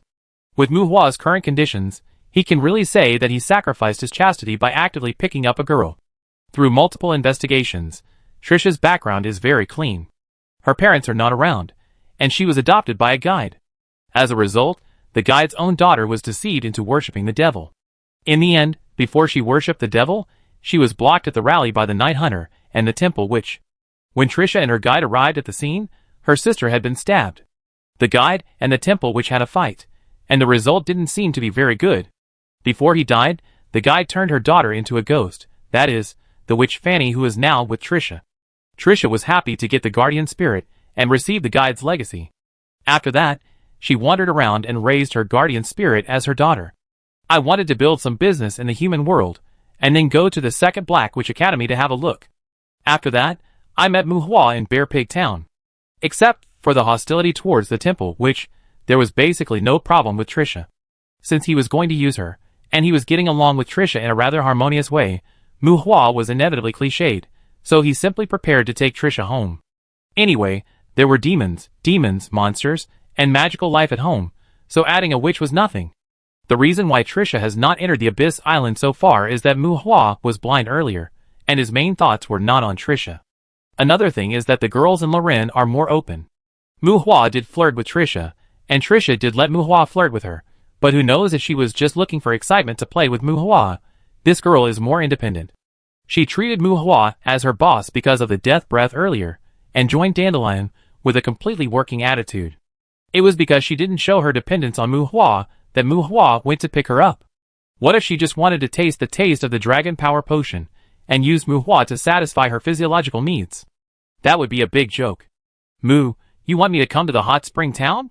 Do you need me to speed up the progress of the corpse mark? When Muhua called her to the courtyard for a stroll, it was obvious that Muhua was short of manpower, and the skeletons and undead gathered together. If there was no corpse mark, there would be no livable environment. Trisha guessed and asked. Trisha knew that Muhua had analyzed the corpse mark, but her corpse mark was inherent magic after all. Muhua's corpse mark consumed a lot of energy and took a long time. Trisha also knew that Muhua didn't have so much time to shoot corpse marks for the skeletons and undead all day long. Well, are you willing to come?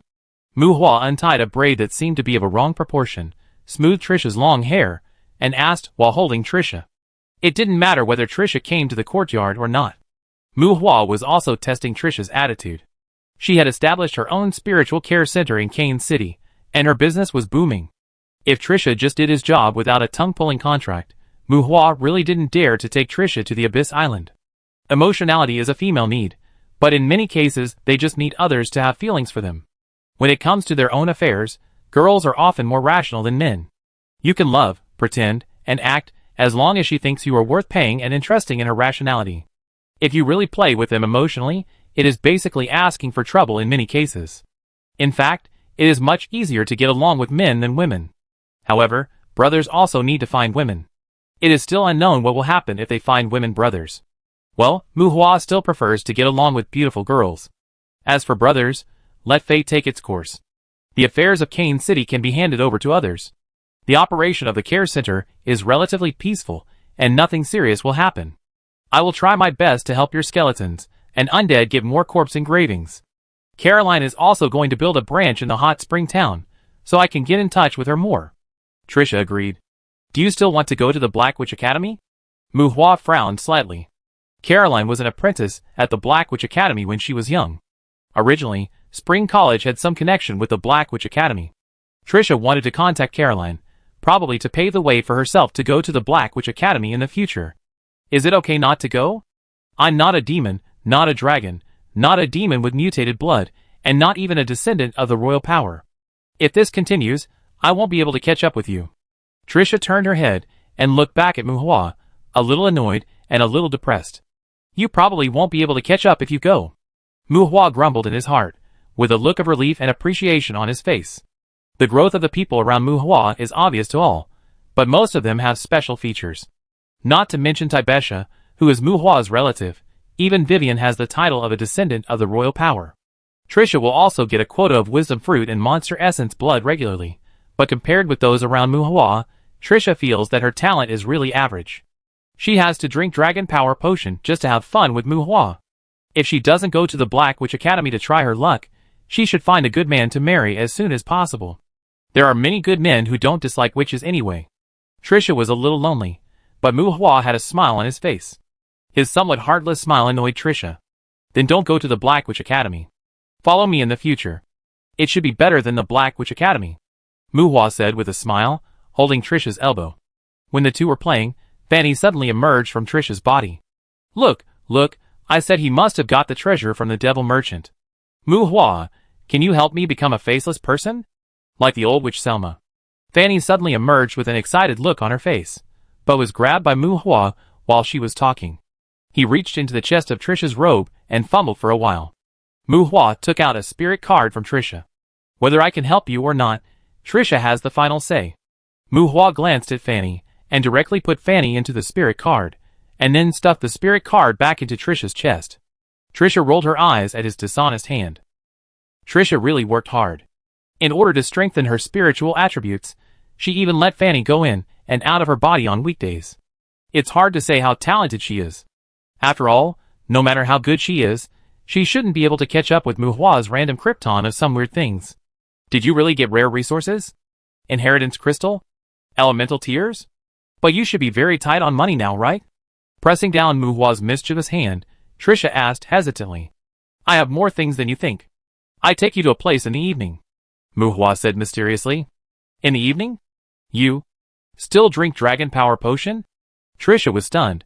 As if she was thinking of other places, Trisha's expression was strange. What do you think of me? Mu Hua rolled his eyes. A beast, a big beast, what else could it be, haha? Trisha teased. Seeing that Mu Hua was not trying to make trouble, the witch's eyes flashed with thought and expectation. Oh, okay, let's talk about business. I have 20 or 30 witch seeds that can make people become witches. There is no use for that thing. Do you want to bring some witches? Trisha is not very interested in the fresh style. Mu Hua teased and played with her. He was a hooligan and humbled himself, but he would not act like a little man. Witch seeds? What are those? Trisha was curious. They were obtained by Mu Hua when he smelted the corpses of the witches killed by Penelope, but they were always thrown in the storage space to gather dust. Witch seeds are more troublesome. To use them, you must go through the process of witch awakening. However, things like Webster helping his daughter awaken in the early years are not difficult for Mu Hua. Although witches are criticized, if you only need to go through that level of filth to awaken and become a witch, there should still be many girls willing to try. It is estimated that Trisha will even have enough choices to choose her own team. The dragon glided across the sky, hovered briefly over the Snow Ridge Ranch, and flew towards the Goblin Kingdom area. On the back of the dragon, Trisha's world seemed to gradually open a window that was more wonderful than she had imagined. Chapter 564. It is actually quite troublesome to find plant essences. Let alone felling and using them. Those tall trees that have existed for a long time will not only affect reconnaissance, but also become hiding places for some monsters. In an environment full of killing and fighting, those trees that are too tall will generally be destroyed and cut down by both humans and monsters. And it is not easy to distinguish the individuals with longer survival years in the wild for some trees, and vegetation with shorter physiological characteristics. Mu Hua asked Trisha to go out for a ride, and the main purpose was to collect plant essences. There was no clear target for the time being. After a rough search in the area south of the hot spring town, there was nothing to gain. Mu Hua changed to a magic dragon summoned beast and flew to the Goblin Kingdom. The original evil dragon carrying them continued to search for monsters in the wild in the Snow Ridge Ranch area. Speaking of which, the war in the Goblin Kingdom was really in full swing. Above the forest that should have been damp and rotten, there was a burnt smell in the air. This smell permeated a large area of the Goblin Kingdom. It was not that there was scorching bloodshed in these areas, but that the wars in some areas were too frequent. When the wars lasted for a long time, this kind of scorching smell that spread and was difficult to dissipate was finally formed. Looking down from a high altitude, one can see battlefields in the distance with smoke and fire. Mu Hua did not approach those war-torn areas for the time being, but looked for places with lush trees and vegetation in those areas under the complete control of the Goblin King. Although human adventurers. Oh, no, although the Goblin rebels have not yet killed these places, the monster-gathering places in the entire Goblin Kingdom are almost in a state of preparation for war. Fireworks full of life were lit in the gathering places, and the goblins in the gathering places were feasting on all kinds of food, including dishes of dwarf orc stewed in iron pots. This was probably a war mobilization on the part of the goblins. Eat well, practice military formations, make crude weapons, add magic traps farther away from the gathering places, etc. There was no large-scale mobilization of troops in the Goblin King's city in the east. It seemed that the Goblin King was prepared to deal with the rebellion brought by the Goblin General in a defensive consumption manner. More giant bats than in the past were circling in groups in the sky of some areas of the Goblin Kingdom. Their regular flying altitude was much lower than that of the magic dragon. Some of these giant bats carried goblin wizards, but more carried archers and pitchers. Archers shot bows and arrows, and goblin flying riders often threw magic scrolls. Because they were riding magic dragons, when they encountered these goblin flying riders, and could not figure out Muhua's identity, these flying riders would also take off to intimidate. As a result, they are often greeted by dense bone teeth and group attacks of white bone souls. Muhua holds a demon skull in his hand, and the skull with soul fire in its eye sockets seems to be alive. It is a magic prop made of a real demon head. Its biggest function is to let Muhua foster the enhanced white bone soul he has refined. Muhua is not here to fight with goblins. If the goblin riders don't come to him, he usually won't pay attention to them. When those riders who come to him avoid him, Muhua won't chase them.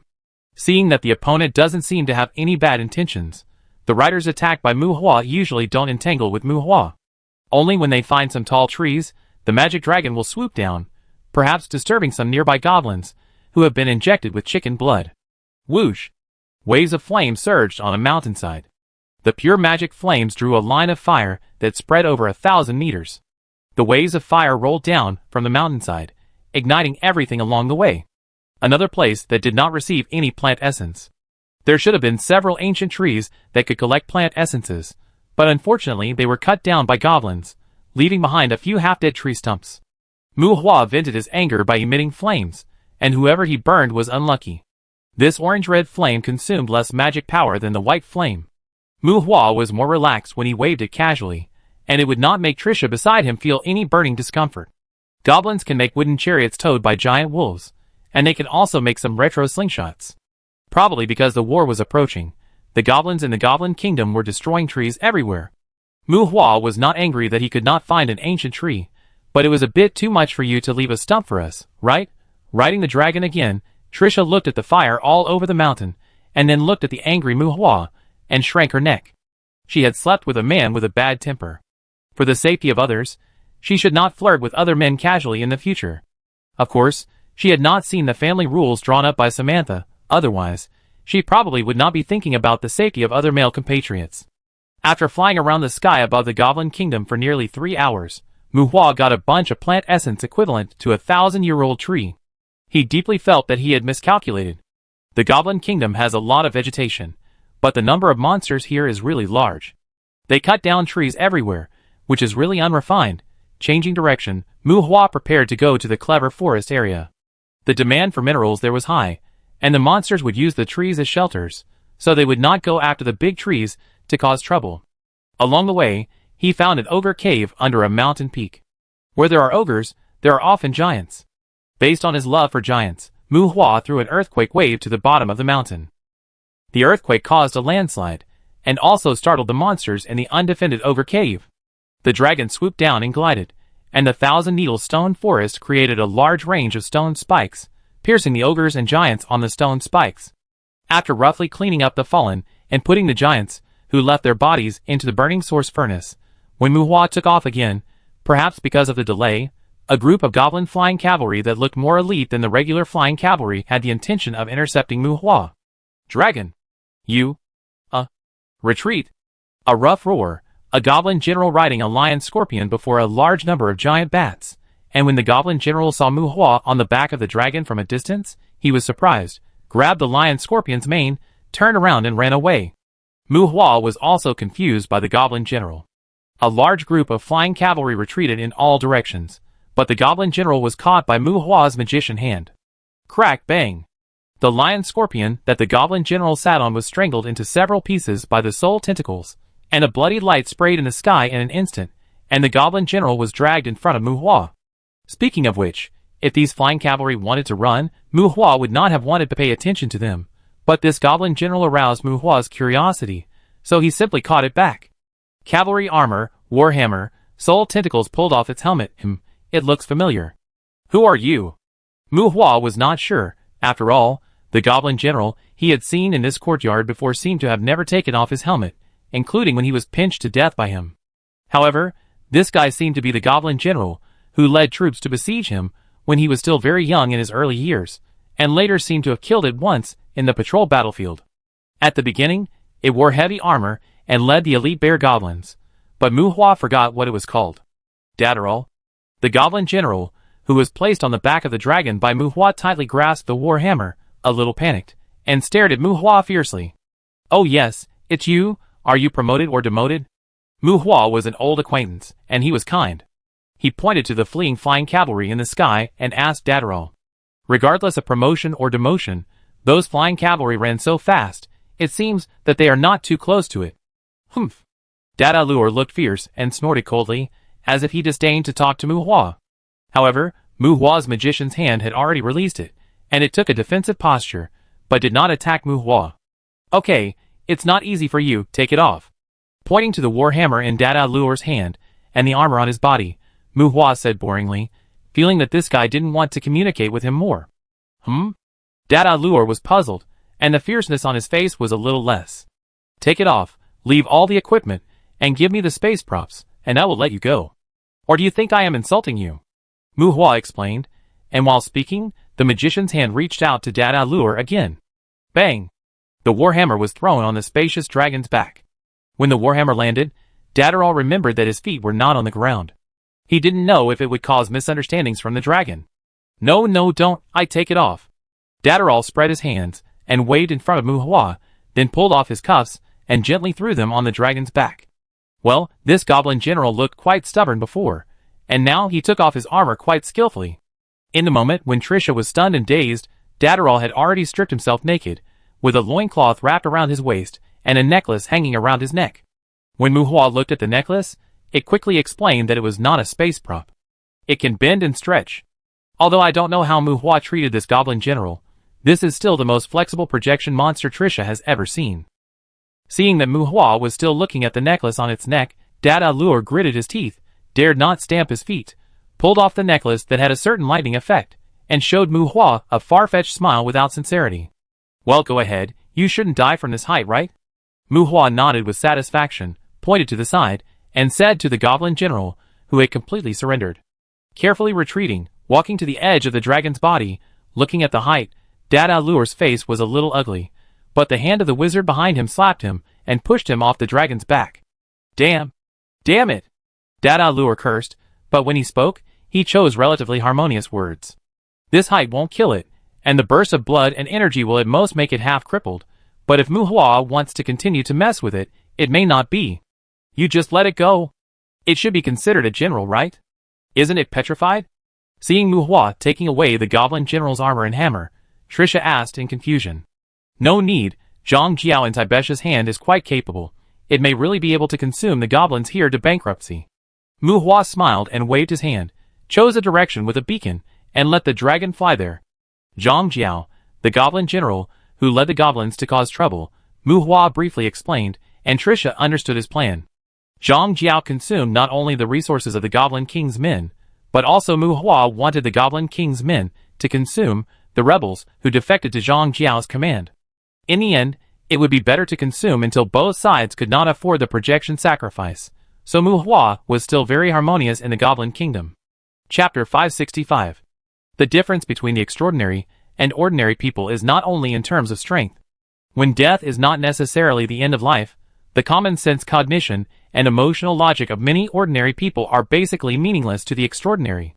Compared with the well-protected settlers, the adventurers who hunt as part of their lives have a clearer boundary between life and survival. Physiological needs belong to the survival sequence, and emotional sustenance often belongs to the life link. Pursuing a life without meeting the survival needs is not self-deception, but the result is often self-indulgent. Riding the magic dragon across the Goblin Kingdom, they will be disturbed by the monster flying riders from time to time. During the relatively boring long flight, Mu Hua and Trisha even played chess and card games on the back of the magic dragon. The target is the mechanical forest. Mu Hua specially selected a route where he could see several smoke and fire along the way. Goblins were fighting fiercely on the battlefields. Zhang Ju had really grown up. He had divided his troops into many groups. All the members of Dandelion gathered around him. He even had leaders of various groups under his command. Mu Hua did not interfere with that kind of battle. He could fight as hard as he wanted.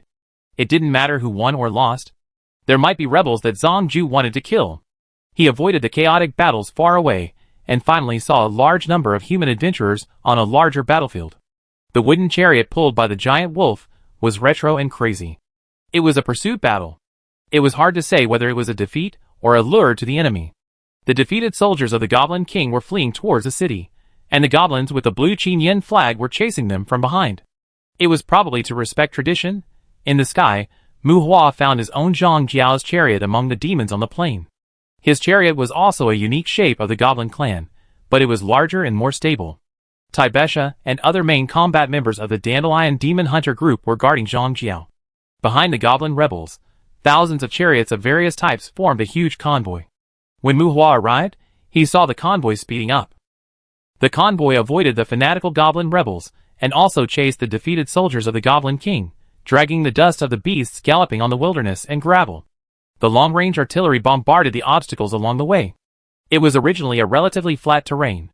The anti-aircraft Vulcan cannons fired barrages, killing and dispersing the flying cavalry and flying beasts that attacked from the air. There are well-defended cities on the route of the defeated Goblin soldiers' escape. At this time, the human adventurers seem to be trying to minimize the damage to the Goblin rebels. Even if they have to die, they should die in the process of siege.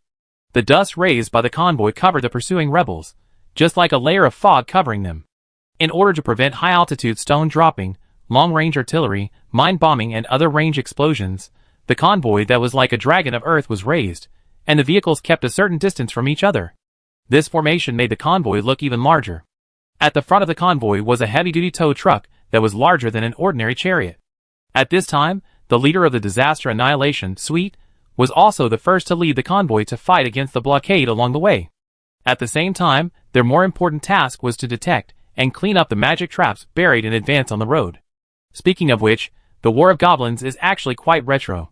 Because there is a relative shortage of spellcasters, launching a large-scale war with goblins can really find some of the ancient battlefield feeling of fighting with cold weapons.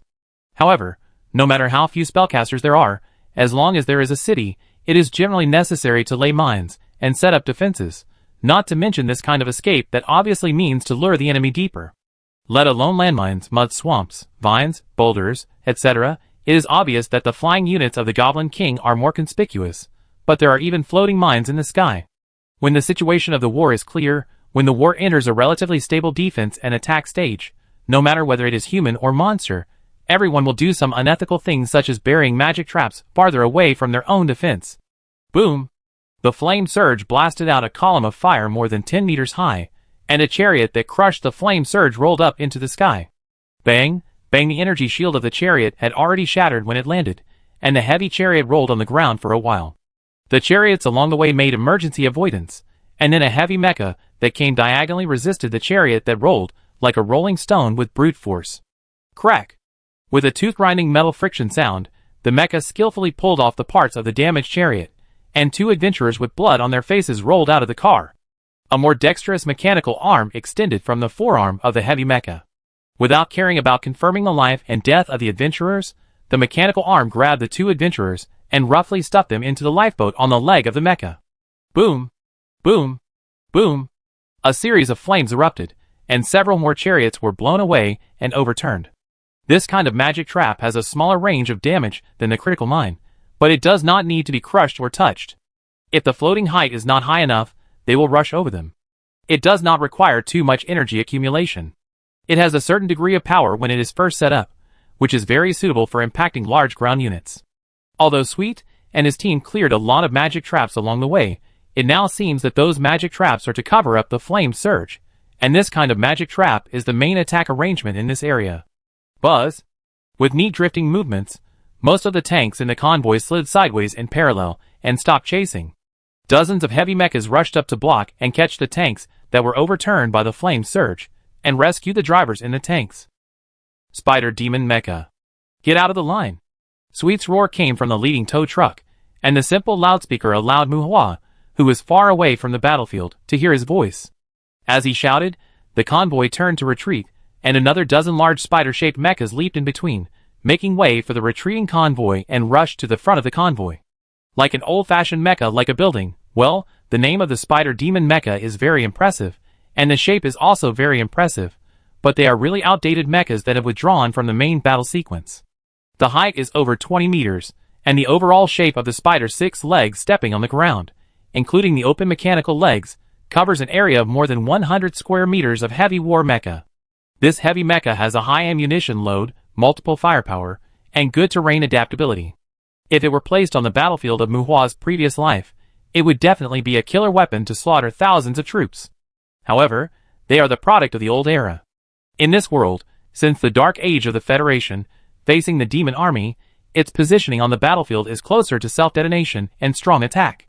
With the continuous upgrading of the lightweight and high output of human magic weapons, its physical ammunition load and multiple firepower have gradually become a minesweeper series that quickly removes magic traps on the battlefield. Under normal circumstances, when the Spider Demon Mecha is on the field, Sweet's convoy should not retreat, but cover it as much as possible. However, the Spider Mechas that appeared at this time were obviously older, and some of the mechas had rust on them, and had not even been refurbished. The drivers and fire control operators who turned these Spider Mechas into reptiles that were staggering, well, they were all goblins who joined the Zhongju Rebellion. These goblins were all individuals with good brains and strong hands-on ability, and basically belonged to the existence that human adventurers hoped they would die a few more times. Swish, swish, thump, thump, thump. The Spider Mechas were fully fired, and small missiles and various large explosive warheads covered a large area in front. Countless magic traps were activated by them, and the fire, mud, lightning nets, and thick and sharp rocks made the flat terrain in front messy. Click, click, click. The Spider Mechas took irregular steps, and amid the excited screams of the goblins inside, they staggered and became war machines charging on the front line. Boom! A Spider Demon Mecha jumped high, and pursued the defeated army of the Goblin King in a conventional way of action for this mecha. Crack! The sound of the mechanical foot breaking. Boom! With a jump, the Spider Demon Mecha, which had 2 legs broken and 3 legs broken, collapsed to the ground. Seeing this scene, Muhua's mouth twitched. Damn, Taibesha and her gang are really wicked. They are so rusty. I'm afraid they only repaired the weapon systems of these Spider Demon Mechas? Where did they get these treasures? If these things dare to be distributed to the human army, they may be brought to the military court. Brave! Charge! The goblin who got out of the Spider Demon Mecha was still kicking his mecha, and the roar of the goblin general in the back had already been heard. Ah! The goblins that emerged from the main body and mechanical legs of the Spider Demon Mecha stopped jumping, and shouted, while holding their swords and guns to cheer for the Spider Demon Mechas that rushed past them. Well, they were not too stupid. At least they didn't follow these mechas into battle with machetes in their hands. Chapter 566. Trisha's feelings for Muhua are actually quite simple. She and Muhua got along quite harmoniously.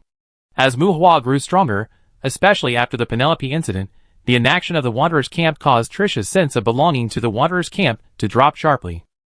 It can't be said that they didn't do anything, but the Wanderers' camp never stood up to ask for an explanation for the dead wandering witches, which made Trisha very disappointed with the Wanderers' camp. Although Trisha usually behaves a bit heartless, her character is still quite tough.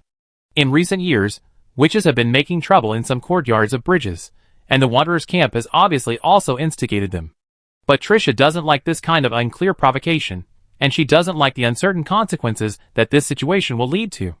Through Muhua, she also learned that there were some upper-level forces who acquiesced in the matter. She felt that the Black Witch Academy had greatly encouraged the arrogance of those witches. Trisha once looked at the Black Witch Academy as the fate of the witches. However, when it comes to the territory of the Black Witch Academy, she, a little witch, is too ordinary. As Muhua's power gradually improved and developed, and he developed well in the city of Canes, Trisha gradually developed the idea of joining Muhua. But Muhua actually wanted to pick her up. Is this considered a profit? Without too much ideological struggle, the witch Trisha directly said, "Lie down, I will move myself." Trisha threw herself into Muhua's arms. As for the problem that there were many women around Muhua, she didn't pay much attention to it. At Muhua's level, women's affairs don't need to be paid attention to at all. At least Muhua was flirting with her openly, and the people around Muhua didn't seem to have any resistance, which was enough. As a wandering witch, she was not a woman who depended on men to live. If she hadn't met a strong man like Muhua, maybe she would have to raise a few little puppies in a few years to see if she could pick one to accompany her for a long time. Now Trisha is more concerned about her own ability and value. In her eyes, the Black Witch Academy has become a place for further study. However, as Muhua improved his attributes and brought out things like skill stones, further study? Further study, she finally understood why these people around Muhua dared to start a war between humans and demons at such a young age. Talent? Their talent may not be better than ours. The goblin city carved on the mountain cannot be said to be embedded in the mountain. The city carved on a small mountain is rough but majestic. Under the order of the goblin general, countless panicked goblins were pushed to the city under the instigation and threats of the fanatical goblins in the rear. They rushed to the city wall under the arrows and ammunition on the city wall, activating traps under the city wall that could crush them to pieces. The goblins on the city wall were screaming, and the goblins under the city wall were also screaming. The war scene was barbaric and brutal, but this method of pushing the same kind out as cannon fodder was very common among the goblin tribe. Among the goblins who became cannon fodder, there were those who were panicked and afraid of fighting, and there were also many fanatical individuals. The heroic sentiment of "I am invincible" was basically nonsense. Those fanatical individuals were usually granted certain command rights. Anyway, there were many subordinates who helped them block the guns, and they would not die first, which was enough. Their enthusiasm comes from the happy life, money, power, meat, and spouse that may come after they walk off the battlefield alive.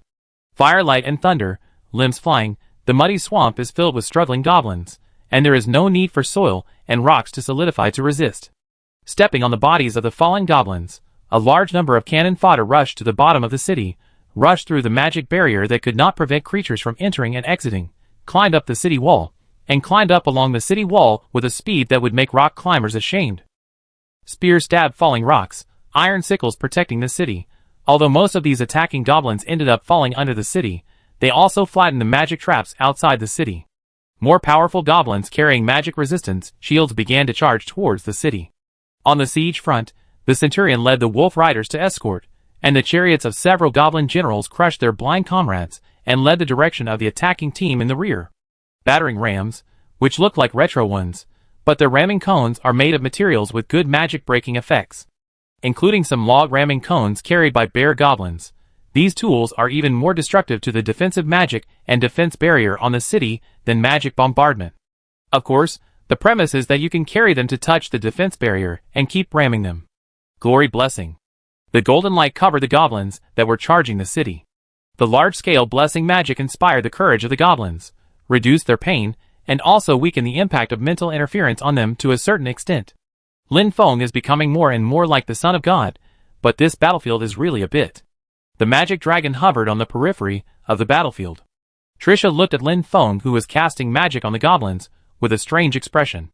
Goblins were everywhere, and the adventurers behind them were either using magic cannons or long-range magic to bombard the city from behind, with basically no intention of charging. This was not a problem, because Zhang Ju's rebel army lacked long-range spellcasting units. It was a division of labor, and it made sense. Mu Hua did not interfere with the battle here. He just came to take a look and cause many ghosts to flee here. Well, no matter whether it was the Goblin King or Zhang Ju, they turned into ghosts in this battlefield with magic cannons and magic flying around. If they didn't want to be killed again, escaping from this battlefield was probably their wisest choice. Lin Feng, who was wearing an exquisite robe, was well protected by the goblins. He, a foreign prophet, had a higher status in the goblin rebel army than Taibesha.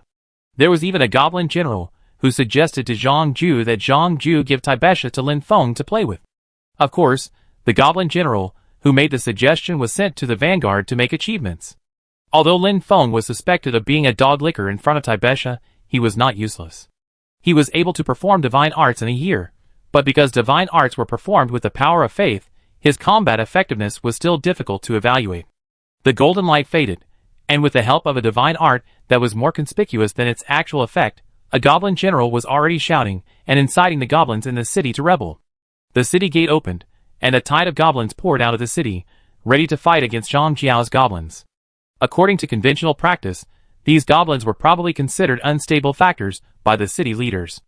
Although they attacked the attacking goblins fiercely, if there was any suspicion of rebellion, the goblins on the city would probably attack them without hesitation. As soon as the golden light disappeared, blood suddenly appeared. Puff, puff, puff, the goblins that rushed out of the city spread out and gathered their strength. Suddenly, facing the direction of the city gate, sharp spears inexplicably appeared in the space ripples. It was difficult to accurately count the number of swords, spears, and long spears stabbed out in disorder in the space of hundreds of meters. After the swords and spears chopped and stabbed the real objects, they would quickly retract into the ripples. There was no hideousness of space magic, but there was an indescribable weirdness. The goblins who had just left the city were dense, and the whole area was splashed with blood. The sudden appearance of blood seemed to turn the area into a blood ball at that moment. Puff, puff, puff. The flashing guns and swords appeared in several directions one after another, and the rebels burst into a frenzy of war roars, while the goblins in the city were in a panic. It seems that the Black Blood Princess that Lin Feng mentioned at the beginning should really be Vivian. Looking at the strange attack method, Mu Hua muttered softly. That abnormal attack was created by Vivian using her corpse demon space, which should be considered her inherent magic.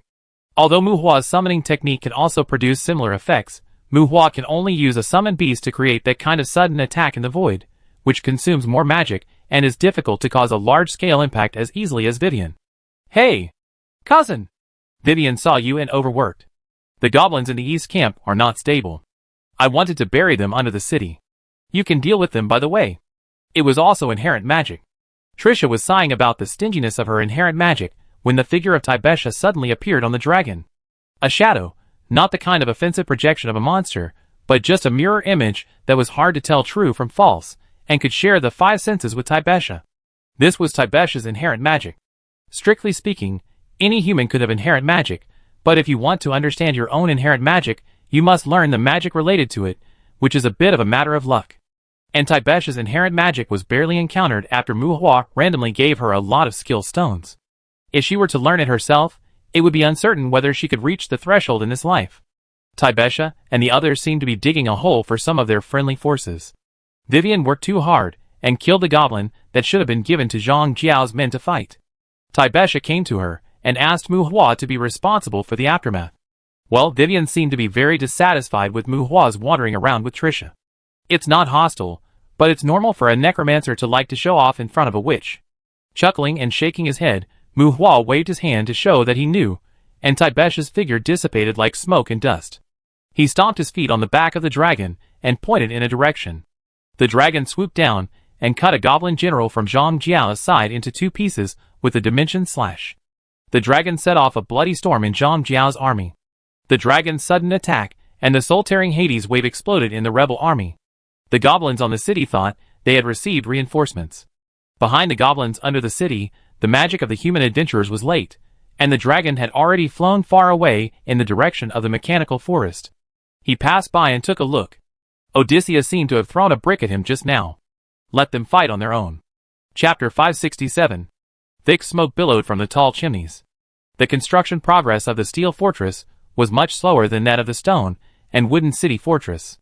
Compared with other areas, the atmosphere in the mechanical forest is relatively peaceful now. The gun battles and the bombardment of magic cannons at close range are also fierce, but such attacks are often not as far-reaching as the roar of magic in melee. The flying height of the dragon has risen. The mechanical forest not only has flying units, but the ground-to-air long-range attacks here are sometimes more troublesome than the winged demon flying cavalry. Sensing the location of the ancient tree, well, it can't be said to be sensing, it should be regarded as following the feeling. It's not the kind of perception with clear information. For those ancient trees that can absorb the essence of plants, it's like a kind of inaccurate induction. Mu Hua can vaguely feel where such ancient trees may exist. This feeling may cause illusions even at close range unless it touches the trees. Therefore, it is quite troublesome to search for plant essences in a large area in an unfamiliar environment. The explosive assault battles in the mechanical forest are stronger than those in other areas, but there is also an advantage for human adventurers. That is, the monsters here are generally concentrated. Their range of activities is relatively fixed, and the gathering places often have more solid city defenses, but at the same time, there are also a lot of wild natural environments with few monsters wandering in the entire area of the mechanical forest. There are often monster fortresses in the large flat land near the water, and there are smelters with monsters stationed on some mountains with thick smoke. Avoiding areas that are prone to conflict, and the magic dragon makes it difficult for monsters to distinguish between enemies and friends. Mu Hua wandered in the sky above the mechanical forest without any danger. Hiccup! On the back of the dragon, Fanny, who was released again, was holding Mu Hua's soul-sucking skull and devouring the ghosts that Mu Hua had collected. This magic item made from the demon's skull can not only store Mu Hua's enhanced bone soul, but also some ghosts. However, for ghosts, this thing is more like a cage. Mu Hua usually uses it to collect some monster ghosts encountered in the wild. Haha, power. I feel the power, Trisha, I said, the witch must hold the thigh of the jealous ghost. If I can eat like this, I will be able to go further soon. It was obviously a ghost, but she had already eaten a lot. In between breaths, Fanny held the soul-sucking skull and refused to let go, smiling at Trisha. Muhua looked at Trisha speechlessly. Trisha gave Muhua a helpless expression and turned away from Fanny, who was making trouble. Go one step further? What the hell, you've already reached the level of a banshee, and you want to go one step further by swallowing some newly born ghosts. This thing won't change in quantity, and the feeling of power is probably an illusion, and you probably have indigestion. Don't swallow it, be careful they tear your stomach open, let these ghosts devour each other in the skull for a while, and it will be effective for you if you eat it when the quality is high. Seeing that Fanny was going to extract the ghosts from the soul-hosting skull again, Muhua shook his head, and pulled the skull back from her hand. No, don't think I don't know, I don't swallow you but I use you to feed the soul of the bones to strengthen it, so the ghosts don't want to follow you necromancers. Fanny held the skull tightly, and was dragged by Muhua to play tricks. You also said that I'm jealous of ghosts and gods, not a necromancer. I helped Trisha refine a soul-hosting skull, and let her help you raise ghosts. While coaxing Fanny, Muhua was not polite with his hands. He reached out and crumpled the human-shaped Fanny into a ball, and took out the spirit card from Trisha's arms, and was about to put Fanny into it again. No, brother-in-law, why give it to Trisha? If you want to give it to me, Trisha is a money grubber and very stingy. Fanny, who was crumpled into a ball of ghost fire, struggled to refute. As her soul grew stronger, Muhua now had a good grasp on the ghost without a physical body. Damn it, please have more conscience. The teacher's inheritance was almost all spent on you. I'm stingy? Let me in. Trisha was angry. While talking, she pulled Fanny from Muhua's hand and stuffed her into the spirit card. Fanny was a little squeamish and jumpy. It was estimated that she was well protected when she was alive, and Trisha should not let her suffer after her death. Muhua didn't have any aversion to her character. As long as she wasn't a saint, she would be strong when she needed to be strong. When she needed to be sensible, it had nothing to do with whether she had suffered or not. Can you control this girl? Isn't she a witch soul? Muhua asked Trisha after locking Fanny in the small dark room and hearing Fanny talk about the faceless man earlier. It's okay. She's actually quite timid. She just doesn't care about her age in front of acquaintances. She's lucky. She's also a witch. What? You still want her to evolve into a wailing banshee? Trisha joked. Luckily became a witch. It has to be said that if her mother was a witch, she was indeed lucky not to become a demon. To a certain extent, this was also a major reason why Trisha was willing to pose and wait for Muhua to come and pick her up, because under normal circumstances, a witch can only give birth to a demon or a witch, and the probability of giving birth to a demon is relatively high. Only by combining with a human like Muhua, who has completed the life transition, can they give birth to normal human children. I can get the Philosopher's Stone, which can indeed help her evolve. If you can't control her, then let her slowly swallow the ghost. Muhua spread his hands and said indifferently, Well, the outside world has long been rumored that you can get the Philosopher's Stone, but you should give priority to exchanging the materials you need with the demon merchant. Trisha smiled. She liked Muhua's willingness to take out precious materials to help her cultivate Fanny. The rumors in the outside world still underestimate us. Let alone Friday, the consumption required to evolve the wailing banshee is not more than that of evolving the dragon. Our save time is not mainly consumed by the demon merchant. Muhua shook his head. Others are not fools. As long as you are still in contact with the outside world, and as long as you still want to develop, many things can't be hidden at all if you cover them up blindly, and it may even lead to counter effects. Muhua has always revealed his own information to the outside world half-truthfully. Including the Philosopher's Stone, the outside world knows that Muhua must have a way to get the Philosopher's Stone. The devil has a magic weapon to transform the Philosopher's Stone. This is no secret to the upper class. It's just that they don't know the details of Muhua. After occasionally imagining it, they will make Muhua's management of himself much more complicated. Friday? Can you really help her evolve into a dragon? Hearing Muhua's voice, Trisha asked doubtfully. Who knows? You can try. However, Fanny should take care of you first, so that you won't be unable to control her in the future, and I will beat her up and make things difficult for you. Muhua chuckled and didn't say anything specific. Oh, then please take care of her, sir. Just don't beat her to death. I won't make it difficult for you to beat her. Just don't let others beat her. Trisha didn't know the details, but when she said it with a smile, she also showed some protection for her child. Since she followed Muhua, if Fanny caused trouble, her man would beat her, but if it was someone else, she might not accept it. Flying high in the sky, the two of them joked and laughed, and it was pleasant to touch and rub from time to time. During the play, Muhua's expression suddenly froze, and he opened his bird's-eye view. He patrolled the ground and felt a few hostile consciousnesses, and then avoided those places without observing. But in a mountain alley, he found something that surprised him. Not giant trees mechas? A team of monsters transporting mechas. Escorted by several metal baroques, the overall shape of the mechas was designed based on the body of the big devil. This should be a mecha produced by the mechanical forest. Judging from where they are going, it seems to be heading to the Goblin Kingdom. Although the mechas were being controlled, the attack modules on the mechas were disassembled and placed separately, and it was obvious that they were not patrolling or preparing for war. There were also a number of containers with a length and width of more than 10 meters placed on several floating platforms. Would they contain energy units or ammunition and weapons? Well, there are indeed some clever goblins, who can be trained to become mecha pilots.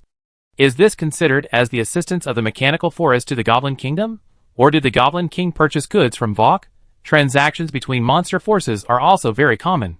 Not to mention monsters, even if it is humans, even if they follow the same boss, there is no reason to share everything, right? It is probably not uncommon for them to sabotage each other. More than 20 tall and mighty mechas, with a dark black and purple color tone that makes them look very deterrent. These mechas are not mechanical demon gods. If they are given to goblins to drive, then humans should be able to drive this thing. Observing the surroundings of the escort team, although it is in the heart of the mechanical forest, there are no demon forces around. Perhaps they chose to travel on land to save energy. In the wilderness, a small group of modified demons are secretly transporting mechas. Since we encounter them, if we don't try to rob them, wouldn't it be too disrespectful to the demons? After a moment of caution, Muhua gradually put on a malicious smile at the corner of his mouth. Chapter 568. Between the bushes and rocks, lurking in the shadows of the grass and trees, Muhua concealed his breath and followed a group of monsters that seemed to be transporting mechas. The monsters in this group, that have individual combat capabilities, are mainly those metal baroques. The real baroques belong to the upper species of fire demons. They have a human-like upper body and a warhorse lower body. They are between the disaster spirit fire demons and the keto fire demons. They are a kind of battlefield demons that are more adapted to group warfare and can take into account both close combat and spell casting. And these metal baroques in front of them have basically nothing to do with the real baroque demons except for their appearance. They are transformed demons, borrowing the appearance of baroques. The arms of the upper body can flexibly carry out various attacks, and the lower body is strong and stable. They are good at running. At the same time, because the warhorse is relatively large, it can also be filled with some weapons with high energy output power. The appearance is mighty and terrifying. If they are put on the battlefield, they are all-powerful cavalry with the ability to crush and charge. As for individual combat, it is difficult for metal baroque to judge their strength from the appearance due to the difference in transformation materials and energy output systems. However, these are not important to Muhua. He is observing, and he is observing those mechas with the form of big demons. The petrified magic eye is an ability transmitted through vision. Stone walls, shields, bunkers, and other external objects may be able to avoid petrification, but equipment that forms an energy cycle with itself cannot avoid the erosion and transmission of the petrified magic eye. For example, these metal baroques in front of us, as a kind of transformed demon, no one can say what their body is. In many cases, the demons willing to accept transformation are even some deformed monsters. Their true body core may have been covered by metal structures. But these are constructions, not armors. Even if they are sealed tightly, they are also part of the body of the transformed demon. Like the mechas, including those magic equipment that need to be closely connected with the wearer's body to make the gains take effect, these are within the petrification range of the petrification magic eye. Not only will the wearer be petrified, but even the equipment that is involved by them will be petrified together. So don't worry about the quality of these metal baroques. Unless they are transformed with materials such as the earth core that have high-level earth element affinity, they will be turned into statues if they are targeted by the petrification magic eye. But unlike these transformed demons, mechas can be regarded as armored weapons that ignore the petrification magic eye. If you don't want to damage those mechas, Muhua has to find a way to deal with the drivers of those mechas. Now Muhua has also learned a lot of knowledge about monsters, and has some understanding of mechas of different specifications in hell. Because he had never seen the real thing, Muhua was more focused on confirming the entrances to the cockpits of those mechas, looking for ways to invade them without destroying the mechas. After following the transport team for a while, Muhua quietly moved away and confirmed the surrounding situation again. More than 90 Shadow Wolf summoned beasts were summoned by him. Well, summoned beasts are basically bugs that rely on skill stones. Muhua now has hundreds of summoned beasts.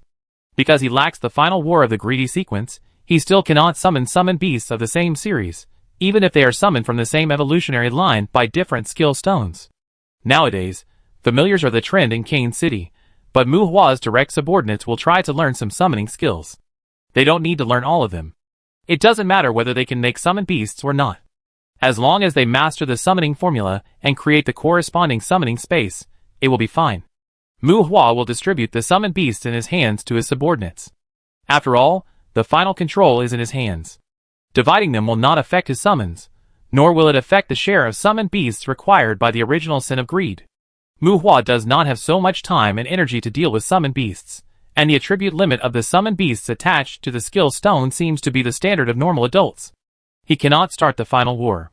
For the time being, Muhua does not care about the strength of these summoned beasts. What he cares about are those with special abilities. Less than 100 Shadow Wolves, which are smaller than North American Grey Wolves, appear beside Muhua in a sinister manner. He gives orders to these Shadow Wolves in his heart.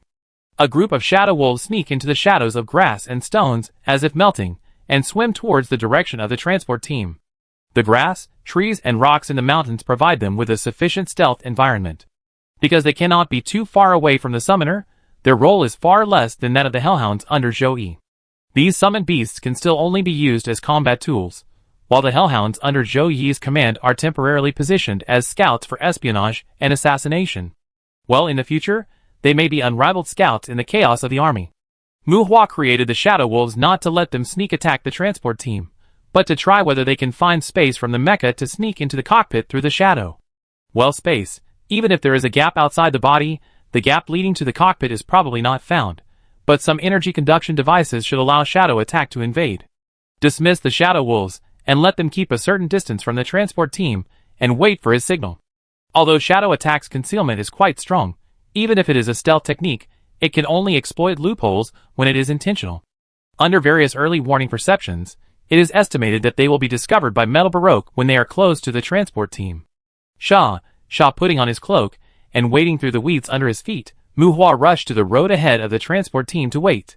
Because Muhua concealed his own breath, perhaps the Metal Baroque who was leading the way did not care about the weak lives in the wild. It was not until he was 30 or 40 meters away from Muhua, and his eyes, like mechanical compound eyes, swept over Muhua leaning against the tree, that Metal Baroque asked impatiently, "Huh? Human? Subordinate demon?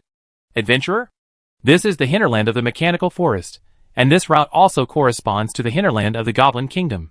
Seeing a human who was not very attentive when seeing them here, Metal Baroque was more inclined to believe that Muhua was a subordinate demon who defected to the monsters. He asked and questioned, but the Metal Baroque who was leading the way did not seem to have the intention of waiting for Muhua's answer. Before he finished speaking, an energy spear appeared in the hand of the Metal Baroque who was asking the question, and it seemed that he was ready to kill Muhua. As for the demon followers, they are humans whose symbolic significance is greater than their practical value. Anyway, they are not the followers of the demons, and it is estimated that only some generals and city lords will care about their symbolic significance. Metal Baroque's eyes flashed with teasing. This kind of guy, it's fine to kill him, just to add some fun to the boring journey. The spear was not shot. When Metal Baroque hesitated that there seemed to be no problem with his arm joints, he saw that the color of rock had spread on the body of his companion beside him, and at this time, Muhua also swung out a tail from under his cloak. The petrification did not only affect the few Metal Baroques who were leading the way in front. There were not many monsters in this team. Muhua had already observed their positions clearly. The escort team behind, including the bulky gravity demons pulling the floating platform, entered the petrification process in an instant. Be careful. It's Medusa. A late scream came from the mecha, and Muhua curled his lips. There should be some monsters in this courtyard who know about his existence. Why did they still scream Medusa when they saw the petrified one? Boom! A fireball exploded in the air. Along with Muhua's signal, shark-like shadows attacked the demon mecha in all directions. Boom! Boom! Several energy cannons fired from the mecha bombarded Muhua. Muhua opened the magic barrier and dodged in front of several metal baroques, who might be affected, and took several energy cannons. Muhua had not come into contact with the transformed demons, and the technological content of metal baroques was still quite high.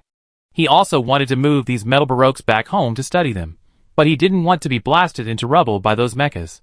Be careful, there is a shadow demon. Quickly switch to the Thorn Force Field.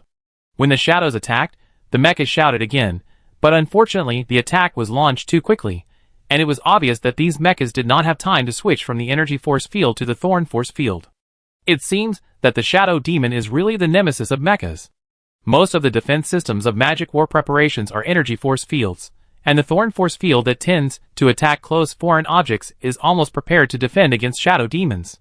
However, this force field is usually opened in advance when the enemy finds that there is a Shadow Demon. It takes time to switch the force field, and it also involves the temporary closure of the Energy Force Field. Not to mention the Shadow Demon, without the Energy Force Field, a Medusa may be able to overturn their mechas with magic. It can be said that the quality of these mecha pilots is not low. Although there are demons shouting, most of the mechas did not close the Energy Force Field while guarding against Muhua. A group of mecha pilots, who were relatively calm when they encountered a surprise attack. Unfortunately, the Shadow Wolves had already drilled into the mechas one by one, screaming and shouting from the mechas, including the two mechas that opened their wings and took off and fell directly to the ground. TSK, a mecha with a flight module, a high-end product. Muhua was secretly delighted, and extended the touch of jealousy to drag a mecha that dodged the Shadow Wolf in a leap back to the ground. Crack! The soul tentacles wrapped around the mecha were stretched apart by the mecha, and even the main body of the mage's hand was temporarily broken apart by the mecha's arms. With Muhua's current attributes, his mage's hand has an absolute power of nearly 300 tons. After all, it is a war machine, and the power output of these mecha arms can actually compete with his mage's hand. Muhua was delighted, and didn't want to destroy these mechas. He felt a little distressed when he kept dragging the mecha on the ground. Until a few Shadow Wolves got on the mecha, Muhua grinned happily. TSK, I picked up more than 20 demon mechas just by going out for a walk. It turns out that robbery still has a future. I should go out for a walk more often in the future. Damn! You robbers. Are you Krepnose's men? Ah! Muhua was amazed at the power output of the mecha, and the mecha driver was also amazed at the power of the touch of jealousy. When it comes to the touch of jealousy, the driver seems to think of the good neighbors in the Death Canyon. Humph, that's right. I am Zambak, and the commander will like your gifts. As the mecha driver screamed, Muhua snorted coldly, and his eyes couldn't help but glance at the floating platform where energy supplies and mecha modules were placed. Get rich, get rich. Chapter 569. More than 20 demon mechas with shoulder heights exceeding 30 meters, these things can't be stuffed into the storage space of the burning source furnace, which already has a lot of things. However, Muhua also has his own storage space brought by space magic. With the improvement of properties, his storage space is now larger than the storage space equipped with the burning source furnace. The mechas are stuffed inside, and the pile of containers on the floating platform takes up more space than the mechas, and the overall value of these things may not be much lower than the mechas themselves. Sure enough, there are ammunition, energy units, and mecha attack modules. After barely stuffing them into the storage space, Muhua's tail behind him started to shake again. Beautiful, comfortable, it is true that buying is not as good as stealing, stealing is not as good as robbing, and so on. It is indeed very pleasant to the body and mind in many cases. Originally, he wanted to drag the huge floating platform away, but after thinking about it, he decided to hide his merits and fame. Muhua stuffed the petrified transformed demons into the storage space of the burning source furnace, and flew high into the sky to join Trisha. After traveling through 3 areas in one day, although the flying speed of the dragon was not slow, it was late, and it was time to find a place to rest. It took too long to return to the hot spring village, and Muhua did not return to the human world or the Abyss Island immediately. He hummed the little girl picking mushrooms all the way, but he took Trisha to the city station of Suayusanting, a hilly area about 700 kilometers northeast of the fortress city, a fortress city built on a higher ground. The circular city wall with a diameter of about 1.5 kilometers, with 2 layers of inner and outer walls. At this time, a new outer city wall expanded outward by about 2 kilometers again. Suayusanting is stepping up the expansion of this large city. The foundation of these old brigades is really amazing. 6 main battle teams of the Jade Song Court are gathered here, with more than 7,000 combat personnel. It is hard to say whether they are laborers or logistics teams. Even in the dangerous mechanical forest, the Jade Song Court has dispatched more than 20,000 city builders. In addition to magic such as early warning defense, the expansion area is covered by energy fields. 5 large-scale energy field generators are arranged in different directions, and the inner city area with the highest defense intensity is covered by several layers of energy fields. Faced with this level of defense, even Muhua has to enter from the main gate obediently. If he wants to control the magic dragon to land directly in the city, he will only hit the defense circle of others. Mr. Muhua, why are you here? Before the magic dragon approached, the city had received a warning notice from the drone. In the expansion area that looked like a large construction site, Elsop Jeremy, the leader of the Jade Song Court, brought some people to meet Muhua. Compared to Cooper, who is gentle on the outside but hot-tempered when things happen, and Sweet, who is always savage in the face of disaster annihilation. Alsop is not cold and aloof, nor does he handle things with sophistication. It is not appropriate to say that he is elegant, but it is a rough description. He has a kind of elegance that always keeps a certain distance from people. Captain Alsop, are the people here okay? Muhua is not very familiar with Alsop, but he has had a lot of contact with them. There is no etiquette such as handshakes and hugs. Facing Alsop's inquiry, Muhua asked with a mysterious expression. Not bad. Alsop's expression condensed, and he said with some seriousness. Haha, I just encountered a monster transport team and robbed some of their things. I happened to be near you, so I came to sit with you. Seeing Alsop nod, Muhua turned to smile heartily. The nearby thing is basically nonsense. The place where he hijacked the demon mecha is about 2,000 kilometers away from Alsop. Even if the dragon flies at full speed at supersonic speed, it will take about an hour to fly here. When Muhua was talking nonsense, he released several mechas in the form of big demons. Alsop was stunned for a moment, and the appearance of several large mechas made some people nearby stop and watch. Muhua's current location is not far from the construction site of the outer city wall expansion. The sky is gloomy. Under the cover of the city wall, although the situation inside the wall cannot be seen from the outside, the lights are on in the city, and the more than 30-meter-long ferocious mechas are as conspicuous as they can be inside the city wall. How is it? Good stuff, right? I got more than 20, and there are still a lot of supplies. Muhua said in a show-off manner, and released them again. At this time, Muhua's expression was rippling, because the backbones of the brigade behind Alsop had already exuded jealousy. A wisp of jealousy penetrated into Muhua's body. Although Alsop could not detect the emotional energy, Alsop's expression was not very good at this time. As Muhua threw more and more mechas and supply containers, looking at these completely new things and thinking about Muhua's robbery, even Alsop's body was filled with jealousy and penetrated into Muhua's body. Muhua. Lord, you are going too far. Do you want them to talk nonsense or not? On Alsop's calm face, his cheeks moved, as if he was grinding his teeth. Hey, try not to talk nonsense, Captain, I can't help it, right? You know, I need to hold back the elemental spirits, and the original sin energy is in short supply. Help, help, Muhua said with a smile. At this time, people further away didn't know what was going on with these mechas, so they didn't feel jealous of Muhua. But the members of the brigade behind Alsop who came to meet Muhua together, especially those who thought Muhua had hijacked these mechas not far from them, were jealous of Muhua, making Muhua feel comfortable. You? Alsop raised his eyebrows. Well, this guy can also make other elemental elves? Ha, Captain, you don't have much to lose. Who told you to have so many people here? Help me pass it on. Here, this is a gift for meeting, take it back and study it? Muhua said with a smile, and while talking, he made a metal Baroque stone statue and put it aside. You? Okay, no problem. Blair, go and spread the news. Lord, move these away, don't get in the way. Alsop was so angry that he gritted his teeth, but he couldn't explain why. He told his subordinates, and pointed at the mechas and containers that Muhua had placed in a large area. After saying something to Muhua, he turned around and left angrily. Well, just like Muhua said, Alsop really didn't suffer any losses, and Muhua didn't do anything.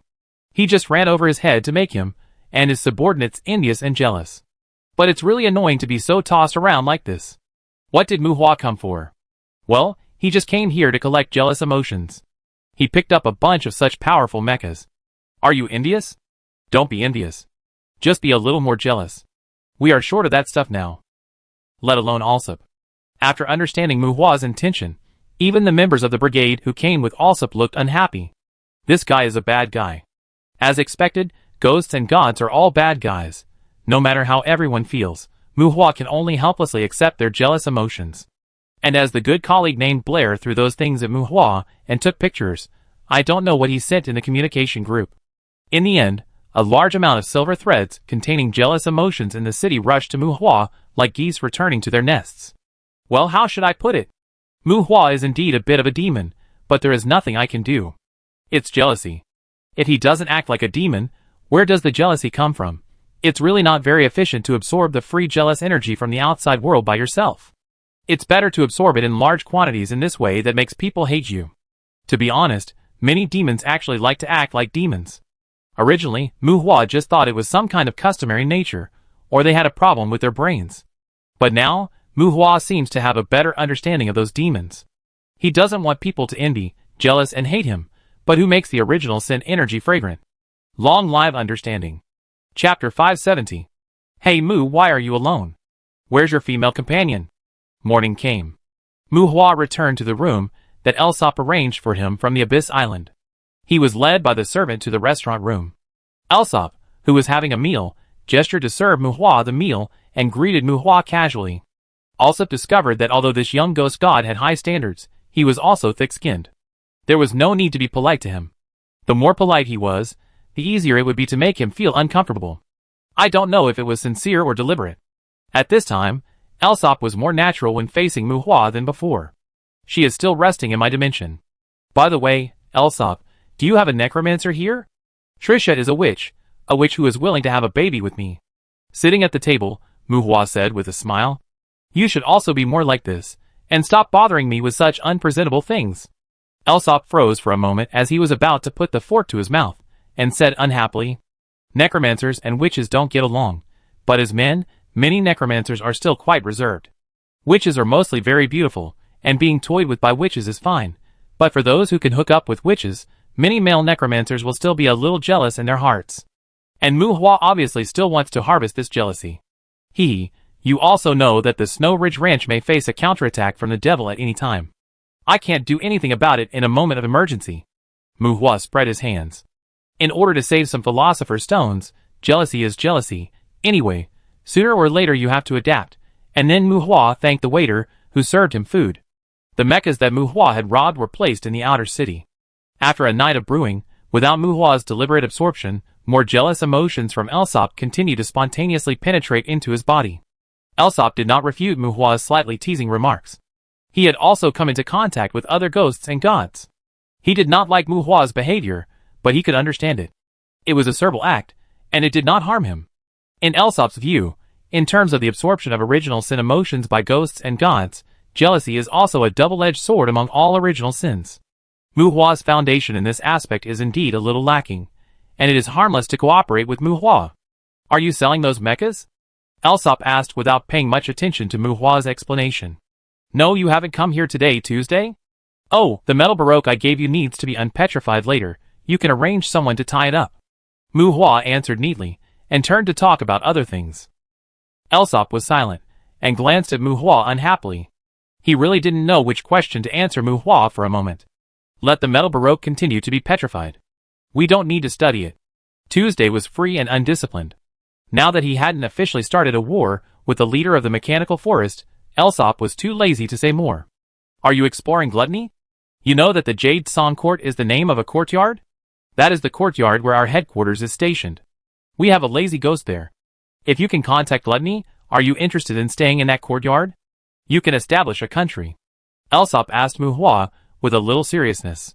Lazy ghost, Chipman? That guy is a man, right? Not interested. Muhua shook his head. You also said that it was your courtyard. Why would I establish a country there? Is it because I have too much money to burn, or do you think the Jade Palace is too stable? You said that because you know I haven't touched gluttony yet, right? Muhua said with a smile. Muhua knew that the courtyard called Jade Palace had a member of the Ghost Council squatting in it. Jealousy and color domain conflicted, but sloth and gluttony were quite compatible.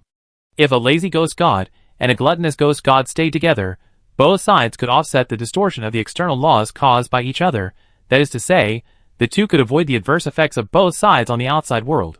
There are 4 human countries in the Jade Palace, but the lord of the courtyard there still occupies half of the land. Chibman is now self-isolating, and that guy is more likely to cause unstable turmoil.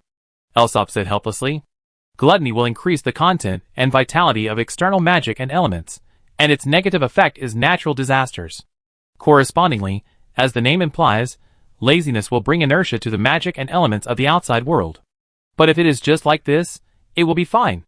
At most, the magic environment around the lazy will be bad, and it will be more difficult to practice and cast spells. But the problem is that laziness not only affects the natural environment, but also distorts the cognitive system of other creatures. The so-called laziness is not laziness, but it can be done well without laziness. It will make people tend to use machines, and make people more willing to learn science and technology-related knowledge. These are only positive effects that cannot be more positive. If you are already lazy, how can you do what you should do? Even if the machine has to be controlled by someone, right? And the scope of what should be done is very wide. If you don't want to move, then of course you should let others do it. Those who can think don't use their brains, those who can use their brains don't use their mouths, those who can use their mouths don't use their hands, and those who can only use their hands? They deserve it, garbage, trash. The wise work with their minds, the capable work with their hands, and the foolish work with their hands. Whether this set of rhetoric is right or wrong is not commented on, but this set of rhetoric is the most real mentality cognition of people affected by laziness. If this cognition becomes a consensus within a certain range, then all the magical lives within this range may be affected. After all, who is willing to admit that they are fools? Everyone strives to be a wise and capable person. Let's not talk about whether there is anyone to do the work. What are people who work hard and have a lot of work best at? Of course, it's fighting. Why must we fight? Of course, everyone wants to be a wise and capable person. Without fighting and a knockout competition, how can there be so many garbage and trash for us to work hard and have a lot of work? The cognitive standard has been drawn. If we don't give some high returns to the laborers, the high and low are self-evident, and any more explanations are nonsense.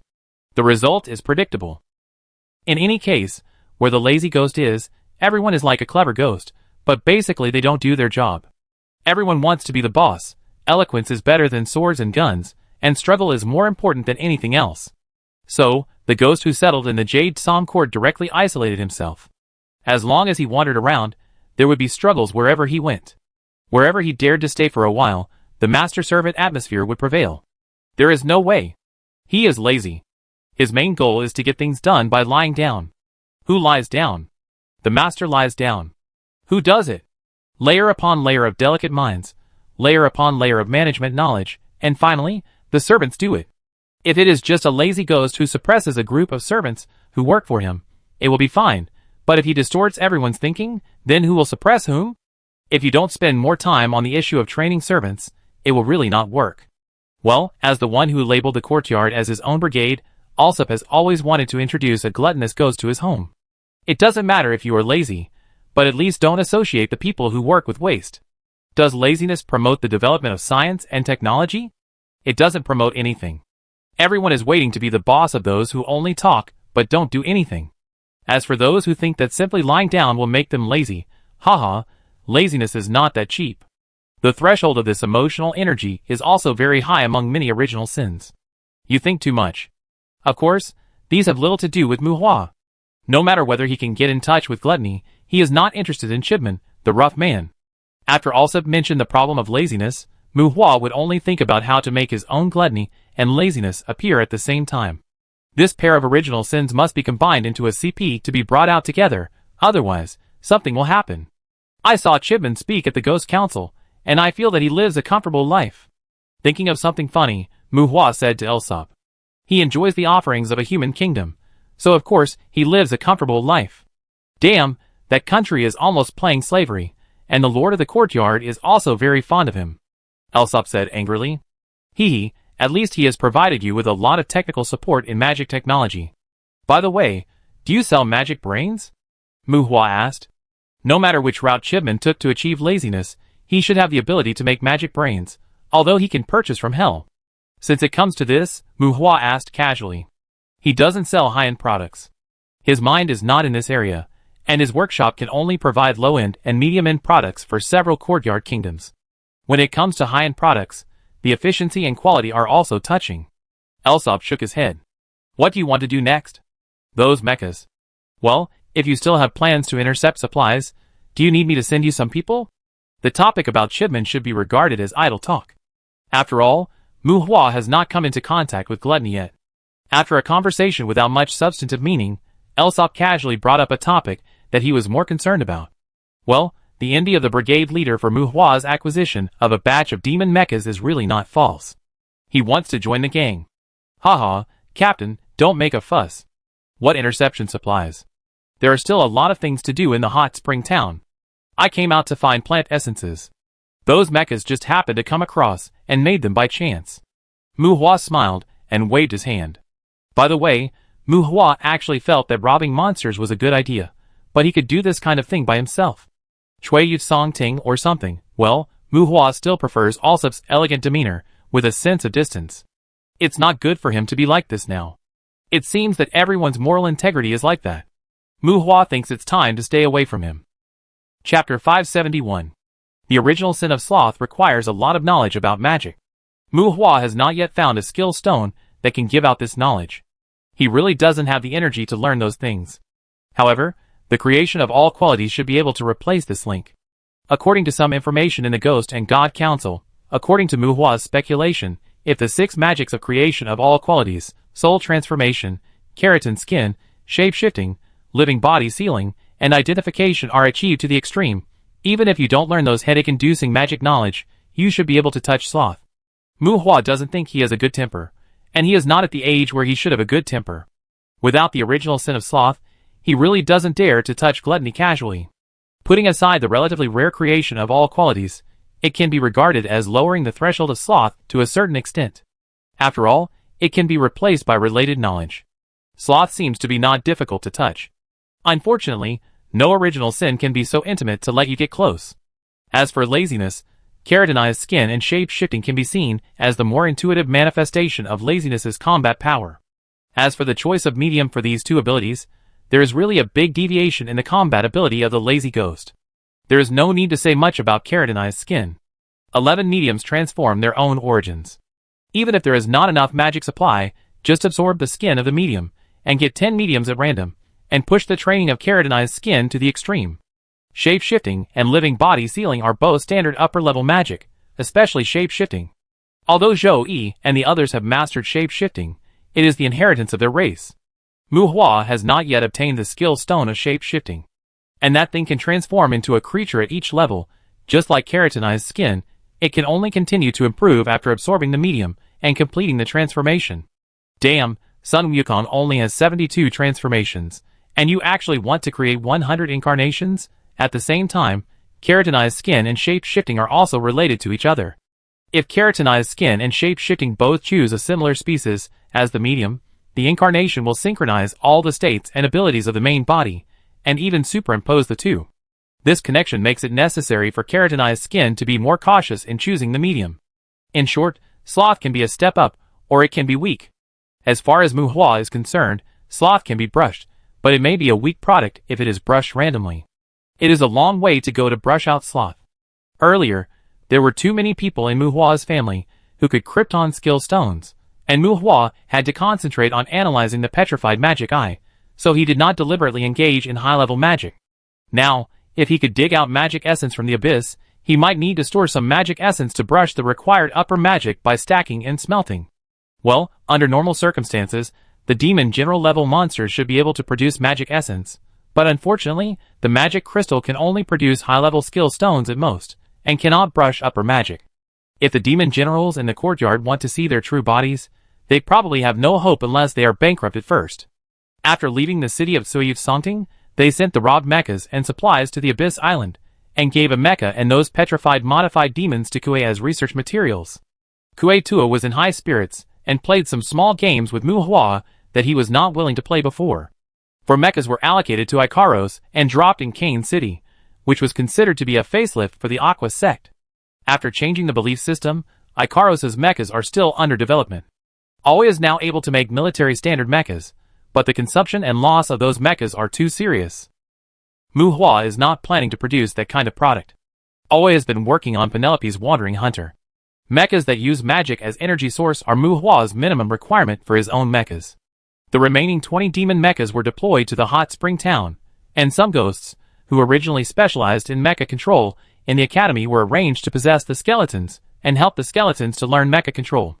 In the future, those skeletons will probably become mecha pilots. There is no movement at the Snow Ridge Ranch. The hellhounds that learned shadow magic under Zhou Yi were released. They invaded the north of the Snow Ridge Ranch for reconnaissance and espionage. By the way, they were also asked to assassinate Letitia's subordinates, especially those followers, who were listed by Mu Hua as the must-kill options to be killed even if they died together. Although hellhounds are ugly and fierce, they are pure demons. There is no need to say much about reconnaissance and espionage. They will naturally consider whether assassination and other things are feasible. Except for followers, Monday did not force them to assassinate other monsters for the time being. Their main task is still reconnaissance, but those hellhounds themselves actually like assassination and sneak attacks. Military regulations stipulate that those hellhounds sent out can also obtain corresponding military merits according to the importance of the intelligence they spy on, and in the future, Mu Hua will select some key training targets from them according to their military merits. Boom, boom! The demon mecha walking in the wild stepped on the ground and vibrated. It stretched out its hands to pull away the trees blocking the road. The mecha walked through the dense forest like walking on the river bank covered with reeds. Mu Hua was still looking for plant essences in the mechanical forest. He also left a demon mecha for himself. This demon mecha was more like a big toy in his hand. He liked this kind of toy. Stop moving. Report the identification code. Mu Hua drove the mecha to find the ancient tree he felt nearby. Suddenly, the ground turned up, and a short modified demon came out of the bunker and shouted at the mecha. The bionic ground was made of materials that shield energy detection. Perhaps because Mu Hua was walking too openly, the modified demon with a half-body mechanical body in front of him was not nervous at all. He even showed a little respect when facing the mecha, as if it was just a routine inquiry. Mu Hua was silent. Identification code? Under the surprised gaze of the modified demon, the demon mecha slowly raised its arm, and a shooting hole was opened inappropriately on the inside of the mecha arm. Bang, bang, bang. Yes, the mech fired. Before the demon could react, the auxiliary shooting hole on the mech's arm spit out a piece of live bullet, and in the blink of an eye, it was swept into pieces. So high-end. What kind of identification code is there? Where did he get the identification code? The identification code made by the demon is not a set of digital codes. It is said that the thing seems to have pheromone authentication or something like that. This demon is too dedicated. Not good. In a swaggering sneak attack, Mu Hua killed a demon that was roughly similar to a sentinel, but shrill alarm sounded in many places in the distance. Swish. The cabin opened, and Mu Hua got out of the mech and put the mech into the storage space. Breath of the crack, concealment, mental blockage, shadow stealth. A series of magics were applied to himself. Mu Hua turned into a shadow and disappeared in the woods in a blink of an eye. As expected, magic is still useful. Since any secret sentry will ask for an identification code, it is not feasible to rely solely on the demon mecha to wander around the monster's belly. As soon as Mu Hua left, 2 or 3 warheads appeared above his position. The warhead exploded, and the energy that exploded extracted the surrounding fire and thunder elements in a weird way. Countless small steel cones with fire and thunder elements attached to them covered hundreds of meters in radius like scattered flowers. Cluster warheads. This thing is a very pure cluster warhead, but it is mixed with elemental damage. Those scattered steel cones are obviously not as simple vectors. Bang, bang, bang, bang. The not-so-loud explosion sounded like whips, and in these explosions, the steel cones scattered from the warheads exploded into smaller fragments. The flying fragments destroyed everything within a radius of hundreds of meters. The soil splashed, the earth and rocks broke, and a large number of trees collapsed. Mu Hua, who avoided the strangulation site, was secretly shocked. The gathering place of monsters in this clever forest is really violent. It is still 800 feet away, and no one is seen, but it directly covers and strikes. Originally, Mu Hua wanted to leave after finding the ancient tree, but seeing the cluster warheads thrown around here, Mu Hua's saliva glands tended to secrete a little vigorously, and he also liked this type of warhead. After confirming that there was no more attack, Mu Hua wandered around, and finally found 2 ancient trees with thousands of holes. The trees were old enough, but not tall and strong. One of them had been ignited by the fragments of the steel spikes. While the trees were not burned, Mu Hua hurriedly absorbed the plant essence from them. He sneaked and wandered all the way to a steel fortress built in the valley. The heavy industry-style fortress had buildings like factories. The metal walls were naturally much stronger than stone and wood, but they were not as strong as Muhua's Hengjin bricks, so they could only be considered regular buildings. And a small floating castle in the fortress made Muhua jealous. If he dismantled it, he should be able to make a large suspended stone. He tried to sneak in, but before he got close to the city wall for 1,000 meters, an orange alarm signal flashed on the wall. On the wall, there were weapons similar to machine guns every 20 meters, and many muzzles were turning back and forth, as if detecting Muhua's location. Okay, let's run away, let's run away. There are not only energy force fields on the city walls, but also pulse nets, but there is not a single lively monster to be seen. It turns out that stealing a house is not that easy. Muhua, who wanted to make some extra money, flashed away. We are just here to pick some mushrooms, not to fight, no. Chapter 572. Muhua, when are you coming to Dragon Island? I send someone to pick you up. Tarinas, don't make me doubt the wisdom of the dragons. You can go directly to Harkin's orchard to get the tree shepherd. I won't go to your Dragon Island. Muhua was still thinking about collecting plant essences. The debt collectors from the Warcraft courtyard had already come to his door. In the communicator, Muhua received a call from a dragon. This treatment is not something that everyone can enjoy. Heh, timid human, but you haven't created a tree shepherd in Harkins yet. Tarinas laughed disdainfully. Don't I need to find plant essences? Wait, I may ask you for help in the future. Can I still refuse to pay? Muhua said unhappily. You don't have the attitude of asking for help. Yes, that's how I asked the dragon. You'd better hurry up. Okay, got it. You can also come to the Warcraft courtyard to collect plant essences. 50-50. No, 20 to 80, you 20 to 80, I 80 to 80, this is my courtyard. Oh, then leave those ancient trees to grow insects, hanging up. Muhua spitted and hung up the dragon's phone. An old money grubber. Ever since he knew that Muhua had the heart of the tree herder, Tarinas had put him on the list in the Warcraft courtyard. That guy followed his principle that even if the meat was rotten in the pot, he would guard against Muhua like a thief. Every time Muhua went to the Warcraft courtyard, he would send a dragon to follow him. It wasn't that he didn't allow Muhua to find plant essences in the courtyard, but as he said before, he would get 80% of the plant essences that Muhua made in the Warcraft courtyard. That guy was not greedy for money. He just refreshed Muhua's understanding of the concept of saving money. After all, he would haggle with Muhua over everything in the Warcraft courtyard. He would trade what could be traded and take kickbacks for what could not be traded. When Muhua looked down on him, he was ready to turn around and smash 100 or 80 tree-herding hearts among his family members, and find an opportunity to wipe out all the ancient trees in the courtyard. Muhua had some cooperative relationship with Tarinas, but it was just a past cooperative relationship. The other party was a powerful dragon, and Muhua did not dare to accept his invitation to Dragon Island. If it was just in the Warcraft courtyard, Tarinas might not dare to do anything to Muhua. Even if he wanted to make some small moves, the big noise made by Muhua could make his Warcraft courtyard a mess. But if he went to Dragon Island, what if he set up some traps on Dragon Island and forced Muhua to stay there for a long time? That place was originally someone else's territory. At that time, even if the people around Muhua complained to the Adventurers Guild, there would be no serious adverse effects, and it is estimated that the Adventurers Guild would not intervene. Muhua also has a certain friendship with Huggins and Amos, which is much stronger than Tarinas, but that friendship is not deep enough for them to ask the sixth person to help him. A courtyard master who has lived in peace with humans for hundreds of years. To exaggerate, because of the involvement of the Principality of Omir, Tarinas has a certain political influence in the human world. In this regard, Muhua cannot be compared with Tarinas for the time being. Dragons are already sought after by the dragon clan. Tarinas, who has always been high above his own dragon group, is sometimes unreasonable. It's not that he is so bad, but his temperament and habits are all raised.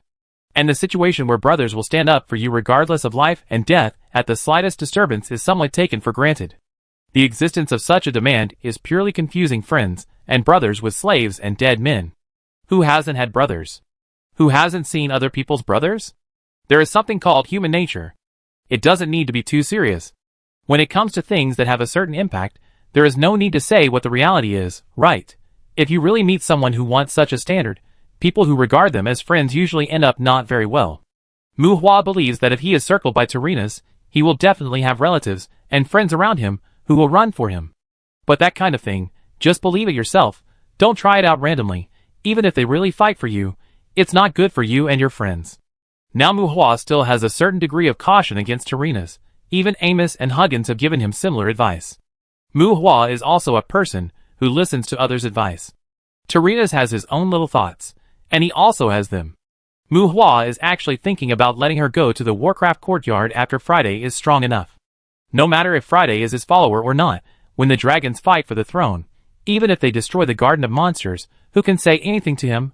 Well, although it is a bit unreasonable, everyone is like that. When Friday can fight with Tarinas, he can be regarded as a model of morality for being able to calculate like this. Okay, that's a bit far-fetched. For the time being, Muhua still has to collect plant essences, give birth to the World Tree, and pay off Tarinas' debt first. A ghost with a hidden breath entering the mechanical forest is like a stone sinking into the sea. If Muhua doesn't make trouble, even if Vok receives information that Muhua may be in the range of the mechanical forest, he can't find Muhua's trace at all. However, after wandering in the Jichu forest area for 2 days, Muhua finally summoned the magic dragon because of its low efficiency, and began to patrol the sky over the Jichu forest with great fanfare. The magic dragon flew at a low altitude, and Muhua released a large group of shadow wolves from time to time to shuttle across the land. Because of the distance limit between the summoned beast and the summoner, a group of shadow wolves with synchronized senses with him was enough for searching. However, Muhua's behavior also attracted attacks from some monsters. Whenever he encountered a group of monsters blocking him, Muhua, who was not in the mood to fight them, would release a group of Thunder Eagle summons. Regardless of whether the attack was organized by the nearby monster gathering places, Muhua would throw a karma purgatory at those gathering places, and then let the Eagle group launch a wave of self-destruction attacks on those gathering places. Now the defense of the regular gathering places under Vok's command has become more and more perfect, and Muhua's attack of hitting and leaving basically did not cause any substantial damage to them. However, after 2 days of trouble by Muhua, wars broke out from time to time in the vast hinterland of the mechanical forest. Vok was annoyed by the warnings from various places. The encirclement and suppression troops he sent out rushed here and there, but ended up doing more firefighting. Well, for the time being, the mechanical forest can be regarded as Vok's territory. Now he is more attentive to the protection of the natural environment here than Muhua. Human! Leave here. There will never be the plant essence you need here again. If you want war, we will give you war.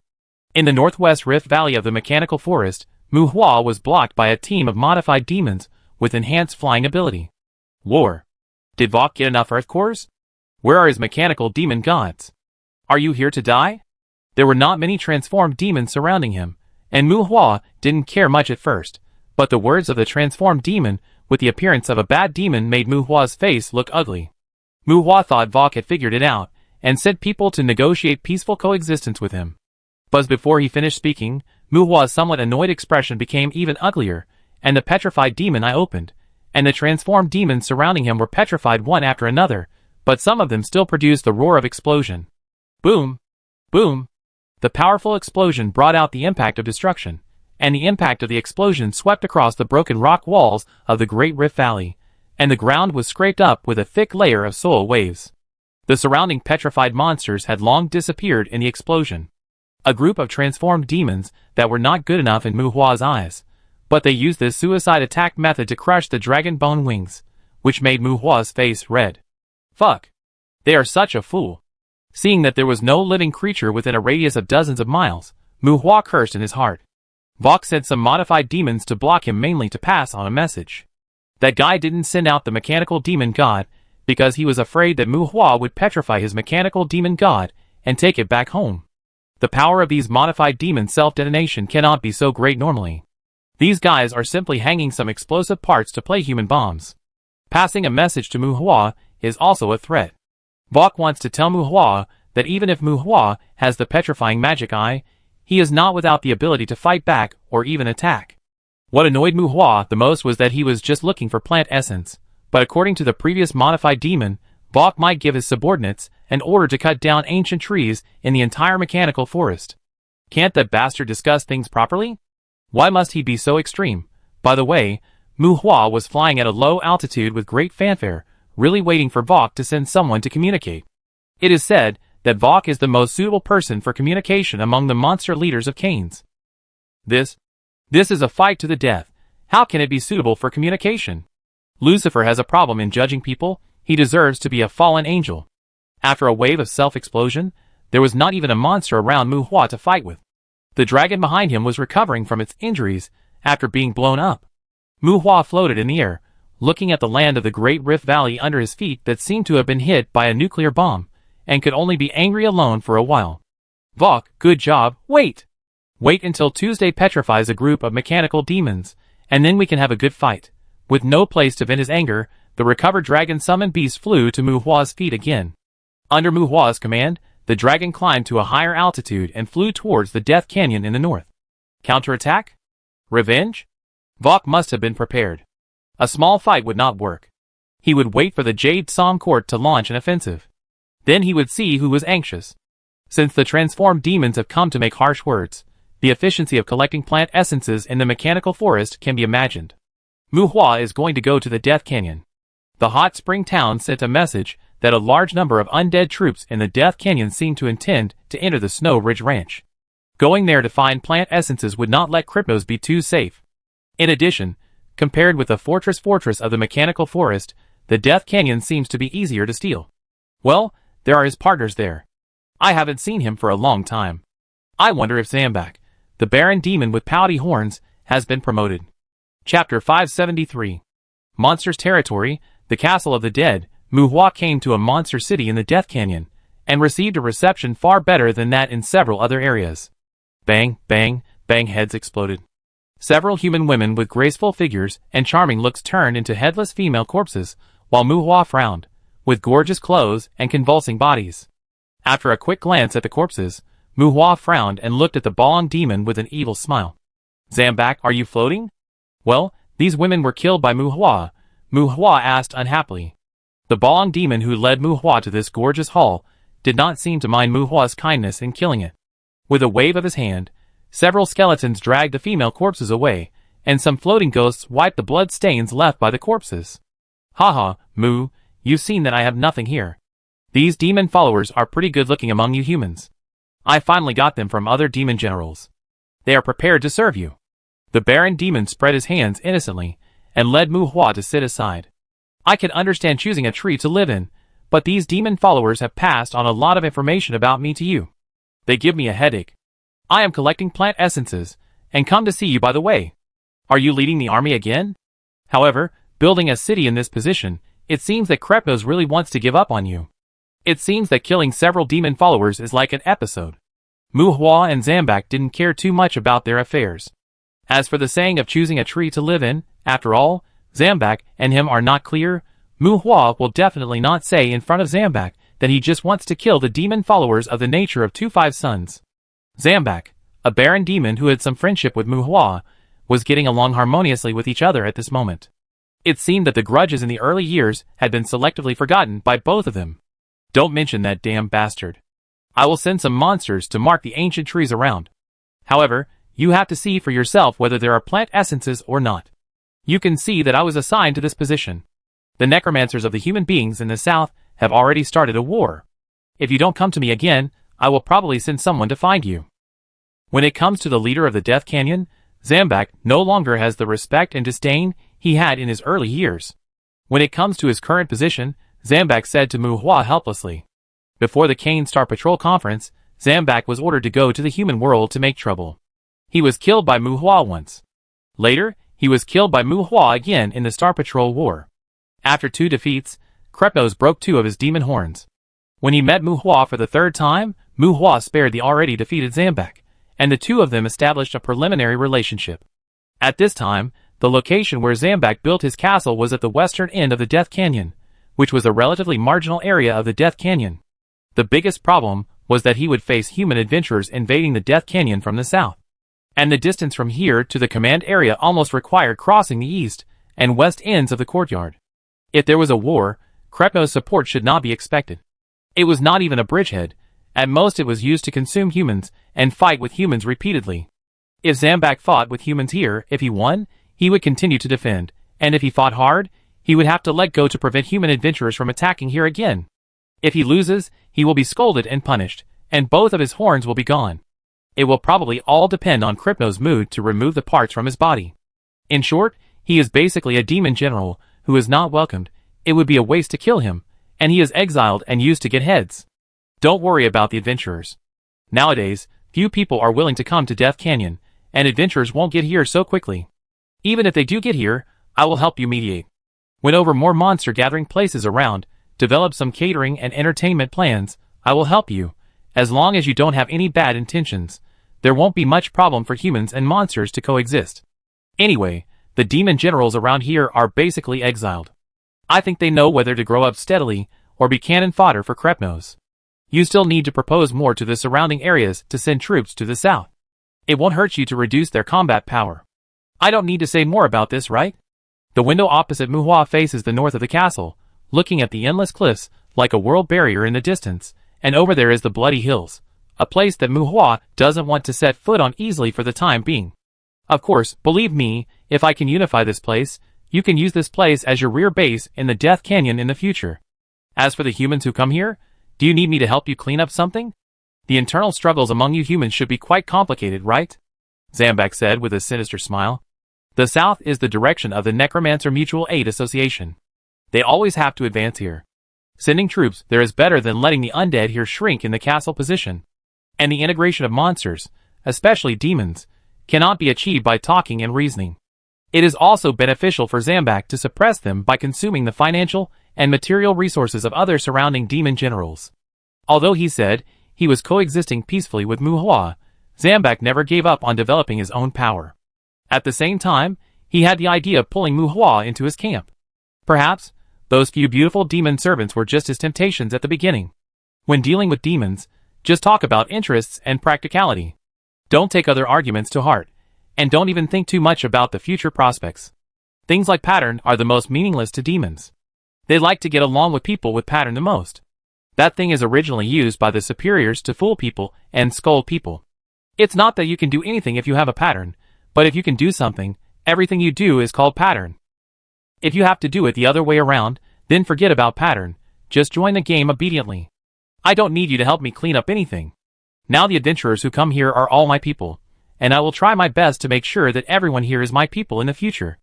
Looking directly into Zambak's dark eyes, Muhua said, Ha ha ha ha Mu, you are so cunning, and you said you would help me mediate. I am your man, so why do I need mediation? Zambak said with a strange laugh. So cooperating with me is a good choice, isn't it? Muhua said calmly. He was still not used to the rich facial expressions of the Baron demon that tended to be evil. You won't destroy the bridge after crossing the river, right? Zambak asked with a gloomy face. You have a bridge for me to destroy? Zambak, you need to understand that I am helping you build a bridge now. No matter what kind of bridge you build in the future, there will be a part of me in it. Will you destroy your own bridge? Muhua said coldly. Oh, I think the most important thing I should do now is to make your part more valuable, right? Zambak's mouth opened again, and the relieved smile on the goat's head looked malicious no matter how you looked at it. Hee, if you can do your best, you have a chance now. For example, I really need the life base and soul fragments now. Muhua smiled. Ha Mu, this is the Death Valley. The most abundant things here are ashes and soul fragments. Unfortunately, ashes and soul fragments are the most scarce here. After all, we all need them, don't we? Zambak spread his hands. Everyone plays the magic of the dead, and everyone can hold the skeletons and the dead. Obviously, it is difficult for Muhua to dig out materials such as ashes from Zambak. For the time being, it is still helpful to Muhua, so it does not need to please Muhua too much. It is not Muhua's subordinate. Yes, you need it too. I will introduce you to a demon merchant later. Maybe he is what you need. Muhua waved his hand and ignored Zambak's hint. Similar to humans, the best way to make demons more humble is to make them have more needs, and make them feel that they can reach more needs. With needs, they will work harder and know how to compromise and weigh. Demon merchant, those vampires. Zambak's eyes flashed with disgust, but he did not mean to reject Muhua. Before he finished speaking, a weird-looking demon pushed aside the skeletons blocking the way and broke into the hall where the two were. Zambak, what's wrong with this human? The demon with a rough physique came and asked Zambak with a fierce look as he approached. Ha Niam, I advise you to be polite. This is Muhua, you may have heard of him. Originally, Zambak's face was already angry, but when he saw that the newcomer had been grasped and lifted by Muhua's magician's hand, Zambak said with a strange smile. You want to betray humans? The commander will not let you go. Although he could not break free from the squeeze, Nahum still had an angry look on his face. Muhua looked at Nahum. This should be a monster, but it is much more handsome than most monsters. 2 legs, 2 hands, a tail, a head, and 2 horns, which is not common among monsters. Except for the only eye in the middle of the face, and 2 short, thin and meaningless arms at the position of the ears, Nahum's body shape is normal. This body shape can really be called handsome among monsters. Bastard. Krepnose has never let me go. And it sent you to my side? What do you think you are? Don't forget, the task it gave you is just to assist me. Facing Nahum's accusation, Zambak spoke harshly. Humph! My task is not only to assist you, but also to monitor you. Nahum sneered. You have to face everything I have to face. Zambak sneered. Heh, the projection is stubborn. Muhua chuckled. He heard the meaning of the conversation between the two. This Nahum is not suitable to be killed. Zambak may not pay attention to it if he messes around, but if he kills Nahum, Krepnose will probably cause trouble for it. Nim, following me will do you no harm, or do you think Krepnose can bring you more? Do you know why I don't hide anything from you? Don't forget, Krepnose himself is just a monster transformed into a lich, and it's not even worth a butt. Zambak sneered, but it seems that he really has no way to deal with Nahum. This guy is a projection. You can't kill him, just petrify him. If he doesn't contact Krepnose for a long time, it probably won't work. The 2 demons quarreled endlessly. Zambak seemed to want to win over Nahum, but it seemed that it was difficult to convince Nahum for a while. At this time, the thing in Muhua's hand attracted Nahum's attention. Well, the blood crystal of the red-eyed demon. Ding ding. Muhua threw the demon blood crystal in his hand onto the table, making a jingling sound. While talking, he flipped his hand and got another blood crystal. The roaring demon. Throw, take out. Snow monster. Throw again, take out again. Mysara demon. Oh, this is not good, this level is a bit high. Put it away, take out again. Trickster, claw, siren, succubus, horn demon, terror, minotaur, lamia. While Muhua was jingling, he threw all kinds of blood crystals onto the table. As Muhua signed up one by one, Nahum's eyes widened. Hee, yes, these are good. Moo, feed this bastard some blood. Nahum's body seemed to start trembling, and Zambak's anger faded, with a smile and interest on his face becoming stronger and stronger. The touch of jealousy picked up a blood crystal and approached Nahum. Looking at the blood crystal offered by Muhua, it should be a damn trickster blood. Nim wanted to kowtow to Muhua, but it was held by the magician's hand and could not kneel down. General, Nehemiah has long admired your reputation. Now that we are of the same blood, Nehemiah is willing to follow all your arrangements. Nehemiah looked at Muhua, then at Zambak, and then turned to Zambak with a serious face and said, then he closed his mouth tightly. Chapter 574. As the name suggests, blood crystals are things that can increase the types of blood of demons. The reason why they are called increases is because demons have mixed blood, and they already have multiple demon bloods. Those demon bloods are not meaningless to demons that have awakened their bloods. In addition to trying to replace their original bloods with higher-end bloods during evolution, demons can also make life transitions. Even if they are upper demons whose life rank has reached the highest, if they are willing, they can also stimulate the fusion of multiple bloods in their bodies through life transitions. This fusion can enhance their strength, but there are also certain risks, that is, blood conflicts and becoming monsters.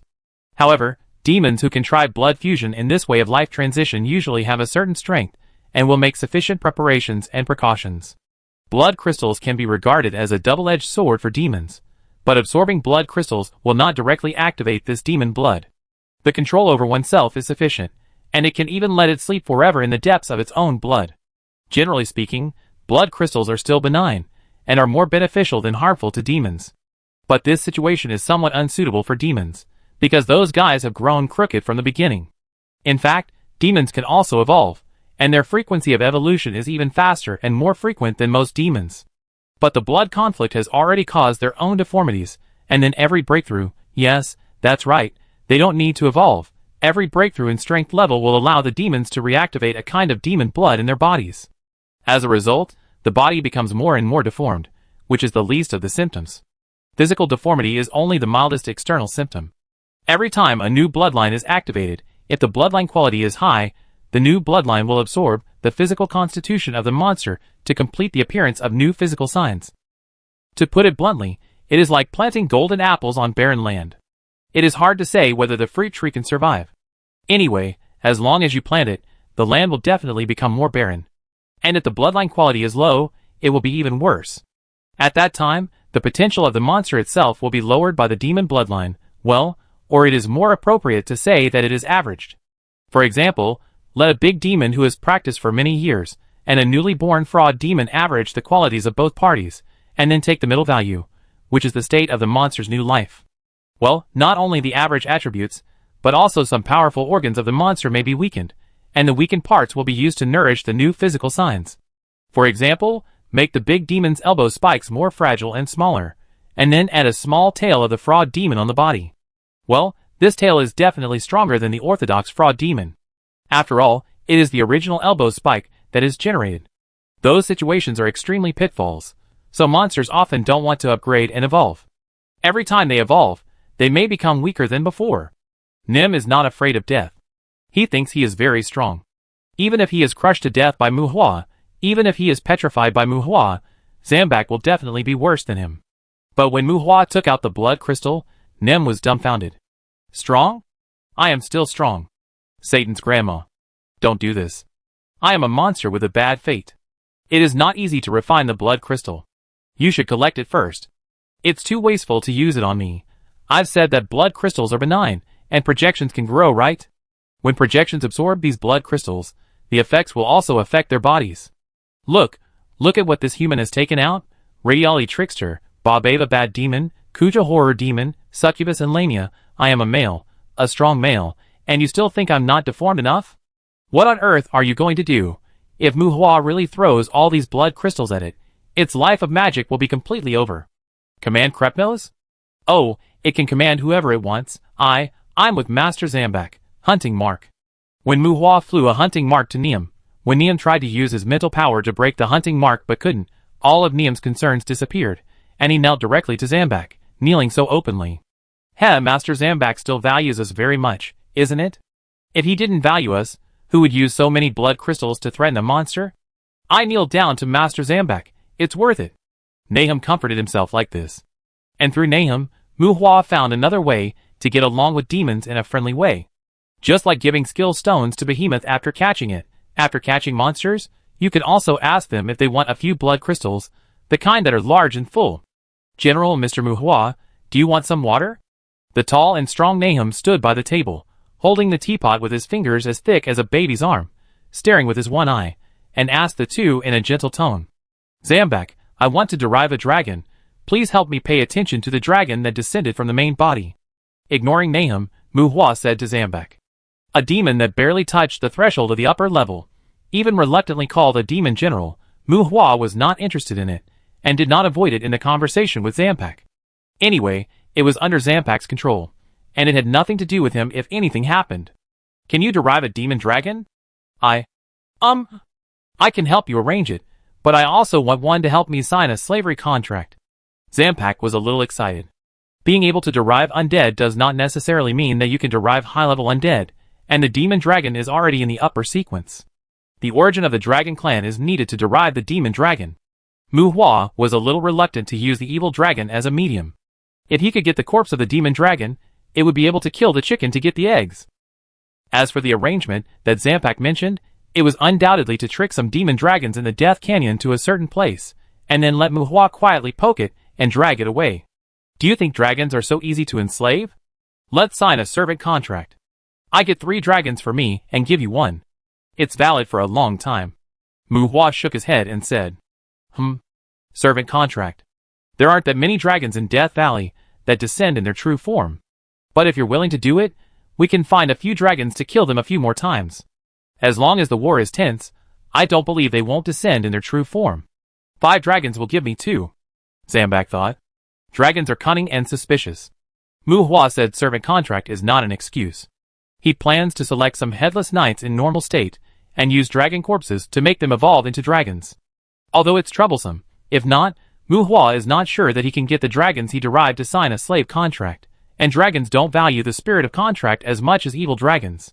The reason why the headless knights in normal state are selected is that the headless knights and dragons are completely different species, both in physiological structure and fighting methods.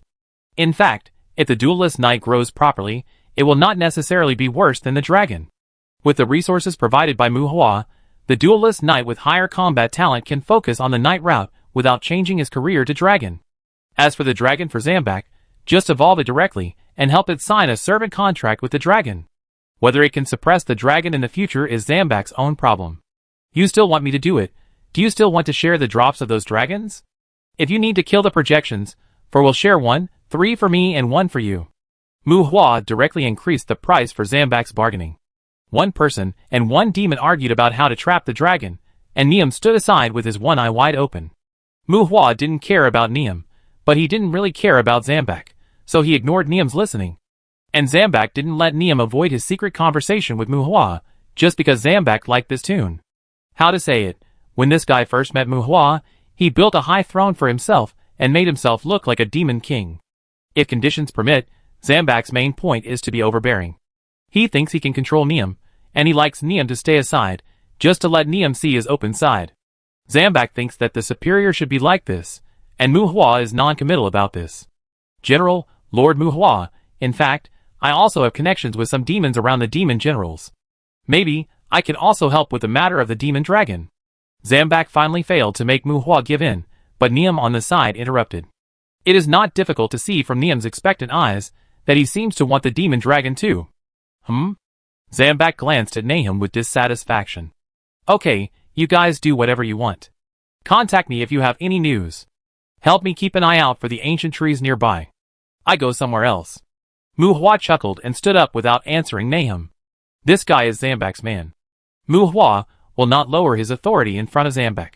In this regard, Muhua is quite particular. Chapter 575. There are dozens of ancient battlefields within the Death Canyon, and the scope of those ancient battlefields is generally thousands of square kilometers. The land there is integrated with countless corpses and soul residues. Those places are also the places where the breath of death is relatively concentrated in the burial ground. Combined with the large-scale special magic array arranged under the natural environment, those ancient battlefields are places where the undead are nurtured. From time to time, new skeletons of the undead will drill out from the ground. Whenever the wind of aging blows, those places are the time of the skeletons of the undead. However, according to Muhua's understanding from Zambak, there is nothing in the Canaan's courtyard that can catalyze the wind of aging. This also makes the efficiency of the natural birth of skeletons in the Death Canyon very low. Even in the ancient battlefield, magic arrays need to be arranged to ensure the continuous appearance of new undead. Therefore, the Death Canyon can only be regarded as an undead area deliberately created by the Canaan's courtyard. If there is no wind of aging, no matter how strong the undead here are, this courtyard will hardly become a true undead courtyard. The cloak covering his entire body concealed his figure, and the aura of death enveloped his body. Because under the cloak, he was obviously dragging a tail with protruding bone spurs. In the eyes of the undead, Muhua walking in the Death Canyon looked like a demon who had transformed himself into a lich. Demons, ghosts, and skeletons of the undead were coming in and out of the city, and there were even patrols in the city to maintain law and order. This was not the castle of Zambak, but the normal situation when Muhua passed through several cities in the Death Canyon. Muhua had not been to the Death Canyon for a long time. When human adventurers did not reach the door, the atmosphere in the Death Canyon was unexpectedly more harmonious than other areas.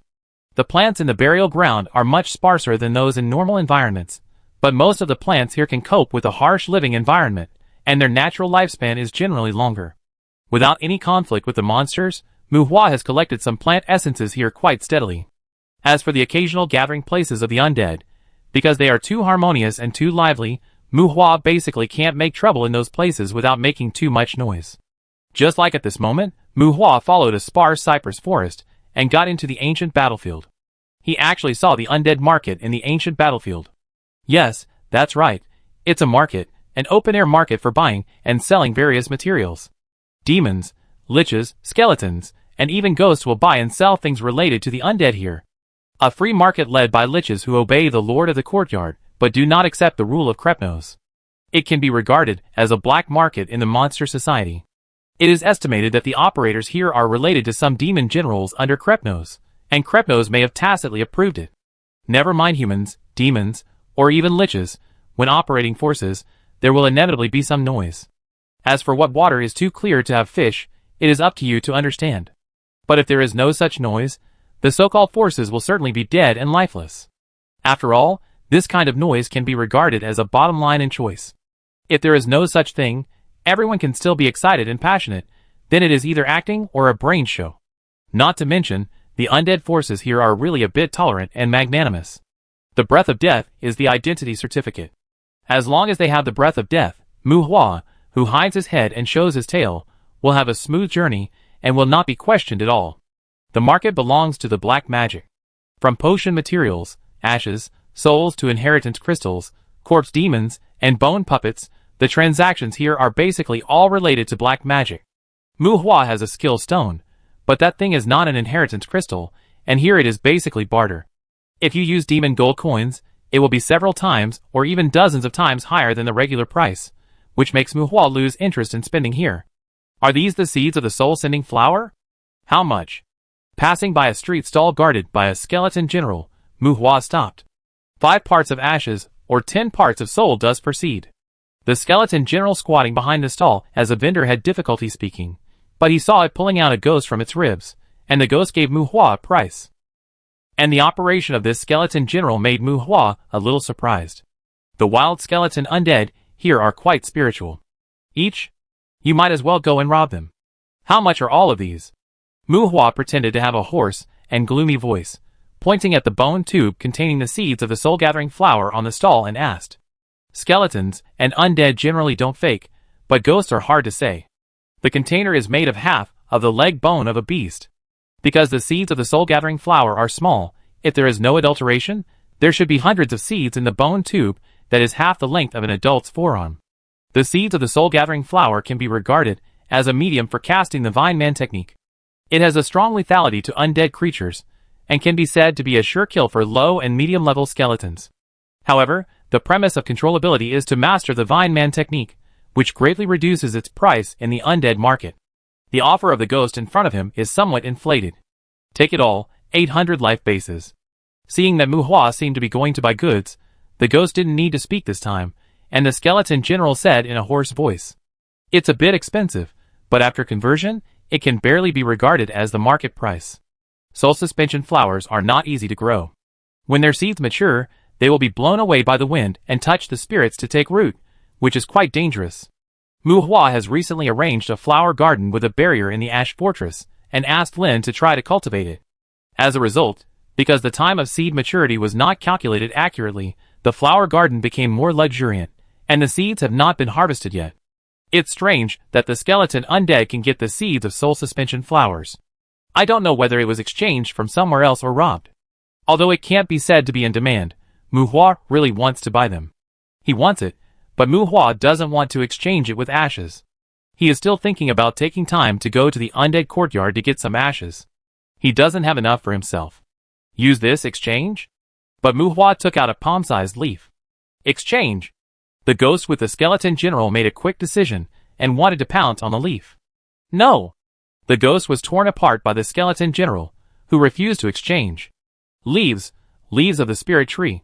In addition to the world tree, Mu Hua's family also planted the spirit tree. Although the main value of the spirit tree lies in building the magic network, its leaves are of great value to ghosts.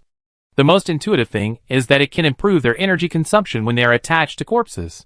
Haha, leaves of the spirit tree? Master, do you want dragon teeth? The skeleton general refused, and a two-headed ogre holding a giant tooth that Mu Hua could hug appeared on the side of the road. The ogre with a shriveled head and abdominal muscles is not the body shape of a normal ogre at all. This is an ogre who transformed himself into a lich. The ogre's brain is not working well, but he can become a lich. Compared with the dragon tooth in its hand, Mu Hua looked at this two-headed ogre a few more times. Dragon tooth? Mu Hua asked, glancing at the giant tooth in the lich's hand. Yes, dragon tooth. The lich confirmed. Dragon tooth? Mu Hua asked again in a cold voice. Yes, the dragon tooth of the demon dragon. The lich said with certainty. Get lost. Even if it is a dragon tooth, it is a dragon tooth that fell off naturally. It is difficult to make an origin bullet with this thing. Mu Hua shouted in disgust. Seeing Mu Hua's arrogance, the big lich glared at Mu Hua sinisterly. I don't know if it was because he was afraid of the rules of the market here, but he didn't continue to entangle with Mu Hua. It seems to be more harmonious than some unscrupulous human vendors. The soul-sending flower is not easy to sell. This one has a better market here. Are you sure you don't want to change it? After driving away the lich, and ignoring the ogre lich, who was staring at him not knowing what to think not far away, Muhua shook the leaves in his hand again, and asked the skeleton general. 3 pieces. After a short silence, the skeleton general said rigidly, Heh. Muhua sneered and put away the leaves. The leaves of the spirit tree are at least something that can be sold at a price. 3 pieces are impossible. Seeing that Muhua had no interest in trading, the skeleton general didn't care, but the ghost beside him was a little annoyed and dissatisfied. However, Muhua, who put away the leaves, did not leave, but picked up the bone tube containing the soul-receiving flower seeds again. Don't touch it if you don't want it. The ghost's heart was full of expectations, and the skeleton general said dissatisfiedly, Hee hee. Muhua closed the lid of the bone tube with a strange smile, and took the opportunity to touch the stall again and grab some miscellaneous things. Huh? The skeleton general was stunned, but in this short daze, Muhua's body showed abnormalities. Boom! The flame star exploded with Muhua as the center. Boom! Pluto wavered, and the deathly aura that scraped bones followed the raging flames. Fuck! The ogre lich, who was not far from Muhua, was shredded into burning pieces by the raging magic before he could even utter a curse. Flashing, flying into the air, he threw a karma purgatory back at the open-air market area. Muhua stepped into the air, and Muhua took the things he had taken from the skeleton general's stall and ran away violently. Had 3 leaves? I told you nicely, but you didn't listen, right, brother? I'm a human adventurer. Do you really think I'm here to buy goods? Boom! Boom! Boom! Dozens of explosive meteorites with shattering karma fire bombarded the market area in disorder, completely out of control, and whoever was bombed would be unlucky. When the meteorites exploded, Muhua had already run away without a trace. Revenge? This was definitely just a very simple revenge. After all, the Snow Ridge Ranch had bombed him a lot. This life really needs some adjustment. When escaping, Muhua stepped like a cruise missile. Muhua was so happy. Chapter 576. Stop. Hand over all the money you have. Muhua, At the edge of a lonely mountain covered with blood beech trees, I thought I had encountered a bunch of wild undead. Muhua was full of death and didn't care. But as soon as he ran out of the woods, he heard a scolding from the roadside. The words were about robbery, but there was no emotion in the tone. A death knight without a warhorse? Whose unlucky child is this? Before he could make his companion skeleton warhorse into a summoned beast, the warhorse was dismantled. I saw a skeleton undead, who looked like a death knight, and some skeleton warriors, skeleton guards, and other not-so-good skeletons gathered around him. Muhua actually encountered an undead, who blocked the road and robbed people. Bang! Bang! The claws of the magic dragon stretched out from the ripples of the void. After a few slaps, the death knight was slapped in half, and its subordinates were also slapped into a pile of bones. Huh? They're all real bodies? Muhua brushed off the grass debris on his body, slightly surprised. These robbers were too unprofessional and low-grade, so Muhua didn't even look at them carefully.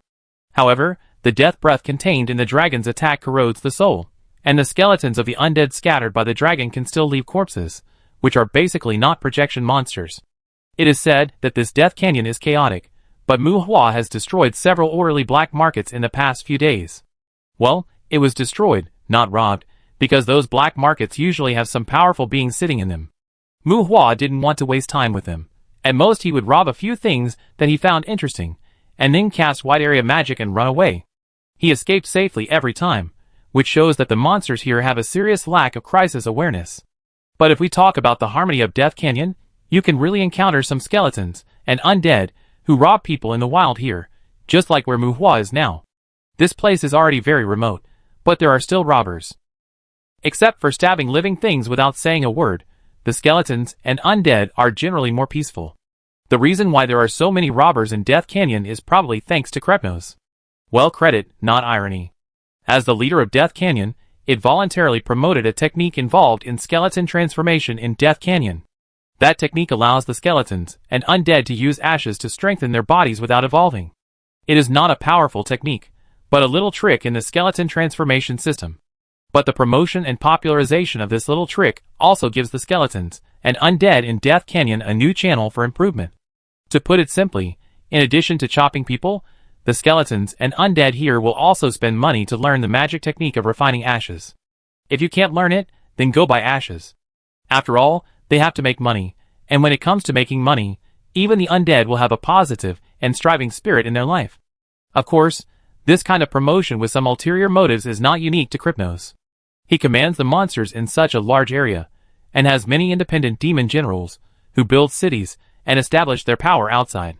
If he doesn't give some benefits to the locals, how many monsters will remember him as the leader? Although many monsters have magic inheritance, even various selfless humans want to learn magic and have to become apprentices and enter magic academies, not to mention the monsters, who are famous for their selfishness, magic scrolls. Learning that stuff not only requires self-awareness and talent, but also the number of demons in hell is already large, and magic scrolls are very cost-effective in sacrifice. In fact, many magic scrolls dropped by demons are rewards from their bosses. In essence, it is not easy for demons to learn magic beyond their own inheritance. It is not cheap for Krypnos to popularize the skills of skeleton transformation in the territory. And this is also what demon leaders, lords, and even real demon kings of hell often do within their own sphere of influence. It can barely be regarded as compulsory education. Is it welfare? It is. However, you can also choose not to do it, and try it without doing it. As for whether it is popularizing practical knowledge or doing something else, it depends on the person and the situation. Just like Krypnos, the skeleton transformation technique it throughout seems to give some skeleton undead hope to strengthen themselves, but the more direct effect is that it also makes a lot of profit by selling the matching life-base refining formula. At the same time, in this burial ground without the wind of aging, things like ashes are not scarce because a large number of individuals spend time to refine them. And behind this series of effects, the skeletons who should have been able to lie flat in the Death Canyon are more eager to make money and are full of vitality. Well, that's probably it. Of course, Muhua actually knows this technique, but this transformation technique is relatively useless in his opinion and has no practical value. It's the same as Muhua once thought of using high-level dead bones to derive skeleton warriors. This technique simply uses ashes to strengthen the bones of the skeletons. Even if the skeleton warriors strengthen their bones to the hardness of the skeleton general, they are still skeleton warriors. They are still used as cannon fodder in war, and they will fall apart with one shot. At most, it can make them stronger when fighting with unenhanced peers. After such strengthening, the consumed ashes and some other materials can almost produce a real skeleton general. So this technique is more to fool those low-end skeleton undead, or to be used by those necromancers to fool the skeleton undead under their command, and occasionally to help some skeleton warriors and skeleton guards to strengthen, and maybe the slavery contract will be signed. However, there are a large number of low-end skeleton undead in the Death Valley, and fooling them in this way can give them some wonderful hope. For this, Muhua still gave Krypnos great affirmation, but Muhua still didn't need this technique. This technique can be popularized in the Psychic Academy. After all, it is much easier than the orthodox skeleton transformation. Let the necromancers in Cairn City understand this operation, and it will also be convenient for them to bring skeletons to their homes in the future. A bunch of skeletons were killed in the wilderness. These skeletons are probably the team pulled by the Death Knight. Are you dead? Do you want to follow me? Walking up to the Death Knight, who is only half of his body, Muhua asked the Death Knight while putting the scattered bones on the ground into the burning source furnace. However, when asking the question, Muhua had already pinched out a white bone soul with his other hand. The Death Knight was silent. Muhua casually threw the white bone soul on the Death Knight. Well, it was less than 2 seconds in total. Regardless of whether the Death Knight was firm or not, it was obvious that Muhua's attitude of collecting prisoners was not very sincere. Well, if it was the headless knight Muhua, he might be a little more serious, but for these skeletons that he could easily create now, it was a bit too much to ask him to be serious. Otherwise, why do people always say that high-end necromancers are more likely to give people the impression of being indifferent to life? They are really raised by these skeletons. The plant essences harvested these days are good, and occasionally you can go to the undead black market to mess around. Muhua is in a good mood. After smelting the Death Knight, he simply uses the smelting products of this team of robbers to make another black-armored skeleton general. He gave the black-armored skeleton general a bone spear, a bone shield, and a skill stone for summoning skeletons. Muhua released the black-armored skeleton general in a vulgar way, letting it continue to stay in this area as a robber. Swinging his tail, humming a tune, and strolling among the withered and soft weeds, Muhua was about to summon the dragon to find another mountain forest to go around, and the sudden space fluctuation nearby made him change his position in a flash. Haha, Muhua, you have had a lot of fun these days. The voice of the royal sister came from the sky. When Muhua was on guard, he confirmed that the figure who spoke did not attack him. Watching intently, a beautiful girl with long, white legs, plump buttocks. It should be very comfortable to touch and lick these legs and buttocks. The white breasts have clear ravines and look heavy. A long dress with slits on the side of the legs, suspenders, and lace on the chest edge. A very knowledgeable, beautiful girl. The body shape of a human, and well proportioned, but this girl is about 5 meters tall, with wavy blonde hair, and it seems that she is very familiar with Muhua. What is this thing? It looks like a human, but it is difficult for a normal person to grow to a height of 5 meters, and this guy obviously exudes a strong devilish aura. You? Jiamin? Muhua questioned. He was face-blind to demons, but he certainly wasn't face-blind to this type of girl, and the other party seemed to deliberately let him notice, and he smelled the scent of Jiamin from the other party. However, is there something wrong with her tone? We are not that familiar with Jiamin, right? Listening to the tone and looking at the little eyes, Muhua is now considered to be successful in judging women. This is obviously a type that can be dated. Is it possible that he is overthinking? Muhua was puzzled. Head, you really still remember me. Jiamin seemed very satisfied that Muhua called out her name, and she descended from the sky. Not that bad. I just blew up a few black markets. Do you need to come to my door? Muhua's mental power spread in all directions, and found that there were no other ambushes around. He smiled bitterly on his face, but he was a little excited in his heart, and said to Jiamin, Krepnos is ready to send troops to the Snow Ridge Ranch. Although I don't know if you can deal with them, after their invasion, the Snow Ridge Ranch will probably be infected by a large area of death. Are you still playing here? Stepping on the weeds and walking towards Muhua, Jiamin revealed Krepnos' information with a smile. What do you mean? In a short moment, Muhua thought of a lot, but he didn't expect Jiamin to report Krepnos' information right away. He frowned slightly. When Jiamin took a step closer, he took a step back and always kept a distance from Jiamin. Haha, don't be afraid. I have no ill intentions. What about it? Seeing Muhua on guard, Jiamin stopped, brushed her long hair, and said to Muhua quite generously. Muhua was stunned. Was this guy possessed by Selma? When did Selma become so awesome? I want a Walkilii in this body of mine. Do you like it? If you can let me give birth to Walkilii, I can help you destroy the reinforcements from Kripnos, and guarantee that Death Valley will not send troops to Snow Ridge Ranch in the future. Jiamin explained with a chuckle, and reached out to touch her waist. Muhua continued to remain silent. He really knew about Walkilii, because Jiamin was not the first female demon who told him that she wanted him to help give birth to Walkilii. It turned out that Arachne could also give birth to that thing? How is it? Tell me your answer. Looking at Muhua from a distance, Jiamin asked calmly. You are a projection. After a short silence, Muhua said faintly. I can descend in person. Jiamin chuckled. Yes, the female demon said the same thing to him last time. These female demons are always rich. After descending in person, she will definitely not keep her body in the courtyard, but spend a lot of resources to return to hell, and then descend in a projection. And Jiamin seems to be very confident in herself, and she is not afraid that Muhua will plot against her when she descends in person. This is a bit bullying. How about we have a fight first? Facing Jiamin's invitation, Muhua did not mention the other party's size, but instead made an alternative suggestion. Jiamin used Walkilii as a medium for shape-shifting, so she could probably change her body shape, but if she wanted to give birth to Walkilii, Muhua would have to have sex with her body. But Muhua didn't think about what position to use to have sex with her, and actually wanted to fight with her. Jiamin frowned. I haven't fought with a demon of your level, and I want to test my own level. Muhua was quite serious. Yes, he was excited when he saw Jiamin just now because of this. Muhua is not a straight man, but as long as he has enough girls, any man can be strong and straight at any time. Jiamin wants to have sex with Muhua, but Muhua really wants to fight with Jiamin. Especially after Jiamin expressed her demands, Muhua wanted to see if he could defeat Jiamin. Anyway, it would be difficult for Jiamin to kill him if she wanted to have sex, right? Where can you find such an opportunity? It's rare. Chapter 577. A natural disaster that affected a large area of Death Canyon has come. In the sky, half of the area of Death Canyon was painted with silver spider webs, destructive magic, and violent energy. Flames rushed against the strong wind, and thunder crushed the sand and dust. Ice hung wisps of stalactite-like icicles on the spider web that seemed like the veins of the world. Although the residual power of the elements descending from the sky no longer had the power of magic, It also made Death Canyon seem to be facing severe natural disasters everywhere.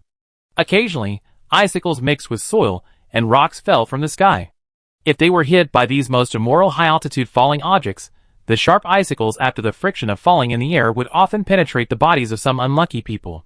The human warriors with unlimited martial arts training continued to adapt to the strange attack rhythm of the spider demon's multiple claws and pain again and again, until he caused Ericot enough injuries to require super speed regeneration to repair.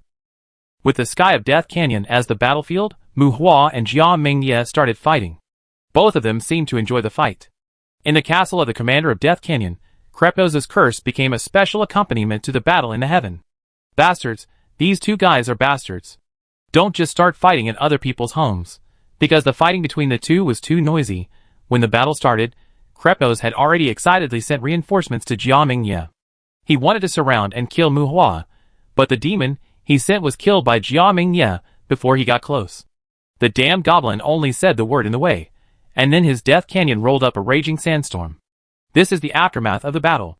Is the human cub I met at the Star Patrol conference so cruel? Where did the cunning of the spider demon go? What did the humans do to Jaimin? Did they provoke her to fight with others? A battle that affected most of the western part of Death Canyon started in Krepnos' inexplicable confusion. There were only two combatants, and they were at high altitudes. Even wide area magic could hardly affect such a large area, but who could blame these two guys for their fast speed and sufficient magic power? Rapid flight became a regular chase, with flashes that could easily cross 1,000 meters, and teleportation of 100 miles from time to time. As Jaimin filled the sky with spider silk that could see through fate, and when Mu Hua used teleportation as a regular evasive action, the distance of their movement had extended to a battle span of thousands of miles. Even without interference, Krepnos could hardly lock onto Mu Hua's position with his mind. Krepnos confirmed that it seemed unwise to fight Mu Hua head-on, especially when he was still wearing the obvious purgatory armor. Mu Hua wanted to test his strength, and Mu Hua wanted to be beaten, and Jaimin didn't mind satisfying his needs. It was just right to beat him half to death, and drag him home to raise him. This could not be considered as our intention to harm him, but his own request. But as soon as they fought, Jaimin found that Mu Hua's attributes were not weak, and what he learned was really miscellaneous, no, both miscellaneous and refined. Jaimin suspected that he was an old monster pretending to be young. Jaimin showed the true form of Arachne, as if the silver spider web engraved in the sky was her destiny spider web. Within the range of these spider webs, she could move accurately like teleportation with almost no consumption. Moreover, the fate spider web can also block space to a certain extent, that is, it limits the enemy's space magic. However, Mu Hua's space interference is very advanced, and he even ignores the space blockade of the fate spider web. He plays the pursuit skills of flashing, teleporting, and space slashing smoothly. The result is that her fate spider web is spread more and more, and the battle range of the two is getting larger and larger, until the battle span involves half of the Death Canyon. This is the result when Mu Hua is determined to fight her, and does not consider escaping. The high speed and high frequency large span displacement, the full strength output, and the pain after the injury all bring Jaimin a long lost comfort. Mu Hua's fierce surprise attack also makes her intuition more active. It's like a fun exercise after a long rest. Especially Mu Hua's attack can still pose a fatal threat to her. The tense and exciting battle makes Jaimin feel a different kind of expectation and enjoyment. This little thing is good. In essence, Arachne is a warlike group among the demons, and Medusa is like a lady compared to them. Jaimin, who wanted to play, was aroused. Especially this large-scale battle scene should have been noticed by many creatures in the courtyard, and she absorbed a lot of emotional energy from it. When excited, a ghost-like white-boned soul emerged around Jaimin. Facing Mu Hua's jealous touch, Jaimin did not even seal her soul, but relied on Arachne's combat intuition to avoid the sneak attacks of the jealous bite again and again. Well, avoid. When Mu Hua came into contact with the situation of mental interference, the counterattack of the jealous bite was elusive, but he did not dare to let the jealous touch attack Arachne casually. Because Arachne has the ability to defend against that kind of counterattack, in order to avoid having his soul tentacles cut off by Jaimin, he can only find the right opportunity to sneak attack, which often requires Jaimin to dodge. In the high-frequency battles for a long time, Mu Hua has gradually adapted to the action mode brought about by Arachne's unique physical signs. Jaimin is having fun, and Mu Hua is also very excited. Because there is no specific reference object, Mu Hua has never had a clear positioning of his comprehensive combat power. He has never seen the master of the courtyard in the Kane's courtyard, and he dare not go to fight Tyrannus. To be honest, Mu Hua has always been afraid of Jaimin, who is lying in the bloody hills. In this fight, in terms of individual combat power, at least he confirmed that Jaimin is not as terrible as he imagined. If he accumulates more purgatory weapons, he is not without the possibility of exhausting Jaimin. Mental attributes largely determine the perception and reaction ability of an individual. Perception and reaction can be continuously improved, but the limit of speed improvement is relatively clear. You are sensitive, quick to react, and can dodge enemy attacks, but this does not mean that your attack speed will be faster. After reaching a certain level of physique, the speed increase is not obvious. Faster attack speed is usually achieved through magic and combat skills. Mu Hua has long possessed the blood of rage, and he has never lacked high-level enhanced magic. The speed of melee attacks is relatively constant. Mu Hua's superstandard speed is mainly reflected in space magic. Jaimin's space magic attainments are actually average, but her Fate Spider Web has some bugs. Mu Hua also ignores the teleportation of space distance, and consumes far more magic power and energy than Jaimin. In fact, Mu Hua had already fished out Arachne from the abyss, but in addition to conventional magic, he had only melted out the skill stone of super intuition for the time being. Although Jaimin did not release the elemental spirit, this guy's affinity for various elements is also very high. When the two fought, close combat skills were integrated into various magics. Jaimin's physical attributes were much stronger than Mu Hua's. With sharp claws and weapons, both were very fierce. But as both sides became familiar with each other's action patterns, it was difficult for Mu Hua to cause effective damage to Jaimin, and Jaimin also found it difficult to touch Mu Hua. However, within the range of the Fate Spider Web, this confrontation also caused Mu Hua's magic power to be rapidly consumed, so that Mu Hua gradually gave up offensive space magic such as Space Slash, and simply used flash teleportation in combination with combat skills and martial arts to attack and avoid Jaimin. Perhaps it was because Jaimin's energy was too strong. After the fight, Mu Hua realized that this guy was also a demon of original sin, and at least touched the color domain and greed. Under the influence of super intuition, if they fought alone, Mu Hua and Jaimin felt that neither of them could do anything to the other. Not to mention the monsters led by Jaimin. Gradually, countless foreign objects climbed on the Fate Spider Web that was branded in the sky. Color domain protozoa and summoned beasts. The Fate Spider Web seemed to be nothingness, but it could make those creatures that did not have the ability to fly in the sky as if they were walking on flat ground. No, not just walking on flat ground, but the kind of flying and hiding with a full sense of three-dimensionality. Since there were summoned beasts, Mu Hua did not believe that Jaimin did not have powerful followers. I don't know if it was for fairness, Jaimin did not summon her followers, but released a large number of color domain protozoa and summoned beasts. A group of spiders that is enough to make people with trypophobia collapse. Mu Hua has seen volleyball-sized ice green spiders in the insect world. These things are color domain protozoa, and spider demons of various levels, some of which are as big as chariots, are all summoned beasts. One person is an army. Mu Hua clearly felt the greed plundering of mental power in her, but almost all of Jaimin's summoned beasts are spider demons. I don't know if this guy has obsessive-compulsive disorder. It seems that she doesn't value summoned beasts other than spider demons. Those summoned beasts may only be used as props to touch greed. Such a huge group of summoned beasts should obviously not be created by her independently. It is estimated that she and Mu Hua have done similar things, and have committed murder and robbery against other beings with summoned beasts. Perhaps because of excitement, as if exhaled, pink mist floated from the corners of Jaimin's seductive mouth. The breath of Asmodeus, Jaimin licked the corners of her mouth, and made Mu Hua's eyelids jump. Fortunately, he held the thigh of jealousy, otherwise, whether it was the silent spiritual plunder of greed or the Asmodeus of the color domain, every ability of Jaimin could make him feel like he was in heaven. Awing! The evil dragon flew into the sky. See! The magic dragon roared. Blue-blooded wasps? Forget it, Mu Hua didn't use the Philosopher's Stone to brush them. The number is too small, and it took a lot of effort to get so little, and he hasn't even had a bite of honey. Don't pull it out to send food. Facing the spider monster that seemed to be forming a demon tide, Mu Hua also released his summoned beast. However, Jaimin's Fate Spider Web is really a bit unrefined. It only allows Jaimin's spider to step on it. If Mu Hua summons a summoned beast without the ability to fly, it will basically fall headfirst in the air. Yes, that's right, evil dragons. Mu Hua not only has magic dragon summons, he actually has 9 evil dragon summons, which he originally wanted to leave for Letitia as a surprise. These evil dragon summons come from the magic beast summoning skills, but because they are gifts of summoning skills, the attack capabilities of these evil dragon summons are comparable to those of magic dragons, but they are not as tough as magic dragon summons. Evil dragons, magic dragons, thunder eagles, giant bats, even the ravens following the black crow knights, and the lion scorpions guarding the market value of canes were summoned by Muhua. If placed elsewhere, the quantity and quality of Muhua's summons would be scary, but in Jaimin's sweet laughter, the summons of both sides with completely unequal numbers collided with each other. The fate spider web full of spatial three-dimensionality made Jaimin's color domain protozoa and spider demons seem to have the ability to fly. Even the evil dragons and magic dragons were submerged in the magic tide in a blink of an eye. With a flash attack, Muhua also charged into the spider demons.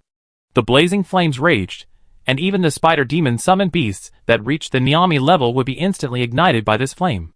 However, at the same time, more intensive magic launched a large-scale coverage attack with Muhua as the center. These spider demon summoned beasts would more or less cast one or two magics. Muhua secretly thanked himself for his elemental affinity. Otherwise, Jaimin would not need to do anything. The thing she summoned alone would be enough to beat him into a dog. The green spiders wove webs, and Muhua rushed in recklessly. Jaimin created more color domain protozoa than summoned beasts, but the spider silk of these ice-green spiders could affect Muhua in the insect world, but could not cause a slowing effect on his body. Relying on intuition, martial arts, and flashing, Muhua rushed through the demon tide and faced Jaimin again. Instant teleportation is farther than flash teleportation, but unfortunately, that thing is too brain-burning. It requires corresponding spatial coordinates to achieve accurate teleportation. If the teleportation coordinates are not set in advance, it is generally used to escape during the battle. When attacking, unless you calculate the opponent well and make the opponent stop at a certain coordinate node you have determined, it is impossible to get close effectively. So, Arachne's fate spider web is really buggy enough. Clang, clang. The spears intersected, and Jaimin used her limbs to block Muhua's sweeping tail. At this time, the horns on Muhua's head were gone, and his tail was only a hell demon chain, and the outer bone and keratin had long disappeared. Those were his purgatory weapons, all consumed in the previous battle with Jaimin. Ha ha. Your summoned beasts are no good in the web of fate. How about going to the ground? With the breath of Asmodeus constantly exhaled from her mouth, Jaimin's chest rose and fell, and her breathing became rapid, but she still asked Muhua with a proud smile. Muhua frowned. Jaimin was saying that he could release more summoned beasts on the ground. But going to the ground would be the same. As long as she had enough magic power to set up the web of fate, these spiders could still fly and hide on the ground, and their movements would be even more bizarre. Even if he could get the ability to restore physical strength on the ground from Behemoth, Arachne also had that ability. Facing Jaimin, who seemed to be looking at a delicacy, Muhua felt a little scared. Should we consider running away? Yes, Jaimin wanted to slap Muhua, but she also wanted to eat Muhua now, literally. Eating a person with such strength at such a young age would be very satisfying, right? Chapter 578. Today's wind is a bit noisy. Looking up at the sky of Death Canyon, which was a bit out of tune, Zampak finally confirmed that Muhua was among the monsters floating above, and muttered to himself emotionally. Bang! A skull head that was blown from nowhere hit Zampak's head. Standing on the viewing platform of the castle, Zampak touched his broken horn with one hand, and took the skull head into his palm with the other hand. Seeing that the skull seemed not to be dead yet, Zampak squeezed his palm and crushed the skull head. General? Zampak was in a strange mood, and Nahum, who was on his pirate ship, called out in confusion. Nahum, my life is over. Zampak turned his head to look at Nahum, and at some point, tears had already appeared in his big eyes. Nahum. Yes, Zampak knew that Muhua was stronger than it, but it was unwilling to believe that Muhua was so much stronger than it. Wasn't it just a fire element affinity? It had even been thinking about how to restrain the touch of jealousy. The one in the sky should be the leader of Jaimin, right? Muhua and Jaimin were fighting in the sky. How could it turn over in the future? The touch of jealousy. Ugh! Muhua, that bastard, didn't really care when he killed it, Zampak roared in his heart, and it was a bit unfair to Muhua. Well, Zampak did establish a cooperative relationship with Muhua, but Zampak was a demon with ideals and ambitions. It still wanted to turn over in front of Muhua, and it would be even better if it could take over Muhua's foundation. Demons, by nature, love plunder and oppression. It was also a good thing that Zambak focused on undead magic and his subordinates were basically skeletons, otherwise Mu Hua would never have cooperated with him. Mu Hua could suppress Zambak, but if all the people under Zambak were demons, it was not certain whether he could suppress his subordinates from harming humans.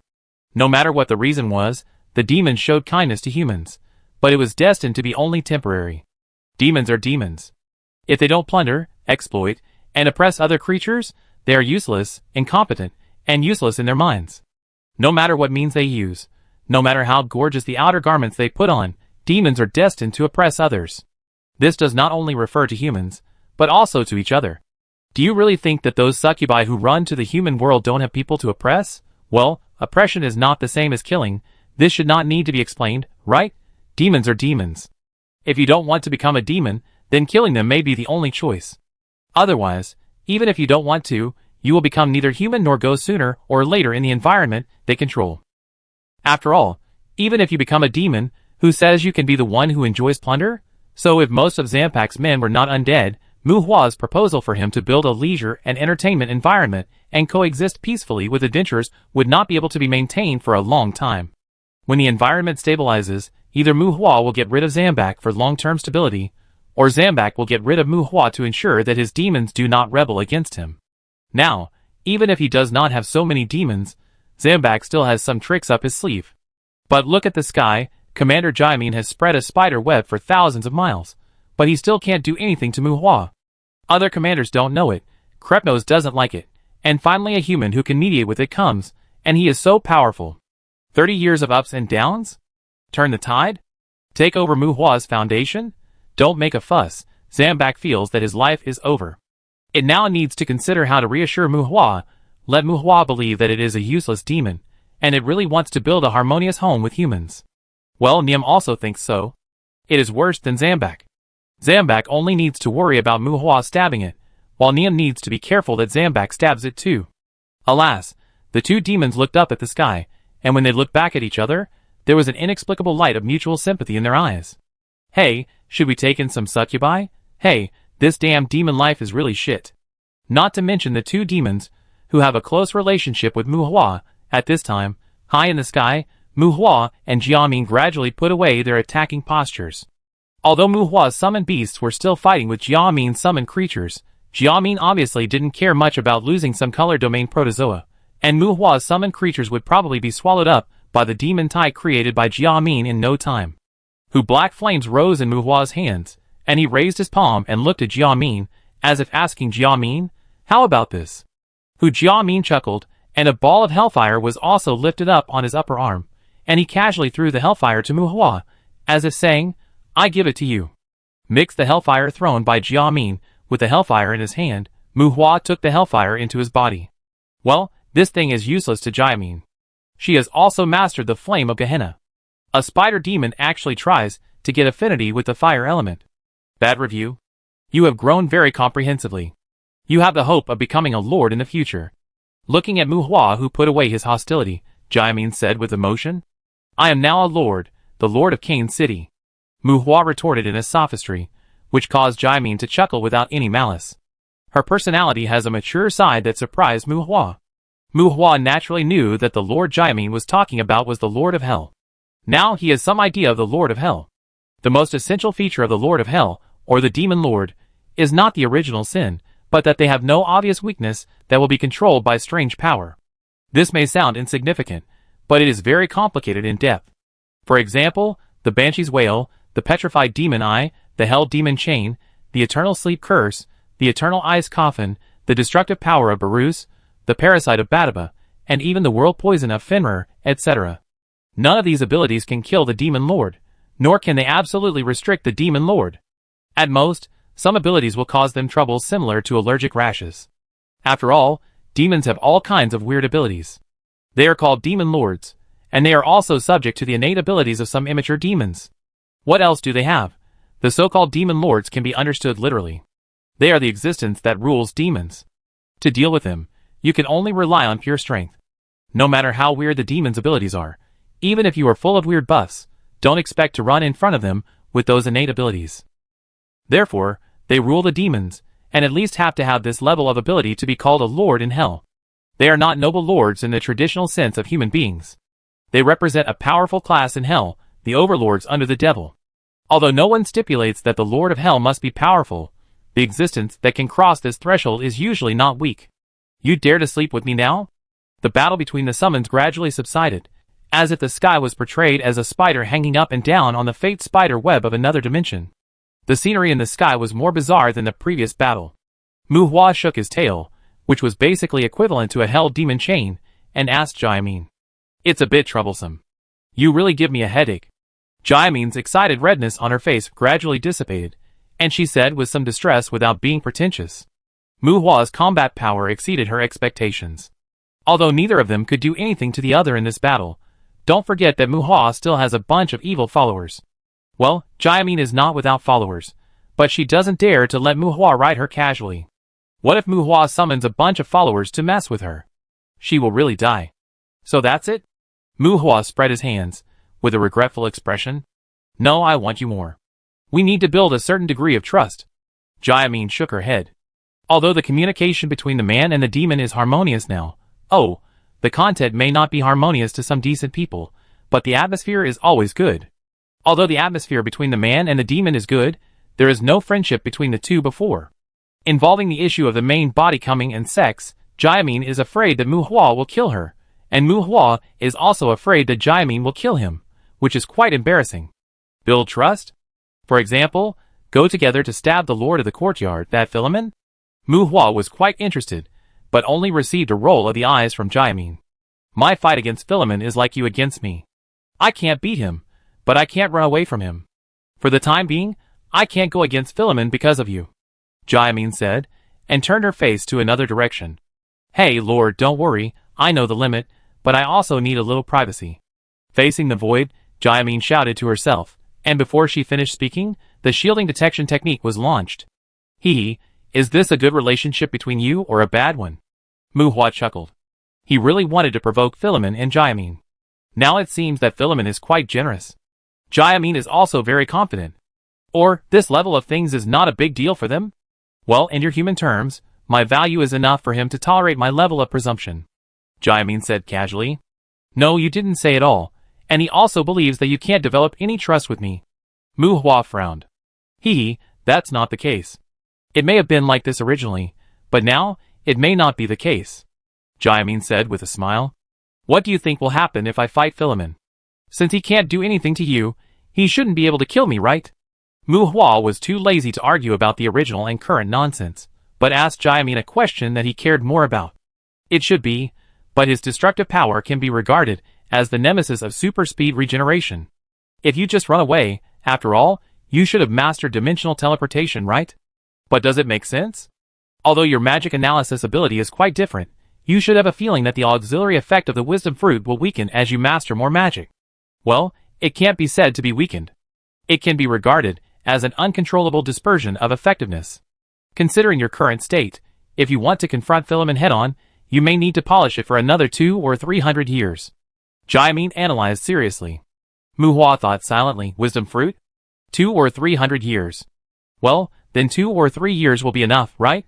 There should be more golden apple trees in the Holy Dragon Garden. If the flower season allows them to absorb the upper demons, don't use the blood of the dragon, otherwise the dragon beasts will have to be smelted more. Go home and get more Arachne in the abyss to see if you can Krypton out this spider web of fate. This thing is really useful. It's time to get Fenrir. It is said that although the world poison can't kill the demon lord, it can make them feel like heaven and death. Muhua, why don't we cooperate? I can guarantee that Bloody Hill will not send troops to Snow Ridge Ranch. If you can fight Philemon in the future, I will also let you go appropriately. Not knowing what Muhua was thinking, Jaimin suggested. You? Your cooperation is too insincere.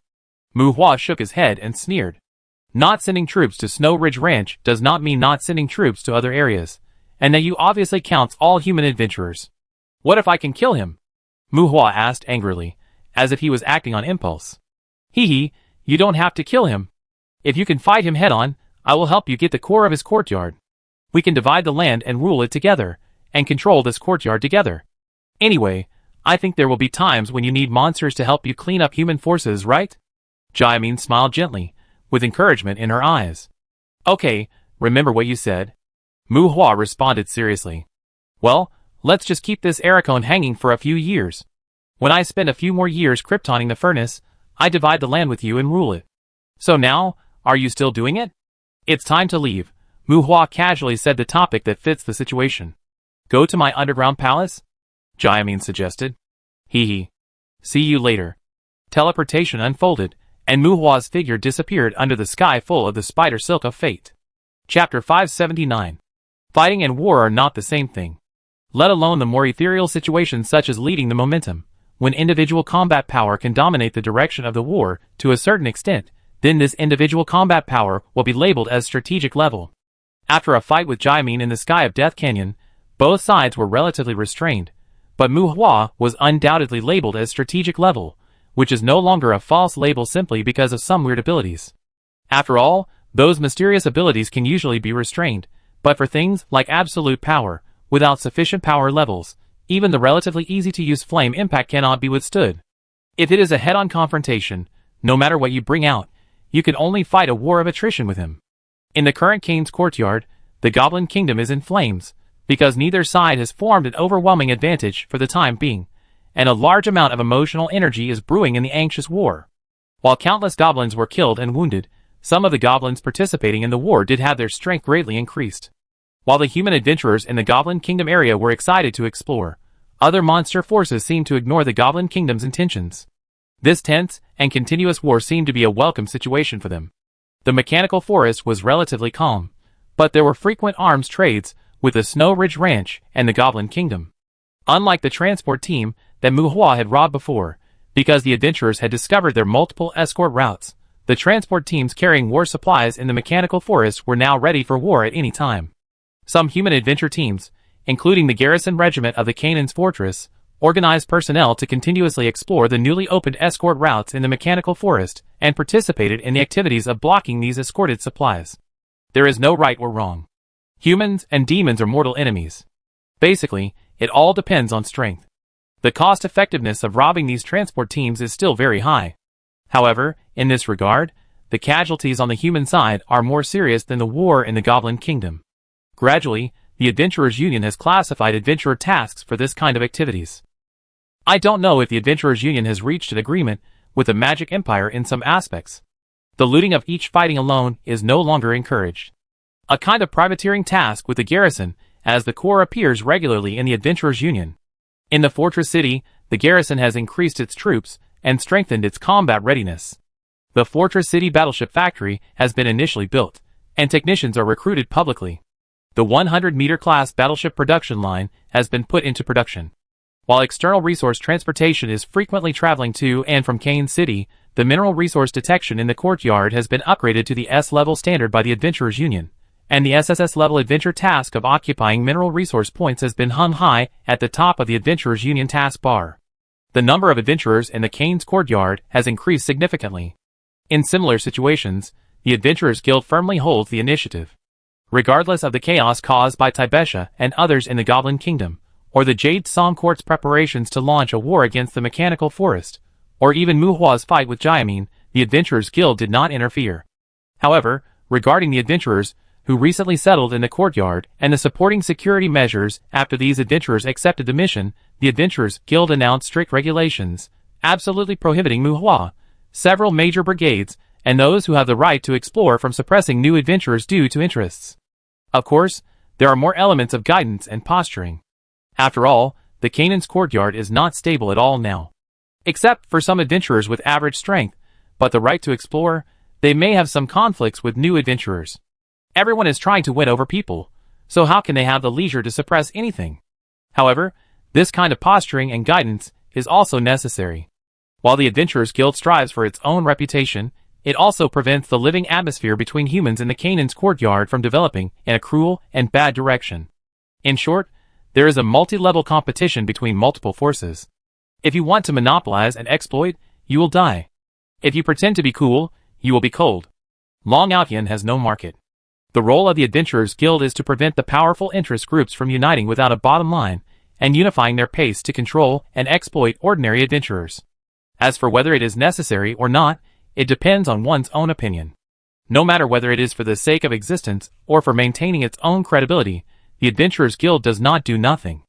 In Muhua's words, the Adventurer Forces, the Adventurer Union, the Imperial Garrison, and the Fortress City ruling party are all happy at ordinary times, but when it comes to the real thing, no one is easy to deal with.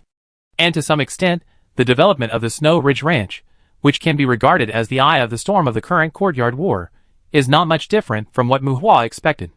Muhua refused the assistance of the Adventurer Union and the garrison. The Snow Ridge Ranch has now become an absolute high-risk area in the first half of the courtyard. There are adventurers who come here to wander and explore, but most of those adventurers are organized in teams and adopt a highly mobile exploration method. They try to find ordinary resource points in the Snow Ridge Ranch. There are basically no teams that intend to stay here permanently. After several adventure teams were wiped out and suffered casualties in the north of the hot spring town, the number of adventure teams coming here has greatly decreased. In the south of the hot spring town, in addition to a new noble from the kingdom of Galaposo who planned a large ranch here, there are also some adventurers who bought the development rights from Bear Pig Town to come here to develop. Among them are the families of Muhua's staff, such as Black Crow, the Dead Law Mutual Aid Society, and the Brotherhood members and their families. After all, it is the beginning of development, and living materials are more important than anything else. For the time being, the development here is still mainly based on farms and ranches, because Muhua will focus on taking care of them. This place can be regarded as an area controlled by Muhua's forces to a certain extent. The fact that the Snow Ridge Ranch is listed as a high-risk area is not considered to be someone deliberately smearing this place, because the hot spring town front line may be invaded by monsters at any time. Muhua's faction has its own strength, especially after Muhua and Jiamin had a fight. Under normal circumstances, facing an enemy like Muhua, the monsters should also defend the city or harass Muhua constantly, in order to wait for Muhua to come and fight a war of attrition. If it really doesn't work, just ignore Muhua and his people. Anyway, the Snow Ridge Ranch is so big. How much space can they occupy and develop in 10 or 8 years? But who asked Muhua to move a bunch of other demon generals and elites back home? If those stone statues are not demolished, Letitia will not be able to explain to her subordinates, and may also be ridiculed and despised by some monsters, such as those demon generals under Philemon who want to replace her position. Seeing that Muhua is constantly improving his defense, Letitia is preparing to attack the Hot Spring Village while sending peace envoys to the Hot Spring Village. Well, he is indeed a peace envoy, and he can bend and stretch. Letitia also wants to take advantage of Muhua's battle with Jiamin when the Purgatory arms are almost exhausted, but she is not sure that she can take advantage. If she can be given more time, she can also prepare more means to deal with Muhua. This is probably even if both sides want to kill each other in one wave, but both sides need time. Under various embarrassments, Letitia hopes that Muhua can put forward some conditions and return the stone statues to her. However, it is obvious that Muhua is relatively more looking forward to Letitia coming to cause trouble, and war does not matter. After all, he made a lot of money even in the previous war, not to mention after building a defensive position. During this period, there was a more special change in the Kane's courtyard, that is, several demon merchants have visited this courtyard. It is said that the Mythos Bank has appeared in the mechanical forest. Generally speaking, it is a demon exchange established by demon merchants that can transfer money with hell. Beautiful Miss Kue suggests to Muhua that we destroy the mechanical forest. Those dolls are not worth mentioning. I can provide you with a set of absolute isolation and killing formation, a set of ultimate codex, 3 sets of eternal guardian, and 20 sets of infinite barriers. Add 10 sets of forbidden spell scrolls. Let Bassinim cooperate with Muhua. With your abilities, you can completely destroy the mechanical forest. Hot Spring Village. Unmovable Chindu Hadiref. In the central mirage, the demon merchant Becerro actively encouraged Kue, who came here to manage the city construction for Muhua, to attack the mechanical forest. Muhua had a lot of things to do. For example, his purgatory arms were all used up. He didn't have that much time to keep an eye on the Hot Spring Village. After the situation was opened up at the Snow Ridge Ranch, Lin stayed behind to guard the Ash Fortress, and Kue moved into the Hot Spring Village. As far as the members of his own forces were concerned, the development of the Kane's courtyard was temporarily more important than the Abyss Island. As the core area of Hadalef, the Mirage Palace and the outer city wall were built simultaneously. It is shrouded by the Abilious Labyrinth all day long. The statues of the powerful monsters that were petrified by Muhua are stored in the underground palace under the Mirage Palace. Recently, Muhua has also begun to try to cultivate hybrid monsters with the bloodline of Hinnom Valley demon worms. In his plan, some handsome monster statues will be placed in his palace in the future, mixed with some Hinnom Valley demon worms, which will definitely bring endless surprises to invaders. With a height of nearly 3 meters, Bicero's current appearance is very different from his early years. He is neutral. Well, it's not the kind of neutrality between men and women. As a devil, the evolved Bicero will not look too alien in the eyes of different races. In the eyes of demons, he is naturally a demon, and although he has dark red skin and keratinous body tissue, humans will doubt what race he is when they see him. Will you destroy the mechanical forest and leave a useless and ruined land? We have known each other for so long, but I have never heard of you giving us anything except the token? You want the adults to help you open the Mephisto Bank? The adults may not have that much power for the time being, and I don't think you have that much capital. Mu Hua did not summon Bicero. This guy ran to the hot spring town by himself. Yes, that's right, he was not teleported from hell, but was summoned by someone in this courtyard and came to chat with Mu Hua. Mu Hua was too lazy to come out of the Abyss Island, so he found an excuse to let Kue receive him. This guy went to the mechanical forest to participate in the monster bank bidding before, but it seemed that he was eliminated. After that, he probably went to other monster commanders and didn't gain much. He is now encouraging Mu Hua to go to the mechanical forest, just to destroy the demon merchant who opened a bank there. He is more likely to brag and complain. What forbidden spell scrolls and various protections, Mu Hua may not give them even if he really asks him. I have only known Mu for a year, but I have never let you suffer any loss. Bicero muttered, pacing in front of Kuei's seat, looking at the layout of the palace, while Kuei smiled and did not express anything. I heard that Mu Hua has caused a lot of trouble in this courtyard. That Vok and the Ice Queen here are buying up the tears of the earth element everywhere. I met Letitia in the Bloody Hills before. Haha, she actually wanted to comprehend the flame of Gehenna. Now she should not be in the Snow Ridge Ranch. How about it? Is this information useful? Bicero said to Kue. What are you here for? Remind you not to contact other demon merchants? Kue frowned. It didn't matter to her whether Letitia was at the Snow Ridge Ranch or not. Mu Hua wouldn't attack the other party's Snow Mountain Ice Palace anyway. Based on Kuei's understanding of Bicero, it was probably because of the appearance of multiple demon merchants in the courtyard that made him feel uneasy. Although he has evolved into what he is now, he lacks some competitiveness in front of the demon merchants, who can run banks in the courtyard. Okay, I admit that this is a kind reminder. You need to know that normally, it is the demons that can bring more long-term benefits to demon merchants. The friendship of demons is very precious. It doesn't matter that Mu Hua and I have a friendship contract. As for other demon merchants, if you contact them, your information may also become a commodity for them. Bicero smiled awkwardly, and then his face became serious. But I'm different. We are in the same group, Bicero said seriously. But I think that your master is not in a normal situation. You should know this very well. Well, for the time being, your master has no need for other demon merchants. If you have time, go around and quickly prepare the things that my master wants. By the way, there is a demon general named Zambak in the Death Canyon. It's just right for you to go there. Your master needs materials to derive undead recently. You can find more. We also want golden apple saplings and branches of the world tree. The people he contacts every day are getting more and more diverse. Now even demon merchants come to do customer maintenance. Kue casually sends Bicero away. The fight with Jaimin made Mu Hua more confident, but the cohesion of the Purgatory Armed Forces has become an important agenda for Mu Hua now. There are a lot of things to do in the hot spring town, including those who are in the rear, and Kue doesn't have so much time to deal with all kinds of social activities. Including the collection of plant essences, Mu Hua is also thinking about spending some money. Kue estimates that some of his own mascots will also be killed. Mu Hua needs to get some subordinates, who can help him collect plant essences. Chapter 580. Mu Hua now has a lot of skeletons and undead, but they are scattered and have no organization. There is no way. Mu Hua's skeletons and undead do this and that, and they have little combat experience. Who made him always lack migrant workers? No matter whether it is skeleton warriors or headless knights, including dragon tooth soldiers and skeleton mages, he threw all the suitable ones on the construction site. Recently, Mu Hua has also been vigorously purchasing ashes and soul fragments. He also feels that it is necessary to organize his undead army.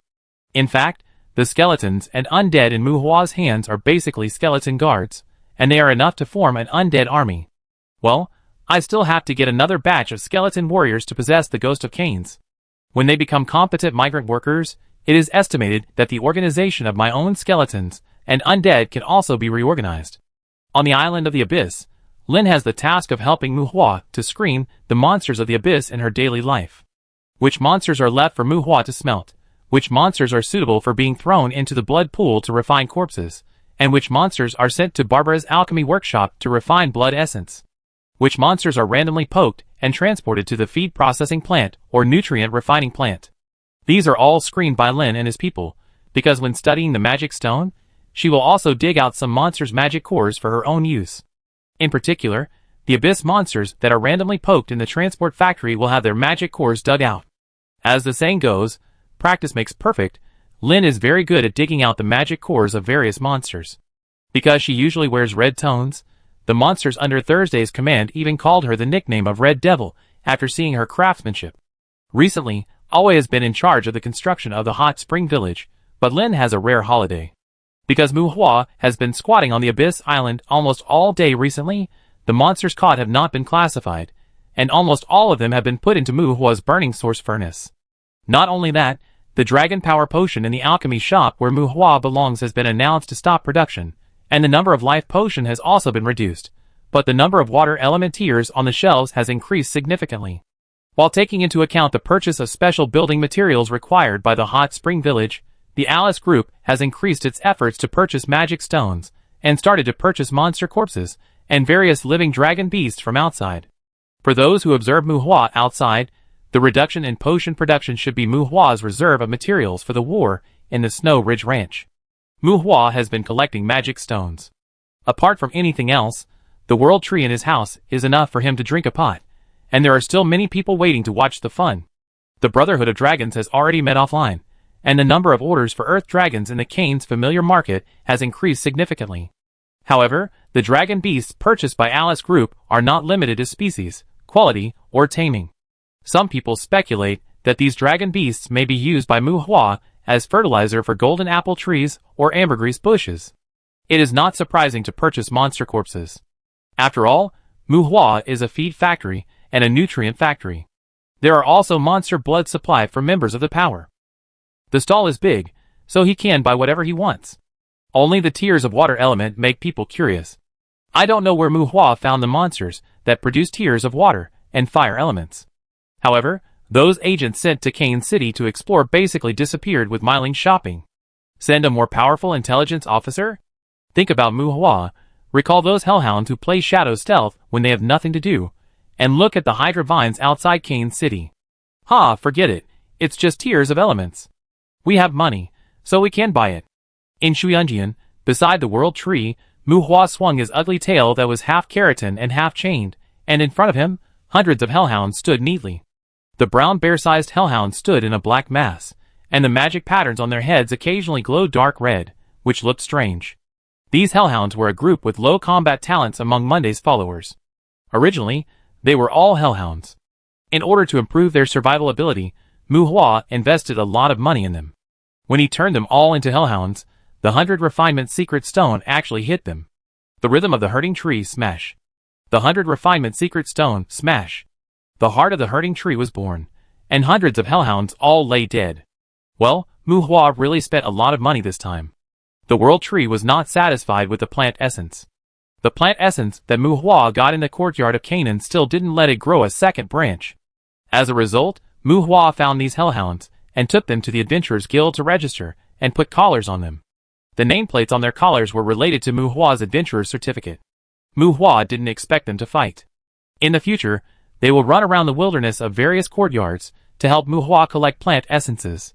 Friday's dragon evolution process was postponed again, and even the number of 100 refinement secret stones used on the dogs was exaggerated, but there was no way. Golden apples, ambergris, farm crops, environmental optimization, etc. all require plant essences.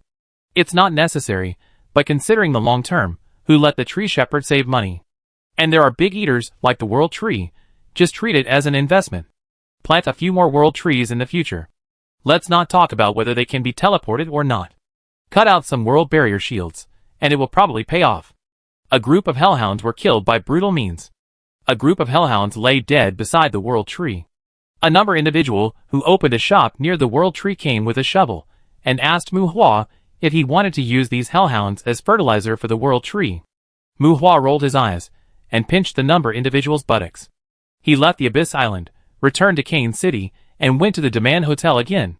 Master Demand's life is quite comfortable now, and the number individuals working with the life puppets in the hotel are also quite pleasing to the eye. Probably because of Mu Hua, among the hotel guests, even the brigade commander would greet Demand kindly when he saw him. Seeing Mu Hua coming, Demand put down a beautiful girl who was chatting with him and led Mu Hua to the 3rd floor of the hotel. The illegitimate son of the Benson family is dead. 3 suites on the 3rd floor of the hotel are now vacant. Now these 3 suites have been connected. There are hundreds of individuals with numbers sitting behind hundreds of display screens. This has become a computer room, which belongs to the Network Information Processing Center under Mu Hua. "Hi, boss." The big man Gravisi greeted Mu Hua. "Well, Gravisi, this group of former machine gunners have changed their jobs to civilian jobs. Now they are with Mu Hua and are considered the heads of this information processing center. They are mainly responsible for collecting information from all sides of the human world, and will also fight back against some bad remarks about Mu Hua on the internet. They are connected to the security system of Kane City, hacking, spreading rumors, inciting, and monitoring Kane City. Myling is their immediate superior. After Samantha is sure that Joan can be trusted, this area may be handed over to Joan for supervision in the future. The main thing here is to deal with information from the human world, so there won't be too much trouble." After a brief greeting, Gravisi handed over some recent intelligence analysis data to Mu Hua. Mu Hua came here specially because the data involved Webster. As Gravisi continued to explain, Mu Hua frowned slightly. The Bridges family has been in some chaos in recent years. It seems that Webster really has some ideas about the Bridges earldom. After reading the information, Gravisi complained that the Earth Dragons in the familiar market were too expensive. Mu Hua promised unhappily to go back and get 2 Earth Dragons for Vinya and Brenda as birthday gifts. The 2 girls are the daughters of Gravisi and Pine. They want to join Dandelion, but their 2 old fathers have tripped them up. Recently, they seem to have set their sights on the evil Dragon Brotherhood and are pestering Gravisi and Pine to buy Earth Dragons for them. After leaving Dandelion, Mu Hua went to Phylong Ridge again. The flying dragons left behind in Phylong Ridge transported and stored the suspended stones brought by Mu Hua. These suspended stones are large and small, very messy, and they all exploded in the previous battle on the Qinsha River. The Wanji creation cannot fuse these suspended stones, but Mu Hua found that using the Wanji creation can fuse them into the soil and stone. As long as the soil and stone are complete enough, it can be regarded as a disguised fusion. Mu Hua has a big plan. A huge refining array is laid on the entire mountain of Phylong Ridge. Mu Hua intends to refine this mountain into a whole. No matter how big or small it is, he will continue to integrate the suspended stones into it until the mountain can float and fly. He wants to use the highest mountain in the Bear Pig town as the core of his future Sky City. After throwing the suspended stones, Mu Hua has nothing to do in Kane City. The space array unfolds, and this guy did not return to the Abyss Island, but teleported directly to Alice Phil's office. On the top floor of the tallest business center in Kane City, with carpet and wide desk, a silver-haired intellectual beauty sat behind the desk and looked at Mu Hua, who pushed the door in with surprise. Well, this office has a magic array to prevent spatial displacement, and Mu Hua's spatial coordinates can only be set outside the house. When Alice saw Mu Hua clearly, she stroked her long hair and took out a pair of exquisite glasses from the drawer and put them on her nose. Well, this girl is getting more and more understanding. With well-proportioned legs, delicate stockings, slim waist and hips, Alice walked around the desk and walked towards Mu Hua. The door of the office was closed and locked by Mu Hua. Alice stopped and even took 2 steps back. Mu Hua finally came here, and he was going to be violent right after entering the door? Alice regretted wearing glasses, but when she threw away her glasses, Mu Hua had already come to her. Pulling up her long hair, pressing the table, lifting the short skirt that covers her hips, the seductive curves still appear inside, between the warmth and softness, cough. There are no words to describe it. Outside the window, overlooking the city of Canes, this city seems to have regained its stability before the chaos.